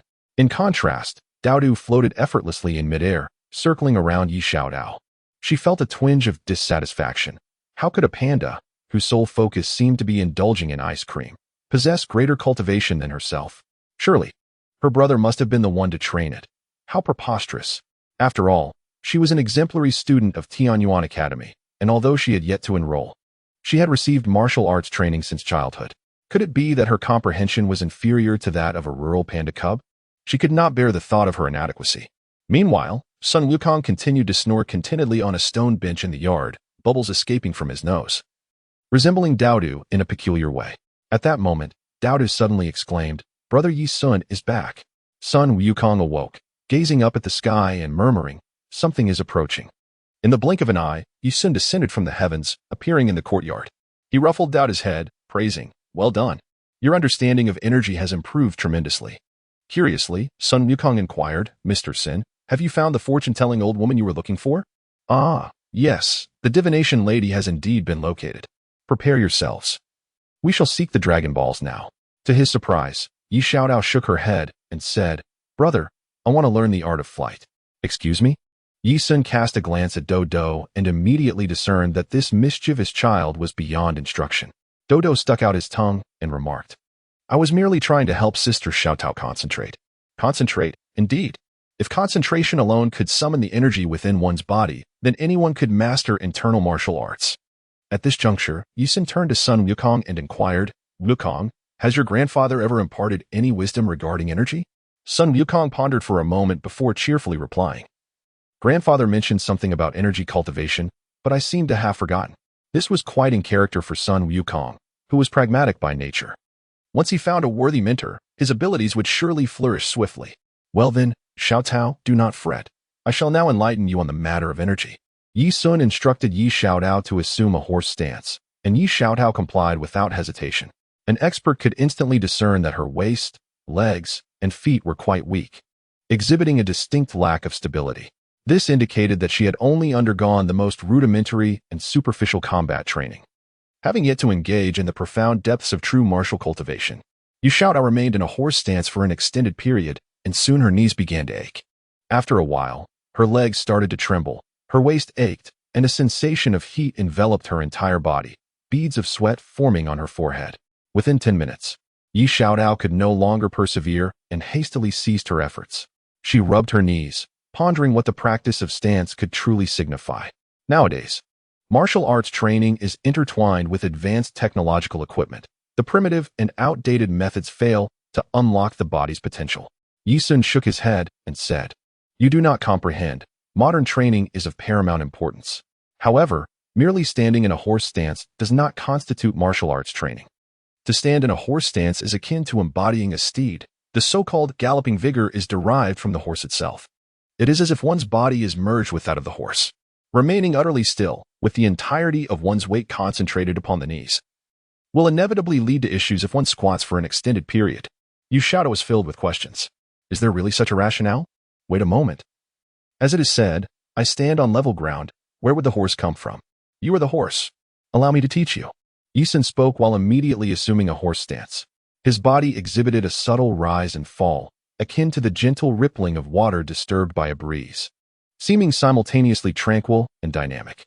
The crouch required the force to first reach the soles of his feet, and as he rose, his toes clutched the ground with the tenacity of a chicken's claws.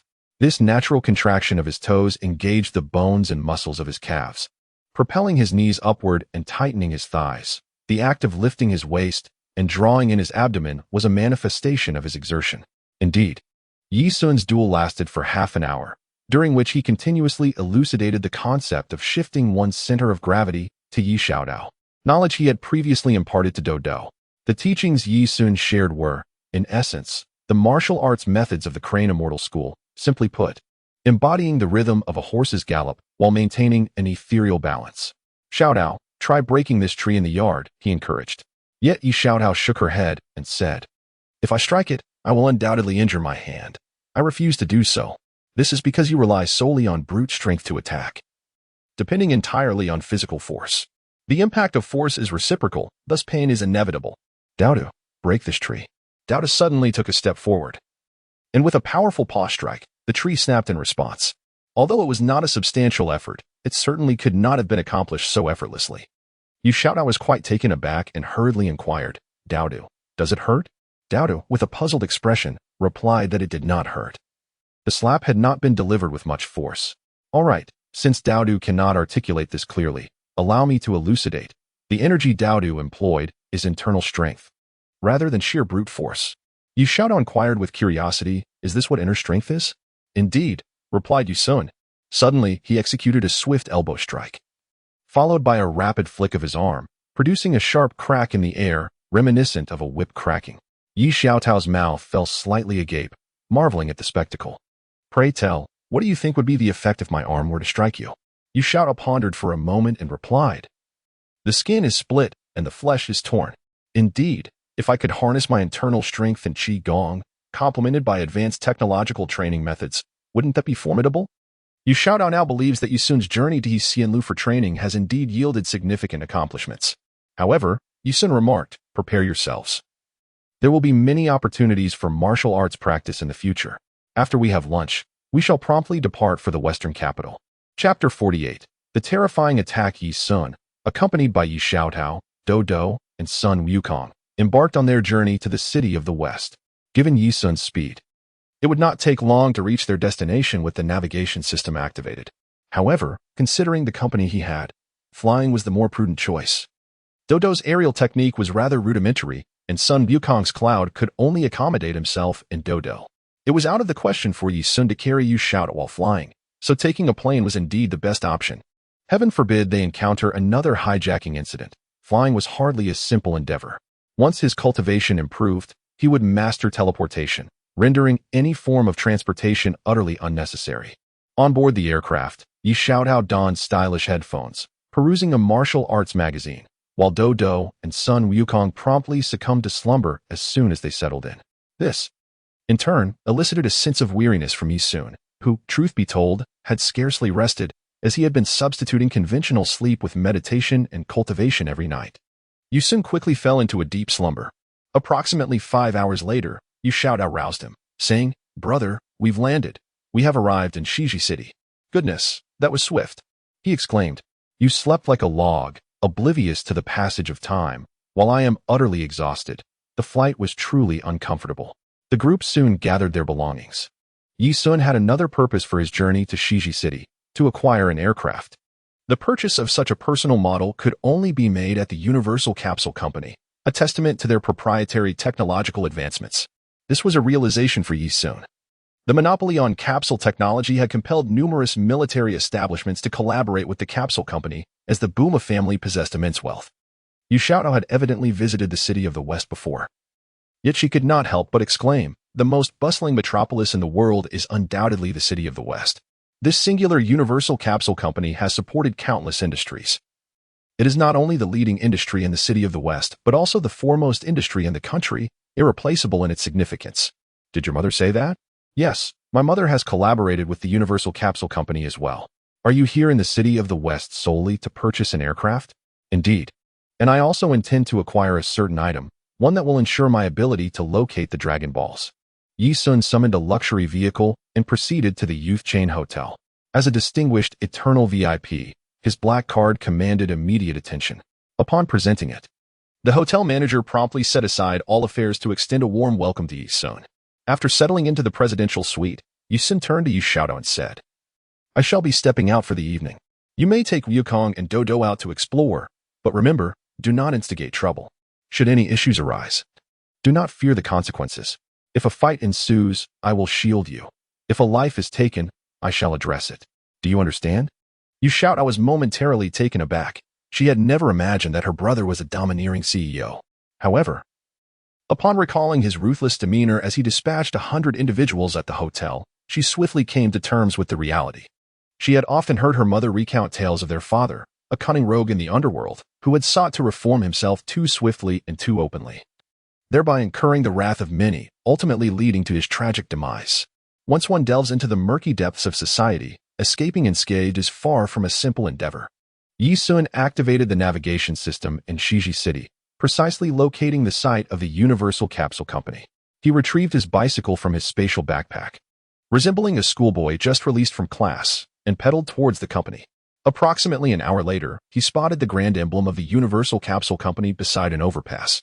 However, he was soon halted after advancing a short distance. An individual clad in the company's uniform explained, "This is your first visit to Shiji City, isn't it? This area is entirely owned by the Universal Capsule Company. Unless you are an employee or a guest with a commercial appointment, entry is prohibited." Understanding the situation, Yi Sun wisely turned back, acknowledging the rationale behind such restrictions. Naturally, any realm that hosts a billionaire would impose limitations on access. The Universal Capsule Company stands as a leading enterprise in the nation. Any heavy, medium, or light industry wishing to swiftly penetrate the market inevitably seeks collaboration with them.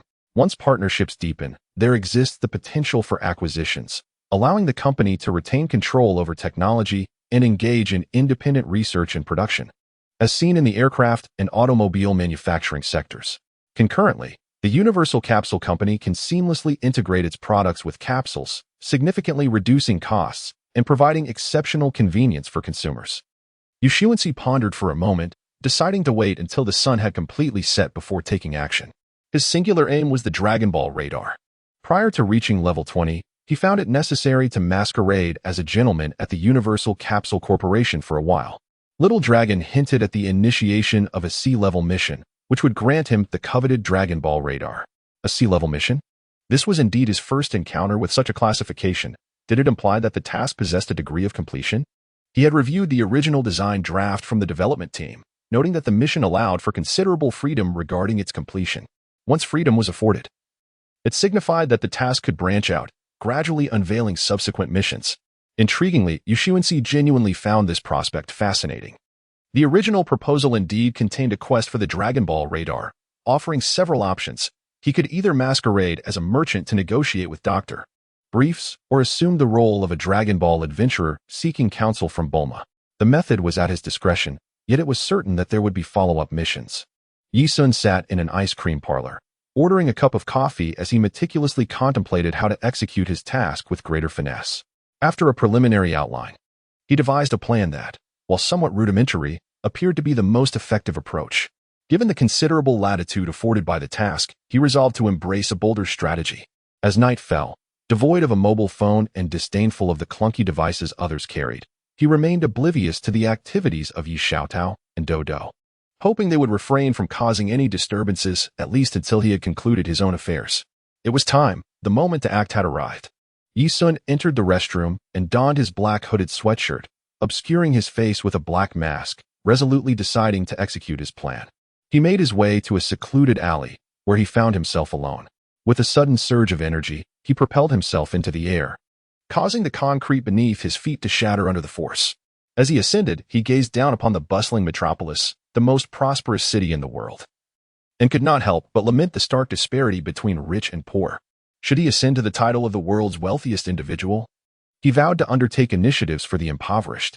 This aspiration was also a component of a benevolent quest he had previously established for himself. Why not embrace such an endeavor? Thus, he resolved to embrace the role of a complete villain. With that declaration, Yi Sun began to gather the celestial energy within his palms. Following a powerful shout, he swept his hand forward, unleashing a multitude of luminous orbs that swiftly dispersed, striking various districts and igniting a series of violent explosions. Yi Sun lowered his gaze upon the city, witnessing an explosion that erupted like an umbrella canopy, illuminating the entire metropolis with a flaming brilliance. The only sounds that reached his ears were the howling wind and the resonant waves produced by the blasts. He had meticulously calibrated the intensity and range of his assault, deliberately avoiding residential and commercial districts. The targeted areas were predominantly spacious thoroughfares. While misfortune would inevitably befall some, he surmised that the casualties would not be excessively high. He held no concern for Dodo and the others, for their presence was not felt in this vicinity, allowing Yi Sun the freedom to strike.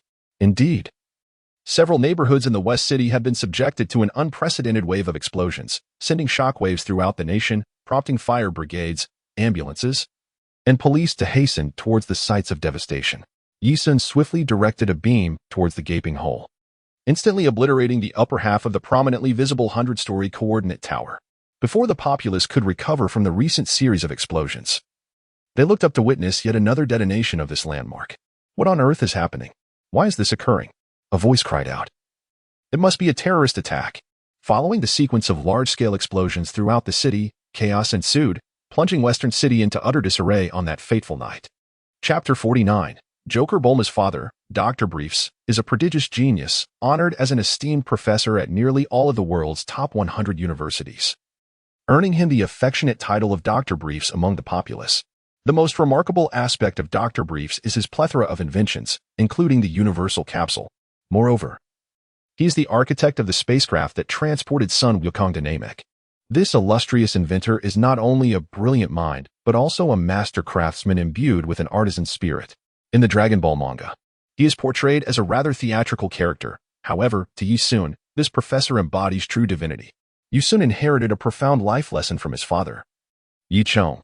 Those who smile may not always be formidable, yet the formidable are invariably adorned with smiles. Initially, many were perplexed by how Bulma devised the Dragon Radar. Even if she were aware of the legend of the Dragon Balls, how could she create a device capable of accurately detecting their faint signals? It is common knowledge that the Dragon Balls emit a peculiar frequency, an elusive hertz that remains unoccupied by any military or communication entity, should it be claimed. The Dragon Radar would undoubtedly face interference. This unique frequency is unparalleled. Bulma must have fortuitously acquired a Dragon Ball, and with her knowledge of its legend, she, through collaboration with her father, discovered the special frequency band of the Dragon Balls. Consequently, she dedicated time to inventing a radar capable of locating this frequency. This family is a lineage of geniuses. Truly, the comparison of talents can be disheartening. As Yi Sun floated in contemplation, the city was engulfed by alarms, the air raid sirens, typically resonant only during wartime, inevitably sparked widespread panic.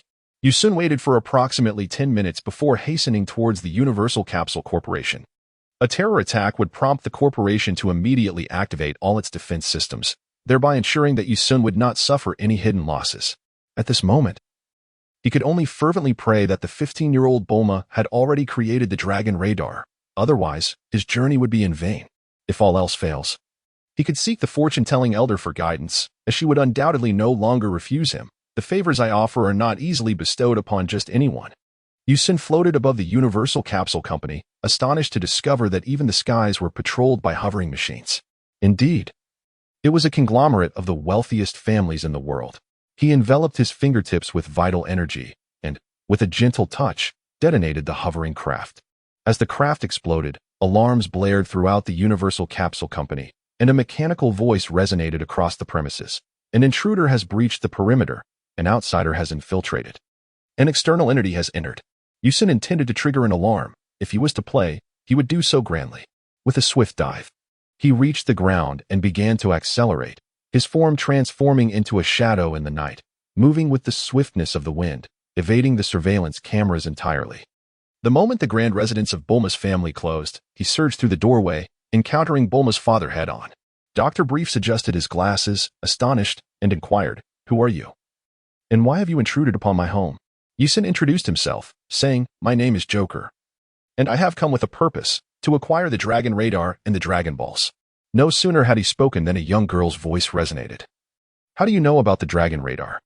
Yi Sun turned his head and was instantly captivated by the sight of a stunning young woman with a hint of teal in her hair gracefully descending the staircase. He couldn't help but admire Bulma's beauty, which could easily earn her the title of school belle in any institution. However, Yi Sun had no time to appreciate Bulma's allure at that moment. "You should leave quickly. We have already called the police," Dr. Briefs urged. "I'm sorry, but the police are quite busy tonight. Can't you hear the alarms echoing throughout the city?" Bulma exclaimed in shock. "Did you cause all this?" "One could say so," came the enigmatic reply. "Hey, You still Haven T, answer my question. How do you know about the Dragon Balls and the Dragon Radar? Ah, that's a secret, he chuckled. Bulma, now visibly frustrated, retorted, the Dragon Radar is my invention, currently in the experimental phase. Its functionality is still under assessment. So it would be of no use to you. Then just hand over the Dragon Balls to me, Yi Sun said, his face obscured by a black mask, rendering Bulma unable to discern his features. Not a chance, Bulma exclaimed. Don't provoke him. Yi Sun sighed. He certainly had no intention of harming the foremost heroine of Dragon Ball. However, Yi Sun was not one to be trifled with, lacking the patience for frivolity. He approached and lifted the ashtray belonging to Bulma's father, cradling it in his hands. Almost immediately, the ashtray began to heat up and showed signs of softening under Yi Sun's grip. Both Bulma and her father were utterly astonished. Bulma's father exclaimed, "How is this possible? This ashtray is made of quartz glass. It requires at least 1,600 degrees to soften. Are you performing some sort of magic? If you don't hand over the Dragon Ball, the next to soften will be your father." Bulma, though fiery in temperament, was acutely aware of reality and understood the gravity of the situation. Recognizing that Yi Sun was not to be trifled with, she promptly capitulated. Reluctantly, she surrendered the Dragon Ball to him. Yi Sun chuckled, the Dragon Ball Radar. I have yet to complete it. If you attempt to deceive me, I shall take your father's life first. No, please. I truly haven't finished it. It will take me about another month to complete the final step. The Dragon Ball Radar is exceedingly intricate. I spent 3 whole months merely drafting the design. Upon observing Bulma's anxious demeanor, Yi Sun realized that the young woman was indeed not deceiving him. He returned the Dragon Ball to her and continued. You may proceed with your research. Are you not going to seize the Dragon Ball? Of course, I intend to, he replied, but I require Dr. Briefs to construct something for me. A training pod capable of withstanding 300 times the force of gravity. Dr. Briefs, with a tone of unwavering conviction, responded, I must apologize. I will never yield to terrorists. Moreover, if you wish for my assistance, why resort to instigating panic in West City? Yi Sun smirked slightly and replied, I merely wish for the entire world to recognize the prowess of my Joker. Allow me to demonstrate my capabilities. Today's events in West City are merely the beginning. After speaking, Yi Sun levitated into the air, casting a condescending gaze upon Bulma and her father, proclaiming with a playful tone, Dr. Briefs. I require 2 items from you. The first is a portable training chamber adjustable to 300 times Earth's gravity. And the second is a Dragon Ball radar along with the Dragon Balls. We shall meet in 3 days. Before the father and daughter could respond, Yi Sun slowly ascended, disappearing into the night, leaving them in stunned silence. Dad, he actually flew away? Dr. Brief squinted at the night sky. This usually jovial technological genius was not to be underestimated. He sighed and remarked, the world is on the brink of chaos. This individual's intentions are not merely to threaten us with a nefarious scheme. Rather, he seeks to leverage our situation for his own notoriety, regardless of our compliance. He will undoubtedly make a name for himself, and the world shall suffer the consequences. Joker, does that mean the clown? Indeed, but this clown is far from amusing. Chapter 50. The bounty. Following the departure of the self-proclaimed terrorist known as Joker, Professor Briefs promptly opted to alert the authorities. The call from the world's richest individual does not equate to an ordinary report. It necessitates the establishment of a dedicated criminal dossier. Do not question why. Being the richest person in the world affords one such privileges. To their astonishment, when the police began to inquire about the details, they were utterly taken aback. The intruder, identifying himself as Joker, had claimed responsibility for the recent terror attack that had taken place throughout the city, escalating the situation to a grave level. The police immediately escalated the report to the West City Police Department, which without hesitation relayed the information to the capital. Initially, the government classified the incident as a terror attack, akin to the previous hijacking incident in East City, with suspicions mounting that it could be retaliation from the Red Ribbon Army. However, the situation took a dramatic turn. According to the report from the world's richest individual, it was revealed that all of this chaos was orchestrated by a terrorist named Joker. This was alarming news. The government quickly dispatched personnel to create a likeness of Joker. Yet, it proved futile, as the description merely depicted an individual clad in black canvas shoes, black cropped jeans, a black hoodie, and a black mask. Who could possibly identify such a person? Nonetheless, the notoriety of Joker spread like wildfire. Upon returning to his hotel, Yi Sun observed the news outlets extensively covering the exploits of this Joker. Dodell expressed his discontent, saying, Why is there not even a cartoon? It's all about this Joker. I'm so annoyed. Yu Xiaodao remained steadfast in practicing the horse stance as instructed by Yi Sun, deeply engrossed in the martial arts. Meanwhile, Sun Wukong, clad in the overalls and a t-shirt gifted by Yi Sun, sat quietly, attentively watching the news. Upon seeing the image of the Joker, Sun Wukong turned curiously to ask, "Mr. Sun, is this you?" "Of course not," Yi Sun shamelessly denied, knowing full well it was not him. "I just thought it resembled you." "Well, don't think too much about it." However, Yi Sun was taken aback by Sun Wukong's instinctive reaction, which seemed to indicate an inherent ability to discern truth. Yet, Sun Wukong appeared unfazed, as if there were no matters in this world that could genuinely concern him.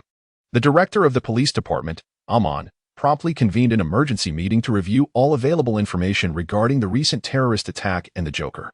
He could not help but feel a sense of unease. This Joker was lawless, having not only perpetrated terror in the West City, but also attempted to kidnap and extort the world's richest individual, an act utterly intolerable. Upon careful analysis, he began to uncover inconsistencies. "Wait a moment, I wish to inquire about the connection between the Joker's terrorist attack and the threats against Dr. Bu." As soon as he posed the question, his subordinates began to voice their opinions in a cacophony, which only served to infuriate Amon. The West City is not like the East City. As the lifeblood of the nation, it boasts a security force far superior to any other region, thus maintaining excellent public order. Moreover, due to the so-called elimination of class stagnation, those who manage to establish themselves here, even if not particularly skilled, must possess a certain level of cultivation and insight.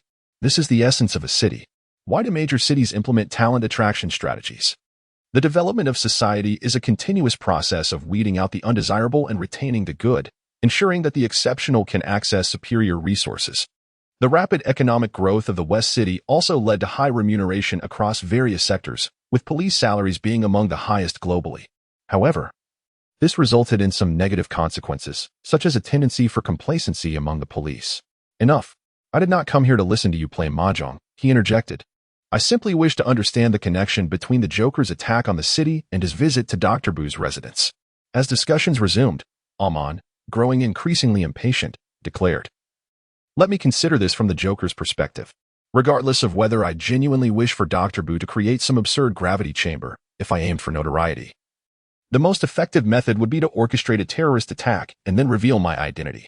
Clearly, he could not approach the police station or the broadcasting network to announce himself, leaving only one viable location, the influential residence of Dr. Bu. This way, he could make an appearance. Although masked, the Bu family would undoubtedly recognize this Joker. Thus, there would be no room for deception. Do you all comprehend my reasoning? Then came a chorus of sycophantic voices praising the esteemed ministers, exclaiming how remarkable they were, likening them to idols. One cannot deny that the atmosphere of the police departments in the western and eastern capitals is indeed quite distinct. Regardless of this, it is evident that this Joker seeks to leverage our western capital for his own notoriety. Such individuals are exceedingly perilous terrorists and must be pursued by national warrant. Nay, they should be sought after globally. As the scene shifts to the distant Wind City, Director Rod has received word from the Western Capital and the National Police Department. Without hesitation, Rod promptly issued a warrant for the apprehension of Joker. However, when they received the sketch of Joker, an eerie sense of familiarity enveloped them. Rod furrowed his brow. The likeness bore an uncanny resemblance to the enigmatic figure in black who had assisted the police in apprehending the rampaging gang. He was acutely aware that this mysterious individual was none other than Yi Sun. Could it truly be Master Yi? What could his intentions be? Returning to the Western capital, the recent violent explosion had utterly shaken the city's tranquility. The police swiftly cordoned off several streets and initiated citywide patrols. Furthermore, Director Amon also issued a warrant in relation to this incident. Greetings, citizens. I am Director Amon. Due to the scant information we possess regarding this Joker terrorist attack, we urgently require the collective effort of all citizens to unravel this dreadful event. On this day, nearly all companies closed their doors, allowing employees to return home for rest. Citizens were glued to their televisions, captivated by continuous live coverage of Joker. Numerous criminal investigation experts took turns to share their insights, reiterating the same narratives. Is it a decline in Joker's morality or a loss of humanity? Director Amon's press conference is poised to shatter this year's viewership ratings for news programs. Below is the A-level wanted notice issued by the National Police Department. Should anyone provide accurate new information regarding Joker, Once verified by the police, a reward of 1 million will be granted. For critical leads, a reward of 5 million awaits upon police confirmation. Furthermore, any martial arts expert or bounty hunter who successfully captures Joker will receive a staggering reward of 50 million. The issuance of this wanted notice naturally triggered an explosion of public opinion, prompting countless detectives to spring into action. Their sole aspiration was to uncover even the faintest clue that could assist the police, with their sights set on a bounty of 1 million for information and 5 million for leads. As for the staggering 50 million, it was a consideration left for another time. After all, the Joker was undoubtedly an exceedingly perilous individual. All detectives and officers instinctively deduced that Joker must represent a code for a terrorist organization rather than merely a solitary figure, for it would be implausible for one person to achieve such a magnitude of notoriety. However, an intriguing situation arose when Dr. Boo informed the police that Joker had flown away. They collectively assumed he had departed via a private jet. In the realm of Dragon Ball, such jets, capable of accommodating only 1 or 2 individuals, were rather convenient, and West City had never imposed any restrictions on air travel. Chapter 51. Continuing the instruction of martial arts. Just 50 million? It seems the National Police Department holds me in rather low regard. Yu Sun stroked his chin, his gaze imbued with a sense of intrigue. In truth, 50 million is indeed a substantial sum. However, Yu Sun aspires to become an unprecedented figure in the realm of terror. Thus, assigning himself such a modest price tag for his identity is utterly implausible. Due to the emotional turmoil she experienced, Yi Xiaotao spent her days practicing her horse stance, while Sun Wukong and Do Do indulged in leisurely outings. The staff at the Youth Chain Hotel were well aware that the child with a tail and the little panda were companions of Sun Wukong, allowing them unrestricted access to the premises. Brother, could you impart some wisdom to me? I can now hold the horse stance for an hour. How should I proceed to control my breath? Yu Sun could not resist her incessant requests and thus inquired, Xiaotao, would you demonstrate for me the martial arts techniques your instructor has taught you? Yi Xiaotao promptly remarked, I have been studying martial arts at the fighting club in Keshido. To be candid, it is a form of free combat. She then demonstrated a series of techniques, including punches, palm strikes, elbow strikes, and kicks, as taught by her instructor. Following her demonstration, Yu Xiaotao performed a set routine. Yu Sun observed with a nod of approval, acknowledging that Yi Xiaotao's mother had indeed found an excellent place for the young girl to train in martial arts. The fighting club imparted authentic skills. Once perfected, these techniques would be highly effective in combat, proving that Yi Xiaotao's training was not merely for show. Very well, your instructor appears to be quite proficient. You must express your gratitude to him another day for not teaching you flamboyant moves, as this will make my task of instructing you considerably easier. Yi Xiaotao felt a surge of joy at being recognized for her skills by Yi Sun. It was indeed a remarkable achievement. She considered that Yi Sun himself bore the title of a master, and thus, imparting knowledge to others would yield him valuable experience. Subsequently, Yi Sun executed 2 movements, effortlessly demonstrating a long fist technique. His arm emitted a series of sharp, crackling sounds, as if he had ruptured the very air around him. Upon witnessing this, Yu Xiaotao was instantly struck with awe and trepidation, pondering the devastating impact such a punch could inflict upon a person. Yu Sun chuckled, saying, I shall now impart to you the Crane Immortal and Peach Bye-Bye, those 2 ancient beings' Crane Immortal techniques. Let us see how they fare. Mastery of martial arts is akin to pushing a mountain. Striking is like wielding a whip. In the realm of martial practice, one employs energy rather than sheer force. Yet when it comes to striking, one must exert less force and rely more on energy. For inner strength is indeed the driving force behind power. Combat techniques are not meant to augment physical stamina, but rather it is the finesse of energy that enhances one's vitality. Yu Xiaotao's eyes sparkled with excitement as she nodded fervently, having had little opportunity to engage with the enigmatic sect of Crane Immortals. The chance to be taught by Yi Sun was an immense opportunity for her. Yi Sun patiently explained, the central line of the human body is represented by the spine, with its apex located at the nape of the neck and its terminus at the coccyx. Mastery of any martial art requires the practitioner to connect with the coccyx, thereby facilitating a profound transformation of the entire being. Yu Xiaotao observed the serious expression on Yi Sun's face and quickly focused her attention on the aspect of qi, which had always been her greatest concern, fearing that she might miss a single word. When discussing the profound depths of martial arts, one must inevitably address a vital point: qi. This qi, of course, is not the air we breathe nor any gas found in the atmosphere, but rather the intrinsic energy within the human body. When one engages in physical activity, the body generates heat and subsequently sweats. This heat itself is qi. The concept of refining essence into qi refers to the heat produced through one's movements. The human body is adorned with countless pores, and as one exercises and generates warmth, qi emanates from these pores. Yu Xiaodao, having suffered a profound loss, now finds herself in a state of enlightenment. It is as though she has been awakened to a deeper understanding. The essence of energy is not shrouded in mystery, but rather obscured by human reluctance to seek comprehension. Yet, if this is the case, does it not imply that energy will dissipate? Engaging in vigorous combat inevitably leads to perspiration, rendering one incapable of sustaining physical strength. How, then, can one concentrate energy to strike another? Yu Xiaodao promptly voiced her inner doubts, to which Yu Sun nodded and replied, a pertinent question indeed. Thus, in the realm of martial arts, the ability to maintain this vital energy without allowing it to dissipate easily is the fundamental step towards attaining profound mastery. This essence is known as Qigong. Despite Yu Sun's eloquent discourse, these teachings were merely echoes of the reprimands delivered by the crane immortal to his disciples.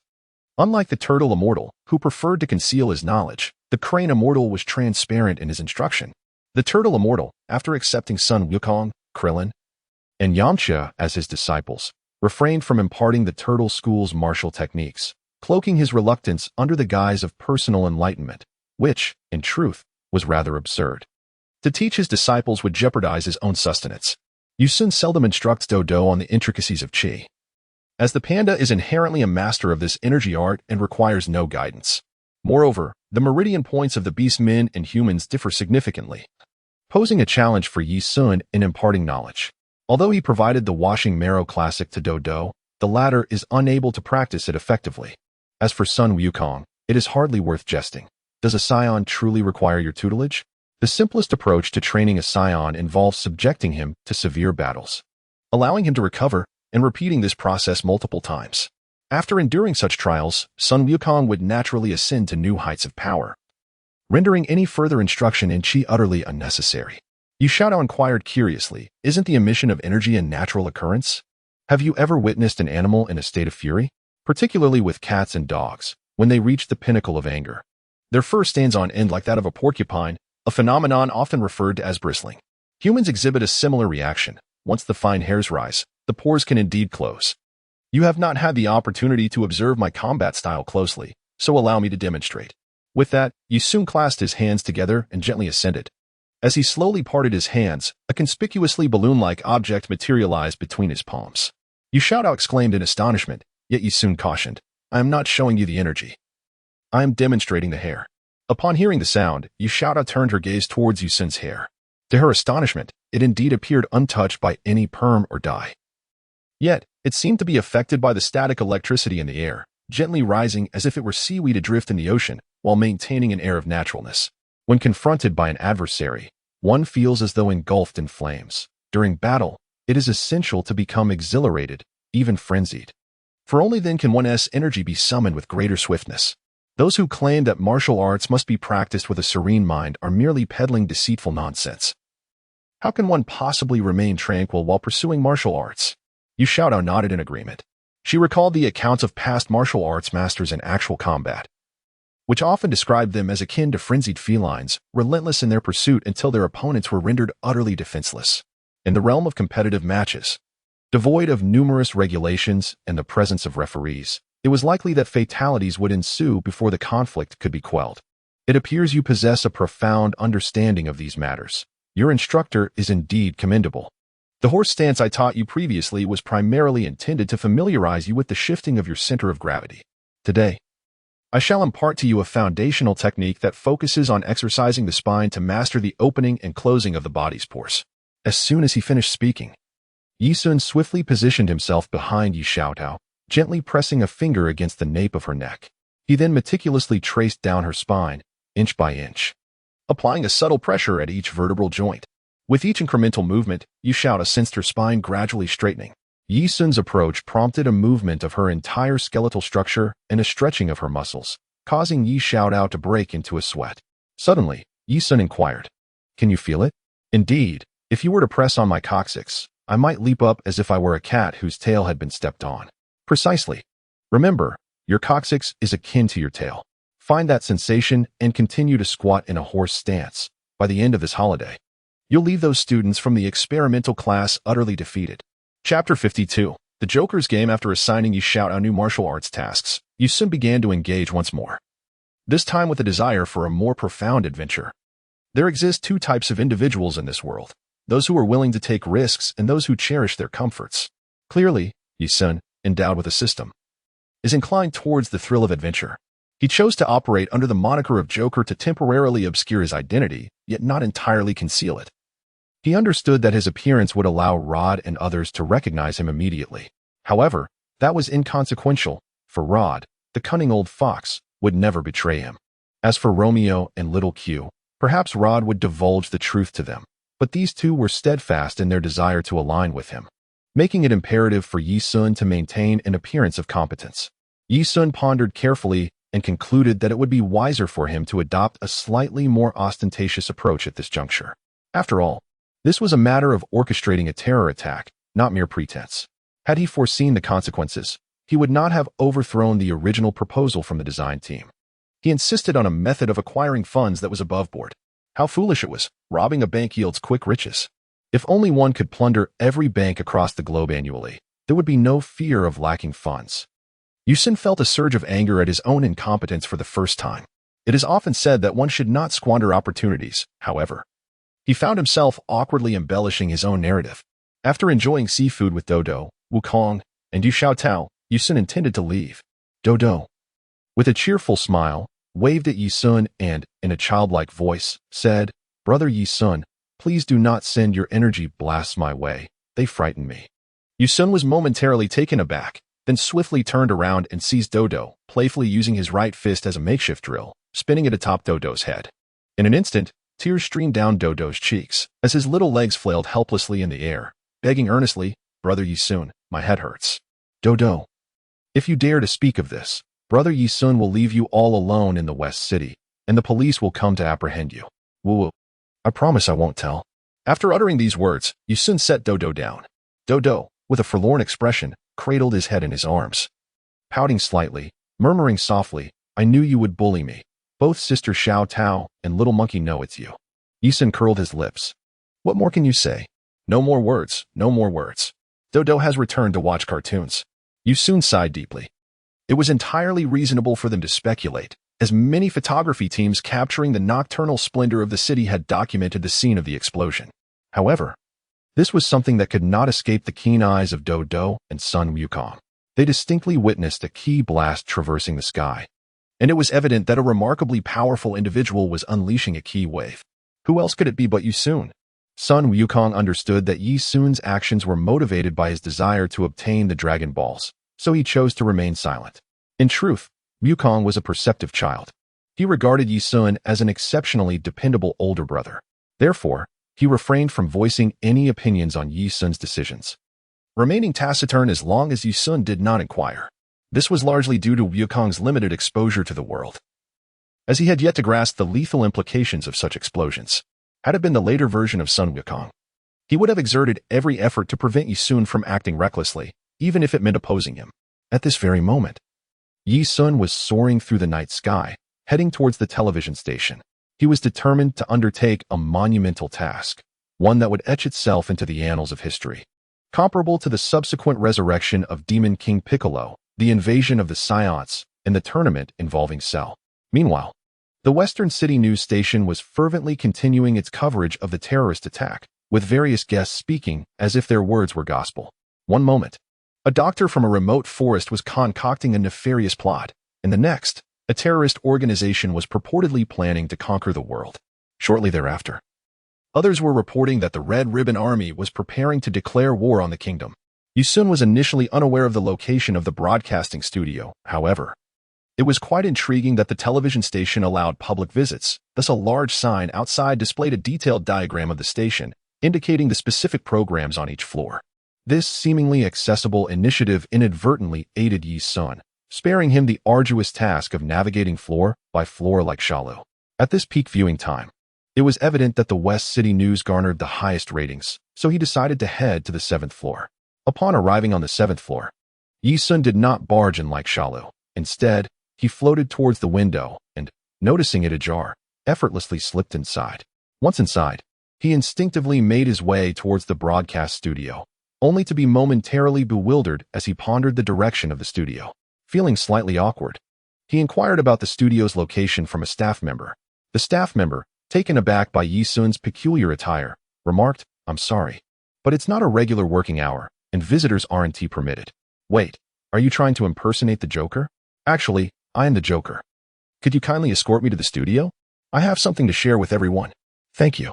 The staff member, with a furrowed brow, retorted mockingly. "If you're the Joker, then I must be a deity. Deities are far more handsome than you. Stop pretending and take me to the studio. If you don't leave, I will call the police." As soon as those words left his mouth, Yi Sun punched the wall behind him with great force, shattering it and revealing the studio behind the debris. He exclaimed, "What the hell? It was right here all along." The occupants of the studio stared in shock at the broken wall, utterly bewildered by the sudden commotion. Yi Sun gradually stepped inside, while the staff member behind him appeared to have lost control of his faculties, exhibiting signs of distress.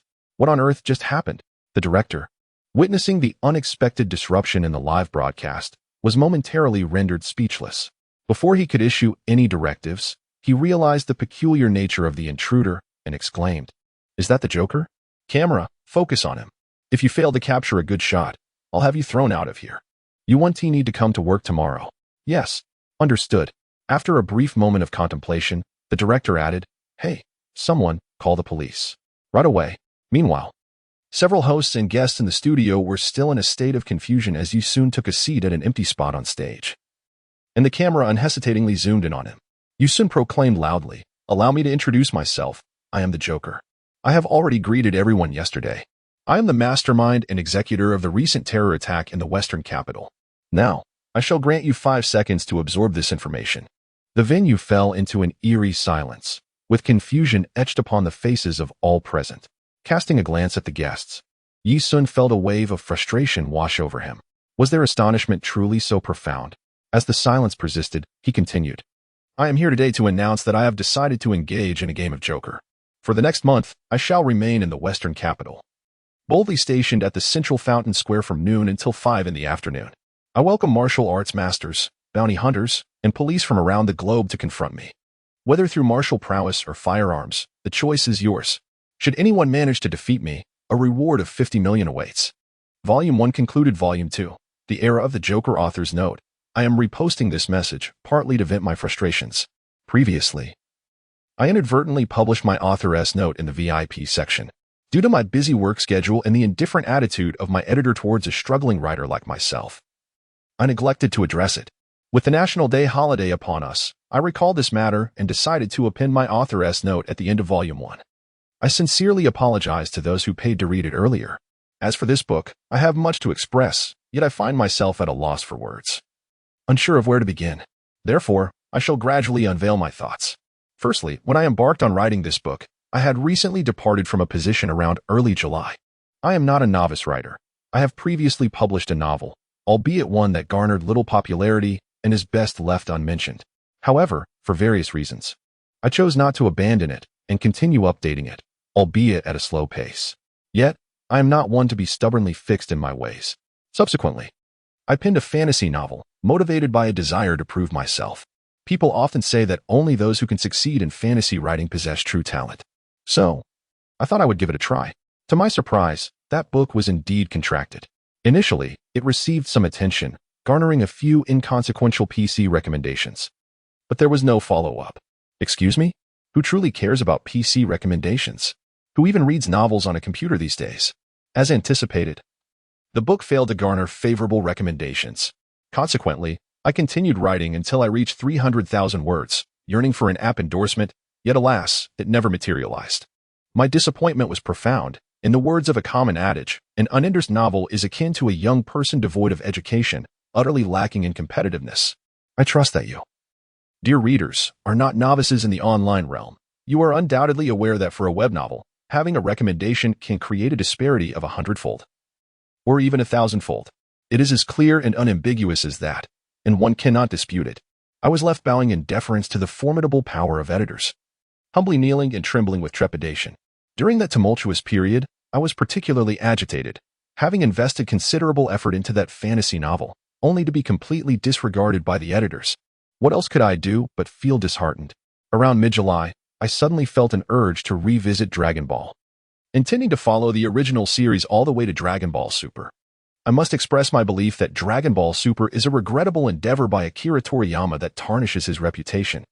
Many Japanese individuals on Twitter and 2CH have echoed similar sentiments. Rather than fixating on Goku's narrative, it would be preferable to launch an entirely new storyline. Any Dragon Ball manga, as long as it retains the original premise, has the potential to captivate Dragon Ball enthusiasts. As for Goku, he could simply be portrayed as a legendary hero who appears in critical moments. Yet, Toriyama chose not to adopt this approach, instead insisting on absurdities such as Frieza's resurrection and his one-punch knockout of Gohan. Upon encountering that, I promptly abandoned my interest. Such sentiments resonated with many Japanese Dragon Ball fans, and they struck a chord with me as well, particularly when I witnessed Gohan's heart stop due to Frieza's punch. The artistic integrity of Dragon Ball Super has deteriorated, and the key plot lines are utterly nonsensical. The very structure of the Dragon Ball universe appears to be unraveling, and the combat system has descended into chaos. This exemplifies a situation where one finds oneself ensnared in a cul-de-sac. I have previously remarked that my fondness for Dragon Ball does not stem from its plot, but rather from its world building. Returning to my narrative, I discovered that the writer's backend was hosting a call for submissions, including one for themes related to the anime and manga culture. At that time, having grown disheartened with my fantasy novel, I whimsically drafted a rough outline for a Dragon Ball story and pinned 2,000 words before submitting it. To my astonishment, within less than 3 days, and before I had even truly unfurled the story, the book was signed. The swiftness of this development took me by surprise. Although I hesitate to admit it, I must confess, I had never anticipated that this book would achieve a signing. My initial thought was to write up to 100,000 words. If no contract materialized, I would simply abandon it, as that length would not consume much of my time. I intended to return to my fantasy novel. To put it bluntly, while that fantasy novel lacked recommendations, it had amassed nearly 10,000 collections. Once published, even its poor performance would likely surpass that of the anime-themed work. And what of the latter? Many may not realize that novels in the realm of secondary dimensions can be published with just 100,000 words. Why is this so? It is due to the low popularity, the lack of readership, and the relatively small consumer market, resulting in minimal competition. Thus, there is no necessity for authors to wait until 300,000 words to publish. Aware of these circumstances, my initial intention was to sign the contract and wait patiently, hoping to earn a full attendance bonus without receiving any recommendations. However, I soon discovered that my work still held potential, prompting me to diligently compose an additional 200,000 words, yet still, no recommendations were forthcoming. I contemplated pushing to 300,000 words in hopes of garnering attention, but I found myself utterly enraged. The editors were completely indifferent, exhibiting no concern whatsoever.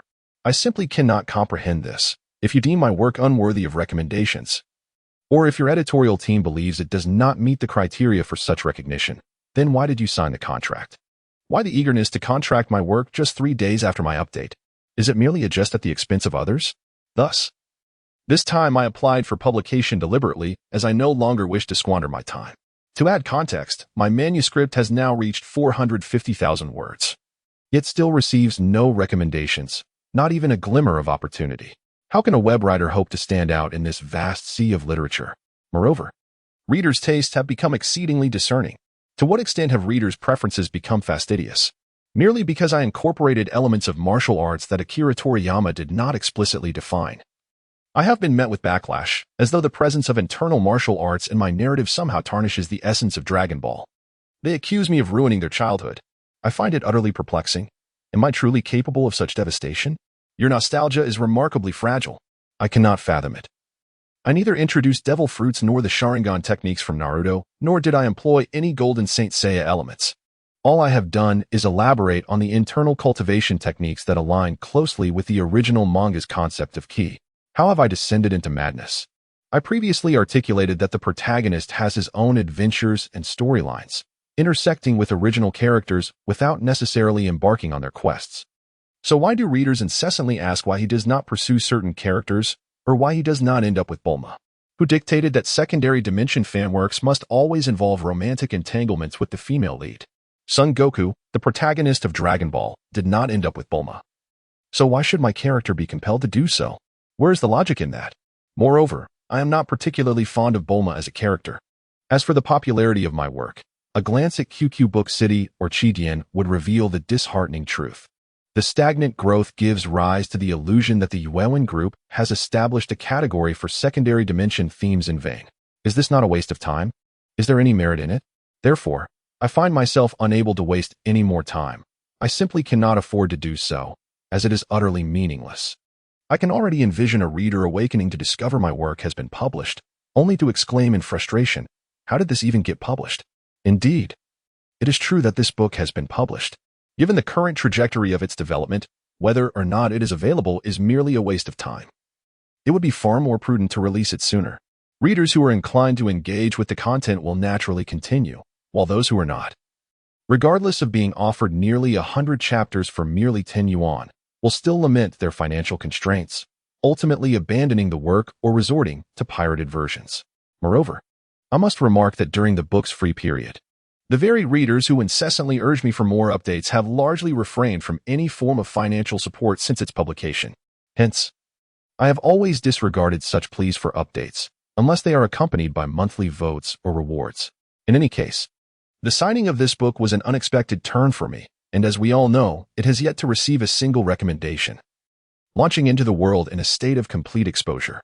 Now, a month has passed, and I find myself pondering my situation. Allow me to present a calculation. With an average of 2,000 subscriptions, I can expect an income of approximately 200 yuan. With 2 updates a day, my total earnings for a month of consistent updates would amount to 600 yuan. Now, let us delve into the commercial value of this work. Firstly, despite lacking any recommendations, the book has been made available, yet has garnered fewer than 2,000 collections. According to standard ratios, from every 100 readers who save the book, roughly 1 will pay to continue reading. I have previously heard an author lamenting about having 200,000 collections yet only around 200 paying readers. Hence, I will boldly estimate that this book has around 10 readers willing to pay for further access. Well then, if it is merely 10, so be it. The audacity of individuals can yield vast results. However, this implies that I only possess 10 subscriptions per chapter, with 3 updates daily. I would accumulate a mere 30 subscriptions each day, totaling 900 subscriptions for the month. As mentioned earlier, 2,000 subscriptions yield approximately 200 yuan. So let us conservatively estimate my total subscriptions for the month at 1,000. How much does that amount to? Merely 100 yuan, adding in the full attendance bonus. That brings my total to 700 yuan. Bear in mind, this is inclusive of the attendance bonus of 700 yuan. If by chance I fail to update on any given day, even if I diligently updated on the other 29 days, I would still forfeit that 600 yuan, leaving me with less than 200 yuan. What, pray tell, can be done with such a sum? Thus, continuing in this manner seems rather futile, truly. If the book is to be published, so be it. Relying solely on writing to sustain oneself is a path to ruin. Work must still be sought. Even the most modest job today can yield over 2,000 yuan a month, and one need not necessarily work a full 9 hours. Perhaps a shift job would bring in over 3,000 yuan monthly. Therefore, I ask, even with the book published, what actual benefits can I expect from it? The answer is, essentially of no benefit. A family member introduced me to a reliable job, which could earn over 4,000 a month, including meals and accommodation. Why should I feel remorse over a book? Such bluntness reveals my genuine but futile aspirations. The realm of online literature is merciless. Some authors, with their lackluster works like The Strongest Shield of Naruto, achieve acclaim as the Rookie of the Year, while others pen narratives resembling elementary school compositions about a game involving Rubik's Cubes, only to secure a spot on the popular recommendation list for 3 consecutive weeks. I truly couldn't even manage to read 20 chapters of those dreadful books. As a struggling author, I find myself part of a marginalized group. The majority of readers are reluctant to support original works, and editors provide no opportunities. I lack the financial means to hire promotional teams or inflate my statistics artificially. Tell me, how many individuals can be supported by mere manuscript fees? Let it be. For those willing to follow this book, please await with anticipation. At the very least, I will diligently complete the subsequent chapters. For those disinclined to read, feel free to depart. I shall not retain you. I may lack the prowess of a master, but allow me a semblance of their nonchalance. Chapter 1. The world trembles. The announcement of the Joker game preview has utterly shocked the world. Joker swaggered out of the television station, having shattered a wall to make his exit, soaring into the sky. Upon the arrival of the police, inquiries commenced immediately. Given that it was a live news broadcast, many viewers witnessed the event in real time, and the station retained the footage, replaying it repeatedly. Tonight, the city of West was destined for a sleepless night. The mayor of West convened a press conference, with reporters working late into the night to reach the municipal government. Various announcements have surpassed all previous media limits, marking it as a significant event. Ladies and gentlemen, thank you for attending this press conference. The Joker game preview has garnered the government's utmost attention. The military and police are currently in discussions and will await Joker at the central Fountain Square tomorrow noon. We cannot allow a figure who provokes national society to roam freely. Severe punishment must be administered. At this moment, a reporter posed a question. May I ask, Mr. Mayor, has the central government implemented any countermeasures regarding Joker's game preview? Indeed, the government has dispatched its most elite task force to West and has extended an invitation to martial artists worldwide with the intent to eliminate Joker. We cannot permit this terrorist to disrupt the tranquility and legality of our world. Many reporters gasped in astonishment. Mr. Mayor, are you suggesting the assassination of Joker? As far as I understand, there were no casualties in last night's terrorist attack in West. Shouldn't the laws Joker has violated not warrant the death penalty? Who knew the mayor would erupt in fury, slamming his palm against the table and exclaiming, "This is utterly ludicrous. How could we possibly allow a person capable of inciting large-scale explosions within our city to remain alive?" The fact that he did not choose a densely populated area to detonate his device might simply be due to a miscalculation or unfamiliarity with the urban layout of West City. Once he reconfigures his plans, I ask you, who will be held accountable if disaster strikes? Faced with the mayor's wrath, the reporters were left speechless. However, the mayor's argument held considerable weight. Given that Joker possesses the means to activate explosives unbeknownst to anyone, he poses a grave threat to global stability. Such a malignant presence must not be permitted to persist. What say you, Your Majesty? Foolishness. His Majesty is currently in slumber. How could one dare disturb him? The crowd fell silent, unable to counter this statement. Under the cover of night, the military commenced the fortification of their lines. All business owners surrounding the central Fountain Square of West City were temporarily requisitioned by the government, rendering the following day a work-free day. Moreover, the army swiftly deployed armored vehicles and tanks from the military district. A citywide lockdown became an imperative measure, thus transforming the forthcoming day's event from a contest of martial prowess to a confrontation between the military and Joker. Yi-sun reclined in his hotel room, observing the broadcast with a sense of incredulity. He had anticipated that this group would undoubtedly seek to employ the military against him. After all, in the heart of the Western capital, the deployment of large-scale destructive weapons was utterly inconceivable. Thus, Yi-sun felt no fear of being harmed by any formidable weaponry that might emerge. His current combat power stood at 1,002, having ascended to the level of Raditz.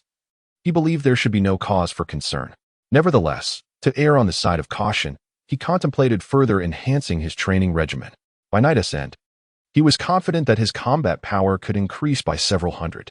If he could reach a strength comparable to that of Piccolo during the Saiyan Saga, around 2,200, he would be well prepared. Yi-sun is not lacking in confidence. Rather, he has never engaged in such grand endeavors. He requires his own renown to facilitate his undertakings, enabling him to profit without restraint. Particularly, he must cleverly manipulate the game's profit-making mechanics. If illicit activities yield swift rewards, then let those misdeeds be conducted brazenly. Sanctioned by the state and tacitly accepted by the populace, what could be simpler? I shall now engage in my training. I shall occupy this restroom, while the three of you may do as you please. Upon hearing this, Dodo's entire being bristled with trepidation, and he immediately exclaimed, "Brother Yi-sun, if you cannot endure, please do not practice. I am so frightened." Silly Dodo, if Brother Yi-sun does not train, how will he protect you? You shout out blinked her bright, watery eyes, and with curiosity, inquired, "Brother, is the martial art you practice quite peculiar?" "Indeed, it is a creation of my own, called the Heavenly Path Technique. Each session of cultivation is akin to a thorough cleansing of the marrow and bones, and it is exceedingly painful." Upon hearing the phrase cleansing of the marrow and bones, Yi Xiaodao became instantly exhilarated. "Brother, you mentioned this technique. Does such a martial art truly exist in this world? Why won't you teach me? Even if I were to teach you, You would be unable to grasp it, he replied. You have been pampered and sheltered. You would find merely assuming a horse stance to be exhausting. The pain of cleansing the marrow and bones is akin to skinning, pulling tendons, and breaking bones, something you would not be able to endure. Yi Xiaotao remained unconvinced, while Yi Sun chose not to elaborate further. As for Sun Wukong, he was engrossed in watching an animated series, laughing heartily. Indeed, Sun Wukong had no intention of following others in their cultivation. He merely wished to await the resurrection of his grandfather, so they could practice and live together once more. Yi Xiaotao, feeling quite aggrieved, pinched Dodo's face. Disregarding Dodo's cries of pain, and defiantly inquired, "Tell me, with your formidable strength as a panda, is it not due to my brother imparting the heavenly Dao skill to you?" Dodo, genuinely feeling wronged, gratefully responded, "Sister Xiaotao, please do not pinch me.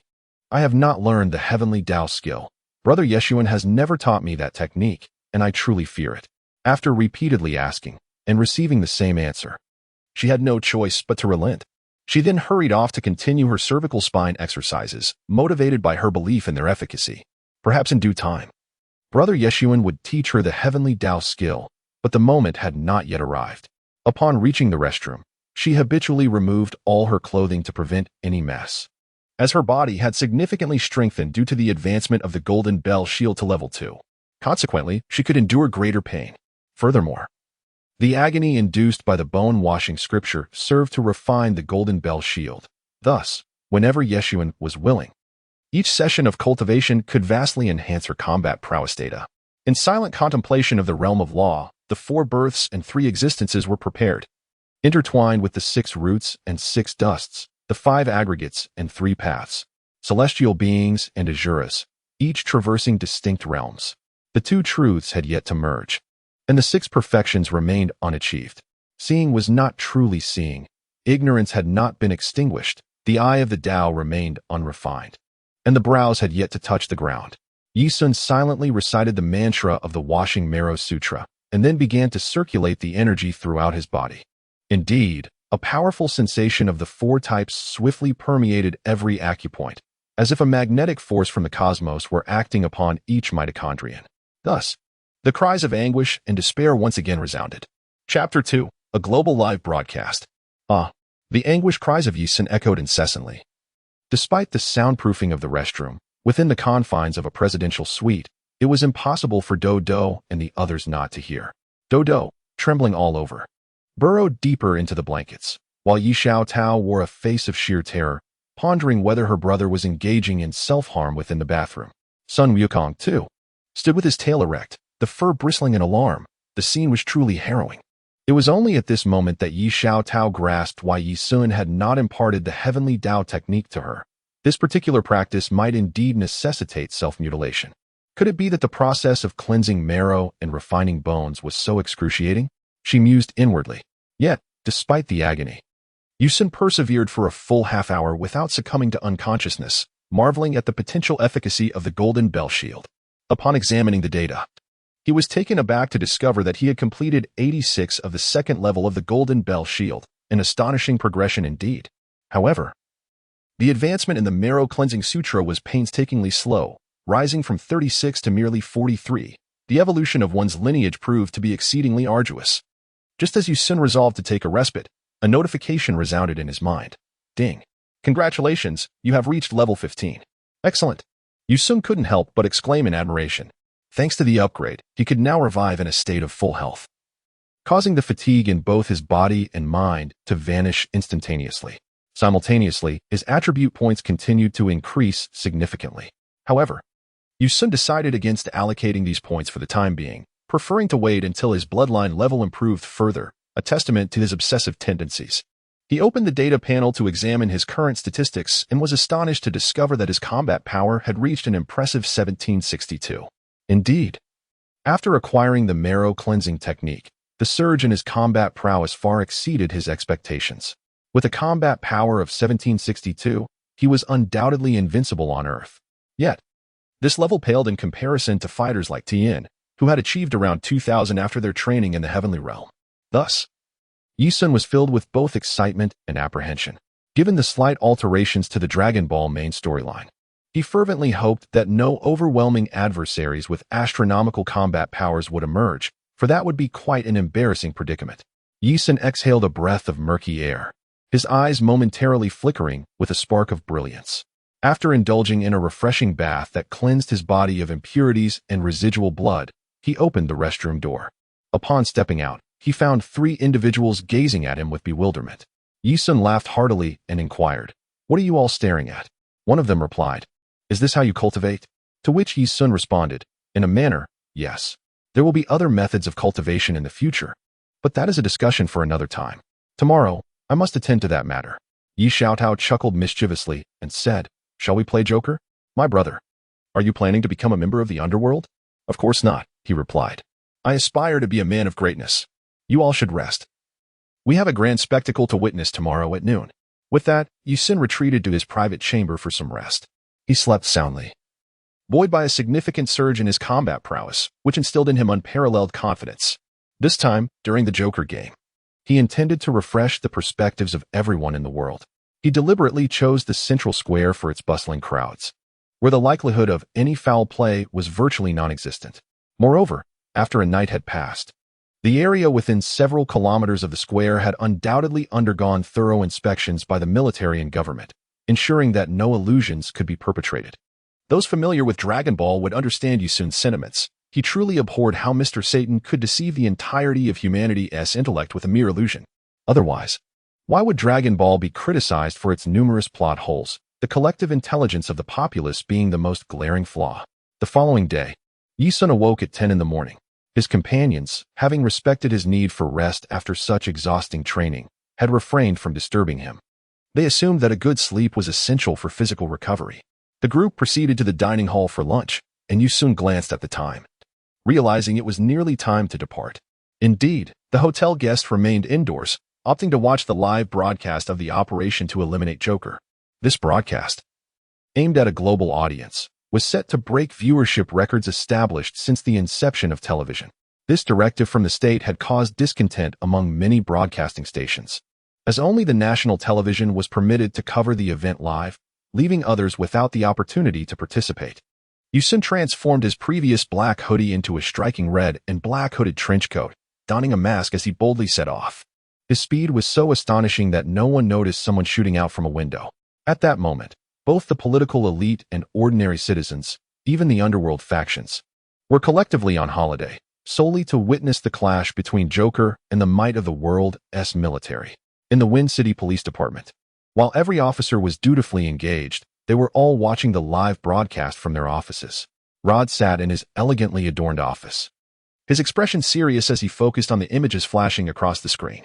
At least 20 cameramen stood at various angles executing the filming plan, with scenes constantly shifting, soldiers loading ammunition, armored vehicles traversing the streets, and tanks adjusting their firing ranges, all vividly captured on screen. Everyone believed that if Joker dared to show up, he would undoubtedly meet a gruesome end. Yet the issue lay in the fact that Joker would never dare to come. Only a fool would willingly walk into his own demise. "Father, do you think Joker will come?" Rod squinted at the empty central square displayed on the screen and remarked, "More importantly, do you know how many snipers are currently aimed at that square?" Romeo paused, frowning. 10, 50. So many? Rod recalled his past military missions and mused. When 50 snipers pull the trigger, there exists a fleeting moment of silence. If an ordinary person were to stand there, within half a second, they would be reduced to a mere puddle of flesh and blood. You wouldn't even recognize it as human remains if I didn't tell you. Upon hearing this, Romeo couldn't help but swallow hard. The thought of such a scene was terrifying, truly chilling upon reflection. However, he felt compelled to go. Such an opportunity for fame and recognition was not something the average person could hope to attain. Yet, no matter how one looked at it, survival seemed impossible. Rod chuckled. Who knows? Meanwhile, Xiao Qiu sat quietly at the back of the classroom, engrossed in the live broadcast of the Joker assassination plan alongside his classmates and teacher. He gazed at the screen, listening to the discussions around him. Yet his mind was preoccupied with the thought of whether this Joker could indeed be the legendary Yi Deshun. If so, it would signify a monumental shift in the global order. Conversely, if he were not, this individual could very well become an adversary, as anyone capable of challenging the world must possess strength at least equal to that of Yi Sun. In front of Xiao Qiu was a lovely girl with large eyes and twin ponytails, known as Yun Yuner, who was recognized as one of the school's 3 flower goddesses and the object of Xiao Qiu's unspoken affections. However, he was not distracted by her presence. Rather, he yearned to be in the Western capital to witness the unfolding battle, finding his current situation utterly meaningless. Yun Yuner turned to her friend, a charming girl with bangs named Xiaoanai, and remarked, "Xiaoanai, I doubt that Joker will show up. Why would he willingly walk into such a perilous situation?" Unbeknownst to them, Xiao Qiu, deep in thought, instinctively replied, "Joker will certainly attend. The military cannot harm him." Upon hearing this, Yun Yuner raised an eyebrow and, turning to Xiao Qiu, demanded, "Humph, how do you know?" Caught off guard, Xiao Qiu simply stated, maintaining his composure, "It's beyond explanation for mere mortals." Yun Yuner, taken aback, glared at him, slamming her hands on the desk as she exclaimed, "Who are you calling a mere mortal? Do you think you're so impressive?" Realizing his blunder, Xiao Qiu quickly apologized. "I'm sorry, I got carried away. It was directed at you." "It was clearly directed at me," she retorted. The entire class, drawn by the escalating tension, turned their attention to the duo. Xiao Qiu shrugged helplessly and explained, "Let us chalk it up to a slip of the tongue. But I genuinely believe Joker possesses physical abilities far beyond those of ordinary people. Conventional firearms cannot contend with him." Yun Yuner was about to escalate the argument when Xiaoanai intervened, whispering, Yun, it's about to start. Stop arguing with Xiao Qiu." Hearing her friend's plea, Yun Yuner huffed, crossed her arms, and sat down, muttering, "Country bumpkin, I can't be bothered to argue with you." Xiao Qiu pouted, feeling displeased. Were it not for his fondness for Yun Yuner, he would have retaliated with a punch. The current Xiao Qiu was no longer the same as he had been a month ago, to put it bluntly. He could easily overpower any of Yun Yuner's rumored boyfriends combined. Chapter 3. Betting. Shall we place a bet on whether Joker will show up? A boy with a buzz cut suddenly proposed, eager to tease Xiao Qiu. While formal gambling was prohibited in school, casual wagers among students were certainly permissible. With a mischievous glint in his eye, the boy addressed Xiao Qiu, "Hey, Xiao Qiu, shall we wager $100? With a furrowed brow, Xiao Qiu recognized that the buzz-cut boy sought to impress Yun Yuner, driven by his infatuation. However, Xiao Qiu had no inclination to entertain him, coolly responding, "No bets." "What a coward!" Yun Yuner interjected, her sarcasm piercing through the air. Xiao Qiu felt a surge of irritation and quickly retorted, $100 is too trivial. Let us wager 10,000 instead. But if Joker makes an appearance and then departs, I wouldn't want anyone accusing me of taking advantage of you. I'll bet on Joker's survival. What do you say? At this proclamation, the classroom erupted in astonishment, with classmates turning to gaze at Xiao Qiu in disbelief. Even Yun Yuner and Xiaoanai stared at him, incredulous, pondering whether he had lost his senses in a fit of bravado. Initially taken aback, the buzz-cut boy's confidence surged upon hearing Xiao Qiu's wager regarding Joker's fate. He smirked, his demeanor flippant, and exclaimed, "Is anyone else interested in joining? That's $10,000 at stake. If we all win, each of us could pocket 200. Why not?" As soon as these words left his lips, several rebellious spirits in the class eagerly chimed in. "We're in. If we lose, we'll each pay Xiao Qiu 10,000. They laughed. "You lot shouldn't gamble. It's a bad idea. Indeed, gambling is ill-advised. If one of us sits out, we could each walk away with over 1,000. Xiao Qiu, just don't boast, and then back out." This elicited a wave of laughter among the students. Xiao Qiu, who had initially been the target of their teasing, felt that his classmates bore no malice. They simply found amusement in the situation. They perceived Xiao Qiu as merely reacting to Yun Yuner's provocation, raising the stakes to 10,000 in a moment of impulsiveness. Thus, with a light-hearted spirit, they agreed to the wager, seeing that nearly the entire class had consented. Xiao Qiu understood they were not serious. They merely sought to provoke him for entertainment, much like they often did. "Humph, they all think me a fool. Very well. Let us play along." Xiao Qiu declared, "Since we're in agreement, let us clarify. If Joker dies, I'll owe each of you 10,000. But don't even think about defaulting, or I shall be quite displeased." At this, the class, sensing Xiao Qiu's earnestness, felt an even stronger urge to tease him. "All right, I'm in too." As the crowd turned to look, it became apparent that the homeroom teacher had arrived. This teacher had been quite displeased with Xiao Qiu lately, particularly due to an incident that had led to criticism from the school authorities and a deduction in his salary, a humiliation he found intolerable. Upon seeing Xiao Qiu so brazenly obstructing him, he seized the opportunity to teach Xiao Qiu a lesson and decided to join in the gamble. His intention was twofold: to embarrass Xiao Qiu and, should the situation resolve, to use it as a chance to admonish him about the folly of gambling and the dangers of hubris. As the teacher initiated the banter with Xiao Qiu, the other students felt encouraged to join in, including those who typically focus solely on their studies. Yun Yun'er's contempt for Xiao Qiu deepened. She had learned that the incident involving Xiao Qiu and the severed wrist had actually been the result of an expert passing by, not a deliberate act by Xiao Qiu. Moreover, the incident involving him being doused with urine had been exaggerated to suggest he had been forced to drink it, leading to his peers' disdain for him. This simplistic student mindset further fueled Yun Yun'er's aversion to Xiao Qiu. The mere thought that a cowardly fool like him harbored feelings for her sent shivers down her spine. "I'll bet too. And I hope you can afford to settle this debt," she remarked, her tone laced with mockery. Before she could finish her taunt, Xiao Qiu retorted, "I hope everyone has the means to pay this debt. I am quite serious."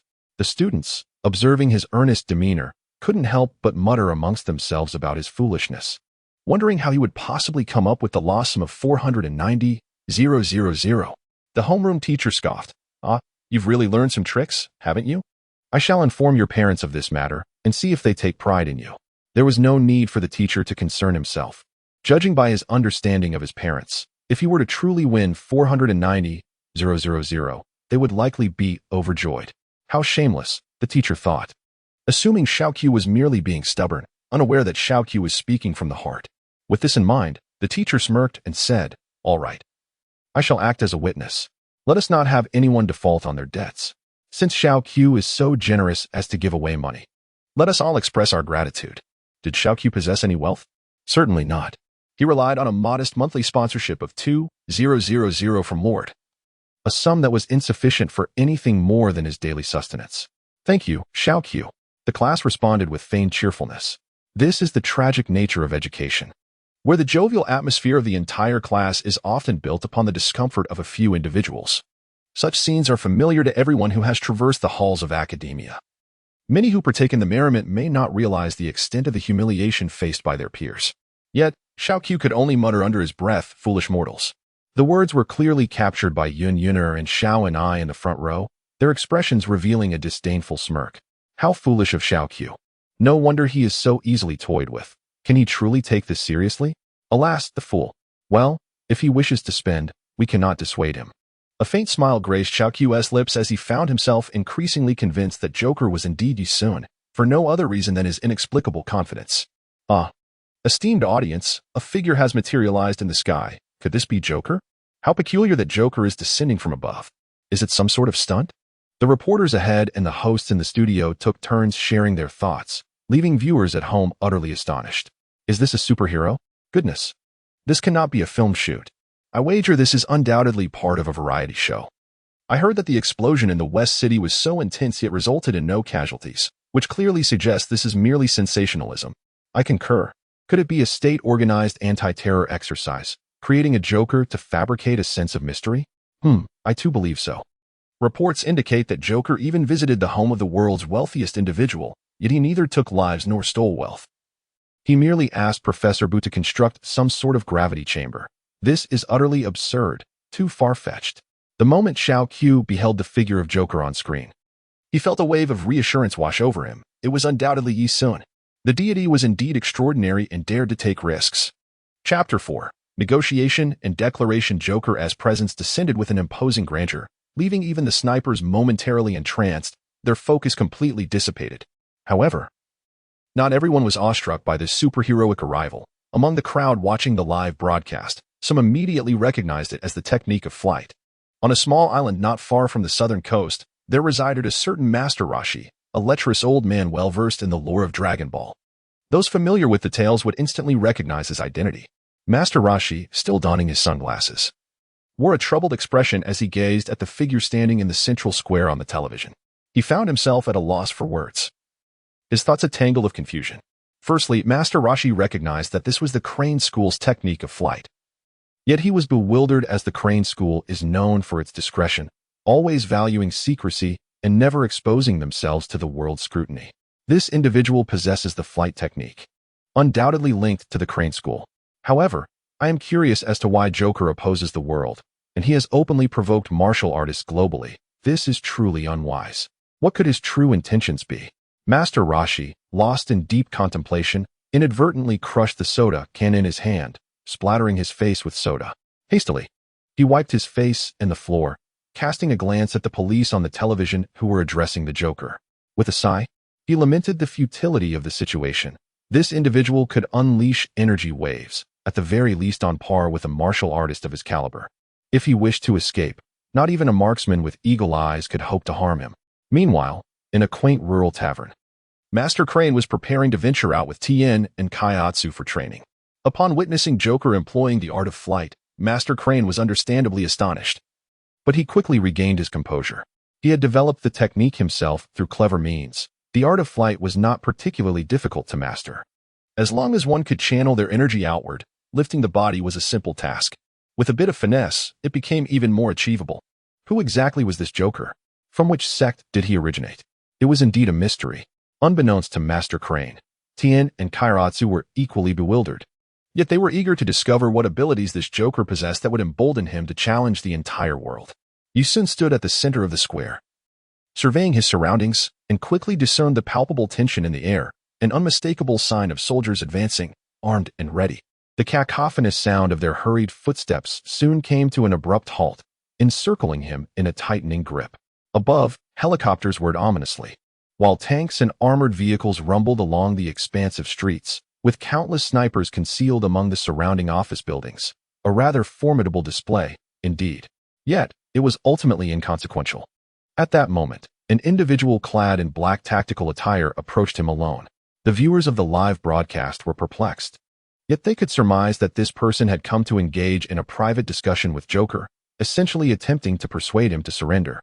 Upon reaching Joker, the figure saluted and stated, "Mr. Joker, regardless of the circumstances, it is clear that you cannot escape this situation alone.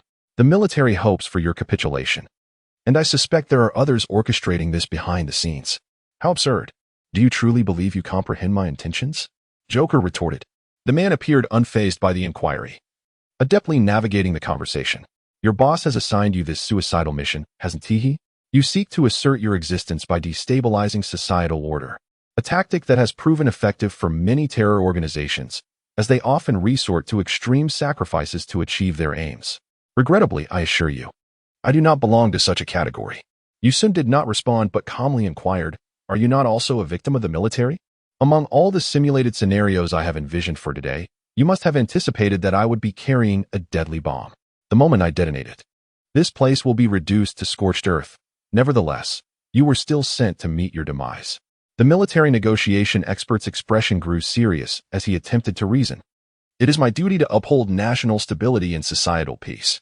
Likewise," I replied, "I aspire to change the world. Surely you possess audio equipment in your attire. Our conversation will be broadcast live on television. Thus, I shall seize this opportunity to express that you do not comprehend me, and I bear no ill will towards you. However, I wish for you to understand that the absence of casualties in last night's mass explosion was no mere coincidence. It was simply that I refrained from wantonly slaughtering the innocent. If the explosion serves my purpose, then a deserted street matters not. But should you choose to take action against me, the next time will not be a mere detonation on streets." The audience buzzed with murmurs, finding Joker's words excessively harsh. Leaving no room for negotiation, the negotiation expert revealed a faint smile. Despite appearing weary, he maintained a calm demeanor as he advised, "Mr. Joker, all buildings, parks, and sewers within a 10-kilometer radius of the central square have been thoroughly inspected, revealing no suspected explosives. While the entire city of West City has yet to lift the threat of explosion, at least within several miles centered around the central square, there will be no opportunity for you to act." Yusun could not help but applaud. He had always believed that the military and police in the Dragon Ball world were rather foolish, but it seemed that was not the case. Akira Toriyama's whimsical comedic style truly did not translate well into the realm of reality. "You have made 3 mistakes, Yusun stated proudly, extending 3 fingers. The negotiation expert furrowed his brow, signaling for him to elaborate. "First, I do not bomb cities with explosives, but rather with key blasts. Second, I am not subordinate to any organization. I am here solely as an individual, representing Joker, to declare my existence to the world. Third, and most importantly, the Joker game will not be influenced in the slightest by the number of troops or any extermination tactics they formulate. I have declared it will last for a month, and I shall be here every day. Today is merely the first day, and your display is quite uninspiring.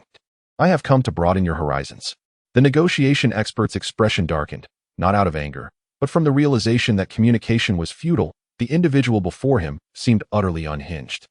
I recognize that you are employing the technique of flight, which requires precise control over ki. Thus, it is only natural that you can utilize ki blasts. However, the only one rumored to wield such destructive power is Master Roshi, the god of martial arts. Please do not tell me you are connected to him.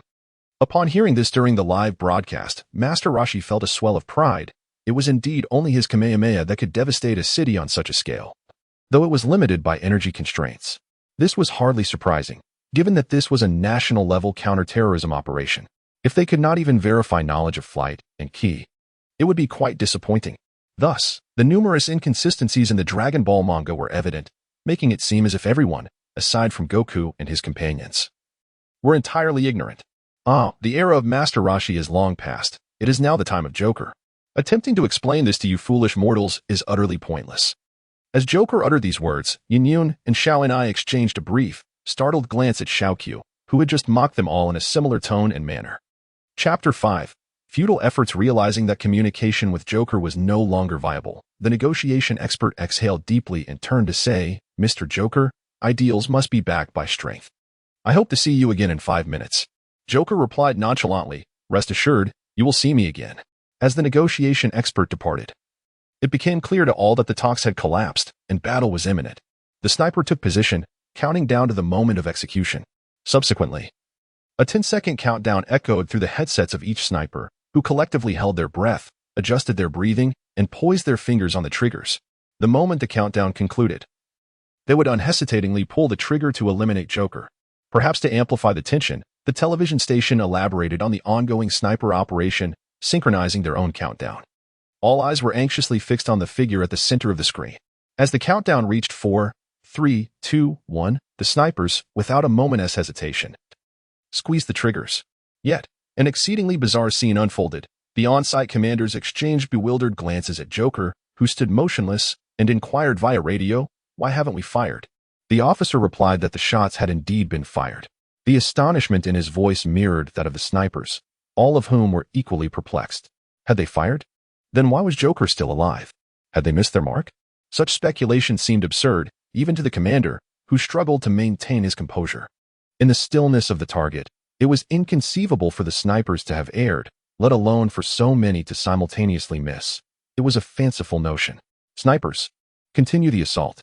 Upon receiving the command, the snipers unleashed a furious barrage at Yi Sun. Strangely, despite their meticulous aim, the target remained unmoved. A bizarre occurrence that sent shivers down the spines of the snipers.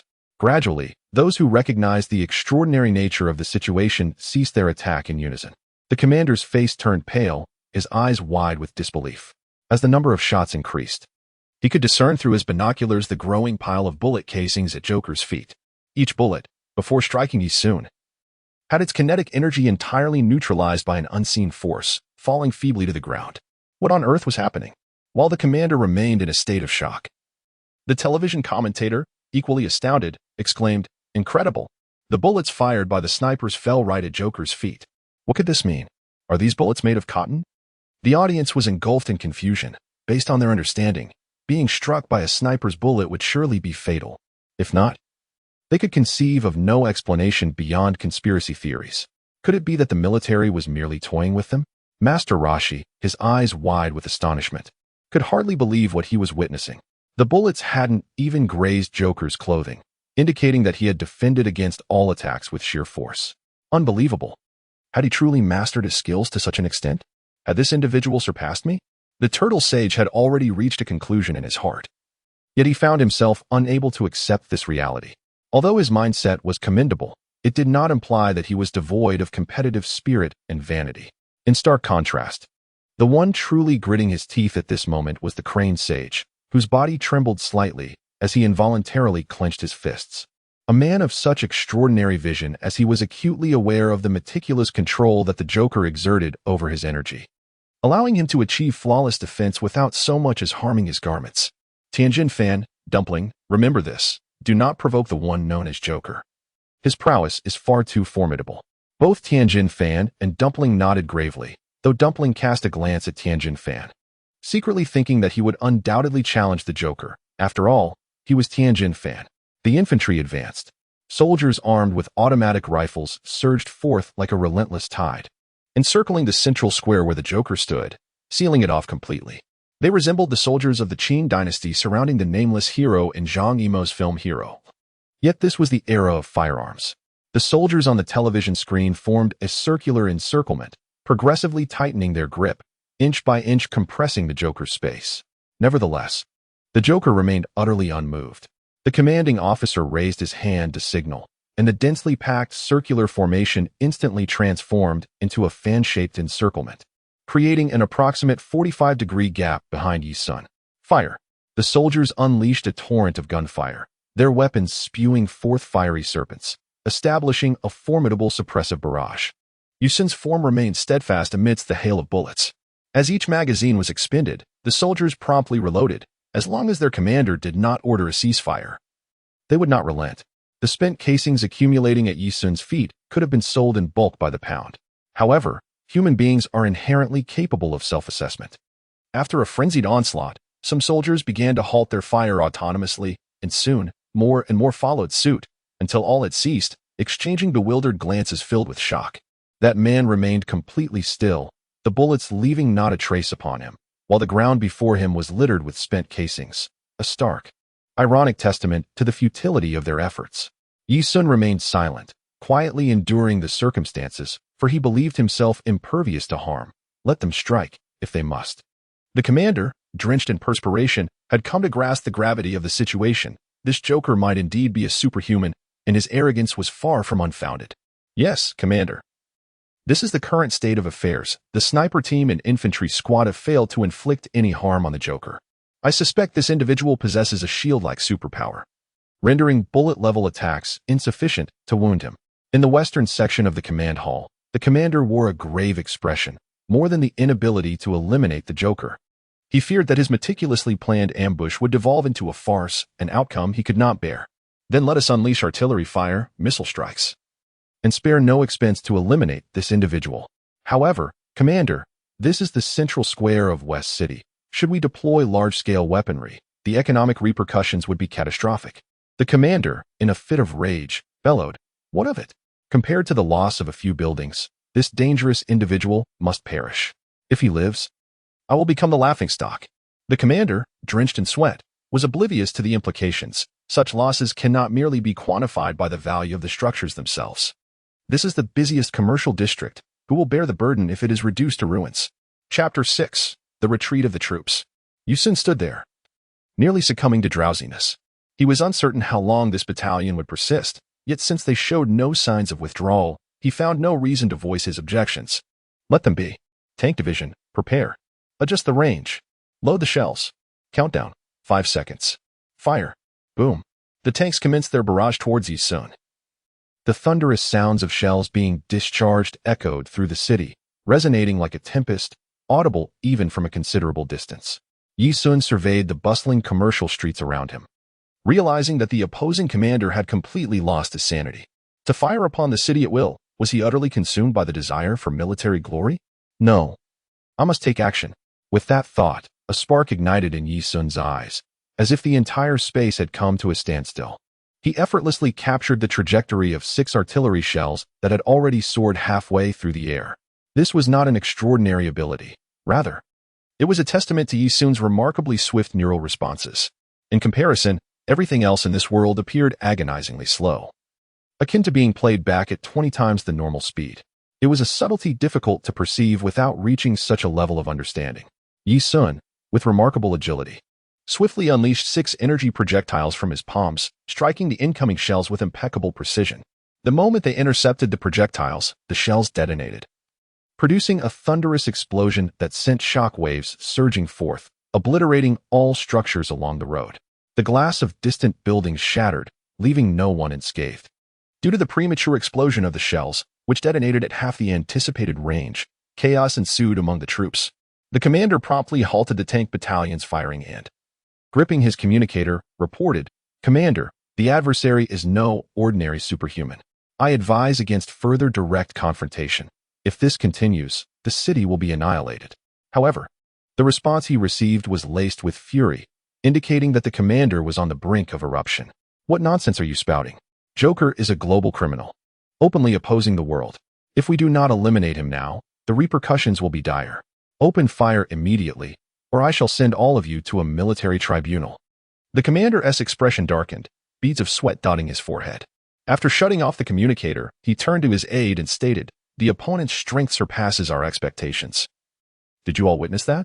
No, but it seemed that Joker raised his hands. I am certain he reacted. Indeed, it appeared so. Initially, I thought I was mistaken. Joker must have employed some means to intercept all the shells. The chief of staff was drenched in cold sweat. If that were the case, we were battling a monster. I do not wish for our soldiers to perish in vain. If Joker so desired, he could annihilate us all at any moment. Yet, regarding the commander, the officer closed his eyes and then abruptly opened them, as if resolved to a certain decision. I must communicate with His Majesty the King. He is the only one who can halt the military's actions. The commander of the Western District, upon discovering the cessation of the military offensive, was infuriated. He incessantly dialed the frontline phone, but no one answered. Approximately half an hour later, His Majesty himself issued the order to suspend the attack, citing that Joker was not currently aggressive and that there was no need to provoke him. The commander of the Western District felt utterly powerless, believing that the situation must have been escalated by the officers, and his anger flared. He thought to himself that this group of ingrates dared to defy his orders. Once this matter passed, he would ensure that every soldier in the Western District was replaced with his loyalists, allowing him to proclaim himself king. The ambition within his eyes was ignited, especially as a long-shelved plan resurfaced in his mind. Initially, he had dismissed this plan, but now it was imperative that he reconsidered. How could someone who ascended to the position of Western District Commander be a fool? He was well aware that Joker's strength had likely surpassed the 9th tier of martial artists, reaching the legendary level of superhuman. Yet, he had always doubted the credibility of such information, questioning how humans could truly possess the mythical abilities to move mountains, fill seas, and traverse the skies. Yet now, upon reflection, disbelief is no longer an option. The allure of Joker's power is utterly intoxicating. If I possess such strength, would the entire world not be within my grasp? The commander of the West District, contemplating this, could not help but smirk sinisterly. It was time to seek out that individual and allocate funds to reignite the entire Superman project. The frontline commander re-established communication with the command center, naturally beginning with an apology. While the commander verbally assured him that it was inconsequential, internally, he was seething with displeasure. He despised anyone who defied his wishes. Dear viewers, the military is commencing its withdrawal. We have just received a notification from above, announcing that the army has decided to postpone its plans for war against Joker. The host's voice brimmed with disbelief, and those watching the live broadcast found their worldviews irrevocably shaken. Each of them was rendered speechless, their eyes reflecting a myriad of questions, both for the military and for Joker. Yet, their desires remained unfulfilled, as the established civilizational order of this world underwent a pivotal transformation at that very moment. In the Wind City School, the classroom where Xiao Qiu resided was enveloped in an eerie silence. Whether it was the homeroom teacher, Yin Yun, or the other students who had taken pleasure in teasing Xiao Qiu, they all shared a collective sensation akin to having consumed something foul. The television was undeniably broadcasting images of the military's retreat, while Joker stood there, unscathed. This wager had evidently been won by Xiao Qiu. He sighed, and upon hearing the bell signaling the end of class, he rose slowly without uttering a word. It was lunchtime, yet to him, this gamble bore little significance. Those students would never truly part with $1,000. After all, they were merely students. On his way to the cafeteria, Xiao Qiu's mind was a whirlwind of thoughts. He yearned to immerse himself in training, feeling that remaining at school was a sheer waste of time, which only heightened his anxiety. If he could attain the qualifications of a martial artist, his chances for a smooth transition to higher education would be virtually guaranteed. Although he faced no pressure regarding academic advancement, it was still imperative to become a martial artist before entering high school, as this would also open doors to scholarships. With this thought in mind, Xiao Qiu halted his steps and retraced his path back to the classroom. Under the gaze of his peers, he slung his backpack over his shoulder and departed. The homeroom teacher, noticing his exit, refrained from questioning him, as it was indeed lunchtime. However, none could have anticipated that for the subsequent half-month, Xiao Qiu would not attend a single class.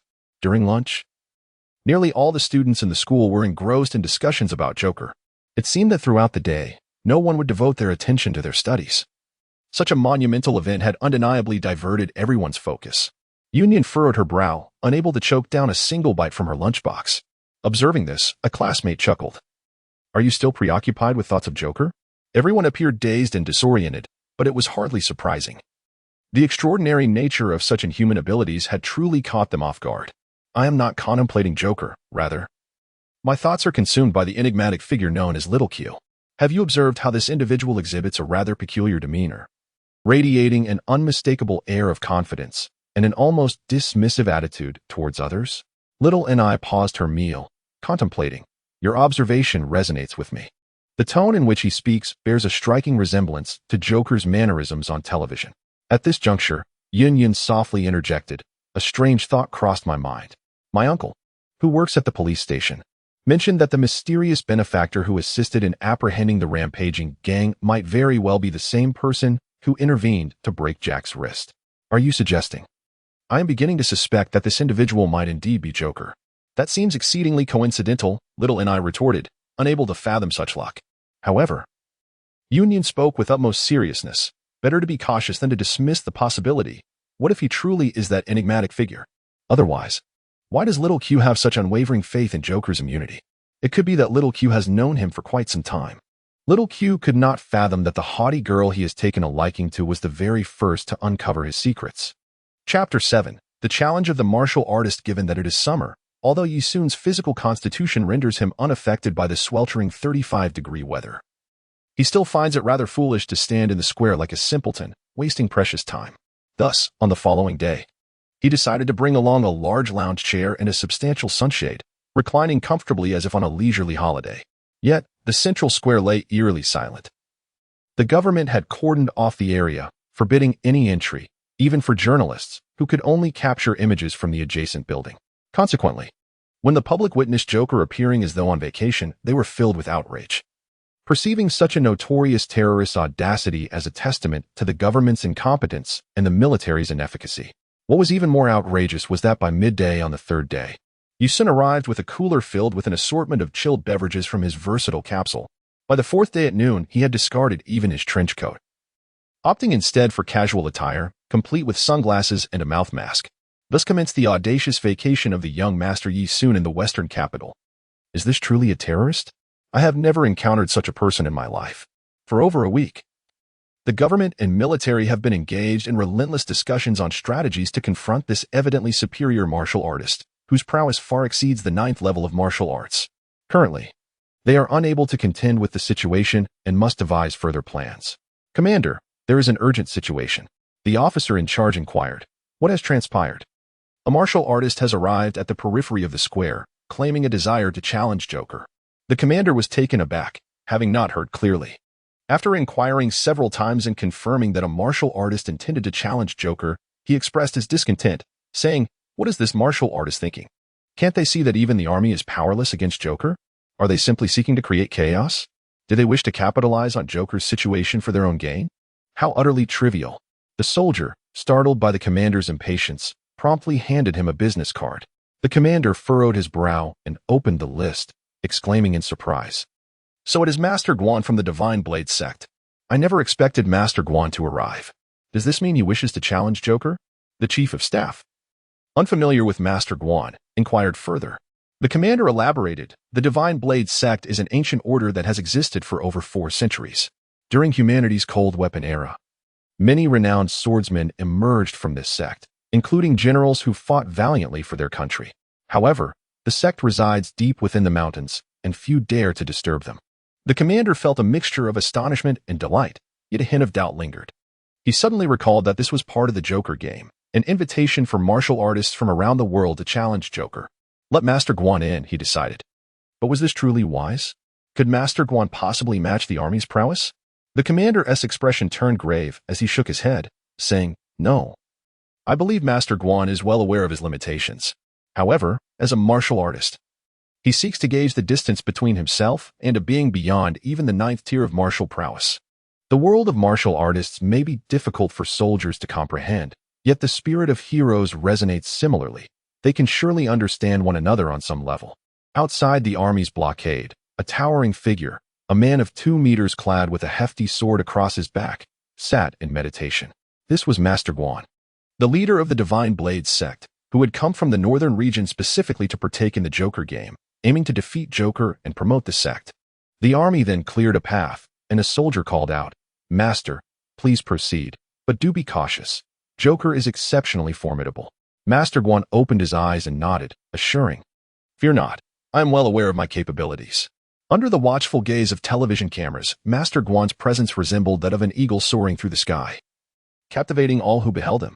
Almost every television station worldwide shifted their signals to broadcast this moment, and the public eagerly anticipated the clash between the esteemed leader of the Divine Blade sect and Joker. The commentator swiftly located the information regarding the Divine Blade sect, providing the audience with an explanation. As Master Guan approached the central square, he spotted a man clad in casual beach shorts, leisurely sipping a cold drink and engrossed in a novel. Recognizing the gravity of the moment, Master Guan respectfully clasped his hands and announced, "I am Guan of the Divine Blade sect, here to participate in the Joker game." Yu Sun lazily responded, "Are you here to challenge me?" "Indeed."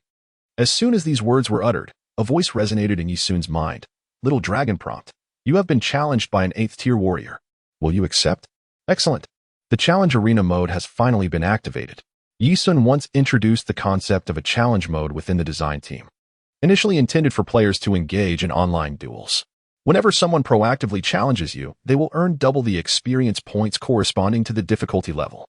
For instance, a task of this nature might typically yield only 100 experience points, but should someone initiate a challenge, it escalates to 200 experience points.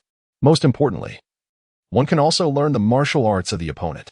Yu Sun eagerly anticipates the combat demonstration mode. Currently, he cannot access large-scale dungeons and must rely on the Joker game to accumulate experience points. It is evident that Yi Sun has contemplated this strategy with great care. The challenge mode and combat demonstration mode promise to be the focal points of his upcoming upgrades. Unleash your moves. Master Guan would not consider Joker's demeanor as frivolous, for he has already substantiated his prowess through action. "Drink." Master Guan shouted fiercely, launching a series of attacks. Yi Sun remained stationary, opting not to defend with his body, but rather to nimbly evade. He aimed to allow Master Guan to exhaust his entire repertoire of martial arts, including all variations of strikes and kicks. "Why aren't you retaliating? You can't even touch me, yet you expect me to strike back? Are you truly seeking your own demise?" Master Guan, evidently incensed, rapidly concentrated his energy, accelerating his strikes to target every vital point on Yi Sun with relentless force. To the untrained eye, Master Guan's speed appeared reminiscent of a kung fu film, where actions are deliberately sped up, creating a dazzling and dynamic display, both impressive and powerful. "Go, Master Guan. Defeat him." Some spectators began to cheer. Yet discerning individuals like Master Rashi recognized that Joker was merely gliding through the attacks of Master Guan as if taking a leisurely stroll, without launching a single counterattack. However, Master Guan, sensing the tide turning, promptly retracted his strikes, executing several backflips away from Joker with seamless grace, demonstrating the solidity of his foundational skills. Yi Sun, feeling disinclined to pursue further, sensed the tension lingering in the air. After creating a slight distance, Master Guan, panting heavily, gazed at Joker, momentarily calming his internal energy.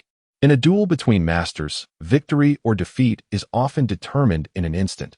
The notion of lengthy exchanges, as portrayed in novels, is largely unrealistic. At that moment, Master Guan's eyes were filled with astonishment.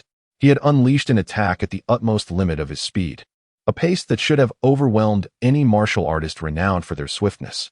His Plum Blossom fist and Plum Blossom leg were replete with unpredictable variations. Yet Joker had evaded every single strike, leaving him utterly incredulous. Joker's evasion speed was astonishingly swift. It became apparent to me that he was deliberately testing my abilities. With each increment I made in speed, he matched it, consistently remaining half a step ahead of me. Truly, he was a martial artist capable of contending with the military. It was evident that I could not prevail in this confrontation. I had fulfilled a personal aspiration, yet the disparity between us was overwhelmingly vast. To my dismay, the culmination of over a century of diligent cultivation felt utterly inadequate. Master Guan's prowess was indeed commendable. I assessed his combat capability to be nearing 100. Only slightly inferior to Tao Bai Bai. Yu Sun felt a deep sense of reflection, He was entirely unfamiliar with the concept of the Divine Blade sect, as it had never graced the pages of Akira Toriyama's works. Nevertheless, this was a realm grounded in reality, and it was inconceivable that the martial arts community on Earth revolved solely around the few acquaintances of Master Rashi. Master Guan unsheathed the sword from his back, declaring, "I doubt that even with the heavy back blade, I can best you. However, I must make an attempt. Then give it your all. Do not conceal your abilities. For otherwise, this game of Joker would hold no significance whatsoever." Chapter 8. A display of bravado. Master Guan drew forth his simple blade, which glimmered under the sunlight, reflecting its brilliance. Being the Divine Blade sect, it was only natural that the pinnacle of their martial prowess resided within the blade itself. The name of my swordsmanship is rather straightforward. It is called the Eight Gates of the Divine Blade. I humbly request your guidance, Joker. Yu Sun concentrated his true energy of the golden bell shield into the tip of his right index finger, which appeared as unyielding as diamond. With an air of provocation, he declared, "I can handle your Divine Blade 8 gates with merely a single finger. You would do well to exert your full strength at once. Otherwise, I shall not grant you the opportunity to attempt a second strike." Had anyone else spoken such words to Master Guan, they would surely have been met with a furious display of veins and ire. Yet, the individual before him, this Joker, possessed an extraordinary prowess. His every utterance bore weight far beyond mere jest. "Come forth." The Divine Blade 8 gates consisted of 8 forms, each intricately linked, seamlessly flowing into the next. Master Guan stepped forward, unleashing a torrent of blades, each strike reminiscent of rivers in reverse, infused with an overwhelming force that surged toward Yi Sun with unassailable might. Yi Sun's index finger deftly deflected Master Guan's blade, rendering all his attempts futile. The glint of the sword could not surpass that singular digit. The battle was fleeting, and Master Guan sheathed his sword, panting as he clasped his fists in acknowledgement, conceding, "I have been defeated." Little Dragon indicated that he had triumphed over an 8th-tier martial artist, earning 600 experience points. Yi Sun was greatly satisfied. For him, upgrading held far greater significance than anything else. He remarked to Master Guan, "I believe you should certainly consider trying a heavier blade." Upon hearing Yi Sun's suggestion, Master Guan was elated, yet he expressed his concern, saying, "To be frank, if the blade is heavier, it would hinder my use of the Divine Blade 8 gates. My swordsmanship relies on being light and swift." However, Yi Sun merely chuckled and replied, "It is not the weight of the blade, but rather your sheer strength that falls short. Do you not perceive a significant issue with your stamina? Whether it be your punches, kicks, or the subsequent sword techniques, you fundamentally adhere to the principle of swift resolution. If you can dispatch your adversary with a single combination, that is well and good. But what if you fail to do so? You shall simply await your own demise." Master Guan's face turned pale. He was indeed breathless. And this was his greatest flaw, a typical case of possessing decent martial talent, yet being greatly limited by physical conditioning. Yu Sun unhesitatingly pointed out this issue, striking directly at the heart of the matter. This aspect cannot be forced. Some individuals, no matter how diligently they train, will never enhance their physical capabilities due to inherent reasons. Yet, there is still hope for you. Your martial skills are not far from Master Wu Tian. With some effort, you can attain that level. Now, you may take your leave." Master Guan was deeply grateful for Joker's insights. Upon leaving, he immediately devised a plan to elevate his prowess further. This challenge against Joker was indeed worthwhile. Although Master Rashi was unaware of the conversation between Joker and Master Guan, he watched the entire battle unfold live. Afterward, a sense of heaviness settled within him. He had indeed been surpassed. The young man named Joker surpassed him in both martial cultivation and accomplishments, which was quite peculiar. After years of diligent training, he had only achieved his current level. Yet why had this Joker suddenly emerged? As Master Guan exited the military blockade, the commander personally saw him off. The two were indeed acquainted from before and shared a history. Master Guan sighed, "I believe there is no need for you to continue this blockade. If that Joker intends to conquer the world, you cannot stop him. It would be wiser to seize the opportunity while his intentions remain ambiguous and extend a gesture of goodwill to discern his intentions before making further plans." The commander was acutely aware of the implications behind Master Guan's words. Internally, he wrestled with a profound dilemma. As a soldier, certain matters were beyond his control. Should he voice his concerns now, he risked being accused of cowardice, jeopardizing his future and potentially facing further adversities. The only feasible resolution lay in the judgment of the higher authorities, who must recognize that the situation had become irretrievable and that negotiations with Joker were imperative. That evening, Yi Sun continued his rigorous practice of the purification technique, while Yi Xiaotao and the others had grown accustomed to his anguished cries. It had become a natural part of their lives. However, Yi Xiaotao chose not to disclose Yi Sun's circumstances to her mother, believing it prudent to keep such matters confidential for the time being. The news broadcast that night was dominated by reports of martial arts masters challenging Joker, only to face defeat. Public discourse surged. The existence of a master of Joker's caliber suggested that martial artists might indeed reach a level capable of confronting the world. Consequently, an intriguing development unfolded. The subscription rate for this month's martial arts magazine shattered historical records, leaving the editor in a state of astonishment.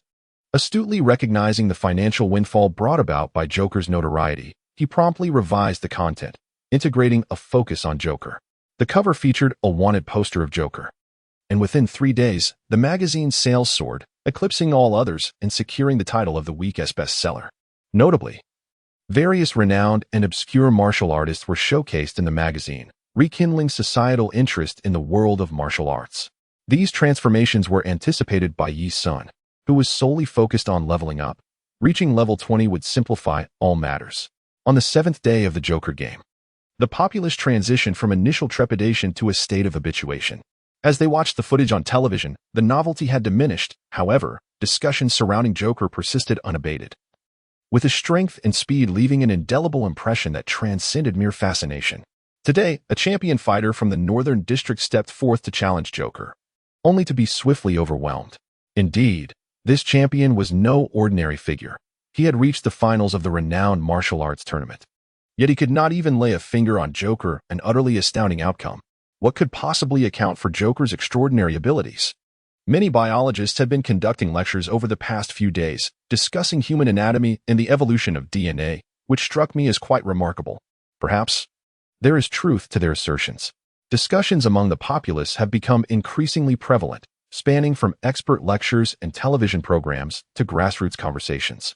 The last time such fervor was witnessed was a century ago during the World War. In the ensuing fortnight, an influx of martial artists from around the globe has arrived. Each with their own motivations, some seek self-promotion, others wish to partake in the excitement, and some aim to challenge Joker. Regardless of their intentions, they all face utter defeat. Finally, a particular phenomenon captured the attention of Master Roshi. Joker defeats his opponents using the very techniques of his previous adversaries, indicating that he is in a continuous process of learning and adapting their martial arts in real time. This revelation profoundly astonished Master Roshi, who could hardly fathom the existence of such an individual. It transcended mere genius, resembling a form of sheer audacity. Should he venture to witness this phenomenon firsthand? Master Roshi felt conflicted within. He yearned to challenge Joker, yet he was acutely aware of his impending defeat. To be candid, pride still lingered within Master Roshi, and he was reluctant to face the humiliation of being bested. In truth, had it not been for the extraordinary prowess of his disciple, Sun Wukong, Master Roshi might have accepted his surpassing with a sense of fulfillment as a teacher. However, the overwhelming strength of Joker left him somewhat disoriented. Chapter 9. The game concludes it is simply too effortless. This is the sentiment that currently pervades Yi Sun's mind. It is indeed exceedingly easy. The most formidable martial artists arriving from various corners of the world barely reach the 8th tier of martial prowess, and upon encountering him, they exhibit no resistance whatsoever, being effortlessly sent flying. Were it not for Yi Sun's desire to learn from their martial arts to enhance his experience points, he could easily incapacitate them with mere energy blasts, rendering any need for evasion or strategic maneuvers unnecessary. A prompt from Little Dragon indicates, "Congratulations, host, on successfully leveling up to level 18. Please continue to strive forward." Yi Sun hastily opened his personal data panel, revealing that his attack power had reached a formidable 2412. While this was still shy of the overwhelming strength exhibited by Vegeta during his initial arrival on Earth, it had surpassed that of the formidable Demon King Piccolo at the time of the Scion's arrival. Presently, there remained an opportunity for a further surge in attack power. However, it was prudent to refrain from allocating attribute points for the moment, as these points could serve as a vital safeguard for his survival. These attribute points possessed the potential to dramatically enhance Yi Sun's combat prowess. At this juncture, no one on Earth posed a threat to his life. Thus, he felt no urgency to utilize them. The past 20 days had been nothing short of monumental for humanity. The emergence of Joker had captivated the world. inciting widespread astonishment and curiosity. Everyone yearned to glean any morsel of information about Joker, even trivial details such as his culinary preferences. Hey, I've told you before. The Central Plaza is under lockdown. Unauthorized personnel are not permitted entry. The military was adamant about preventing civilians from accessing the Central Plaza. Yet, as time passed, discontent brewed among the populace, especially among the media, who were fuming with frustration. For heaven's sake, your blockade won't eliminate Joker. It would be far more beneficial to allow us in for an interview. Joker is a terrorist. There are dangers inside, and you cannot enter. This declaration left the reporters visibly disgruntled. I contend that Joker is not a terrorist at all. He has killed anyone, committed robbery, or overthrown the government. Why the excessive concern? The soldiers found themselves in an awkward position, bound by military orders prohibiting entry into the Central Plaza. Why can martial artists go in while we cannot? One soldier bellowed. Martial artists enter to engage in battle. You would only create chaos. Excuse me? Do you think we're here to be a laughingstock? The media's integrity plummeted yet again as they began to vilify the military's inaction, with some even defending Joker. A fierce battle of words erupted among various social strata. As the days wore on, no challengers dared to confront Joker. Yi Sun estimated that he had vanquished over 30 martial artists of the 7th tier and above, accumulating a wealth of experience points. Well, this has grown tedious. It's time to inform them that I shall take my leave. With that, Yi Sun gracefully ascended into the air, heading towards the military's blockade. The soldiers were engrossed in their heated debate with the reporters when someone spotted Joker approaching, inciting a wave of gasps and a flurry of photographs. Attention! The first phase of the Joker game has concluded. Starting tomorrow, I shall not be returning. For the next phase, I shall employ more entertaining strategies. Farewell. After uttering a word, he vanished into the horizon, leaving the onlookers in a state of bewilderment. It wasn't long before a soldier regained his composure and swiftly reported the incident to the higher-ups. Meanwhile, journalists, having caught wind of Joker's departure, hastily composed their articles. The grand spectacle of the Joker game had reached a temporary conclusion, leaving an expanse of limitless imagination in its wake. That night, Yi Sun visited Bulma's residence once more, startling her as he entered the living room. I have come to retrieve the Dragon Ball radar. Reluctantly, Bulma handed over the radar along with the Dragon Balls, remarking, Do you truly believe in the legends of the Dragon Balls? Of course. Otherwise, do you think I would be here seeking you? Bulma jested. The tales of the Dragon Balls are merely tricks to deceive children. Only a fool would believe in them.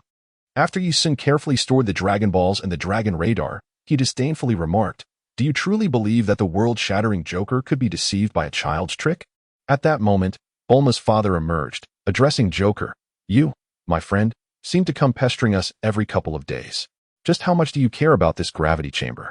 Yi Sun replied with calmness, Of course I care. I can become stronger through this means. However, I hope you understand that the human body cannot withstand such gravity. Every single cell might collapse under its weight. You speak of ordinary individuals, but that does not apply to me. Dr. Bu, feeling quite troubled, remarked, I will retain the data for now. Currently, this gravity chamber occupies an area of only 20 square meters, and the maximum gravitational force can reach up to 100 times. To achieve a greater magnitude of gravity, we must overcome certain technical challenges. Yi Sun accompanied Dr. Bu to the research warehouse, where he indeed encountered a sizable prototype gravity chamber. He ascended and surveyed the surroundings, discovering that it was indeed quite spacious.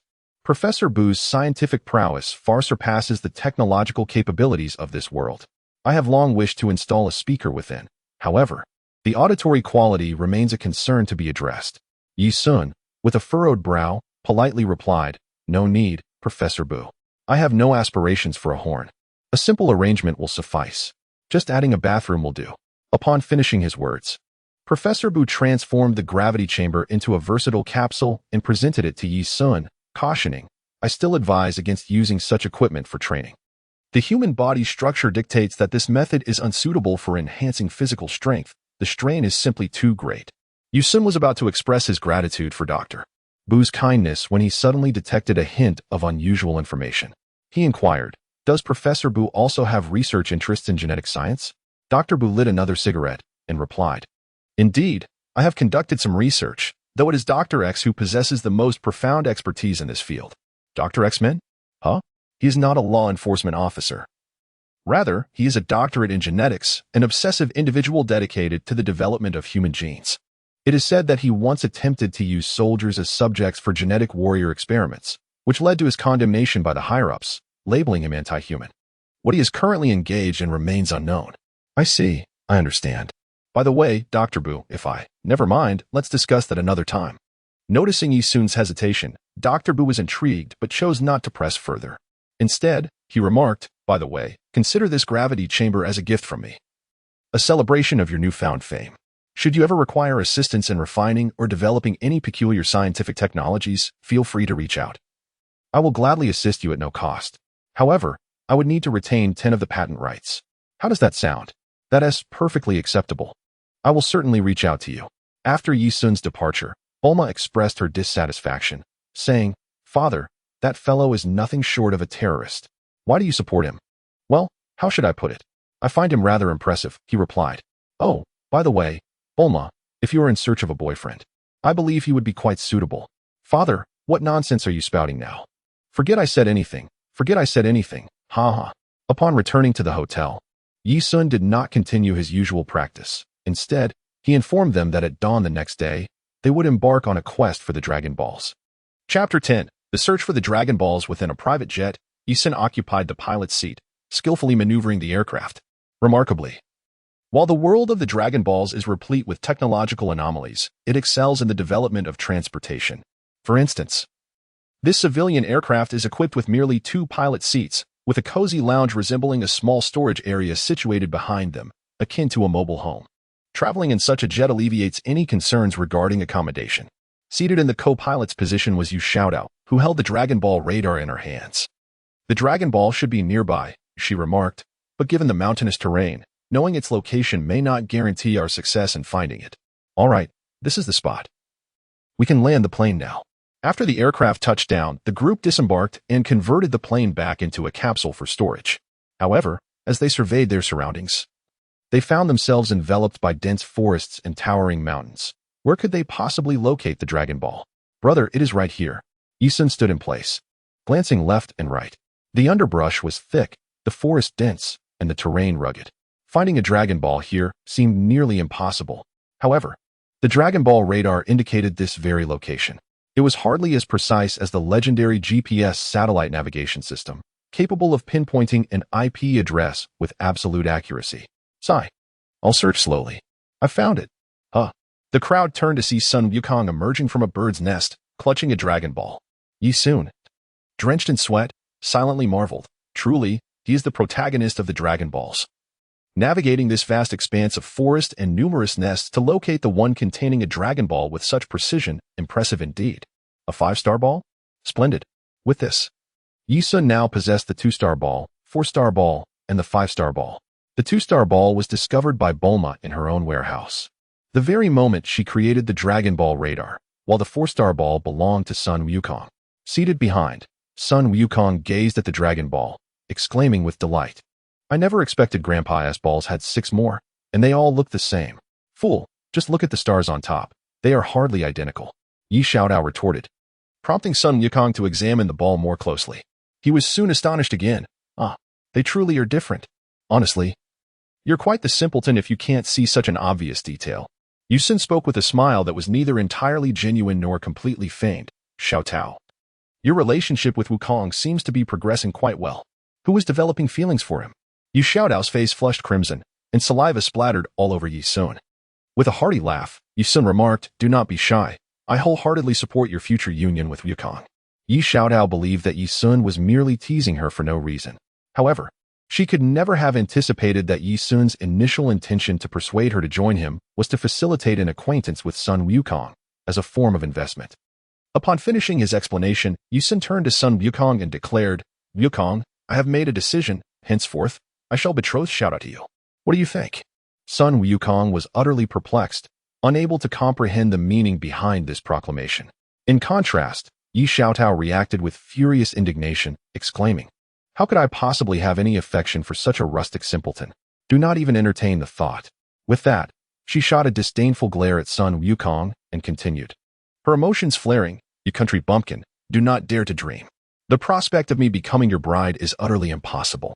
Before Yi Sun could utter a word, Sun Wukong, with a puzzled expression, inquired, what is a bride? Is it something delicious? Ah, you truly are innocent.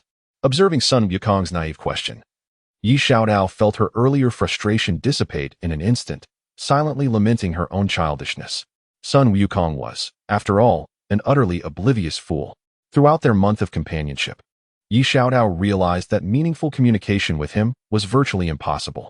Dodo had already proven to be quite dim-witted, but Sun Wukong was nothing short of an invincible simpleton, utterly ignorant of everything. She cast a glance at Dodo, who was blissfully asleep, oblivious to her earlier outburst, proving to be a little silly bear with no hope for redemption. Yi Sun nonchalantly remarked, Xiaotao, it is destined that Wukong will become a wealthy and handsome man in the future. Do not harbor regrets. Hey, brother. You did not summon me merely to arrange a match, did you? Indeed, you are quite astute. No wonder you are my sister. Look at how I care for you. Even deciding the identity of your future husband. Yi Xiaotao let out a disdainful snort and remarked, he is merely a country bumpkin, rustic and unrefined, with a tail still attached to him. Please, a girl like me, raised in the city, would never take a liking to such a bumpkin. TSK. I may have spoken too boldly. How many city-bred children can truly compete with Wukong? Only I. Yi Xiaodao suddenly found it amusing. Could it be that you believe Sun Wukong could possibly compare to you? Well, of course I can. I say, Xiaotao, do you think that as the Joker, I would misjudge someone? Who knows which nerve of yours is out of place? Yu Sun felt disinclined to elaborate further. It was evident that Yi Xiaotao was proud and disdainful, making her disregard for Sun Wukong entirely understandable. The mere thought of his future brother-in-law and nephew being Super Saiyan sent a thrilling shiver down his spine. Yi Sun mused with unabashed irreverence. The quest for the Dragon Balls unfolded remarkably swiftly, encountering little resistance along the way. The only inconvenience arose when one of the spheres fell into the sea. Yi Sun, holding his breath, scoured the depths multiple times before finally discovering a one-star ball nestled among the reefs. With this, Yu Sun and his companions had amassed a total of 4 Dragon Balls, leaving 3 still to be found. However, the subsequent search proved unexpectedly smooth, though not without its minor complications. When Yi Sun and his group followed the Dragon Radar to a small town, they found a 6-star ball in the hands of a matronly woman. Yet, she insisted that they assist her with a favor. Initially expecting a significant request, they were instead tasked with hauling bricks. How absurd! It seemed everyone present was, in essence, a divine brick mover. Reluctantly, Dodo was dragged by Yi Sun to the construction site, where he was warned that failing to finish the work would result in no meals, striking fear into him, compelling him to labor tirelessly. Naturally, Yi Sun would not allow Sun Wukong to rest either. The young man was naturally suited for this kind of work. Encouraged by Yi Sun, Sun Wukong mistakenly believed this was a form of training and began to toil fervently. Brother, is it too heartless to deceive these young workers? No, this is training. It is merely a rigorous test to prepare them for future promotions and substantial salaries as CEOs. Approximately 3 hours later, Dodo and Sun Wukong lay exhausted on the ground, resembling worn-out hounds. Ultimately, Yi Sun lifted one in each hand and tossed them into the aircraft, securing the Dragon Balls. They now possessed 5, with only 2 remaining. Let us rest tonight and set off again in the morning. If all goes as planned, we shall soon gather all 7 Dragon Balls. The following day, the group continued their journey following the Dragon Radar's guidance. Yu Sun's overwhelming strength rendered the Dragon Ball collection process utterly uneventful, progressing with an anticipated ease. Chapter 11, Master Roshi Brother, we are nearing the next Dragon Ball. Indeed. It appears so, and we are about to encounter someone quite remarkable. Who is it? An elderly gentleman. Yu Sun surveyed the route he was traversing, realizing he had entered the southern district, close to the sea, if his memory served him correctly. It was on this very journey that Sun Wukong and Bulma sought the Dragon Balls, one of which was indeed obtained from Master Roshi. As the airplane advanced, an island that was remarkably familiar to enthusiasts of the Dragon Balls materialized before Yi Sun. Upon sighting the island, Yi Xiaodao exclaimed with delight, Brother, look, that's south the place. The location indicated on the radar corresponds exactly to that island. Oh, there are houses on it. The Dragon Ball must be inside one of them. Meanwhile, Master Roshi was engrossed in a fitness video at his home, thoroughly captivated, yet he furrowed his brow, sensing an overwhelming presence descending upon him. He turned off the television and addressed his companion.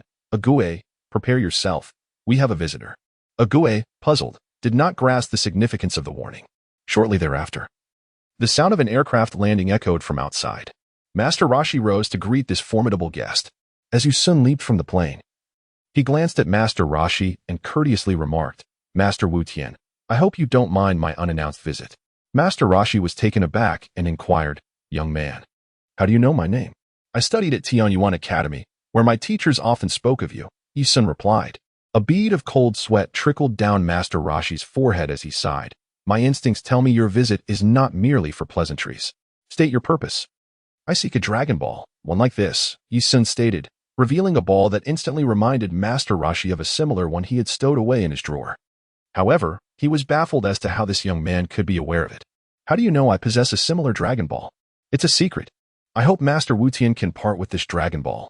In return, I can fulfill one of your conditions, Yi Sun proposed. Truthfully, Master Rashi's mind was far from other distractions at that moment. Being a master of Qi, he was acutely aware of the fluctuations in energy. Yi Sun had not restrained his own aura, and under such immense pressure, Master Rashi felt as though a mountain was pressing down upon him, making it difficult to breathe. How could this young man possess such formidable energy? This is impossible.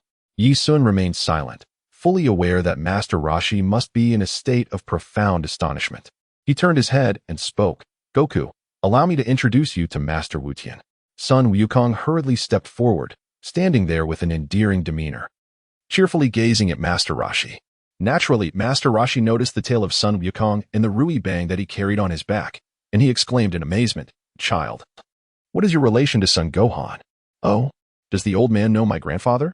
Master Rashi's eyes lit up with joy as he continued. I have heard that Son Gohan once found a child with a tail in the mountains, and he took the Rui Bang from me. Combining these two pieces of information, it must be you. What is your name? Sun Wukong. Ah, that confirms it. Son Gohan. Sun Wukong, you are indeed the grandson of Son Gohan. Yi Sun remained silent, intrigued by the peculiarities of the situation. He found it odd that when Sun Wukong first encountered Master Rashi, the latter did not recognize the connection between him and Son Gohan's grandson. Yet, remarkably, Master Rashi immediately identified Sun Wukong. Had the original narrative truly been altered? Wukong, shall I present you with your grandfather's Nimbus Cloud? Sun Wukong chuckled heartily and called out to the sky, Nimbus Cloud. In an instant, a cloud resembling a yellow cotton candy swooped down, and Sun Wukong leaped onto it, sitting comfortably atop. Master Rashi was astonished to see the boy perched upon the Nimbus Cloud, commenting to himself on the purity of his spirit, a remarkable feat indeed. Returning to the matter at hand, Master Rashi turned to Yi Sun and inquired, Young man, what is it that you intend to do with this Dragon Ball? I wish to summon the Eternal Dragon and make a wish to resurrect my parents, who were slain by Tao Pai Pai, Yi Sun replied. Master Rashi's expression shifted to one of shock as he exclaimed, The Eternal Dragon? A wish? Resurrection? What is the meaning of this? Yi Sun then briefly recounted the legend of the Dragon Balls, prompting Master Rashi to recall having encountered this tale in ancient texts. However, skepticism lingered in his mind. To think that your parents were killed by Tao Pai Pai, he is a formidable adversary. Even I cannot guarantee victory over him.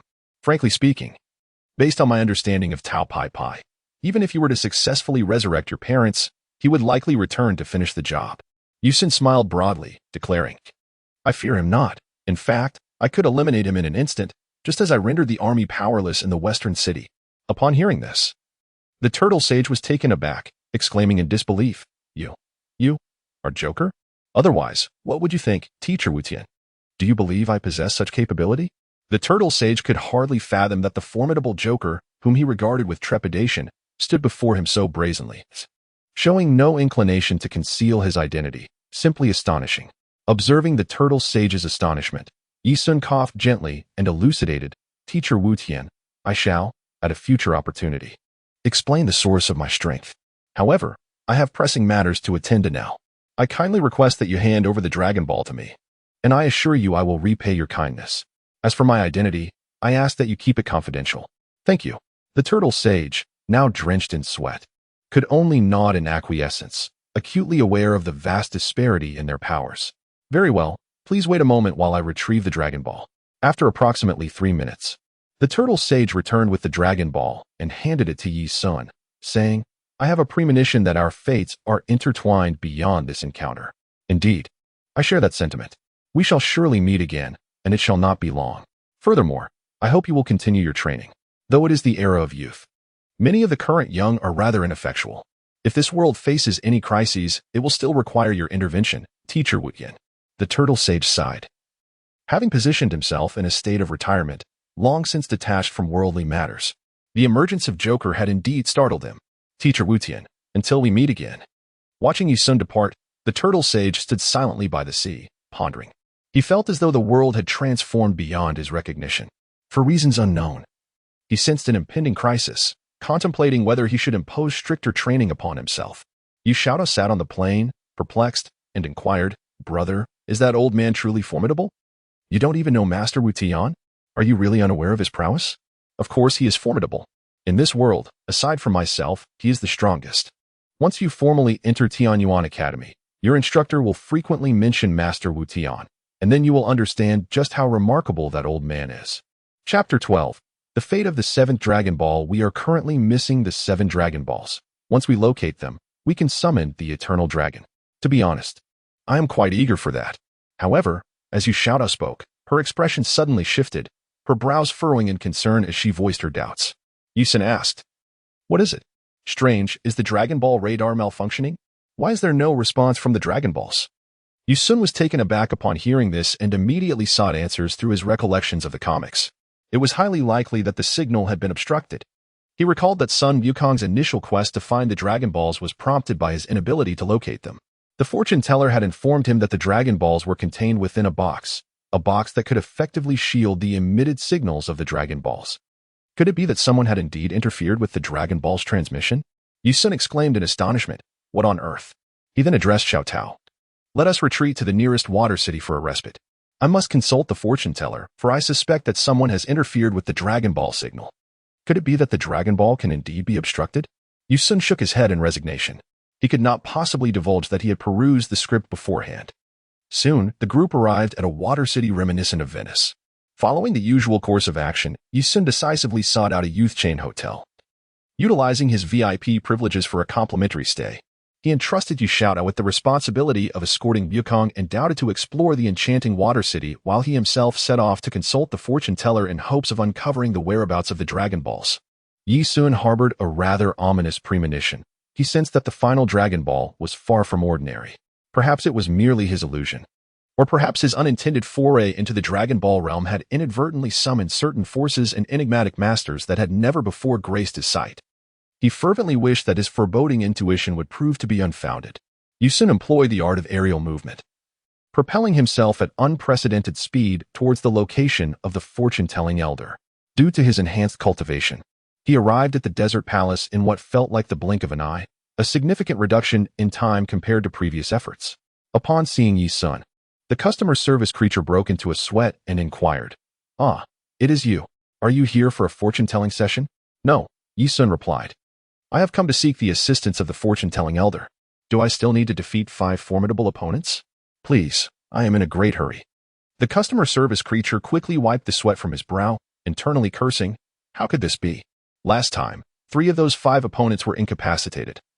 And the fortune-telling elder was in a state of distress for 3 whole days, unable to eat. Who would dare fight him now? Do not jest. Who on this planet would dare engage you in battle? Come with me. The elder has just awakened from her afternoon slumber. Yu Sun blinked innocently as he followed the enigmatic figure into the palace, contemplating whether he had indeed been excessively harsh. Perhaps it would be wise to refrain from engaging in battles on Earth whenever possible. His mastery over power had yet to reach a level of precision, and a single misstep could result in dire consequences. Lost in these thoughts, he found himself before the fortune-telling elder. Upon recognizing Yi Sun's presence, she sighed in exasperation. "Oh, it's you again. Please, spare me from further conflict. If you continue, all the skilled practitioners here will be forced into retirement." "You've come to inquire about the Dragon Balls, Haven Tzu?" Yi Sun smiled broadly, revealing his pearly white teeth, and earnestly said, "Nothing escapes the keen eye of the fortune-telling elder. I kindly request your assistance in locating the last Dragon Ball." The fortune-telling elder sighed deeply, her tone imbued with gravity as she remarked, "Only a peculiar being like you can truly benefit from the blessings of the Dragon Balls. For an ordinary person, a wish could cost the fortunes of 3 generations. Nevertheless, since you share a genuine bond with the Dragon Balls, I shall lend you my aid. If my foresight serves me correctly, you are still in search of the 7-star ball." "Yes, yes, yes." Yu Sun nodded vigorously, his eyes brimming with anticipation. The fortune-telling elder twirled her hands around the crystal ball, murmuring indistinct incantations.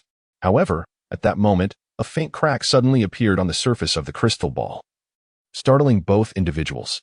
The fortune-telling elder exclaimed, "This cannot be. How could a Dragon Ball on Earth cause my crystal ball to falter? Is it possible that the location of this Dragon Ball prohibits my gaze?" Yusun was momentarily taken aback by this statement, which seemed rather extraordinary. He hastily inquired, "Grandmother, where exactly is this Dragon Ball? It could not possibly be on Earth. Otherwise, even the most sophisticated instruments would not be able to thwart my crystal ball's probing. The only plausible explanation is that this Dragon Ball has been removed from the realm of mortals, which complicates matters considerably." Yusun was taken aback. The Dragon Ball had been removed from the mortal realm. "Wait a moment, allow me to replace it with another crystal ball. But this time you shall not be permitted to observe. I must concentrate intently on my divination. Please step outside and await my return." Yusun hurriedly stepped outside, standing by the pool with a somewhat anxious expression. He had initially thought that the quest for the Dragon Balls would be a simple endeavor. However, it turned out that the final one indeed posed a challenge. After approximately 5 minutes, the fortune teller called from within, urging him to come inside. Yusun hurriedly entered. Observing the fortune teller, who was panting and pale, as if she had exerted considerable effort, just as Yusun was about to inquire, the fortune teller immediately gestured for silence and said, "I have a question for you. If the location of this Dragon Ball is a place where death could occur at any moment, would you venture there?" "Of course." "Ah, I can see your determination. However, I must caution you that even as a joker, you are merely invincible for a fleeting moment in the realm of mortals. This signifies little. A general among the diminutive remains a diminutive. Do you grasp my meaning? Grandmother, please speak plainly. I am prepared to face any adversity." Yi-sun was not surprised. His identity as a joker was certainly not something that could be concealed from the fortune teller. She sighed and continued, "The location of the 7 stars may be rather peculiar this time. I need to elucidate something for you. Do you understand the concept of parallel dimensions?" "Indeed. Are you suggesting that this Dragon Ball has been transported to another parallel dimension?"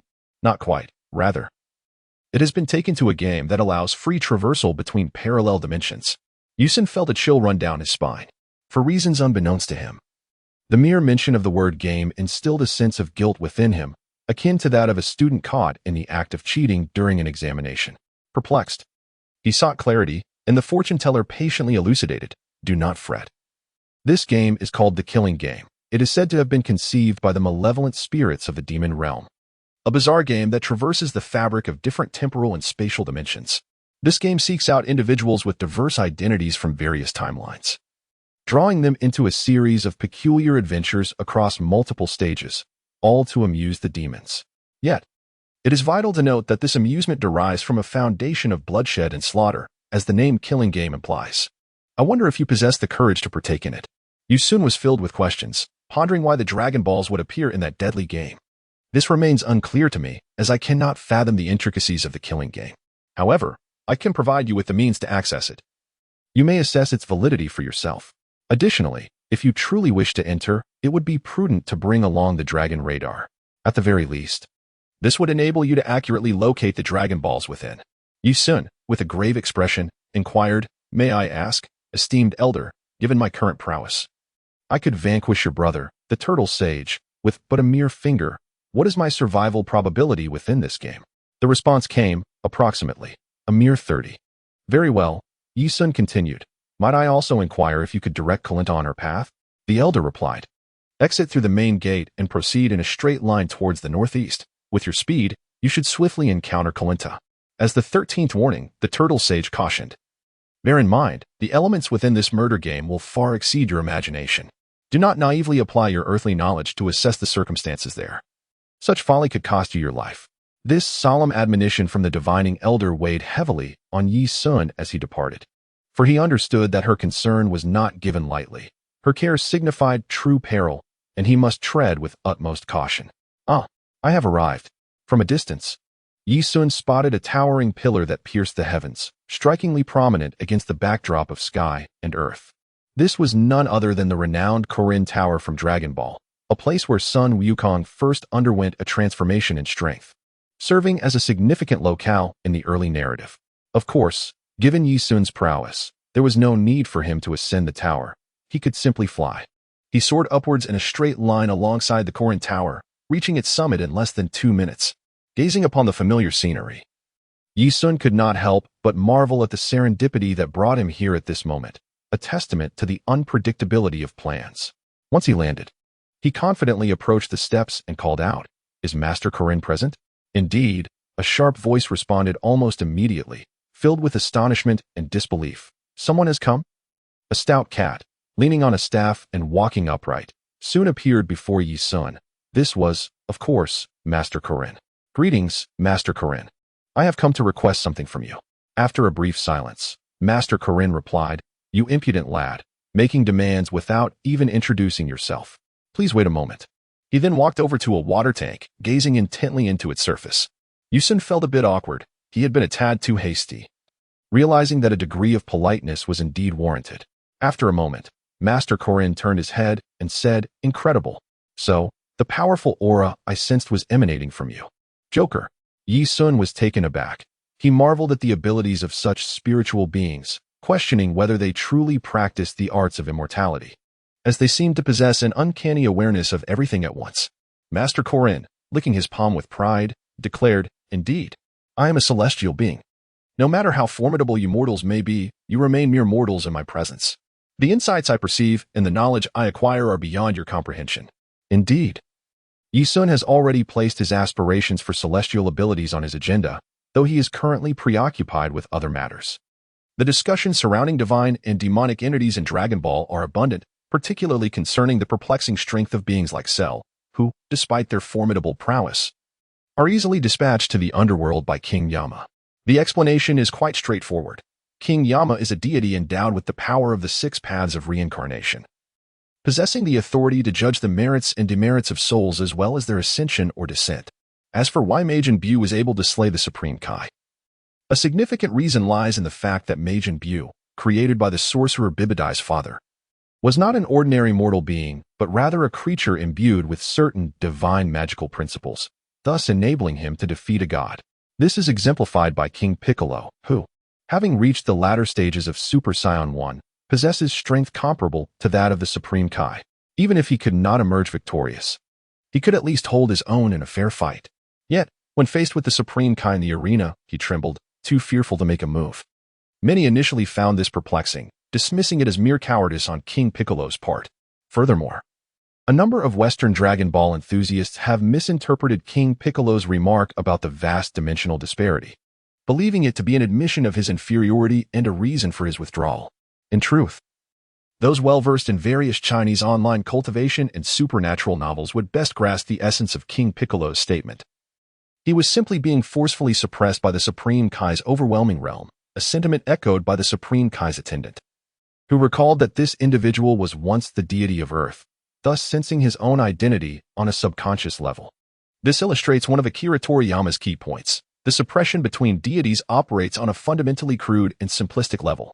Returning to our main topic, Karen the Cat Sage inquires, "What is it that you desire?" The answer is the Senzu beans. "Oh, how did you know I possess Senzu beans?" Yi Sun, feeling quite embarrassed, fabricated a tale.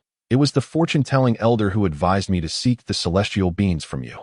The place I am about to venture is fraught with peril, and in moments of dire combat, I will require the beans to restore my vitality." The celestial being Karina remained silent, unable to discern the veracity of Yi Sun's words, for the fortune-teller was a figure shrouded in mystery.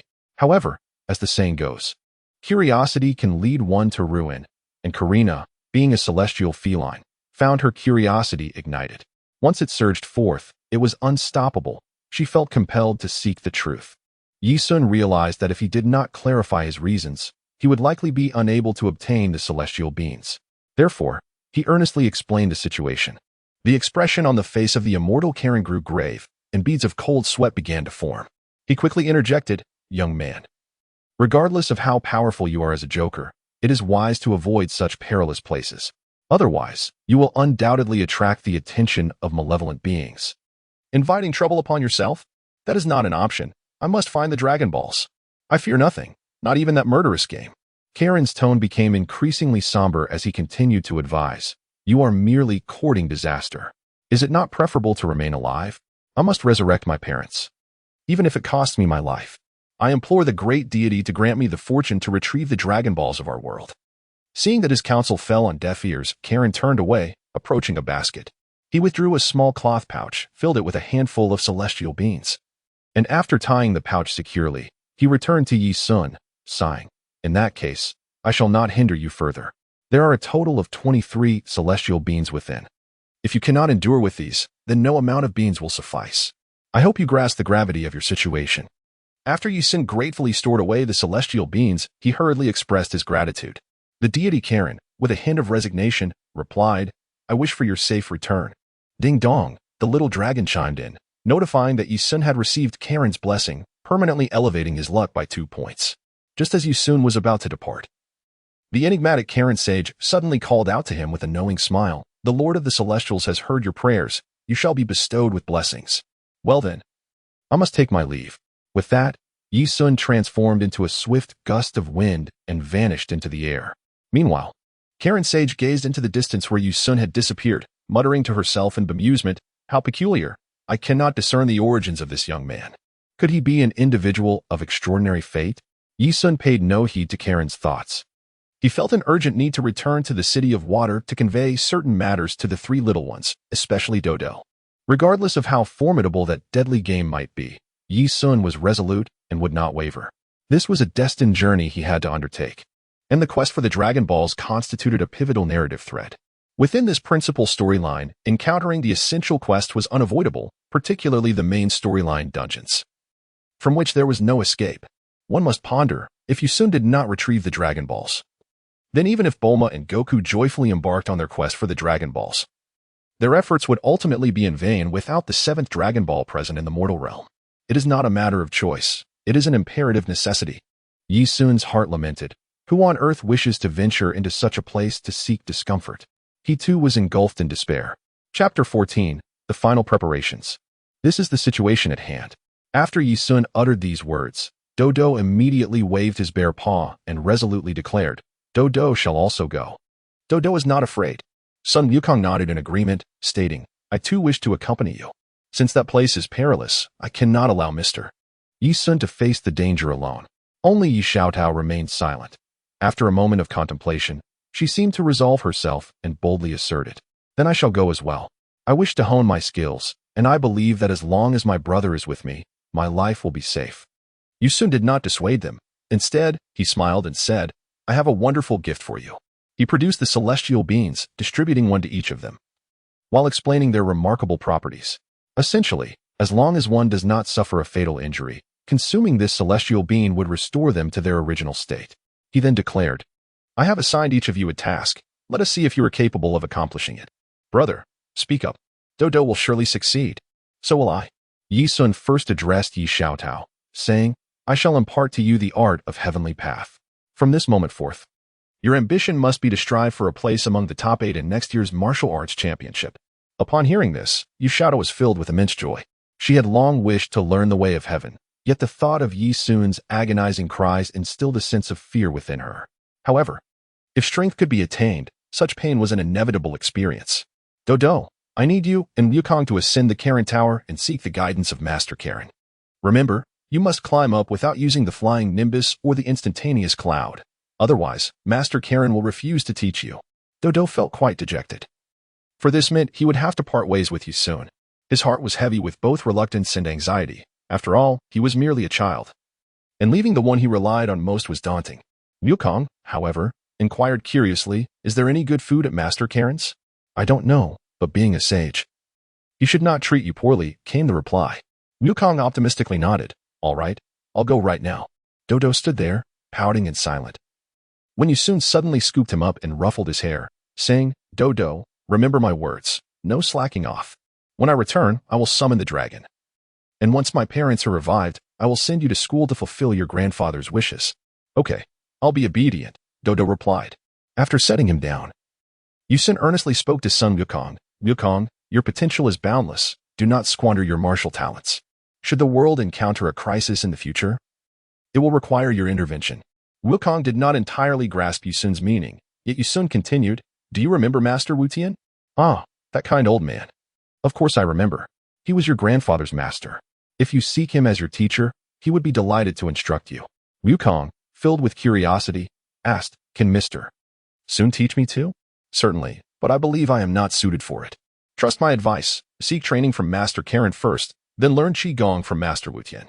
Once your grandfather is revived, he will be astonished by how powerful you have become, and you will be able to protect him. Indeed. Wukong's soft spot was swiftly struck by Yi Xin's words, and he immediately adopted a serious expression. Understood. As for Xiaotao, Yi Sun instructed. You shall wait for me in Water City. Do not wander off. The Yi family requires no concern from you for now, and with 20 days until your school starts. This time is sufficient for you to enhance your cultivation. It was somewhat strange. Among them, Yi Sun seemed the least concerned about this suddenly appearing sister. As if they were naturally bonded kin, and everything was self-evident. Yu Xiaotao understood Yi Sun's thoughts profoundly, thus she readily acquiesced to his request. Yi Sun then remarked, according to the fortune teller's predictions, the next killing game will commence in 5 days. I shall devote these 5 days entirely to cultivation, while you may enjoy yourselves. For my ghostly howls can indeed be quite dissonant. The three of them stood upright, nodding earnestly. Suddenly, Doudou lifted her head and resolutely declared, Doudou has made up her mind. She will go to Kalinta right now. Brother Yeshuan must return quickly. Doudou wants to eat ice cream. 10 minutes later, Doudou, with her little backpack and floral hat, stood at the hotel entrance, waved goodbye to Yeshuan, and then, with determination, turned and ran outside. Upon witnessing this, Sun Wukong hurriedly followed, pondering why Doudou was running off without waiting for him. Only Yeshuan understood that Doudou would undoubtedly burst into tears once she ran away. He was most familiar with her temperament. Yet, he couldn't help but feel a pang of tenderness. It could be said that Yeshuan was a fusion of two souls, one youthful and one more mature, thus embodying the emotions of both a boy and a man. As such, Doudou was truly the closest companion to Yeshuan, akin to a beloved younger sibling. Once Sun Wukong caught up with Doudou, he saw her running while crying. Her tears were so poignant that they stirred his own emotions. He couldn't help but reflect, when my grandfather passed away, I too cried with such sorrow.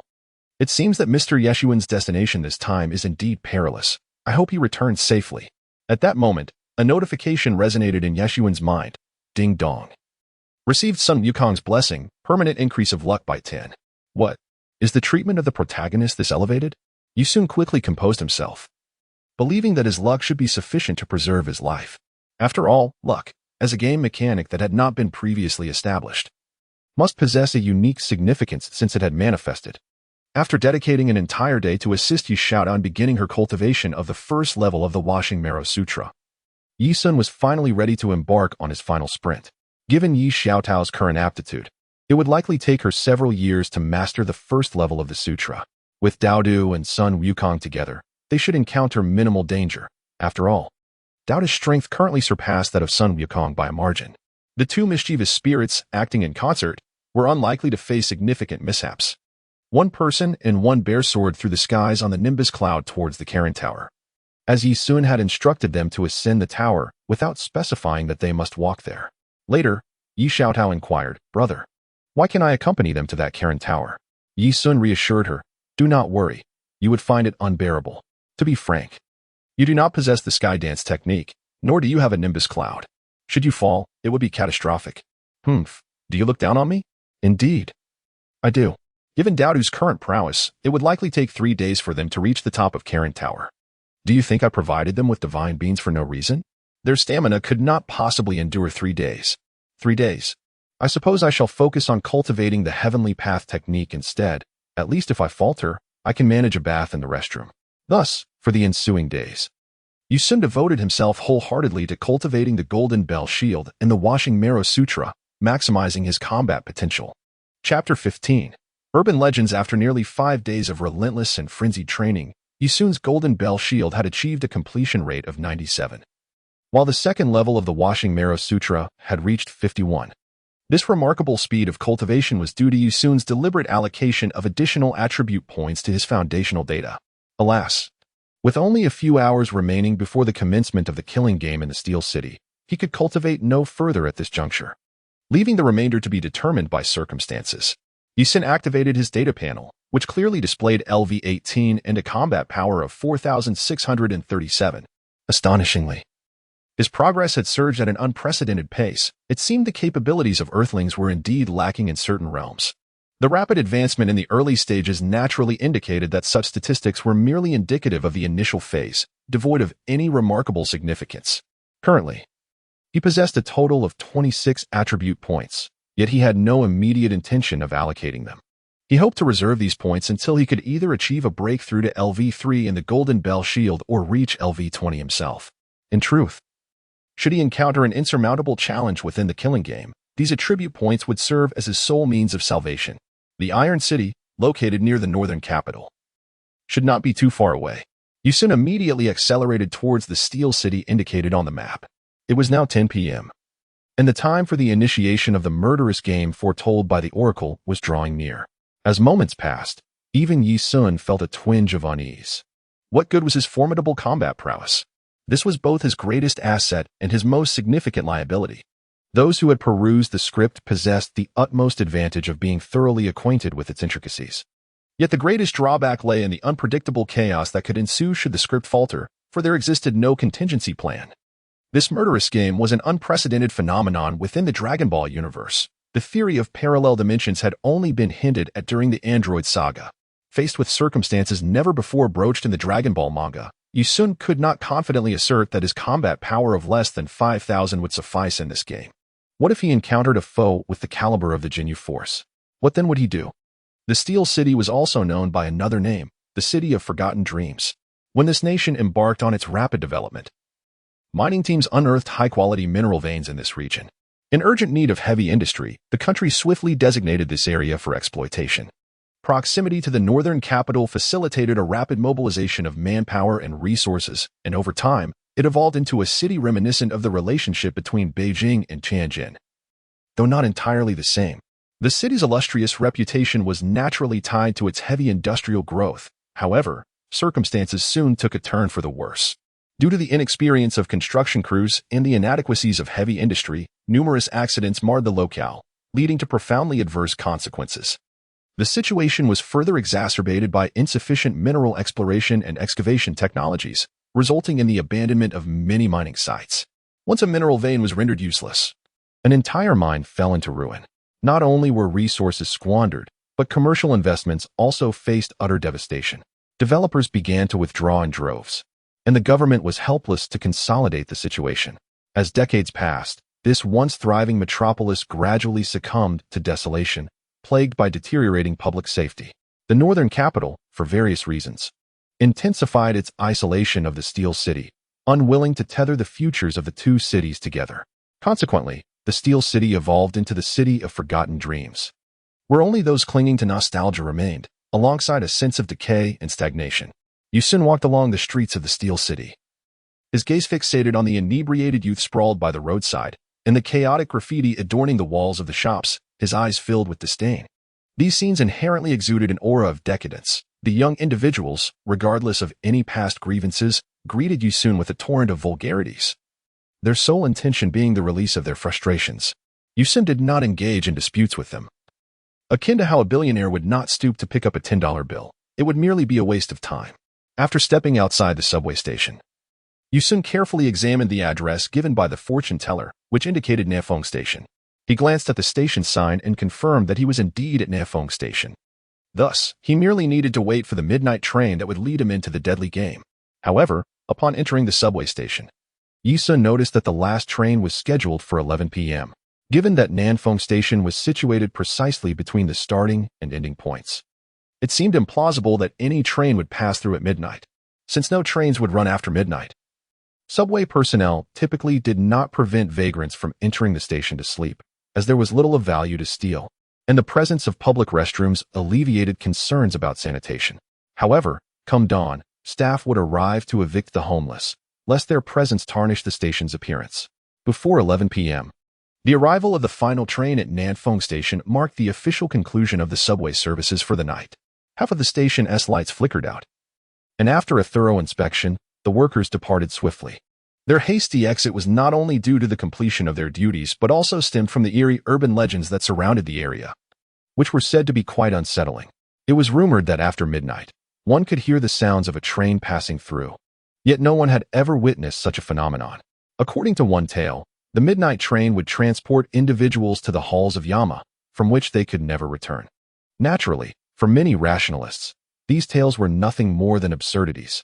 and few would seriously consider waiting at the subway station until midnight to test the veracity of the urban legend.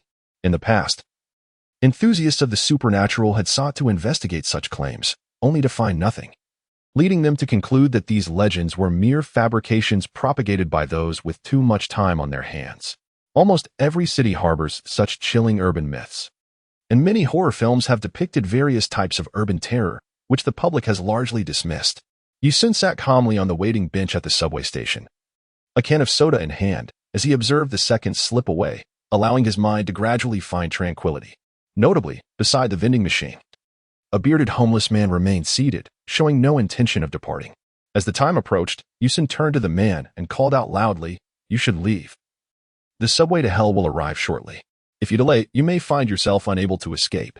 The homeless man looked up at Yi-sun and replied, "If you are aware that the subway to hell is coming tonight, why do you not leave?" Yi-sun responded, "I have matters to attend to in hell."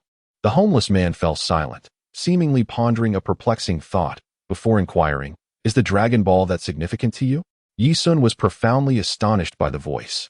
He turned around, his gaze fixed on the vagabond with a mixture of disbelief and intrigue. Numerous conjectures raced through his mind, leading him to an immediate conclusion.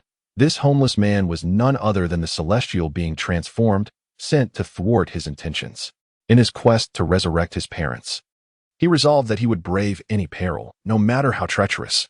Indeed, it seemed that the echoes of fate had guided him accurately. The vagabond appeared to sense his presence and deduce his origins, seemingly aware of his connection to the Dragon Balls. However, setting those thoughts aside, he addressed the young man, urging him, "You still have a chance to depart, for you possess great strength and need not squander your life here. If you truly wish to dissuade me, why not attempt to stop me?" The vagabond shook his head and replied, "If I were capable of holding you back, you would not even reach the subway station. Should you insist on proceeding, I shall not hinder you. In truth, I believe that the Dragon Balls losing their significance and retreating from the mortal realm is a cause for celebration." Yi-sun wore a smile that was neither fully a smile nor devoid of one. "I comprehend your sentiments, however, it is unfortunate that I cannot relinquish my intentions. Furthermore, the Dragon Balls remaining on Earth may indeed usher in fortuitous outcomes for this world." This statement bears a specific connotation. Yet the celestial being is unable to foresee the future. Recognizing the futility of persuasion, he chose to remain silent, patiently awaiting the arrival of the subway. "By the way, I am uncertain if I shall ever return from this journey. Our meeting signifies a fortuitous connection. Might you extend your blessings upon me?" The vagabond, taken aback for a moment, then offered a wry smile and replied, "Very well, I wish for you to transform misfortune into fortune, to encounter good luck along your journey, and ultimately return safely." A prompt from Little Dragon indicated that the blessings of the Earth's celestial being had been received, permanently increasing luck by 5. "I knew it was the celestial being. Did you think I wouldn't recognize you just because you donned a different guise? I have read the script." Yi-sun inwardly lamented. Chapter 16. The Murderous Train. Yi-sun's ears keenly detected the sound of the subway arriving, and indeed, the train of the murder game had slowly approached, as the fortune-teller had never been wrong in her divinations. Mere seconds later, a subway train entered the station, its lights flickering ominously, casting an eerie atmosphere. Yi-sun clearly observed that the train was utterly devoid of passengers, and the announcements echoed silence. As time ticked away, when the electronic clock struck 23:55, the doors of the subway suddenly swung open. This spectacle amused Yi-sun, for the lights inside the train remained dim, indicating that the station had not supplied any power to this particular train. Nevertheless, it was evidently ready to welcome passengers before departing, a scenario that would have terrified an ordinary individual. The celestial being uttered not a word, merely watched as Yi-sun rose, clutching his bag, and took a seat. The subway seemed to pause, as if waiting for additional passengers, displaying an unexpected sense of decorum. A voice chimed, announcing the initiation of an A-level side quest within an alternate space for a murder game. Completing the quest would yield immediate rewards, and upon fully conquering the challenge, one would receive a bonus. Good luck. What? An A-level quest? What does that imply? In the original design, battles against formidable foes like the resurrected Buu and the Scion Incursion were classified as A-level due to their significant stakes in the Dragon Ball saga. Although Yi-sun maintained a stoic expression, his mind was tumultuous. If a Scion of Nappa's caliber entered the murder game, he would not be overly concerned. However, If it were Vegeta, he would certainly need to flee, for Yi Sun lacked the mastery of the Kaioken technique and could not instantaneously amplify his combat power manifold. He steadied his thoughts and surveyed the subway, which was shrouded in darkness and utterly empty, though the strange ambience was indeed unnerving. "Young man, I hope your choices do not lead to your demise," the celestial being mused silently. As expected, after 5 minutes had elapsed, precisely at midnight, the subway doors closed. Yi Sun heightened his vigilance, poised for any sudden developments. Once the doors sealed, the subway swiftly commenced its journey, and despite his newfound confidence, he understood the necessity of caution. The train gradually accelerated, reaching a pace unfathomable for a normal subway. Yi Sun could not gauge the speed, but having ridden subways before, he recognized that the velocity was disorienting, suggesting not only an increase in speed, but also an exponentially rising acceleration. Suddenly, the subway began to decelerate. Moments later, the lights within the carriage illuminated, and to Yi Sun's shock, he involuntarily stood up, for the train was now filled to capacity with passengers. When exactly did this occur? It is inconceivable that so many individuals could be present without eliciting even the slightest reaction from me. Yi Sun promptly scrutinized the individuals around him, noticing that they all bore expressions of astonishment, rising in confusion to survey their surroundings. Soon after, a wave of panicked chatter ensued among them. It became clear why this was referred to as an urban legend of terror. These individuals had evidently been inexplicably drawn into this predicament. Yi Sun began to scrutinize the occupants of the carriage with a cold gaze. These individuals were undeniably not fellow passengers who boarded at the same location as he did. The only plausible explanation was that they had somehow traversed into a different realm, transported from various places or worlds. How could this be? Wasn't he merely sitting on a bus? How could a brief nap lead him to find himself in a subway? What on earth was happening? He had just finished work and was on his way home. How had he ended up here? A chilling atmosphere began to permeate the air as those unwittingly caught up in this bizarre scenario grew increasingly alarmed. They were at a loss, some making their way towards the front of the train in hopes of encountering staff. Yet, it was futile the moment they stepped into this subway. They had bid farewell to their ordinary lives. Ding dong. Welcome aboard the murder game train. This train will stop at 9 stations. At each station, you must disembark within 3 minutes and proceed to the next subway station, where you will board a new train to reach the following destination. You have 3 minutes until we arrive at the next stop, Street of Death. Wishing you a pleasant journey. Upon hearing this disconcerting announcement echo through the speakers, everyone was left in stunned silence, bewildered by the incomprehensible nature of their predicament. What was this madness? Yi Sun stroked his chin, contemplating the nature of this lethal game. He felt certain it could not merely be a straightforward contest of skill.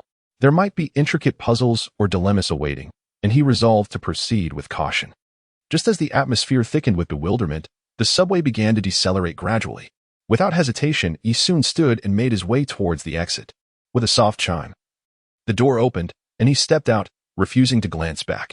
Seeing Yi Sun leading the way, the others followed suit, genuinely alarmed and utterly clueless about the unfolding events. Their only desire was to escape the eerie confines of the subway. Upon exiting, they were met with the familiar sight of an ordinary subway station. What a prank this must be.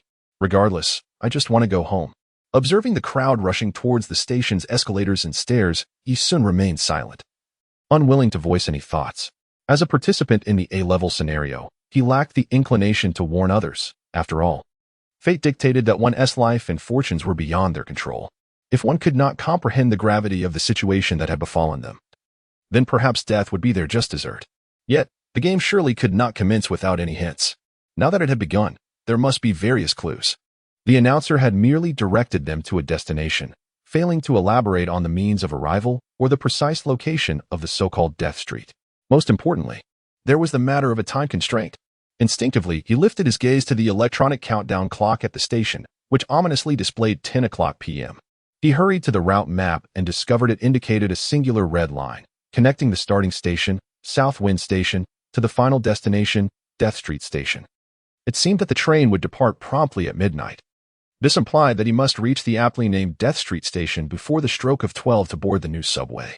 He quickly noted several marked locations along the route, which could serve as guiding landmarks to ensure he reached his destination correctly. Having confirmed the absence of additional clues, Yi Sun slung his bag over his shoulder and ventured outside the station. Stepping onto the street, he was momentarily taken aback. The scene before him was that of an ordinary city, devoid of any anomalies. Drunken revelers were scattered about, indulging in their merriment. This familiar tableau could easily deceive anyone, especially those who had just endured a moment of panic, leading them to mistakenly believe they had returned to their previous reality. Observing the dispersing crowd, he could only shake his head in resignation. If completing the scenario would yield experience points, then could he not immediately gain such points for this same level? Chapter 17. Urban Hunt Death Street. Could this refer to the line leading to the Death Street subway station? Yu Sun's mind was a tempest of thoughts. Pondering the nature of this city, he questioned whether it could truly be classified as a normal city. It was undoubtedly not one from his own world. As the essence of Dodo and his companions was completely absent, he could envision that anyone unable to reach the subway station by midnight would surely perish. With determination, he set forth and hailed a taxi. The driver inquired, "Young man, where to?" "To the subway station of Death's Edge." The driver turned his head in astonishment and replied, "What? I have been driving a cab for over a decade, and I have never heard of such a place. Are you sure you've got the name right? There is no subway station by that name." Yi Sun was momentarily speechless, contemplating that it was indeed not so straightforward to reach his destination. He reluctantly said, "Then please take me to the Meteor International Tavern." However, the driver responded that he was unfamiliar with such a place. Yi Sun began to inquire about locations closest to Death Street, but the driver continued to shake his head incessantly, seemingly eager to eject Yi Sun from the vehicle. Yi Sun felt a sense of helplessness. He could perhaps grasp the morbid humor of this game, which likely aimed to ensnare participants in a web of chaotic despair. He had long since uploaded the subway map of that station into the system, so although the journey was somewhat lengthy, it did not feel far to him.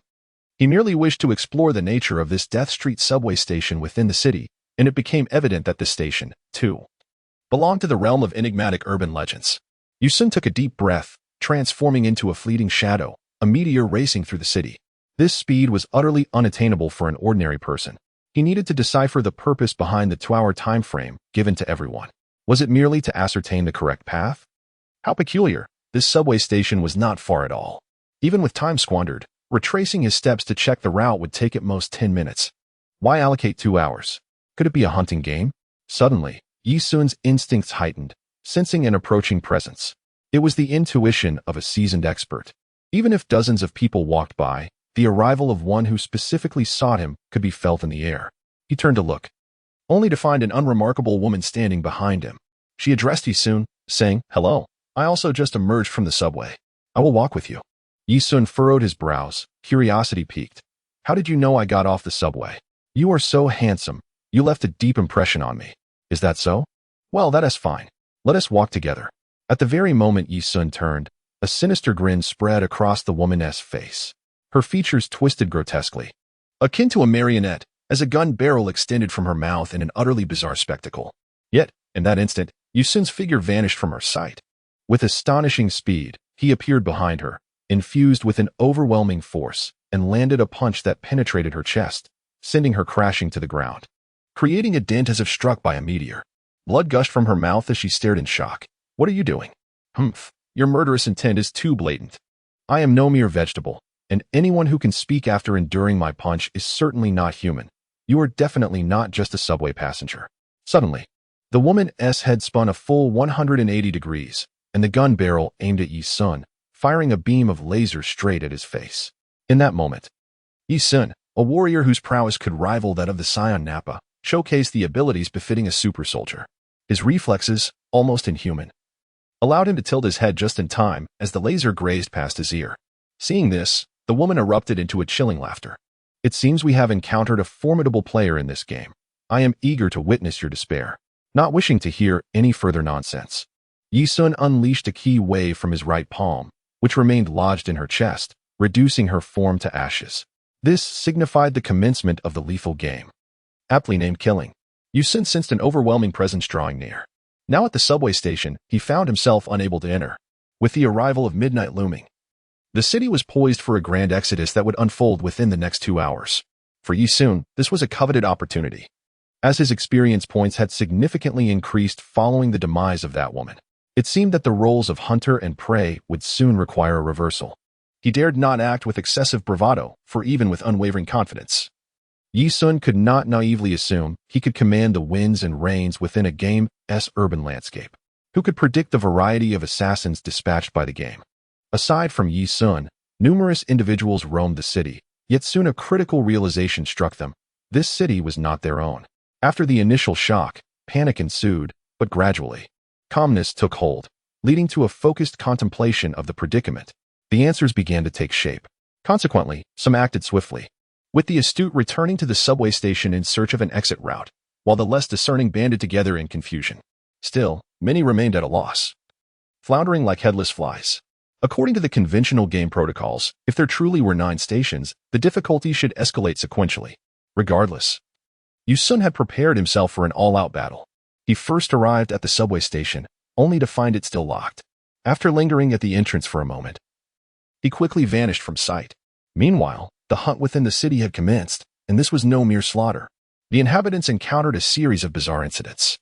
Some were struck down by out-of-control vehicles as they wandered aimlessly, meeting instant demise. Others met their fate from falling ashtrays or were victims of robbery that culminated in murder.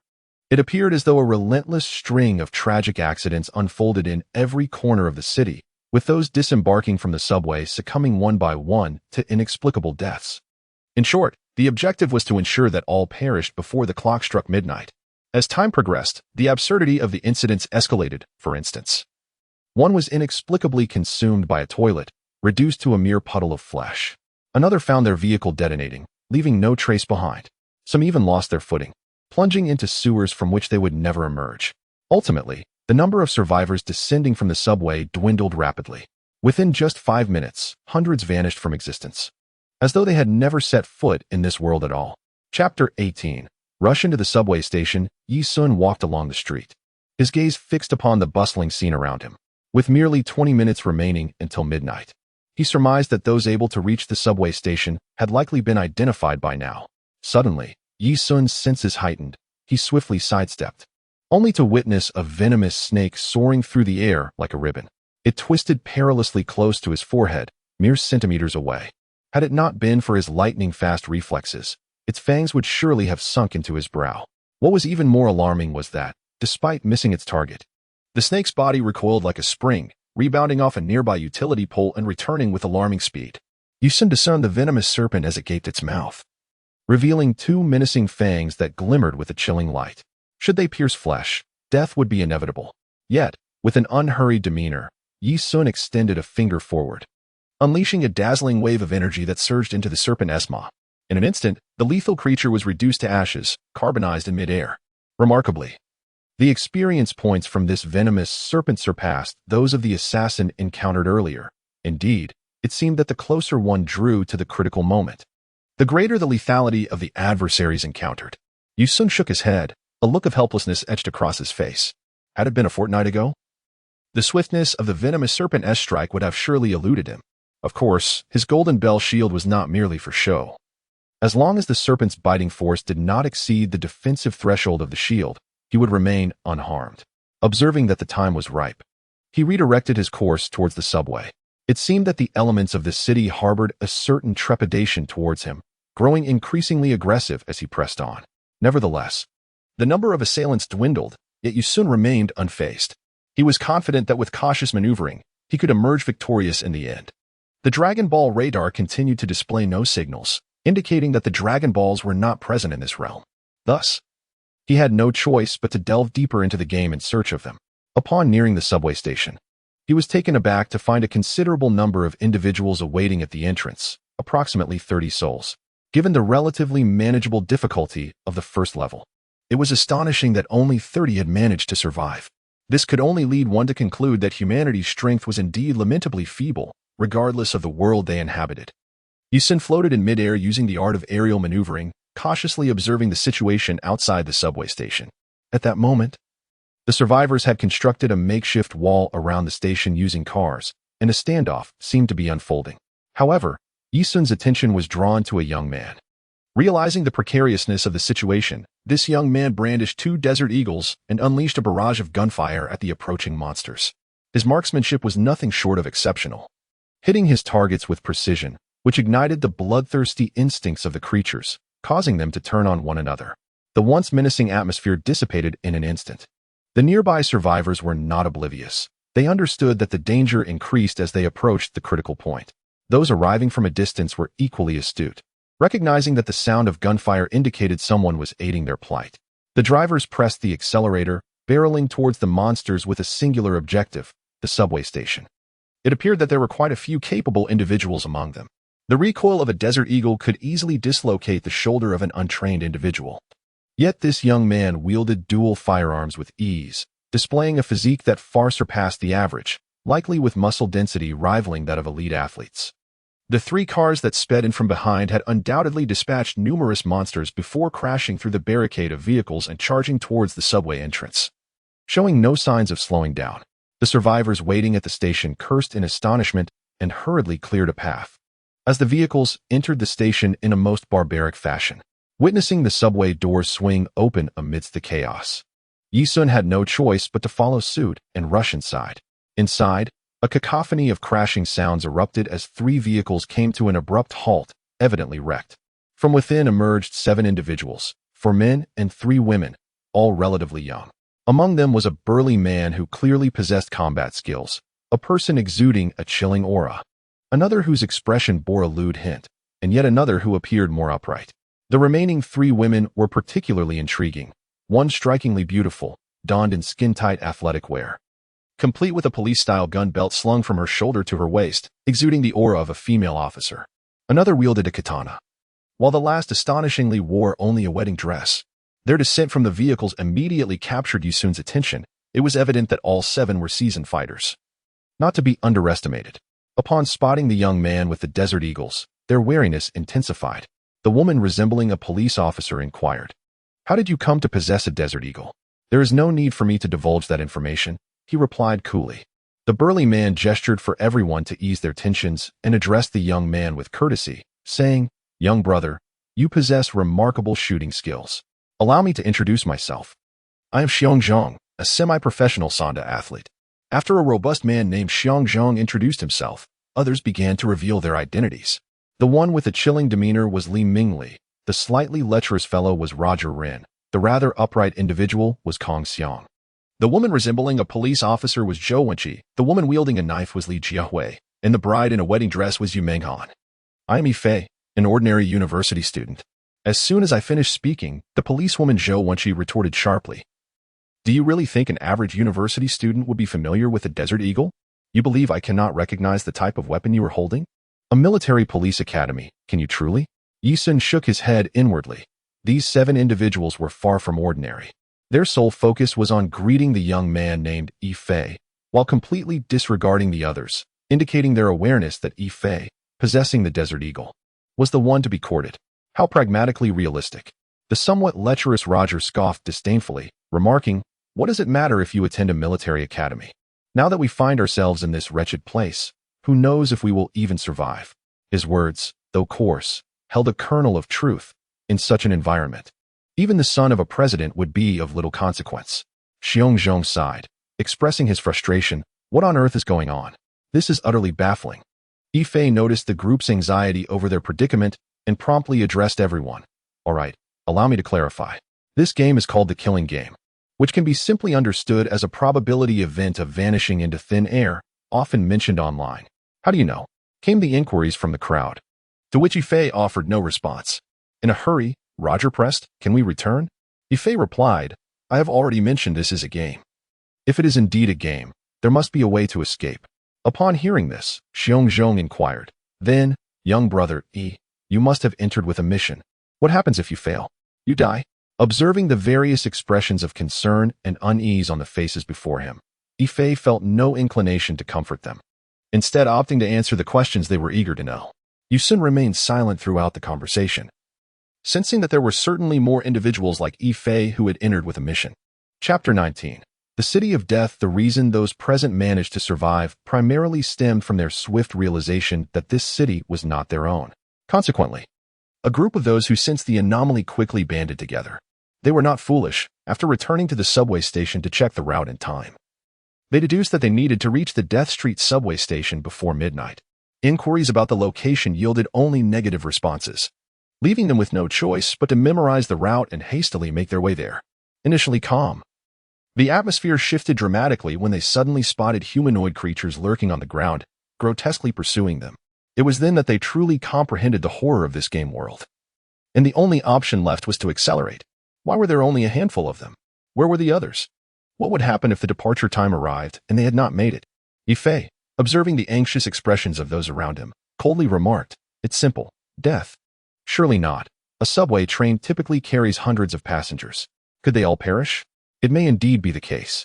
Recently, there were reports of over 300 people missing from a hotel, and nearly half a month had passed without a trace. Most likely, they had all met with a grim fate. Xiongzhong sighed in resignation, shaking his head. The frequency of such inexplicable disappearances had become increasingly rampant, and encountering it himself was nothing short of unfortunate. Listening to their conversation, Yi-Sun quickly deduced that this murderous game had infiltrated every realm, some discovered, while others remained concealed. For instance, the world of Dragon Ball might be less affected due to the covert interventions of deities. The group fell into silence, aware that further inquiries would be futile. Yi-Sun inwardly lamented, finally grasping why the deity guarded the subway station, preventing ordinary people from entering the supernatural subway. One could imagine that if the supernatural subway operated punctually every night, it would imply that hundreds of individuals were dispatched into the murderous game each evening, becoming mere victims of the urban legends of terror. In a world where such occurrences happen once or twice, it may be tolerable. However, if this becomes a nightly affair, the flames of unrest would inevitably ignite widespread panic. To illustrate with a stark reality, no matter how populous the crowd, they cannot withstand the terrifying surge in the number of missing persons. Especially after overhearing their discussions, you soon realize that the variety of deadly games is staggering. Each with its own peculiar twists. Today it is the haunted hospital, tomorrow the vanishing hotel, and the day after that, the enigmatic subway. If this continues unchecked, and the rate of disappearances surpasses that of births, it would herald an apocalyptic scenario. Many who remain oblivious to the truth may dismiss the divine as mere idle spectators. Yet Yi-Sun, when thwarted from entering the subway by a celestial being, had already grasped the gravity of the situation. Throughout human history, numerous pivotal moments have likely been influenced by such divine interventions. Consider a pandemic sweeping across continents, where, at a critical juncture, the discovery of effective herbs and formulas suddenly alleviates the crisis and salvages humanity's existence. Upon reflection, one cannot help but question if such events could transpire without the shadow of the divine. It's simply implausible. Ding dong. Welcome, esteemed passengers, aboard this train. Destined for the next stop, City of Death. We kindly ask all travelers to prepare, as we anticipate arrival in approximately 10 minutes. Those fleeting 10 minutes felt as though they stretched into an eternity. Little do they know what awaits them in just 10 minutes. The human realm may remain oblivious to the true essence of this deadly game. Who controls it, and what significance does it hold for the civilization of mankind? Yi-Sun, hailing from the Dragon Ball universe, naturally finds little cruelty in such matters. Imagine, if a Super Saiyan were to be thrust into a deadly game. Not only would the game itself be in jeopardy, but even the malevolent overlord orchestrating it might find himself overpowered by the Super Saiyan's might.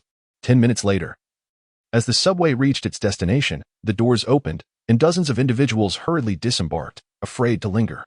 The station appeared unchanged, drawing from their previous experiences. The crowd instinctively checked the route map, only to discover there were no lines to follow. What could this mean? Were they to remain in this city indefinitely? Someone immediately inquired, and confusion swept through the group. No routes? Were they to wander aimlessly within the city? Look at the time displayed above, one pointed out. It reads 6 in the morning. If we must wait until midnight to depart, that leaves us with a full 18 hours. Nods of agreement echoed through the crowd, indicating that time was still on their side. Yet, Yi-Sun interjected, "Let us first ascertain how many subway stations exist in this city. We must enter a station before midnight. That should pose no issue." Upon hearing Yi-Sun's words, a flicker of hope ignited within the group. However, before they could revel in this newfound optimism, the somber Li Mingli cautioned, "Do not be too jubilant. Consider the name of this challenge. Death God City. Its very title implies that lingering here could spell doom." An ominous feeling swept over him, and he voiced his apprehension. "I fear we may struggle to remain unscathed within these 18 hours. As they burst forth from the subway station, they were greeted by an utterly ordinary cityscape. Yet, the weight of dread pressed heavily upon the hearts of the group, casting shadows over their perceptions. After some inquiries, they learned that the city was divided into 2 distinct sections, North City and South City. Currently, they found themselves in South City, while subway stations existed solely in North City. Ironically, South City was significantly larger than North City, rendering the absence of a subway station there almost absurd. South City is so vast, yet not a single subway station? This is preposterous, one remarked incredulously. Let us head to North City. Once we arrive, we should be able to locate the subway station. Yi Sun inwardly sighed, convinced that the situation was far from simple. The deadly traps of Death City were likely beyond what had just been encountered. The group decided to head towards the North City. Yet a vast river lay between the North and South cities, necessitating a crossing over a grand bridge. Merely walking across this bridge would take over half an hour, underscoring the river's considerable width. While the group wished to travel together, Yi Sun chose to depart alone, intent on discerning the lethal patterns of Death City. Are you not coming with us? Yi Fei inquired. Yi Sun replied coolly, accompanying you would only hinder my progress, without regard for the expressions of his companions. He walked away. Roger Fei snorted derisively, remarking that those who flaunted themselves often met swift ends. To his astonishment, Yi Sun, now at a distance, retorted loudly. Fools are the ones who perish quickly. The group broke into a cold sweat. Such keen hearing from afar was remarkable. Soon, they discovered an idle bus, seemingly not yet in service. Yi Fei employed a few tactics to start the vehicle, and the group boarded, traversing the bridge smoothly. However, Yi Sun, employing his levitation technique, floated above, observing intently. He sensed that trouble was imminent, yet he was more intrigued by how the capable individuals would respond. Chapter 20. Is death approaching? Through the bus window, Yi Fei gazed at the stream of vehicles receding behind them. Although it was morning, the weather felt oppressively dim, even within the bus. The air was laden with a dampness, imbued with an eerie chill and silence. What do you think Death City truly signifies? Xiongzheng queried as he lit a cigarette, a flicker of inexplicable anxiety flashing in his eyes. After a deep drag, he steadied himself and posed the question to Yi Fei. Yi Fei hesitated, shaking his head in response. I'm afraid I truly don't know. This bus fortuitously accommodated all, yet the strange atmosphere rendered it eerily quiet. Even the faintest whisper could be distinctly heard by all aboard. Yi Fei raised his firearm, signaling a temporary ceasefire. Let us take it one step at a time. I am prepared to make the ultimate sacrifice at any moment. Not only might you face sacrifice, but it is possible we all could meet untimely ends. Xiongzheng replied gravely. In his world, the existence of a murderous game was perhaps not a shocking revelation, merely a truth half concealed by the government. Inside the bus, an involuntary shiver rippled through the group, silence enveloping them. They were acutely aware of the impending calamity. Just then, a tall, striking girl exclaimed, I think I should stop immediately. I have a foreboding sense of dread. Upon finishing her words, the crowd turned their gaze towards her, their eyes filled with inquiries. The young woman smiled gracefully and said, Allow me to introduce myself. My name is Tang Yu, and I possess a strong sense of telepathy. I believe the person who just left made the right choice. It would be prudent for us to turn back, as this place does not seem safe. Up until this moment, the group of adventurers had not truly acquainted themselves with one another, perhaps due to a lack of time, or perhaps because they deemed it unnecessary. Zhou Wenqi raised an eyebrow, casting a glance at Tang Ruyu, and inquired, Miss Tang, you must provide some rationale for your assertions. Tang Yu nodded and replied, I understand that you may hail from different realms, and our worlds cannot be entirely alike. However, I am a disaster prediction expert in my world, and I sense an overwhelming aura of death surrounding us. Where there is such an aura, there is bound to be loss of life. The crowd, though skeptical, had no time for doubt. The atmosphere in the bus was suffused with a foreboding chill, and remaining inside would spell doom. Tang Yu, seemingly anxious, suddenly shouted, Look outside. In that instant, everyone held their breath. Their expressions varied as they gazed out. They beheld a pallid sky, dark brown river waters, and the green steel framework of a suspension bridge, its cables arranged like harp strings, with a couple of workers laboring on the bridge deck. A gust of wind caused a yellow bucket to tilt, which then fell through a large square hole in the bridge. This very wind swept into the bus, slithering through each person's heart like a frigid serpent. Yet, the bus windows were clearly shut. Suddenly, the bus came to a halt, for the vehicle ahead had also stopped. At that moment, an inexplicable sensation of impending doom surged through everyone present, and their faces collectively paled. Someone shouted, Damn it. Get out. Quick, get out. It was unclear who had yelled in terror, but arms flailed as individuals pushed past one another to reach the door. Without a moment's hesitation, someone was the first to leap out of the bus, sprinting away as if in a 100-meter dash. Chaos erupted inside the vehicle. The narrow doorway quickly became congested. Seeing the commotion, Tang Yu urged, "Please, everyone, let us not push.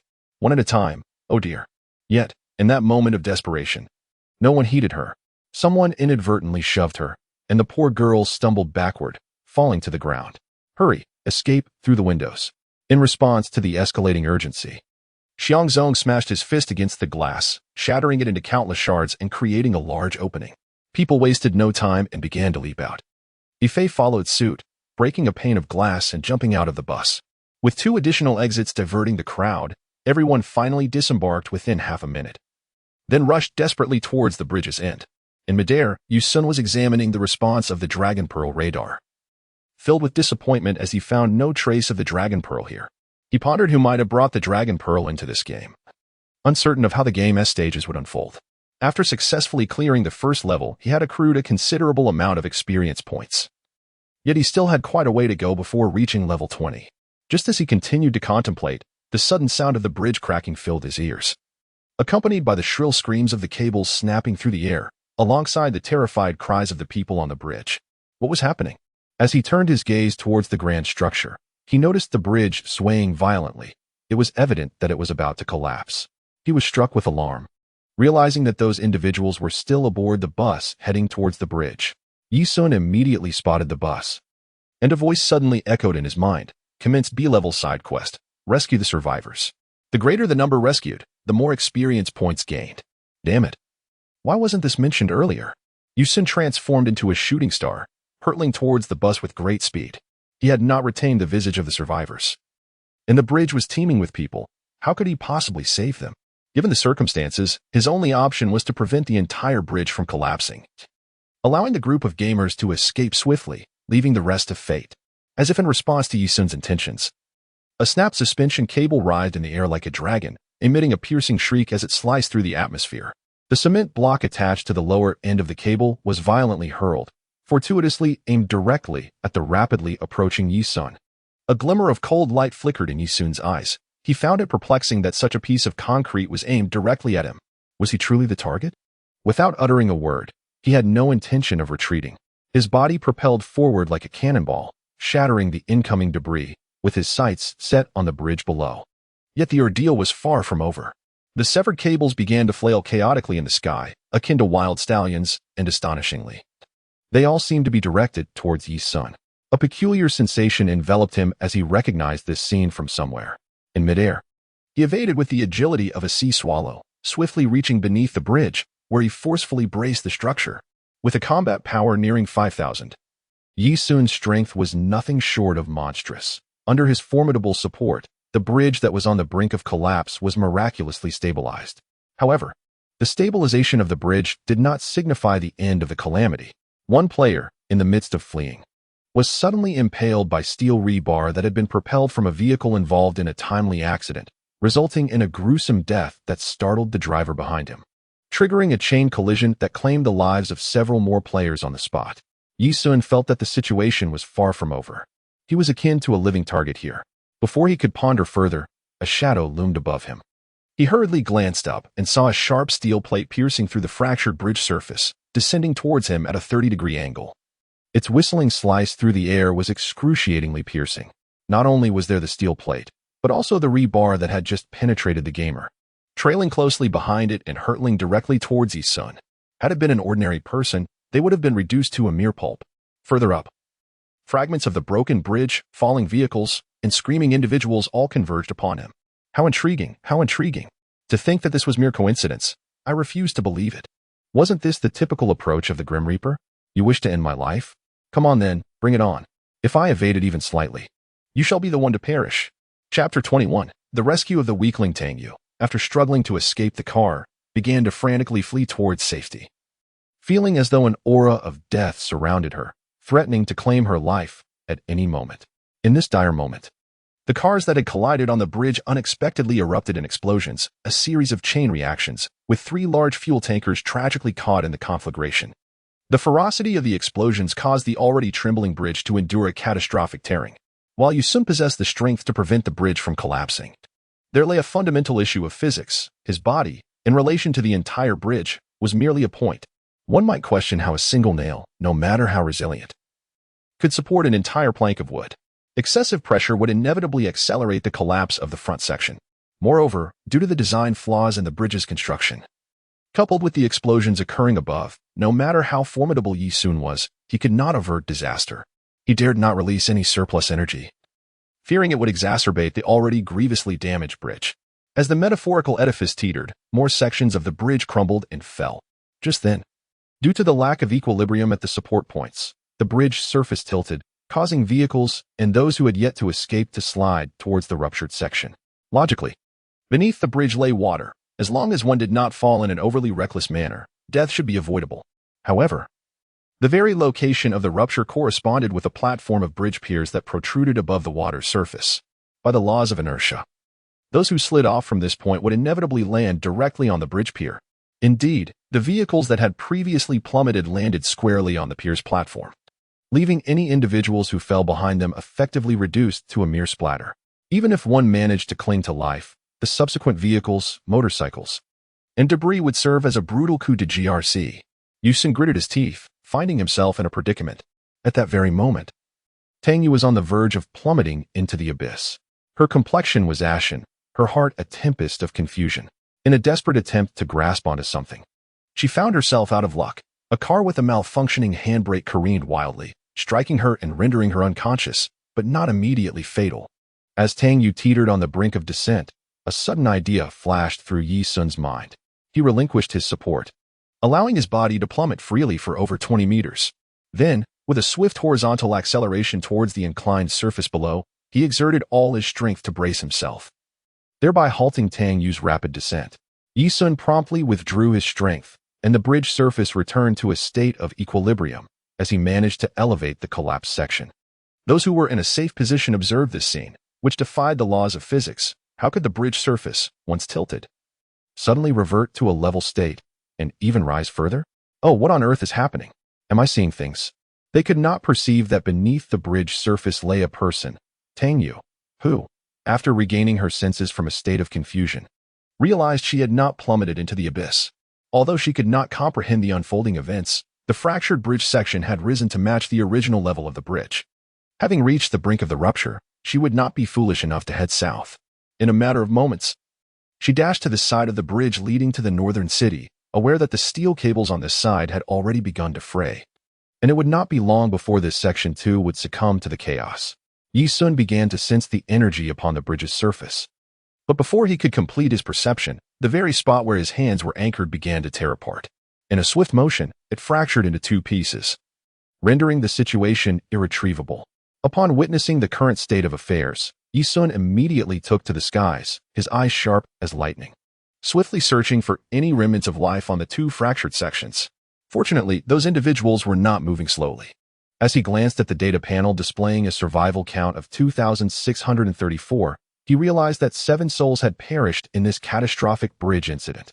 To acquire a greater share of experience points, it was imperative to rescue as many of these vulnerable individuals as possible within the coming hours. He couldn't help but ponder the unsettling notion of a Grim Reaper orchestrating this calamity. If such were the case, his ability to render aid might be futile, for one could never predict the manner of demise the Reaper might decree. Meanwhile, Tang Yu, having narrowly escaped to the northern city, felt a profound sense of relief. Yet she remained cautious, sensing that the aura of death still loomed heavily around her.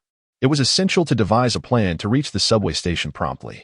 In contrast, Yi Fei and the others lingered in the southern city, exchanging glances filled with uncertainty as they contemplated their next move. The bridge had been the sole route to the northern city, and with its collapse, they were left with no choice but to rely on rudimentary ferries, the safety of which was questionable at best. Xiang Zhong, gazing mournfully at the severed bridge, sighed. I am beginning to grasp the implications of the city of the Grim Reaper. Perhaps death itself has indeed fixated on this place, seeking ways to eliminate us. In the hours to come, we must traverse to the other side. Otherwise, we shall surely meet the same fate as those unfortunate souls upon the bridge. The survivors, too, recognized the gravity of their situation, their expressions betraying a palpable dread of the unknown events that lay ahead. This incident naturally stirred a considerable uproar within the city, however. No matter how thoroughly the police conducted their investigations, they could not attribute the phenomenon to the Grim Reaper. The collapse of the bridge, marked by inexplicable physical anomalies, failed to garner significant attention. Upon reaching the Northern District, Tang Yu immediately set about locating the subway station, only to find herself bewildered. The Southern District boasted no subway stations, while the Northern District was equipped with over 6 lines, necessitating a careful and gradual search. Yi Sun lingered in midair, contemplating the narrative of the film Final Destination, pondering whether he might draw upon its insights. In that cinematic tale, death unfolds in a predetermined sequence. Under the design of the Grim Reaper, whether one meets their demise or narrowly escapes, it signifies that death shall inevitably claim the next in line. Perhaps it would be wise to locate this group, to avert any potential trouble. You soon sensed the whereabouts of these individuals and soared towards their location. This group, having gathered together, spared Yi Sun the trouble of seeking them out one by one. Just as the 20 or so individuals were at a loss, Yi Sun descended and emerged from the rear of the park, proclaiming, "Now do you understand why I chose not to cross that bridge?" The crowd was momentarily taken aback. Turning to face Yi Sun, recalling that he was the member who had departed early, Kong Xiang, visibly displeased, exclaimed, "You, knowing the truth about Death God City, why did you not warn us? If you had given us a heads up, we would have at least been mentally prepared." Yi Sun scoffed disdainfully, exclaiming, "Silence. I am under no obligation to remind you. Are you not now curious to hear my conjectures regarding certain strategies?" While some were poised to retort, Yifei and Xiang Zhong swiftly intervened to quell the murmurs, politely inquiring, "May we know your name, brother?" "I am called A Sun," he replied. "Very well. Brother A Sun, please share your insights." Yi Sun understood that this group of individuals was still simmering with anger. However, for him, it was merely a matter of experience points. Were it not for this side quest, he would have no interest in saving them from their dire predicament. The City of Death was quite intriguing. It was a place where the Grim Reaper toyed with its inhabitants. Regardless of who you were, once you entered this city, you would become a target of the Reaper, who would employ various methods to torment you to death. These methods, though appearing as mere accidents, upon closer examination of the death process, revealed a meticulously crafted program for demise, tailored to perfection. Zhou Wenqi furrowed her brow and skeptically inquired, "How do you know?" "The bridge serves as the best evidence. But we are not dead yet." "Huh, had it not been for me, you would all be deceased by now." The crowd fell silent, struggling to comprehend his meaning. Yi Sun gestured towards the broken bridge. "I held it together for a few minutes before it finally gave way. Without my support, the initial collapse would have triggered a chain reaction that would have claimed your lives in an instant." Chapter 22. I am dragging a plane, ha ha. What a joke. You claim you held up the bridge? Who the hell believes that? Kong Xiang scoffed, his sarcasm evident. Roger shrugged, "Come on. Even if we are comrades, you just bailed out under pressure. Can you please stop putting on a show? It's exhausting." Xiong Zhong and Yifei remained silent. Both were martial artists, and their respective worlds boasted formidable warriors. Thus, they withheld their opinions, although they instinctively found Yi Sun's assertions hard to believe. Yi Sun opened his palm, revealing a luminous sphere nestled within his grasp. The onlookers were taken aback, and Yifei exclaimed, "You have unleashed your true energy." "You are a martial artist of the Radiant Sun Realm?" Xiong Zhong gasped in astonishment. "My dear brother, I must apologize for our earlier rudeness. I had no idea you were an S-class martial artist. If we have offended you, please forgive us." The others were somewhat perplexed by the situation. While their world was not devoid of martial artists, they had never encountered one who could manifest true energy in such a manner, and thus found it utterly fascinating. It is no surprise that the inhabitants of the Dragon Ball universe were equally astonished upon witnessing techniques such as the instant transmission and Kamehameha, completely bewildered by their nature. A fleeting expression of confusion crossed Yi Sun's eyes as he contemplated that the term Yaori realm and S-class warrior likely referred to the 9th-tier warriors, albeit with differing nomenclature across worlds. Given that someone recognized their worth, the subsequent steps appeared considerably simpler. Listen closely. It is evident that the Grim Reaper intends to trap us all here. However, to progress to the next stage, we must cross the river. My suggestion is to transport each of you one by one, but the prerequisite is to avoid reckless actions. Yifei interjected, inquiring, "May I ask, Brother Yi, how do you intend to convey us to the opposite shore?" "Of course, by flying," Yi Sun replied. Roger scratched his head in confusion, asking, "Are you suggesting you can commandeer an aircraft?"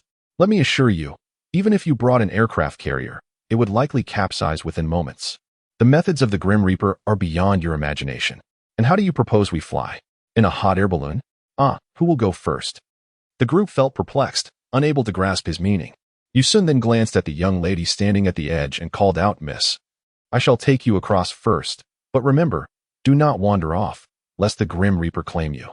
Without waiting for a response, Yusun stepped forward, wrapping his arm around her waist and supporting her head with one hand. The young lady was momentarily taken aback, and just as she was about to scream, a powerful gust of wind enveloped her, rendering her unable to see, her eyes squeezed shut against the force. The roaring wind drowned out all sound, leaving her in a disorienting silence. A few seconds later, the wind ceased, and as she opened her eyes, she found herself staring at Yi Sun, utterly bewildered. To her astonishment, she realized she had arrived on the opposite bank, still trying to comprehend what had transpired. Yi Sun's voice broke through her thoughts. "Remember, do not stray. The Grim Reaper could strike at any moment." Once he had delivered his warning, Yi Sun soared into the sky, tracing a graceful arc before gradually diminishing into a distant speck upon landing on the far shore. "Is he a superhero?" she gasped, her perception of reality forever altered. The scene shifted to the opposite bank, where everyone stood in stunned silence, gazing at Yi Sun, who descended like a missile, yet left no signs of impact upon landing. Ifei was the first to regain his composure, exclaiming with excitement, "Indeed, he is a warrior of the Yaori realm. I never imagined I would witness such a true powerhouse. I am fortunate beyond measure." Meanwhile, Xiongzhong quickly bowed in respect, feeling that having witnessed an S-class warrior in action rendered his life complete. Yi Sun relished the flattery he received. After all, who in this world would mind such praise? "Enough of the trivialities, gun brother. Let me escort you." Ifei, filled with confusion, pointed at himself, and Yi Sun nodded, swiftly seizing him and soaring into the sky. Moments later, they returned. Yi Sun urged, "Hurry, I sense that the Grim Reaper may stir trouble. Look at the weather, it has already changed." The crowd looked up and was astonished to see the distant sky shrouded in ominous clouds, the cumulonimbus rolling towards them like a surging tide. Without further ado, Yi Sun effortlessly cradled one in each arm, tirelessly traversing back and forth between the two shores. Yi Sun moved with remarkable speed, and within a short span, he had nearly completed the transfer of individuals. Just as he was about to carry Xiongzhong away, a sudden thunderclap reverberated through the sky. In that instant, vivid scenes from the Grim Reaper surged into Yi Sun's mind, and he could confidently assert that should he ascend into the air again, he would undoubtedly be struck by lightning. However, at that moment, Xiongzhong pointed at the sky and exclaimed loudly, "My goodness, what is that?" Yi Sun swiftly turned his gaze towards the direction he indicated, and his expression changed dramatically. In the sky, an aircraft was plummeting towards the crowd, seemingly struck by lightning, which was undeniably a most awkward predicament. "Brother Yi, I truly believe in the Grim Reaper now." Yi Sun intended to urge him to cease his prattle and find a place to hide. Yet an insistent voice echoed in his mind, "Sea-level mission activated. Save the imminent crashing airplane. Brother Xiong, you should find a safe spot for yourself. Remember, death is omnipresent. Remain vigilant of any unusual movements around you. Even a sip of water could be fatal. I'll go drag the plane first." Xiongzhong was taken aback. Perplexed, "Drag what plane? I'll be back shortly." With that, Yi Sun propelled himself into the sky with a surge of energy, racing towards the doomed aircraft. Upon closer inspection, he realized it was not a commercial airliner. A sigh of relief escaped him. Had it been a large passenger plane, the situation would have been far more dire than merely enduring a fall. He circled the aircraft, aligning himself at the same altitude, then positioned himself beneath it, forcefully inserting his hands into the fuselage. The rapid descent began to decelerate, and Yi Sun managed to forcibly guide it down to a spacious square. Xiongzhong observed in stunned silence, unable to utter a single word throughout the ordeal. Before the spectators could fully grasp the astonishing scene, Yi Sun had transformed into a fleeting shadow, vanishing from sight. The crew members were left befuddled, while the passengers wore expressions of utter confusion. The advantage of speed is indeed remarkable. One can perform good deeds without seeking recognition. Having completed the sea-level mission, Yi Sun was rewarded with 500 experience points and acquired a manual on piloting aircraft. Yi Sun could not help but smirk. Truly, there are rewards to be had. "Brother Yi, shall we take shelter from the rain?"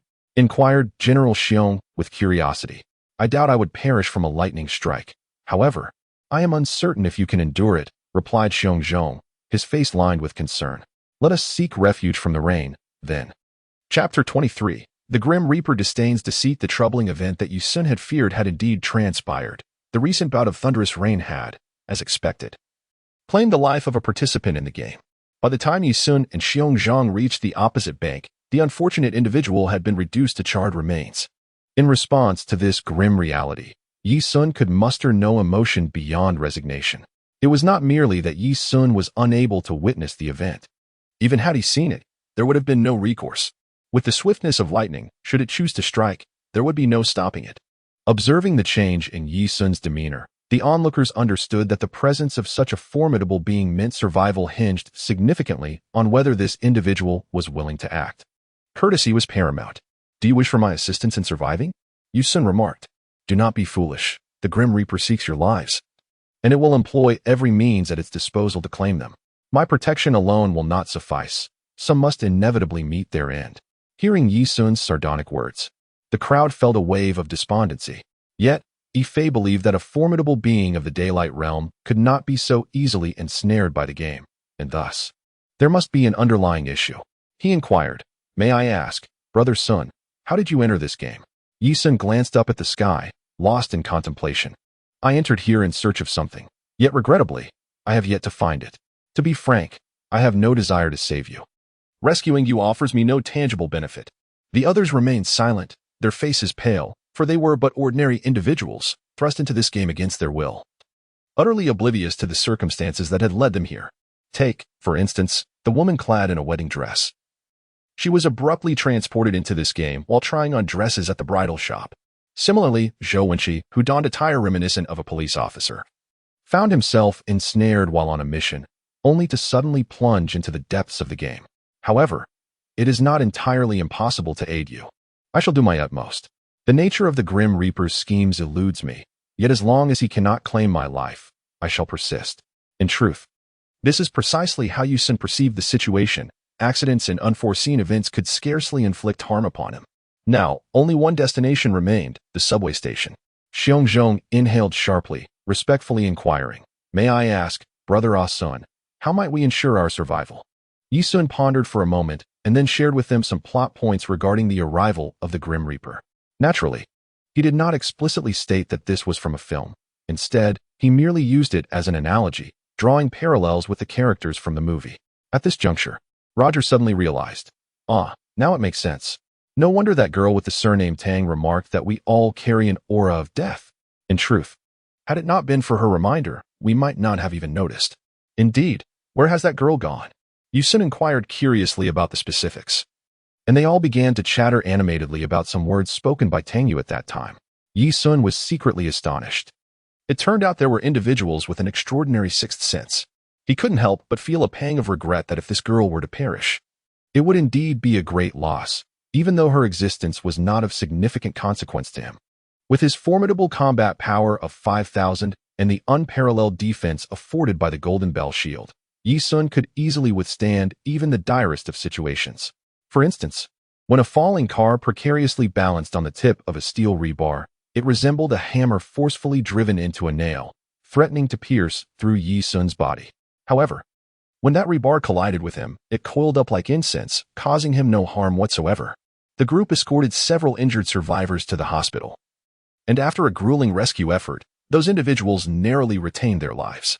Yet, an intriguing issue arose. This was a consequence of the preceding bridge collapse incident, which resulted in the hospital providing free aid. Anyone injured could receive treatment without needing to register, for they were indeed outsiders in this world.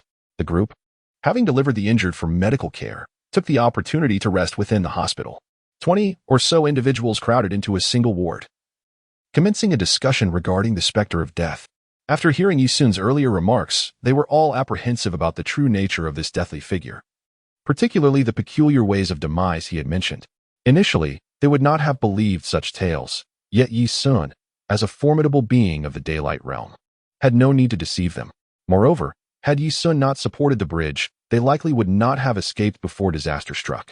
Zhou Wenqi blinked and asked, "Brother Sun, when you say that the Grim Reaper kills in a certain order, an order that corresponds to those who were originally meant to die, is that true?" "Indeed. The Grim Reaper operates in such a manner, adhering to principles yet possessing the flexibility to adapt. Take me, for instance. The Reaper cannot claim my life, hence, it will not linger on me, choosing instead to bypass me and proceed to the next destined soul. Do you understand? That's rather exaggerated. Were it not for your superhuman strength, I would certainly find it hard to believe.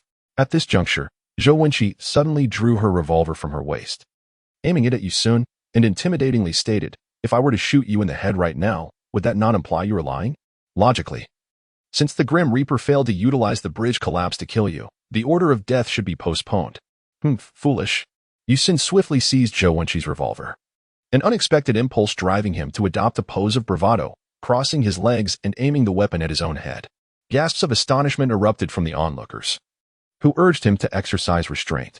Yet, with a disdainful snort, Yi Sun proclaimed, "In the realm of martial arts, all techniques are impervious, save for the swiftness of action." Yi Fei, cognizant that a master of the daylight realm could not be harmed by bullets, nonetheless recognized Yi Sun's intention to show off. He hastily interjected, "Brother Ah Sun, this is a hospital. Please refrain from firing. An incident could ensue."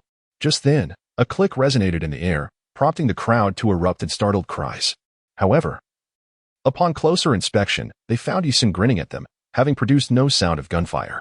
Upon further scrutiny, it became evident that the gun had jammed, failing to discharge. Zhou Wenqi, bewildered, exclaimed, "This is impossible. I loaded the revolver fully. How could it jam? Don't believe me? Allow me to try again," Yi Sun replied, repeatedly pulling the trigger against his temple, yet each attempt resulted in failure. This astonishing scene caused the hearts of all present to plummet, as even the dimmest of minds could comprehend the implications of such an occurrence. Roger, with an odd expression, questioned, "Is there something wrong with the gun?" "You're the one with the problem. This is a brand new firearm issued by the police force. Why don't you give it a shot?" Yu Sun's expression was one of a half-smile as he handed the gun to Roger, saying, "I commend you for your bravery. Go ahead and shoot yourself in the head. What if the next one to die isn't you?" Upon hearing this, Roger hesitated, his courage faltering. However, Zhou Wenqi snatched the revolver back with disdain, remarking, "What a joke. Can just anyone handle a police firearm?" Then, Xiongzhong sighed, "It's impossible for a revolver to jam repeatedly. Even a toy gun wouldn't behave like that. This only signifies that death is indeed real, and I certainly wouldn't dare to test that by shooting myself." As each person conjured their own mental image of the Grim Reaper, Yu Sun suddenly smiled and said, "Death does not fancy being deceived." For some inexplicable reason, upon hearing this, everyone shivered. The woman in the wedding dress timidly inquired, "Could you please refrain from being so frightening?" Yu Sun merely cast a casual glance at her and then remarked, "The reason I do not shy away from the methods of the Grim Reaper is that I do not wish to become one who deceives him.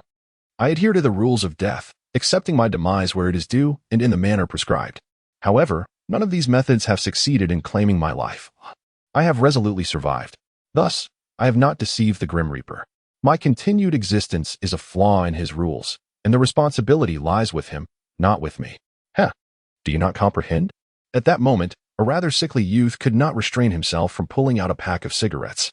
With a crisp sound, he ignited one, the flame illuminating his cheek as he took a deep drag.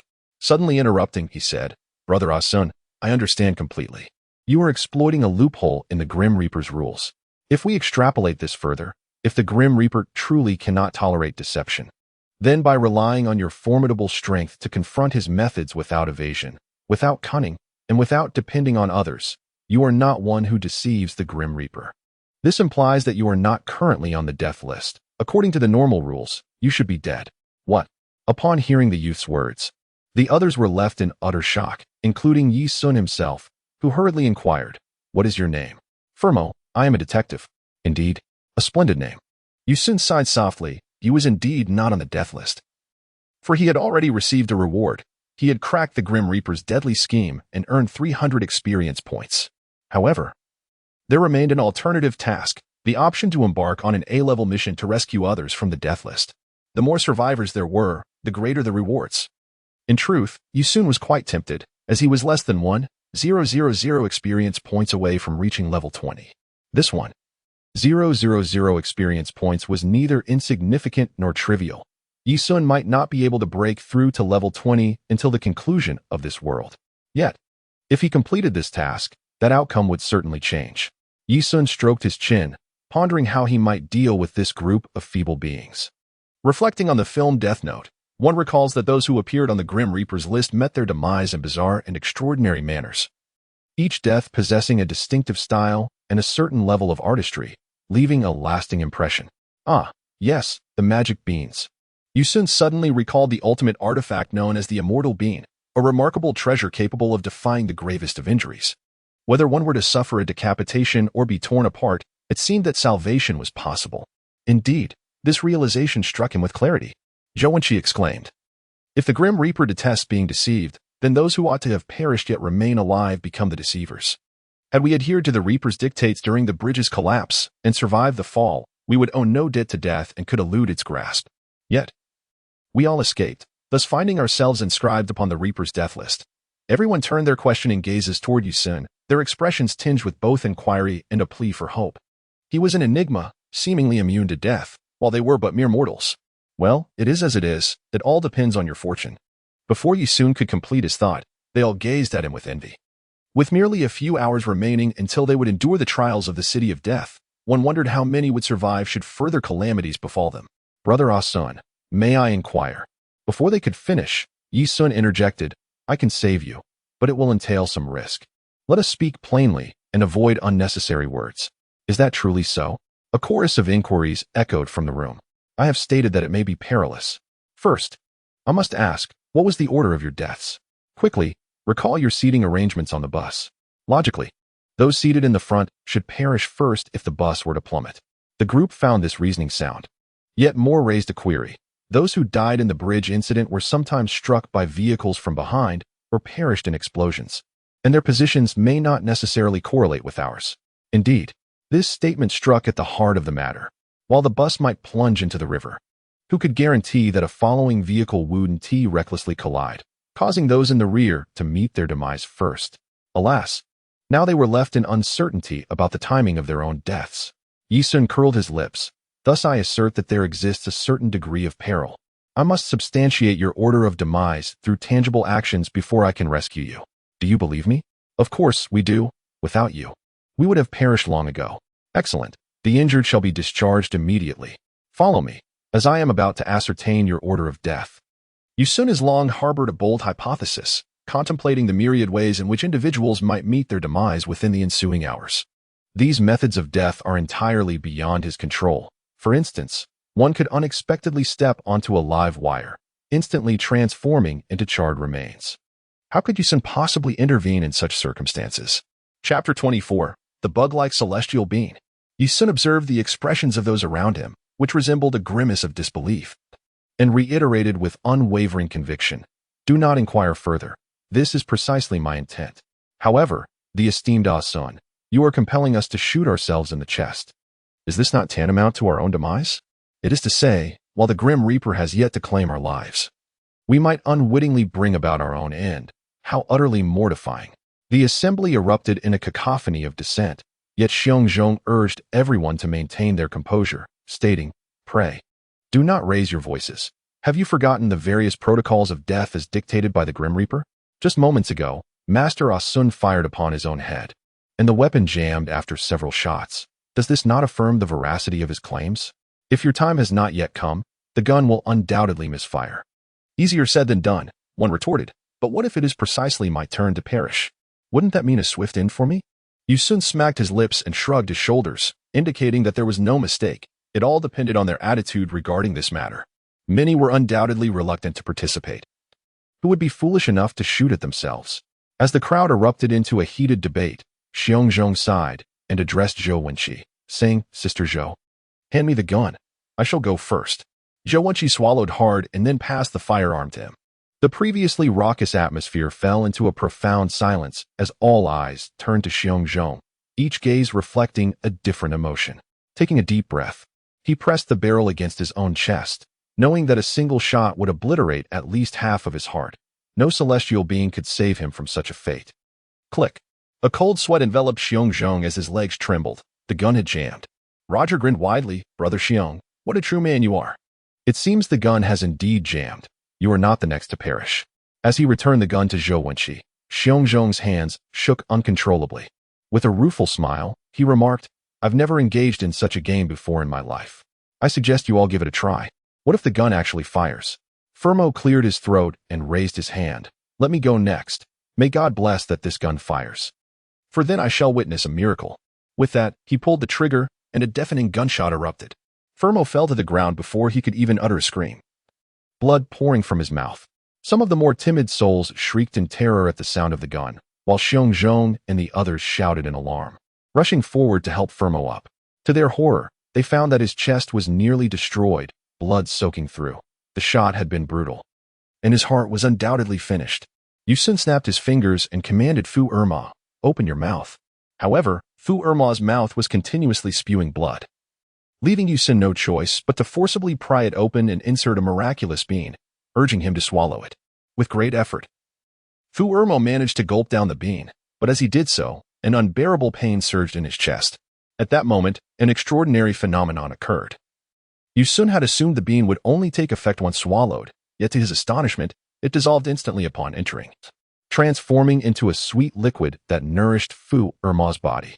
He felt a delightful tingling and cooling sensation enveloping him, erasing all traces of pain, while the stagnant blood within him was expelled entirely. Shortly thereafter, Fu Erma regained consciousness.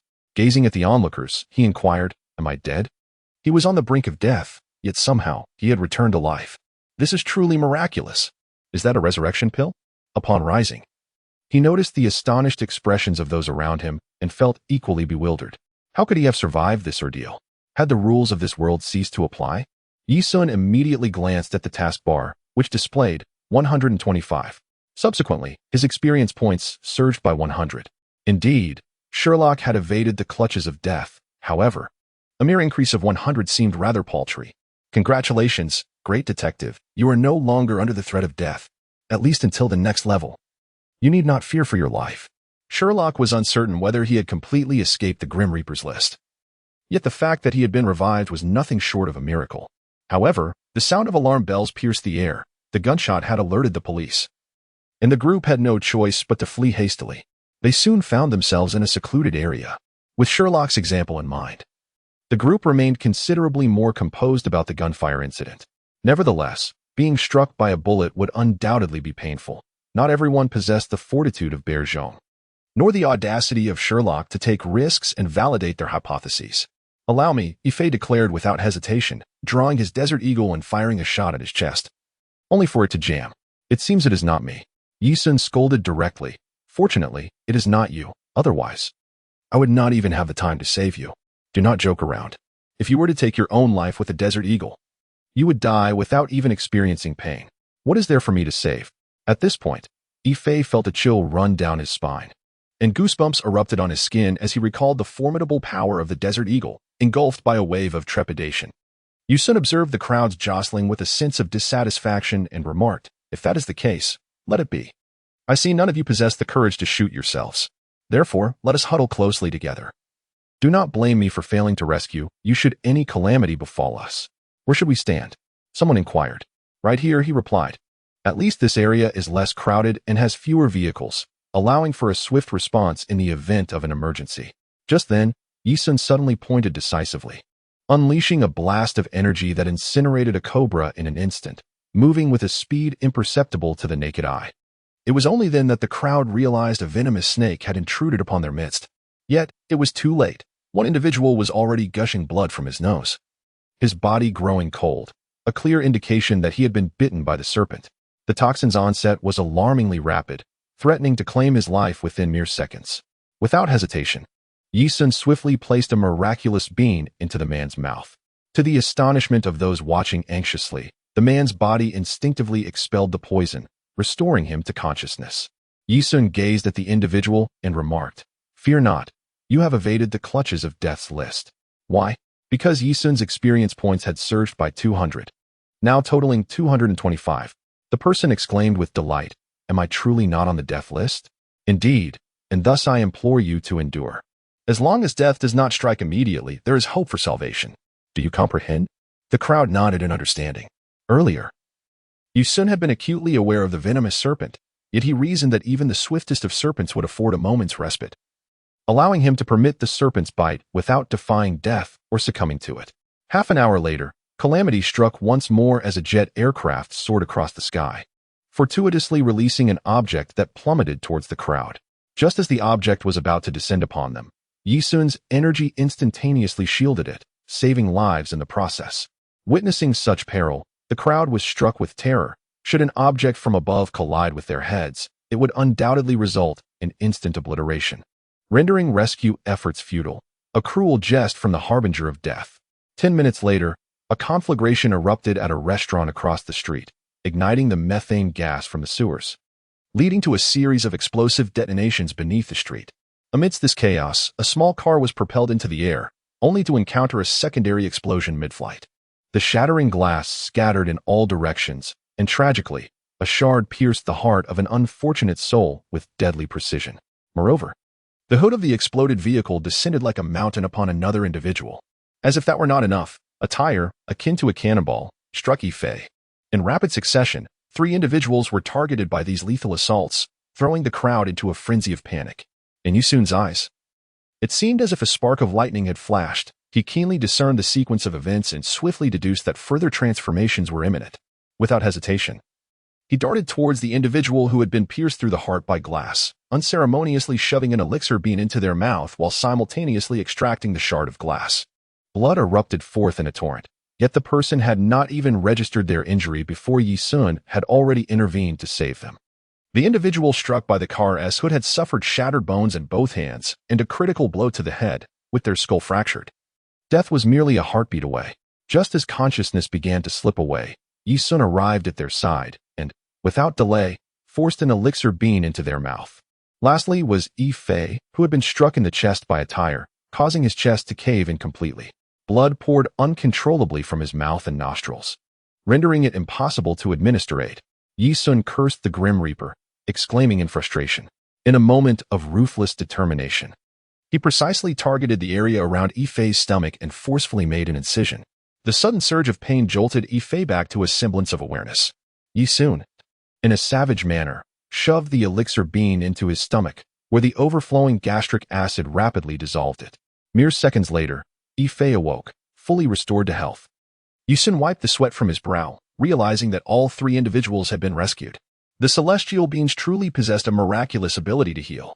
He was merely 100 experience points away from unlocking his marketplace.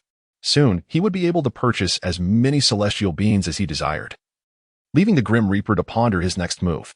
Chapter 25, The Black Uncle. Currently, there were 625 points, with 19 individuals still awaiting salvation. However, Yi Sun had a foreboding sense that the situation was likely to escalate dramatically. Just moments ago, the Grim Reaper had demanded the lives of 3 people in one breath, indicating a significant increase in difficulty. The methods employed would only grow more ruthless, and the Grim Reaper may devise ways to hinder Yi Sun's timely interventions. Nevertheless, Yi Sun remained steadfast in his belief that the Grim Reaper adhered to certain principles. As long as the individuals were not deceitful, those who had not perished would not be drawn back into the Grim Reaper's game. This conviction permitted Yi Sun to openly rescue them, as he intervened in the Grim Reaper's game as an outsider. In the films, those who aided one another were typically listed among the Grim Reaper's targets, and they ultimately met their demise. Yi Sun, however, was different. The Grim Reaper, unable to eliminate him, had activated the clause that allowed the honest to survive. Thus, everything fell into place. If the Grim Reaper possessed any sense of integrity, he would refrain from targeting these 6 individuals. Subsequently, Yi Sun took the 6 individuals to procure food and beverages, only to discover that they had no money.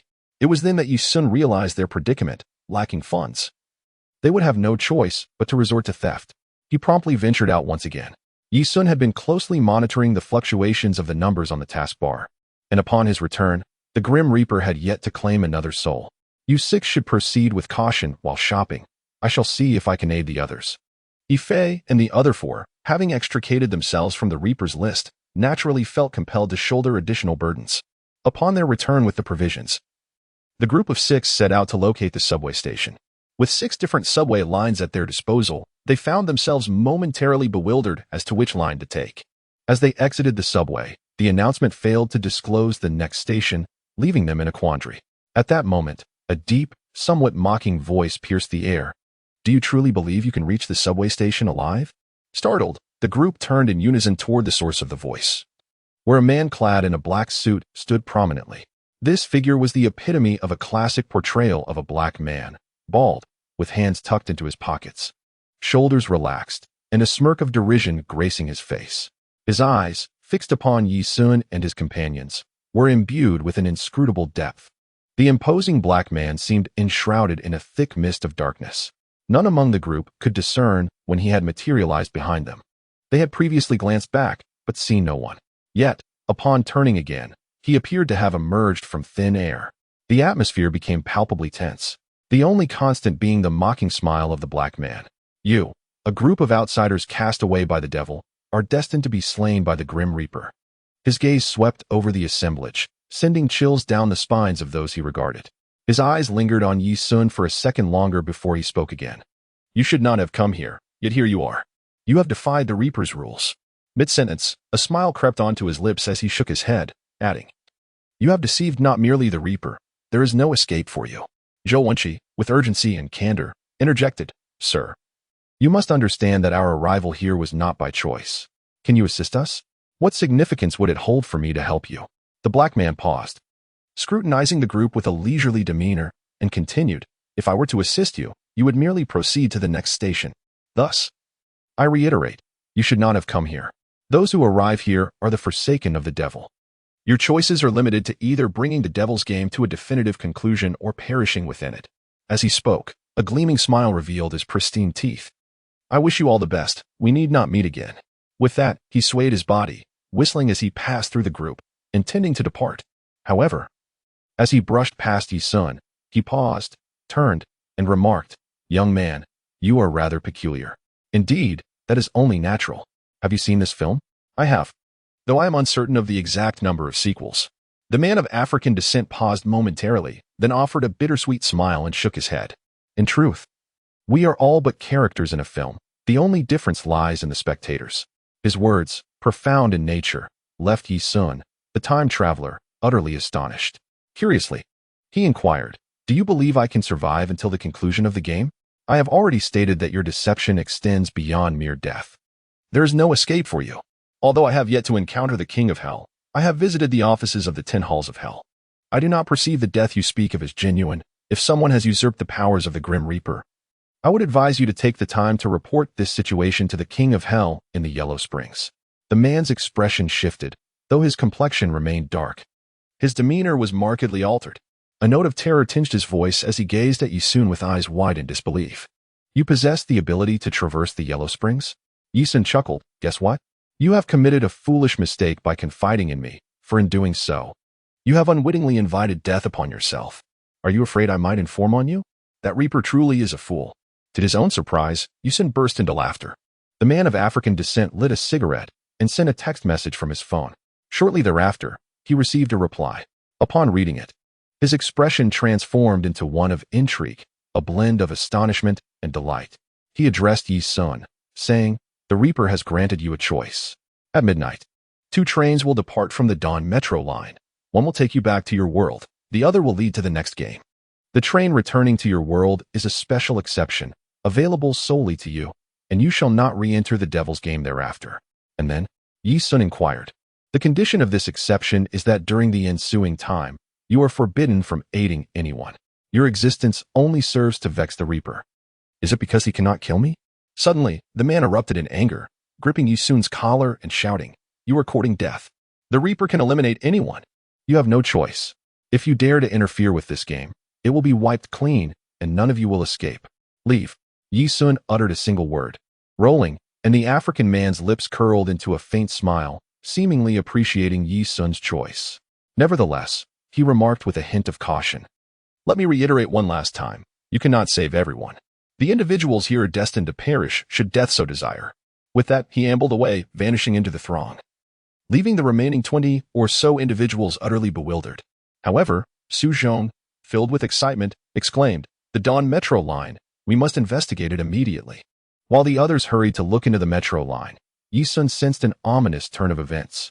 What did his words truly imply? Kong Xiang gazed at Yi Sun, perplexed, and inquired. Yi Sun sighed.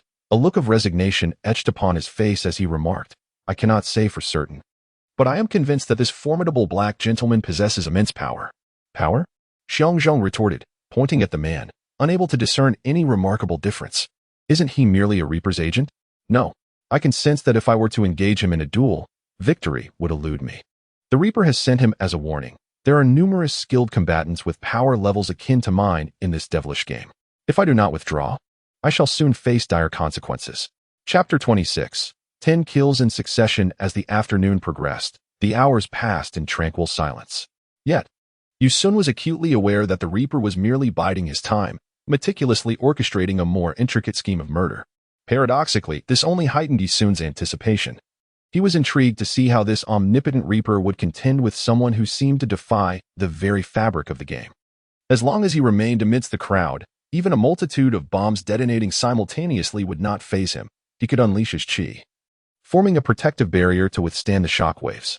The sun began its descent, and the evening rush hour commenced, with an increasing throng of vehicles and pedestrians populating the streets. Yi Sun and his companions found themselves close to the Dawn metro station. However, the Reaper's slaughter had already commenced. On the street, the traffic light opposite abruptly turned red, and two sleek sports cars halted at the intersection, their engines roaring with restless anticipation. It was evident that upon the change of the light, they would charge forth like predatory beasts, a common occurrence for reckless street racers. The window of the red sports car descended, revealing a trendily adorned youth adorned with numerous metal rings, provocatively taunting the blue sports car. Such foolish, affluent individuals often resorted to mindless antics. As the window of the blue sports car lowered, a strikingly handsome young man reclined comfortably, emitting contented sighs, while a blonde woman languidly lay across his lap, her golden locks swaying gently. The nature of their activities was all too apparent. The trendy youth's eyes widened, and he exclaimed, "What a fine specimen." The youthful lad, his eyes glazed with delight as he savored the exquisite delicacies, caught a glimpse of the traffic light opposite him seemingly flickering to life. Without a moment's hesitation, he deftly maneuvered his vehicle, accelerating and then releasing the throttle, propelling his Azure sports car into a sudden surge. He was determined not to be outdone by the trend-setting youth, indicating a prior acquaintance between the two, albeit one marked by a strained rapport. A chance encounter on the street sparked a rivalry. Not far away, at a construction site, workers were diligently completing their final task of the day, affixing the last pane of glass to a precariously tilted edge high above. Moments later, as they wrapped up their duties, a jovial group of laborers departed, leaving the remainder of the work to be resumed the following day. However, an unexpected incident unfolded.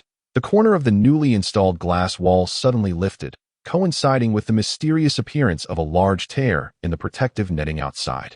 A gust of wind rushed through the breach, causing the glass wall to sway ominously. Meanwhile, the participants of the earlier escapade exited the alley, making their way towards the vicinity of the subway station in search of a place to enjoy a sumptuous meal. Just as they were poised to cross the street, the blue sports car barreled towards them, emerging without warning. Yi Sun naturally noticed the situation but did not intervene, as he was merely a fraction short of the experience points he required, leaving his unfortunate companions to face the impending collision. Just don't lose consciousness. With a resounding crash, 3 individuals were sent sprawling to the ground. However, Yi Sun had miscalculated. The vehicle, just having started, had not yet gained sufficient speed, rendering the impact negligible and incapable of causing fatality. This implied that the incident was not a means orchestrated by the Grim Reaper to claim the lives of the 3. "Goodness, can't you drive properly?" the 3 fallen men exclaimed from the ground, unable to rise due to the pain. Just as the onlookers were about to assist them, a truck behind the blue sports car, mistaking the green light for a signal to advance, surged forward. The driver, his face flushed and one hand gripping a bottle, was clearly under the influence. At that precise moment, as he initiated his vehicle, his phone rang, prompting him to lower his head to retrieve it. Consequently, he failed to notice the 3 individuals lying in front of him, and the roar of a passing red sports car drowned out any sounds of commotion ahead. "Oh no," Yi Sun exclaimed in alarm, realizing that a collision at this juncture would undoubtedly result in fatalities. As Yi Sun stepped forward, the moment the engine roared to life, the massive red truck had already barreled to within a meter of the 3 individuals. The sheer weight of the vehicle threatened to crush them entirely, and Yi Sun could almost envision the gruesome scene of their blood erupting and innards spilling across the ground, a chaotic blend of crimson and ivory fluids splattering everywhere. The truck driver, oblivious to the fallen figure on the ground, felt an inexplicable sensation that someone stood in the middle of the road obstructing his path. Instinctively, he pressed the horn, a sound so thunderous it could be deemed the king of noise, sending a jolt of shock through Yi Sun. However, What he failed to anticipate was that amidst his fixation on the truck and the overwhelming blare of the horn, a spinning shard of glass plummeted from the heavens, slicing through the air like a dart. It cleaved through the 7 players huddled together, severing them at the chest with merciless precision. Their upper bodies soared far from the glass wall, while their lower halves remained upright, blood gushing forth and innards spilling across the ground, toppling only moments later. Kong Xiang's bewildered head, still attached to his shoulders and part of an arm, traced a crimson parabola in the sky before ultimately landing beneath the tire of the truck. Yu Sun was momentarily stunned as he witnessed a person's upper body suddenly fly beneath the tire. Instinctively, he turned to glance back, only to be startled by a sharp cracking sound in his ear. The 3 individuals who had just been struck were crushed beneath the truck's wheels. And in a fleeting instant, death had claimed 10 lives, leaving Yu Sun with no opportunity to react. Everyone was rendered speechless, including Yu Sun himself. Suddenly, with a thunderous crash, he was violently propelled by the truck, while the driver, now aware of the calamity he had caused, hastily slammed on the brakes. Blood splattered beneath the tires, and entrails were strewn across the road. Yu Sun was rendered speechless, experiencing for the first time the terrifying presence of death itself. This instance of demise employed the familiar guise of an accident, lacking any semblance of novelty. Yet, the crux of the matter lay in the convergence of 2 fortuitous mishaps, compounded by the most objective interference of temporal discrepancies that dulled his vigilance, culminating in a flawless execution of 10 kills. He was engulfed by a profound dread, a sense of defeat, and a chilling sensation that crept up his spine. Yu Sun gradually rose to his feet, observing the truck halted 3 meters ahead of him. With the driver in the cab visibly shaken, the driver appeared astonished that this individual could still stand. However, he was oblivious to the 3 souls that had already perished beneath his wheels. "Hey, are you all right?" The driver hurriedly flung open the door and leapt from his vehicle, reeking of alcohol as he approached Yu Sun. Upon catching a whiff of the driver's breath, Yu Sun's brow furrowed, his veins visibly pulsing with fury.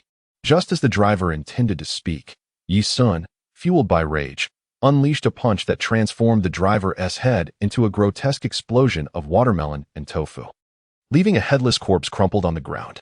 Nevertheless, unforeseen events continued to unfold. A police unit, armed and prepared, was already addressing an anonymous tip-off regarding a terror incident. Yet, an unexpected car accident erupted on the scene. As law enforcement officers rushed to secure the truck driver and the area, they were met with the shocking sight of Yu Sun delivering a lethal blow to the driver.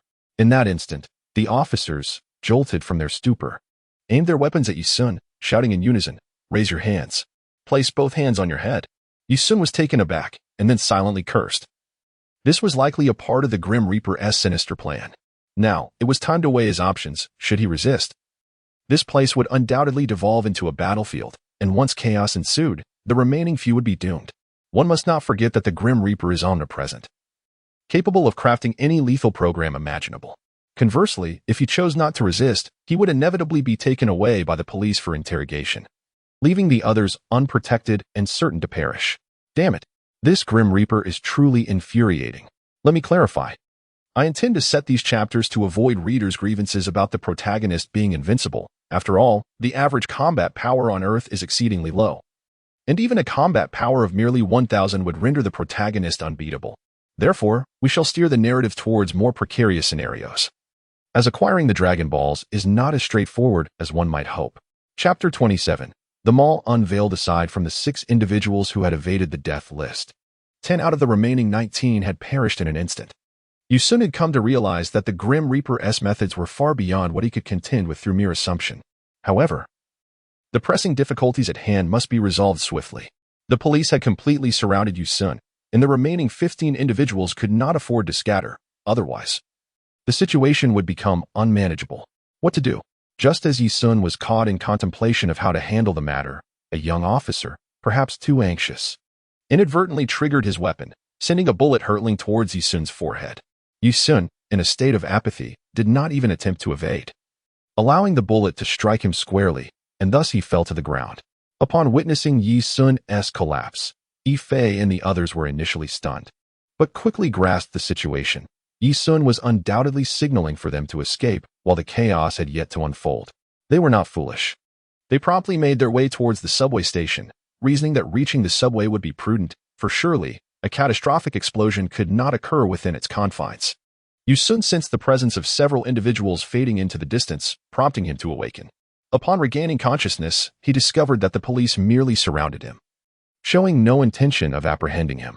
As Yi Sun rose, he beheld a middle-aged black man clad in a police uniform standing at the forefront of the officers, regarding him with an ambiguous smile. At this moment, he comprehended the reality that certain forces were entirely beyond his capacity to resist. Yi Sun's countenance appeared rather grim. To be candid, he had indeed become somewhat arrogant. After traversing into the Dragon Ball universe and subsequently awakening a system, his combat prowess had soared to the pinnacle of humanity on Earth within mere months, a journey that had been remarkably smooth, devoid of any significant obstacles. Even when faced with the bizarre game scenario of encountering the Grim Reaper, he felt no trepidation, firmly believing that physical damage could never inflict harm upon him. With his keen reflexes and remarkable agility, he assumed that rescuing others would be effortless. However, the Grim Reaper's unprecedented spree of 10 consecutive kills served as a harsh lesson in humility. So, what do you intend to do? I have merely come to inform you that the Grim Reaper has had a change of heart. He wishes for you and the remaining individuals to advance to the next level, to observe how you fare in the face of even more despairing challenges. Yi Sun remained silent, as his system had yet to activate the combat power measurement function, leaving him uncertain of the strength of the imposing black gentleman before him. Nevertheless, Yi Sun instinctively surmised that this man's combat prowess was certainly on par with his own. Young man, I wish you luck, but you must understand. The devil has set its sights upon you. With this ominous warning, the black gentleman departed with an air of authority, seemingly indifferent to the lifeless bodies strewn about. Upon reuniting with the survivors in the subway station, Yi Sun encountered a familiar yet enigmatic face, none other than the intuitively gifted young woman, Tang Yu. While Tang Yu might not have recalled everyone, she distinctly remembered Zhou Wenqi, and upon recognizing her, she naturally gravitated back to the group. Yi Sun elucidated the meaning of the Grim Reaper to the group, intending to inspire them to struggle amidst the looming despair. At that moment, he suddenly realized he had reached LV-20, a revelation that filled him with elation, for it signified the completion of the Grim Reaper's list task. All present had escaped. Yet the game comprised 9 levels, and here they were, merely at the second, with over half perished. What a farce. Initially, skepticism surrounded the notion that the Grim Reaper could be so benevolent. However, Tang Yu remarked that the individuals bore no trace of death, contrasting sharply with their prior sensations. This revelation assuaged their fears entirely. With ample time remaining, they indulged in a hearty meal before seeking a nearby hotel to rest for several hours. Amidst the nerve-wracking tension, most had scarcely found a breath of respite, and upon relaxing, nearly everyone succumbed to sleep. However, upon awakening, they were summoned by Yi Sun to a room. Without hesitation, Yi Xian tossed them 20 sets of firearms, stating, "There are still 3 hours until the subway departs. We have time. Surely you cannot rely solely on me. The only ones who can save you are yourselves." Among them, only Yi Fei, Xiong Zhong, and Zhou Wenqi were versed in firearms, while the rest, including Yi Sun, remained unaware. Yi Sun had procured 20 sets of special forces gear from the marketplace, complete with lightweight alloy armor and combat knives, an affordable purchase totaling approximately 200,000. The trio recognized the value of such equipment, which was not readily accessible to ordinary police or soldiers. They swiftly donned the gear and familiarized themselves with the firearms before distributing them among the others. Remember, even if you cannot shoot, you must learn to do so. The Grim Reaper City is merely the second level. Should we proceed further, there may be no game left to play. Yet, just as they were beginning to acclimatize to the weapons, Yi Sun entered with another box, instructing Roger to secure the door tightly. He opened the box to reveal 20 small glass vials filled with a liquid substance. "Divine Master, what is this?" one inquired. "You wish to know why I am so formidable? Allow me to enlighten you. My strength derives from biochemical drugs." "Master, why did you not provide these to us earlier?" Another questioned. "Am I indebted to you?" Yi Sun let out a cold snort, causing the man to fall silent, cursing himself for being a fool. The master had previously been unable to guarantee everyone's survival, and given their unfamiliarity with one another, what justification was there for bestowing favors upon the crowd? Yet Yi Sun inwardly cursed, thinking, had I not anticipated that the survival count at each level would undoubtedly correlate with the task rewards? I truly wouldn't care about your fates. The timid girl, whom he had previously carried across rivers, timidly inquired, "Master Yi Sun, can I also use this?" "Certainly," he replied, "but I must first clarify that this potion can alter your most fundamental genetic state, enhancing your strength, speed, and neural responses comprehensively. The effects will intensify as you push the limits of your physical capabilities and vitality. In other words, if you can courageously fight through danger, it will further unlock your genetic potential. Upon hearing this, everyone expressed their delight and eagerly injected the substance, bracing for the inevitable physical discomfort, as genetic evolution cannot occur without some side effects. In truth, this batch of potions was the least expensive genetic enhancement available in the marketplace, according to data analysis. It could only help an ordinary individual achieve a combat power of around 100. Yet, this single vial cost Yi Sun a staggering 1 million, totaling 20 million for all. Such is the nature of spending money like water. Subsequently, Yi Sun provided each of them with a Scion combat power detector, which was also not inexpensive, each priced at around 500,000. This is a strength detector. Are you familiar with such devices? No, they all shook their heads, having never seen one before. Yi Sun breathed a sigh of relief, fearing someone might exclaim, "What the hell? Isn't this the combat power detector from Dragon Ball?" That would be quite embarrassing. Once you wear it, observe the data response. After Yi Fei donned the detector and pressed the red button, an arrow suddenly appeared on the mirror, pointing at Yi Sun, displaying a reading of 4,956. 4,956? Master, what is your power data? To be precise, it is combat power data or strength data. I am not concealing my energy.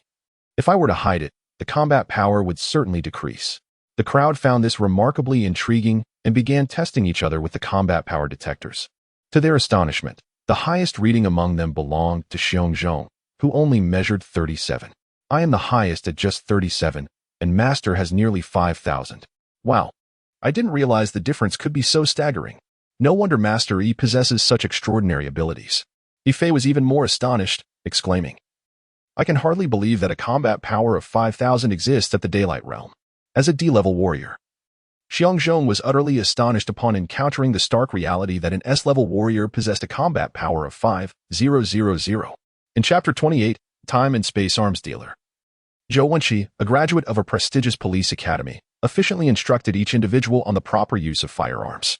Thanks to the effects of gene enhancement drugs, this group exhibited a significant improvement in intelligence, enabling them to grasp these concepts far more effectively than the average person. How about it? Is everything all right? The last subway train has already concluded its service. We are just in time to head to the station, someone remarked.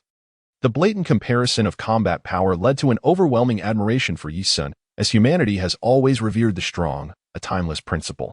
Especially now, when everyone was in the same predicament. Following Yi Sun was their only glimmer of hope. Are we truly going to venture out like this, fully armed? Someone questioned. Absolutely. There are only 30 minutes left. The police are unlikely to come after us. Consequently, they abandoned the idea of checking out of the hotel and boldly departed, clad in their full gear. Upon witnessing this, the hotel staff promptly chose to alert the authorities, but to no avail, as the police were off duty. Upon entering the subway station, the dim, flickering lights created an unsettling atmosphere. Suddenly, a faint scream erupted from a timid girl, prompting everyone to aim their weapons in the direction of the sound. In the shadowy light, a figure dressed as a circus clown stood within the subway car. Roger and the others immediately erupted in expletives, questioning the clown's intentions for standing there at such an hour, seemingly intending to frighten them. However, several individuals sensed that something was amiss. Yi Sun directly inquired, "Who are you? If this is merely a prank, there is no reason for you to remain so composed in the presence of armed individuals." Upon hearing this, the group instinctively heightened their vigilance towards the clown. The clown responded in a distinctly whimsical tone, "Ha ha ha, you figured it out. I have been waiting here specifically for you. Since you are all ordinary people, entering the third phase means you will surely perish. To make the game more entertaining, I am here to explain this to you. Follow me. The weapons are this way." As he spoke, the clown sauntered towards the side of the subway steps, producing a key to unlock a side room. Halfway through the doorway, he leaned back and beckoned the group to follow him inside. Xiongzhong murmured to the others, "This clown's combat power is only 5. He poses no real threat, so there is no need to be afraid." Upon entering the room, the group was utterly astonished by the sight before them. They had stumbled upon a vast armory, and judging by the scale of the interior, it was inconceivable that this could merely be a break room for subway staff. The disparity between the exterior and the interior was glaringly apparent. The onlookers gasped in wonder, yet Yi Sun remained unfazed. pondering that the spirit-time house of the celestial realm bore a similar essence, a single room concealing an expansive world within. The Joker clapped his hands, drawing the group's attention back to reality, and with a mischievous grin remarked, "Ladies and gentlemen, the sheer quantity, exceptional quality, and diverse types of armaments housed here are beyond the offerings of any arms dealer outside. This single warehouse is sufficient to equip an entire regiment. Feel free to take what you wish. While you may already possess weapons, it is always prudent to acquire more. Wouldn't you agree?" The expression on the Joker's face, an ambiguous blend of mockery and something else, sent a shiver down the spines of the gathered crowd. Yi Sun did not perceive himself as having suffered a loss. The equipment purchased from the marketplace was assuredly of high quality. Moreover, the weapons available for purchase in the marketplace, as their levels ascended, transcended the realm of mere conventional armaments. It could be asserted that the high-tier merchandise from the marketplace would gradually become accessible in accordance with Yi Sun's own level progression, which included weapons of superior caliber. Once he attained a higher level, the concept of interstellar fleets would seem trivial, let alone firearms. The clown extended his right hand, glancing at the time displayed on his watch, and remarked, "You have 20 minutes. Make your selection swiftly. Once you are finished, I shall close the doors." However, at that moment, the clown was rendered speechless, staring in astonishment at the now empty armory. All the weapons had inexplicably vanished in the blink of an eye. What could possibly have transpired? Yet, the clown quickly observed that the others were equally dumbfounded, fixated on Yi Sun. It was then that he realized, exclaiming, "You rascal possess a spatial storage device. The world you hail from indeed boasts such advanced technological capabilities." This was a spatial backpack allocated to Yi Sun by the system, allowing him to effortlessly stow away these items. Yi Sun is certainly no fool. He understands the value of these weapons, an entire regiment's worth of equipment. It is evident that the group cannot possibly utilize all these arms, and the surplus could be resold to the marketplace, thereby recouping some of the investment. The Joker, realizing he had momentarily lost his composure, quickly cleared his throat and handed a business card to Yi Sun, explaining, "I am a temporal arms dealer. In fact, this batch of arms was purchased by the Grim Reaper himself. However, I knew I would never have the chance to meet him, so I came directly to deliver them here. Should you require any weaponry, please contact me using the information provided on this card." Afterward, the Joker distributed business cards to each individual present. Wait a moment. If this shipment of arms was indeed bought by the Grim Reaper, it stands to reason that these weapons cannot all be for our use, correct? Naturally not. After your departure, the Grim Reaper's subordinates will arrive to transport this batch of goods. However, this time, it appears that the Grim Reaper may incur significant losses. Yi Sun glanced at the business card, which clearly bore the name of the arms dealer, Red Hair, along with a phone number. Yet, the transaction location was described as any place in the multiverse capable of accessing other realms, with the card automatically pinpointing your location to ensure the merchant could find you with precision. Mr. Joker, if the Grim Reaper suffers a loss from this transaction, will he seek retribution against you? Faced with this question, the Joker patted his chest and replied with pride, "You are surely unaware that at this juncture, any subway station capable of entering the Devil's Game exists as an independent entity, free from the constraints of the local world. The Grim Reaper's laws of mortality cannot befall me. Only a fool would step outside the subway station. No wonder the Celestial could not prevent his departure. It seemed the reasons extended beyond mere combat prowess." Yi Sun pondered. "Then how do you intend to leave?" The Joker pointed to the two subway lines, stating, "This line here is for your participation in the game, while this one is my route home. However, I must clarify that this line is exclusively reserved for our arms company, hence identity verification is required. Should you attempt to board, the subway will not activate." This revelation utterly dashed the hopes of those wishing to evade the game. Yi Sun fell silent, recognizing the significance of this information. He had a foreboding sense that he would inevitably become entangled with this so-called Devil's Game, as well as with this time-traveling arms dealer. Ding dong. The subway heading to the Timespace Arms Company will arrive in 5 minutes. Please, staff of the Timespace Arms Company, prepare to board. Indeed, this train could accommodate only one passenger. The Joker had not deceived them. Immediately after the announcement, another voice chimed in, ding dong. The subway heading to the next station, Killing Cage, will arrive in 5 minutes. Please prepare to board. The two trains, arriving from different directions, reached the station almost simultaneously. After bidding farewell, the Joker and the others each boarded their respective trains. Yu-sun could never have imagined that the quest for the final Dragon Ball would be fraught with such adversity. This experience served as a stark reminder that the universe encompassing the Dragon Ball world is far from simple. Many elements depicted in the manga are best regarded merely as references rather than absolute truths. Chapter 29. The Cage of Slaughter. Everyone must prepare themselves. The next stage is ominously titled The Cage of Slaughter, indicating an inevitable association with violence. Given this, confrontation is unavoidable. The malevolent force orchestrating the game is willing to provide weaponry to the participants, suggesting that even if the subsequent challenges are not directly present, one should still possess the means to resist. Yi-sun naturally sought to uplift the spirits of the group. For not everyone among them possessed the confidence to engage in battle. The willingness to fire a weapon and the readiness to take a life are two entirely different matters.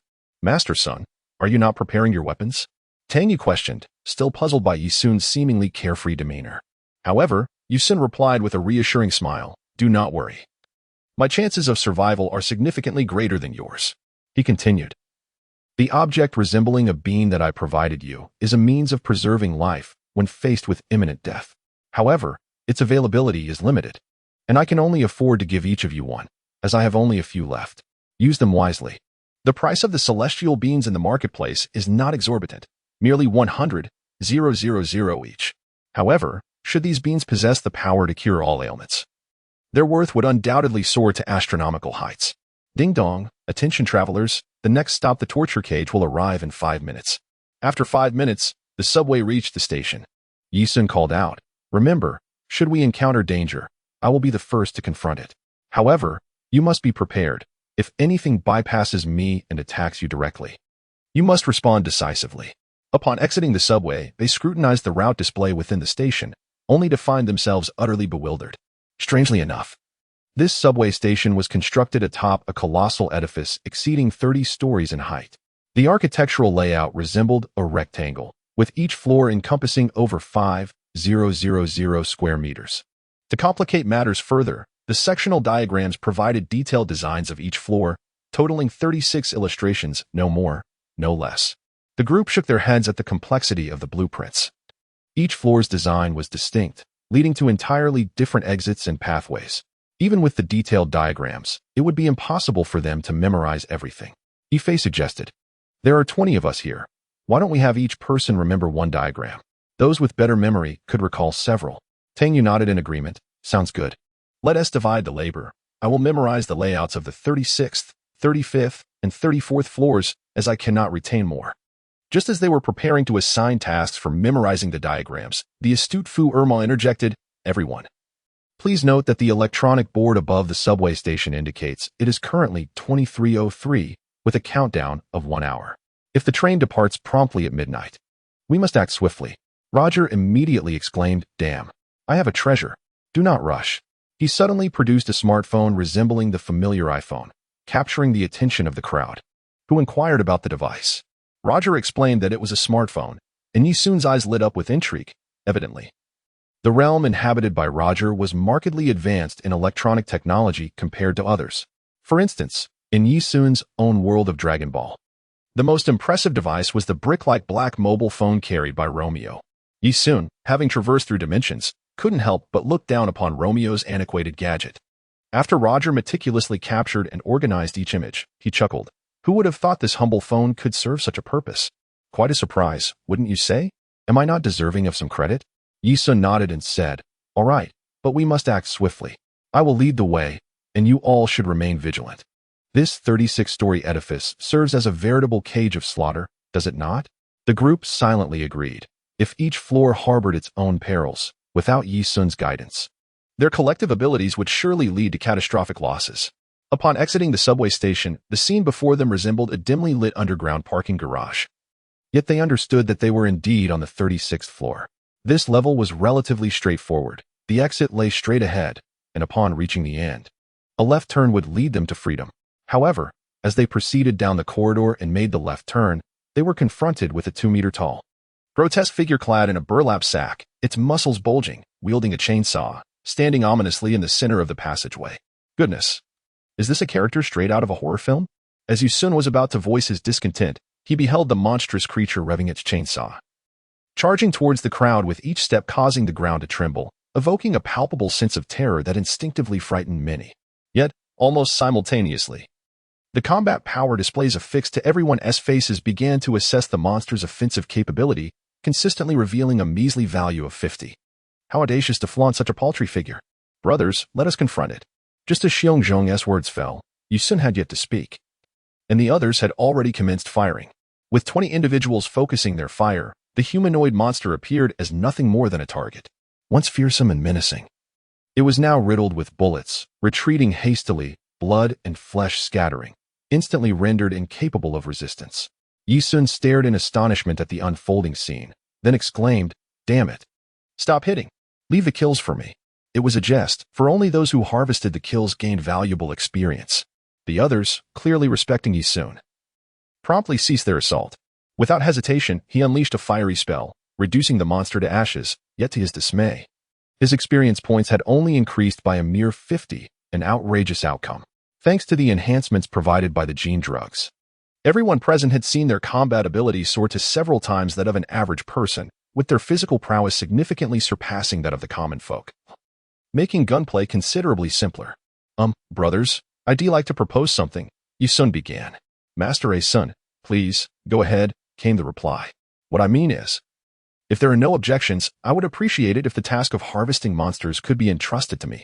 Upon hearing their master's evident concern for their well-being, the group felt a surge of gratitude, collectively agreeing that those who shot to steal kills were nothing but scoundrels.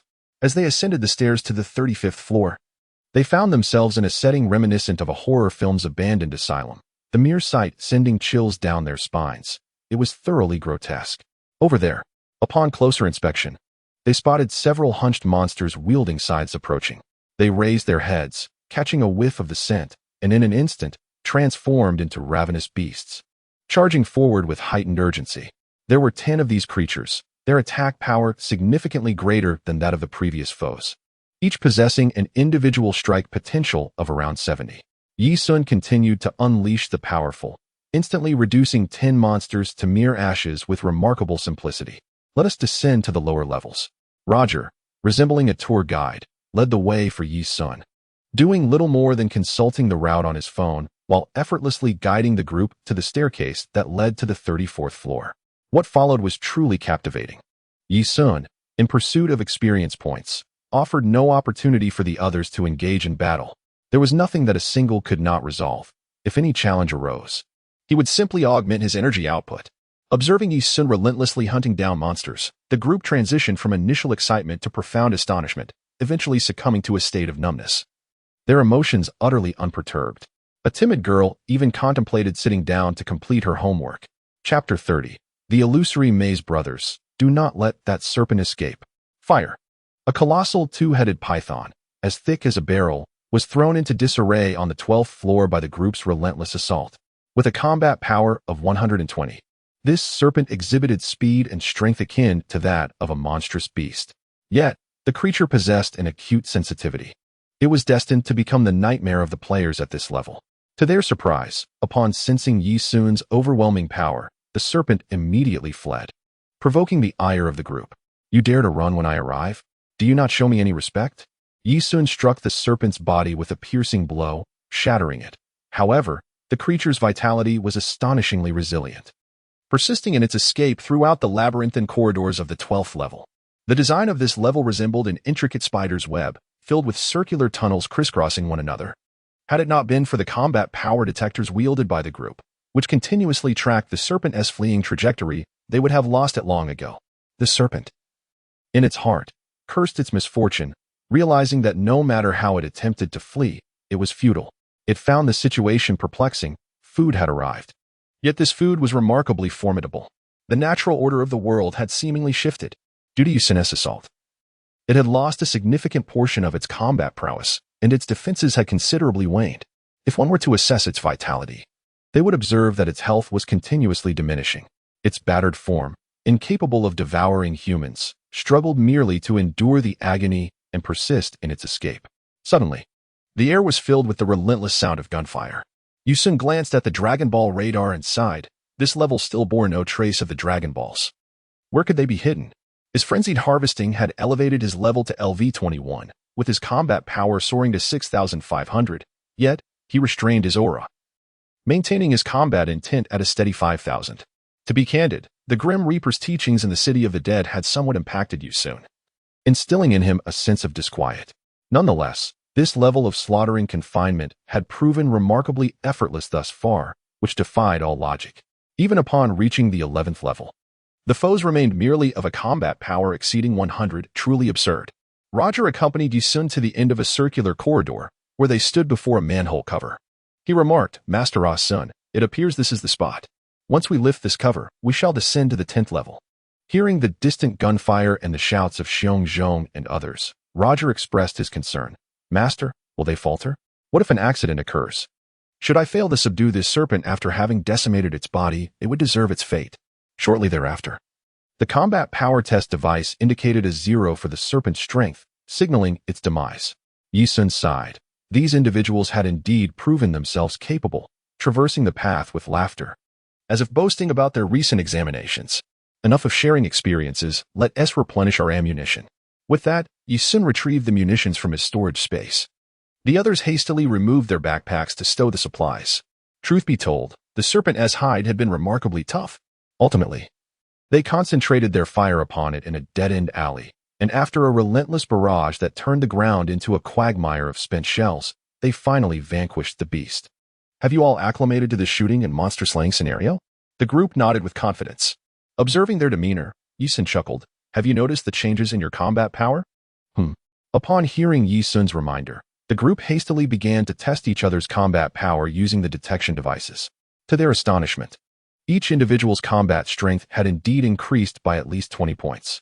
It is noteworthy that even a farmer wielding a shotgun possesses a mere combat power of 5. Yet, among this assembly, the weakest young woman now boasted a combat power of 21. While such strength may not suffice to confront dire threats, it at least ensured that with a combat power of 21, they would not falter in their flight if the need arose. "How much time remains before we enter the next level?" Xiong Zhong inquired as he glanced at the clock, responding with ease. "We traversed from the 36th to the 11th level in under 20 minutes. There is still ample time. Next lay the 10th level. Do not engage in combat. I shall endeavor to crush the adversaries below. Make your way directly to the entrance leading to the 9th level. Remember, speed is of the essence. I fear complications may arise." Observing Yi Sun's grave expression, the group nodded in agreement. Upon Roger retrieving the map of the 10th level, he exclaimed in surprise, Just go straight, and then take a right? Is it truly that simple?" It seemed implausible that it could be so straightforward. After all, to reach the 9th level by merely taking a few steps from the 10th level seemed incredulous. "Let us proceed," Roger declared as he opened the manhole cover. And one by one, they descended. Upon witnessing the scene of the 10th level, their astonishment waned, for each level bore its unique visage. This particular level featured a broad corridor, where the only option was to proceed forward and then veer right. Strangely, the combat power detectors showed no response, leaving them in a state of wonder. Is there truly no one in this level? Could it be that there is genuinely no one here? Yi Sun sensed the surroundings with his aura and realized the absence of any presence was indeed peculiar. His perception should not have been flawed. Since no one emerged to confront them, they decided to proceed directly to the 9th level. The group followed the most straightforward path, walking straight and then turning right. However, upon turning, the scene remained unchanged, presenting only a descending staircase. They privately speculated that such simplicity was rather abnormal. After descending the staircase, they were met with yet another spacious corridor, which still only permitted a right turn. The group exchanged glances, and upon making the right turn, they encountered another staircase. Descending once more led them to another expansive corridor, where they could only turn right again. Even the dimmest among them must have realized what was transpiring. Could it be an infinite loop? Yi Sun pondered for a moment. This could perhaps be a kind of illusion, akin to being trapped in a ghostly maze.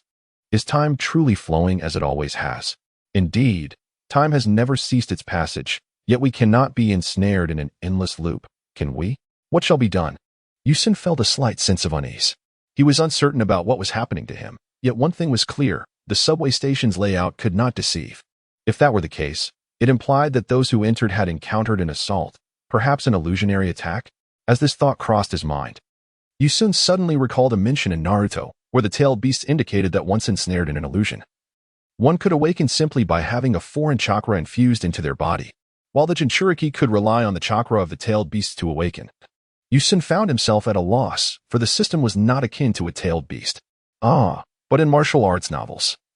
It seemed that those adept in inner cultivation could also escape enchantments by channeling their internal energy. Perhaps I should attempt to circulate the Washing Marrow Classic and see if it aids in my escape from this illusion. Yusun promptly commenced the operation of the cleansing marrow technique. He sensed a stream of pure white energy rising from his lower abdomen, traversing through the lungs, and then descending along the pathways of the major bones, the 5 miles, the elbow's acupoint, and the curve of the pool, thoroughly connecting the upper chambers of the body, namely the third and second spaces, before converging at the Shangyang point. Yi Xin, with unwavering determination, directed his vital energy towards the luminous light of his inner self. The force surged forth, flowing through the celestial pillar and swiftly clearing his entire spine. It traversed the ethereal realm, reached the gate of life, and extended to the coccyx. In an instant, Yi Xin felt an overwhelming sensation of clarity and purification enveloping him. The technique of marrow cleansing was indeed a supreme method for comprehending the universe and opening the meridians. With a slight focus of his energy, he opened his eyes. Feeling his senses heightened, his hearing acute, and his vision clear, experiencing an unparalleled sense of ease. However, upon opening his eyes and focusing his gaze, he noticed that everyone remained frozen in place along the corridor, their eyes devoid of life. Realizing their stupor, Yi Xin swiftly concentrated his vital energy in his throat and unleashed a powerful shout. The force of his voice jolted them from their reverie. They were bewildered, struggling to comprehend the situation, but Yi Xin commanded, "Hurry, follow me. There are inaudible sound waves at play here. We risk becoming ensnared in an illusion." Upon hearing his words, they hastily ran, instinctively following the path they had traversed countless times in their bewildering days. Chapter 31. The Search for the Dragon Pearl. After their frantic escape from the 10th level, the group wasted no time entering the 9th level, where a nightmare awaited them. "Roger, check the route. Follow me," he urged, as Roger examined the map on his phone, gesturing for the others to follow. This entire floor was reminiscent of a traditional Japanese residence, albeit with numerous doors that would open automatically as they approached, akin to the entrance of a small shop, though lacking the customary welcome phrase. As Roger hurried ahead, a door suddenly swung open before him, revealing a warrior clad in a menacing red mask, brandishing a sword aimed straight at him. The speed of the strike was so swift that Roger, whose combat prowess was rated at 27, had no time to react, merely witnessing a flash of white as the blade approached. However, just as the blade was about to pierce his chest, Yi Xin seized it with a powerful grip, effortlessly snapping the blade with his formidable energy. Observing the masked warrior turning to flee, Yi Xin unleashed a wave of energy, reducing the specter to ashes. Roger, realizing he had been saved, let out a sigh of relief. Yet, Yi Xin wore an expression of profound confusion, for he had felt no vital energy from the defeated foe, nor did the system provide any indication of experience gained. This peculiarity troubled him. Had he not vanquished a living being? With this thought, he urged the group, "We must leave this place at once."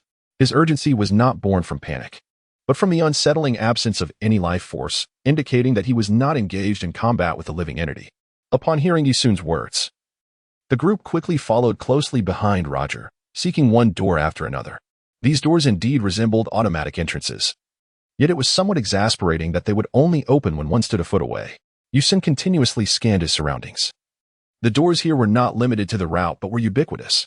Suddenly, a door on one side swung open, and a warrior clad in a white ghost mask lunged forward, wielding a sharp blade that pierced through a team member's combat suit. The agonizing scream drew Yi Xun's attention, and as he turned, he saw that the door had already closed, leaving behind only a teammate with a steel knife embedded in his chest. The injured member struggled to extract the blade and consumed a miraculous bean, restoring himself to his former state, yet he remained visibly shaken. Yi Xin silently cursed his misfortune. The door beside him had swung open without a sound, and the ghostly warrior moved without a trace of presence, rendering any form of prevention utterly futile. In an instant, he turned around and unleashed a wave of energy aimed squarely at a warrior who was about to strike with a firearm. Although the attack obliterated the warrior's form, there remained no trace of life. This was largely due to the fact that Xiongzhong was the most formidable among them, and at that moment, he was exceptionally vigilant, allowing him to deflect the initial assault. Yi Sun let out a cold snort, contemplating the use of his powers to wreak havoc upon his surroundings. However, he quickly reconsidered, realizing that such wanton destruction would obscure his means of escape, prompting him to desist. "We must act with alacrity," he urged, aware that the warrior's weapons could pierce through armor, necessitating utmost caution. Beside him, Roger scoured the vicinity for an exit, fully aware of the peril that lay in misstepping, with doors aplenty. A single wrong choice could lead to irrevocable consequences. What a predicament! Yi Sun's expression changed dramatically as a warrior clad in a blue demon mask suddenly emerged from a nearby door. With a swift horizontal slash, he severed the head of a team member. After executing the deadly blow, the masked warrior retreated back through the door, as if he had never been there. All that remained was a lifeless head with unblinking eyes and a headless corpse. "Forget him, let's flee." Yi Sun was not indifferent, but rather powerless to act.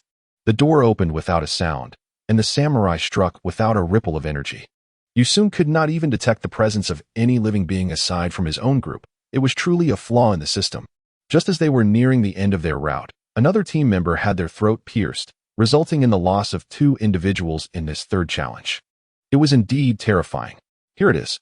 Suddenly, one of them exclaimed, "Wow, this door is enormous." Before they could finish their exclamation, the grand door swung open with a suddenness that startled them. As they peered inside, they found themselves gazing upon a vast hall reminiscent of the main chamber of a Japanese warlord from the Sengoku period. However, the true focus of their attention was the figure kneeling at the forefront, a samurai clad in striking red armor reminiscent of Sanada Yukimura. Though his appearance might evoke laughter, the aura he exuded was undeniably formidable. The samurai, towering at 2 meters even while kneeling, was indeed a giant, and engaging him in combat would likely prove challenging. He opened his eyes, fixing his gaze upon everyone present, and spoke in a languid tone. "Very well, I can offer you an opportunity. If you can escape through that door behind me before I sever your heads, this level shall be considered cleared." Beep, beep, beep. Yi Sun's expression momentarily froze as he produced the Dragon Ball radar, which promptly indicated the presence of a Dragon Ball nearby. At long last, he had found it. He immediately lifted his gaze and fixated on the necklace adorning the warrior's neck, which was embellished with various colored beads, one of which unmistakably was the Dragon Ball. With the Dragon Ball located, the only task remaining was to swiftly eliminate his adversary and make his escape. "I challenge you to a duel. Master, be cautious. This foe possesses a combat power of 3,500, a voice warned. The warrior, upon noticing Yi Sun's bold stance, nodded in acknowledgement. "Indeed, you are courageous," he replied, rising slowly and preparing to unsheath his sword. Yet, before he could act, Yi Sun had vanished from sight, delivering a devastating punch squarely to the warrior's chest.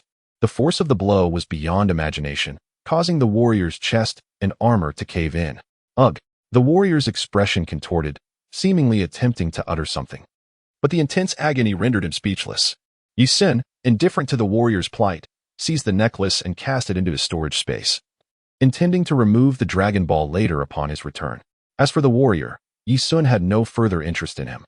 The strike he had delivered had been without restraint, and now the shockwaves of his punch ravaged every cell within the warrior's body, leaving him beyond salvation. Though Yi Sun was perplexed by the absence of life force emanating from the previous ghost-faced warriors, such details were inconsequential. What mattered was his immediate passage to the next stage and his eventual return to the real world.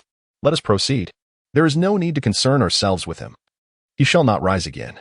The others unhesitatingly placed their trust in Yi Sun and rushed through the door behind them, just as Yi Sun was about to depart. The fallen warrior struggled to speak, uttering, "Wait a moment." Yi Sun furrowed his brow and exclaimed, "Close your eyes and await your demise. The force of this punch has yet to dissipate. I merely wish to advise you that with your current prowess, it is impossible for you to navigate through all 9 trials of the devilish game. Save your progress and depart swiftly." Having uttered these words, the warrior breathed his last, his pupils dilating as life ebbed away. "Save progress. Hey, don't die on me. Clarify what you mean by saving progress." Yi Sun shouted in vain for a couple of times before shaking his head and departing. Since this game allows for saving progress, does it not imply that one can exit midway? Chapter 32, Individual Cultivation. 2 individuals had perished moments ago, leaving the original count of 21 reduced to 19.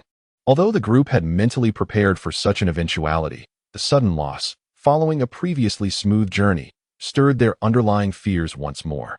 Yi Sun's expression was grave, The warrior's attack power had already surpassed 2,000, which was truly astonishing. The escalation in the combat strength of each boss in the killing cage was alarmingly rapid. If the next level introduced a foe with a fighting capability of 20,000, it would be utterly absurd. Regardless, he decided to proceed one step at a time. The scene shifted, revealing Yi Sun immersed in the dark and brutal Devil's Game, while Dodo and Sun Wukong soared on the Nimbus towards the Korin Tower. Dodo longed for Yi Sun, eager to reach Master Korin and grow stronger, so that he could accompany his brother Yi Sun in their quest for the Dragon Balls. "This is it," Dodo exclaimed. "Brother Yi Sun said we should climb up from Korin Tower, but why can't I see the top?" Sun Wukong pondered for a moment and replied, "Grandpa once told me that high mountains often house deities. I believe Master Korin must reside at a great height." The two children landed behind the tower and circled it for some time. "Hey, who are you?" They heard a voice. Turning around, they saw several individuals resembling Native Americans, armed with spears. These were the guardians of Korin Tower, who annually selected a family to reside at its base, while the rest lived in a village behind the mountain. Dodo pointed at Korin Tower and declared, "We want to climb to the top to find Master Korin." The leading elder was slightly taken aback and inquired, "How do you know Master Korin is atop the tower?" "Brother Yi Sun told us, and he is never wrong," Dodo confidently replied. Although the guardians were unfamiliar with Yi Sun, they could not hinder the children's ambition to ascend the tower. "Children, if you truly wish to climb Korin Tower, we will not stop you, but be warned, falling could lead to death." Dodo and Sun Wukong were undeterred. Dodo possessed the ability to fly, while Sun Wukong had the Nimbus. The elder then instructed, "We shall remain here under Korin Tower for the next few days, praying for your safe journey to the summit." The onlookers nodded and offered their blessings. Exchanging glances, Sun Wukong and Dodo approached the tower, exerting their legs with great force, propelling their bodies upwards like springs, shooting straight up at least 100 meters. Ah, my heavens! Everyone was astounded. They had never imagined these two children possessed such prowess. The elder's expression turned serious as he remarked, "Perhaps these two truly have the potential to scale Korin Tower." It is said that only those martial artists who have reached the 9th tier possess the ability to ascend. I cannot confirm this, but those who attain the 9th tier are far superior to ordinary individuals, and only they can challenge Korin Tower. The reason they chose to linger around Kolinta was not solely to bestow blessings upon the two, but rather, a more pressing concern was the retrieval of bodies. In days gone by, those who attempted to ascend Kolinta often met with misfortune, and as guardians of this sacred peak, they could not allow the valiant souls seeking to conquer Kolinta to remain unceremoniously abandoned in the wilderness. Dodo and Sun Wukong hastened their ascent, acutely aware that, given Yi Sun's character, he would not make grand claims lightly. It seemed that conquering Kolinta would indeed require more than just a day or two. Yu Xiaodao remained in the hotel, diligently practicing the Heavenly Dao skill, also known as the Washing Marrow Scripture. Had Yu Sun utilized a combat power testing device at that moment, he would have discovered that Yu Xiaodao's combat strength had already surpassed 70. While this was certainly inferior to that of seasoned martial artists like King Gappa, she was more than capable of holding her own against werewolves and puff players. During her training, she acutely sensed the transformation in her physical prowess, quietly marveling at it. However, she recognized her own limitations and aptitude, which resulted in a sluggish progress. Her rate of cultivation was far inferior to that of Yi Sun. In other words, without the genetic enhancement drugs provided by Yi Sun, it would take Yu Xiaodao a decade to complete the first level of the Washing Marrow Scripture. As the sun dipped below the horizon, Dodo was utterly fatigued. His stamina was not on par with that of the extraordinary Sun Wukong, as Scions are inherently endowed with superior vitality. Dodo yearned for rest, craved sleep, and longed for ice cream. Embracing Korinta, he wore a woeful expression, reluctant to continue climbing. Sun Wukong, perched a dozen meters above him, called down, "Gather your strength.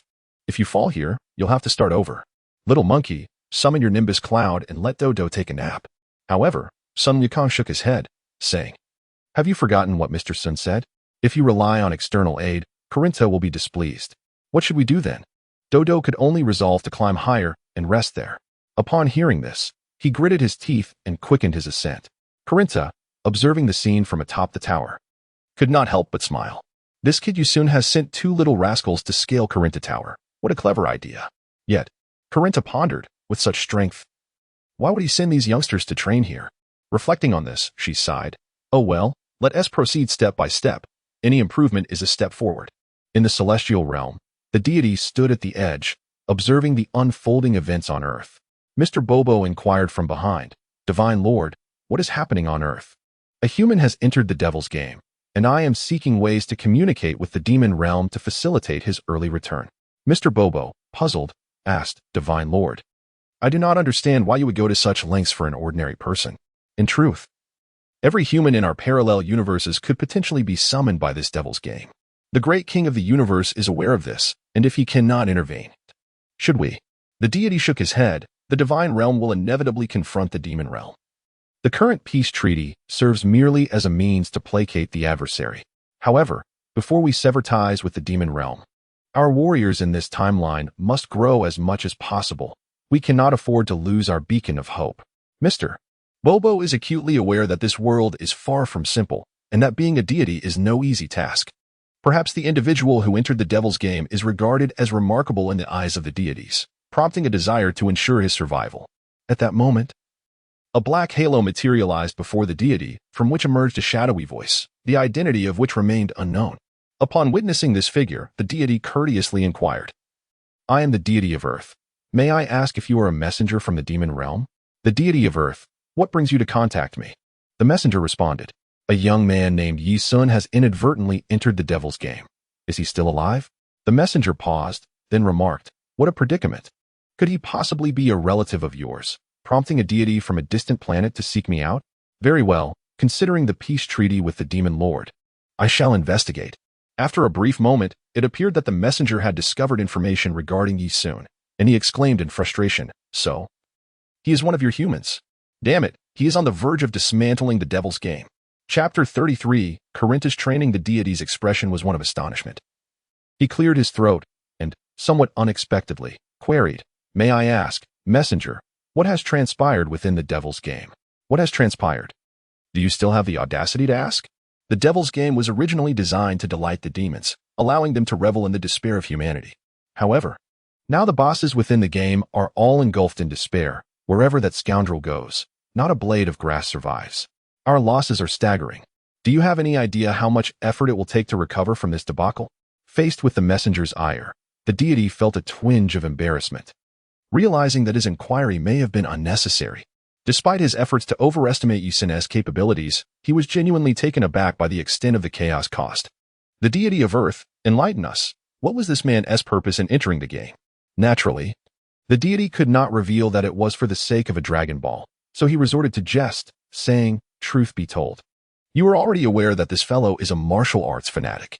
I am uncertain how he learned of the Devil's game, but he disregarded my warnings and ventured in unbidden. I am quite troubled by this, which is why I reached out to you, hoping to bring him back." Such a rationale would be utterly incredulous to the demon realm's inhabitants. Who would believe that a person would disregard the counsel of a deity and venture into such a perilous domain to prove himself? Absurd. If it were not for some ulterior motive, no one would accept it. Alas, the demon realm has resolved to expedite this fellow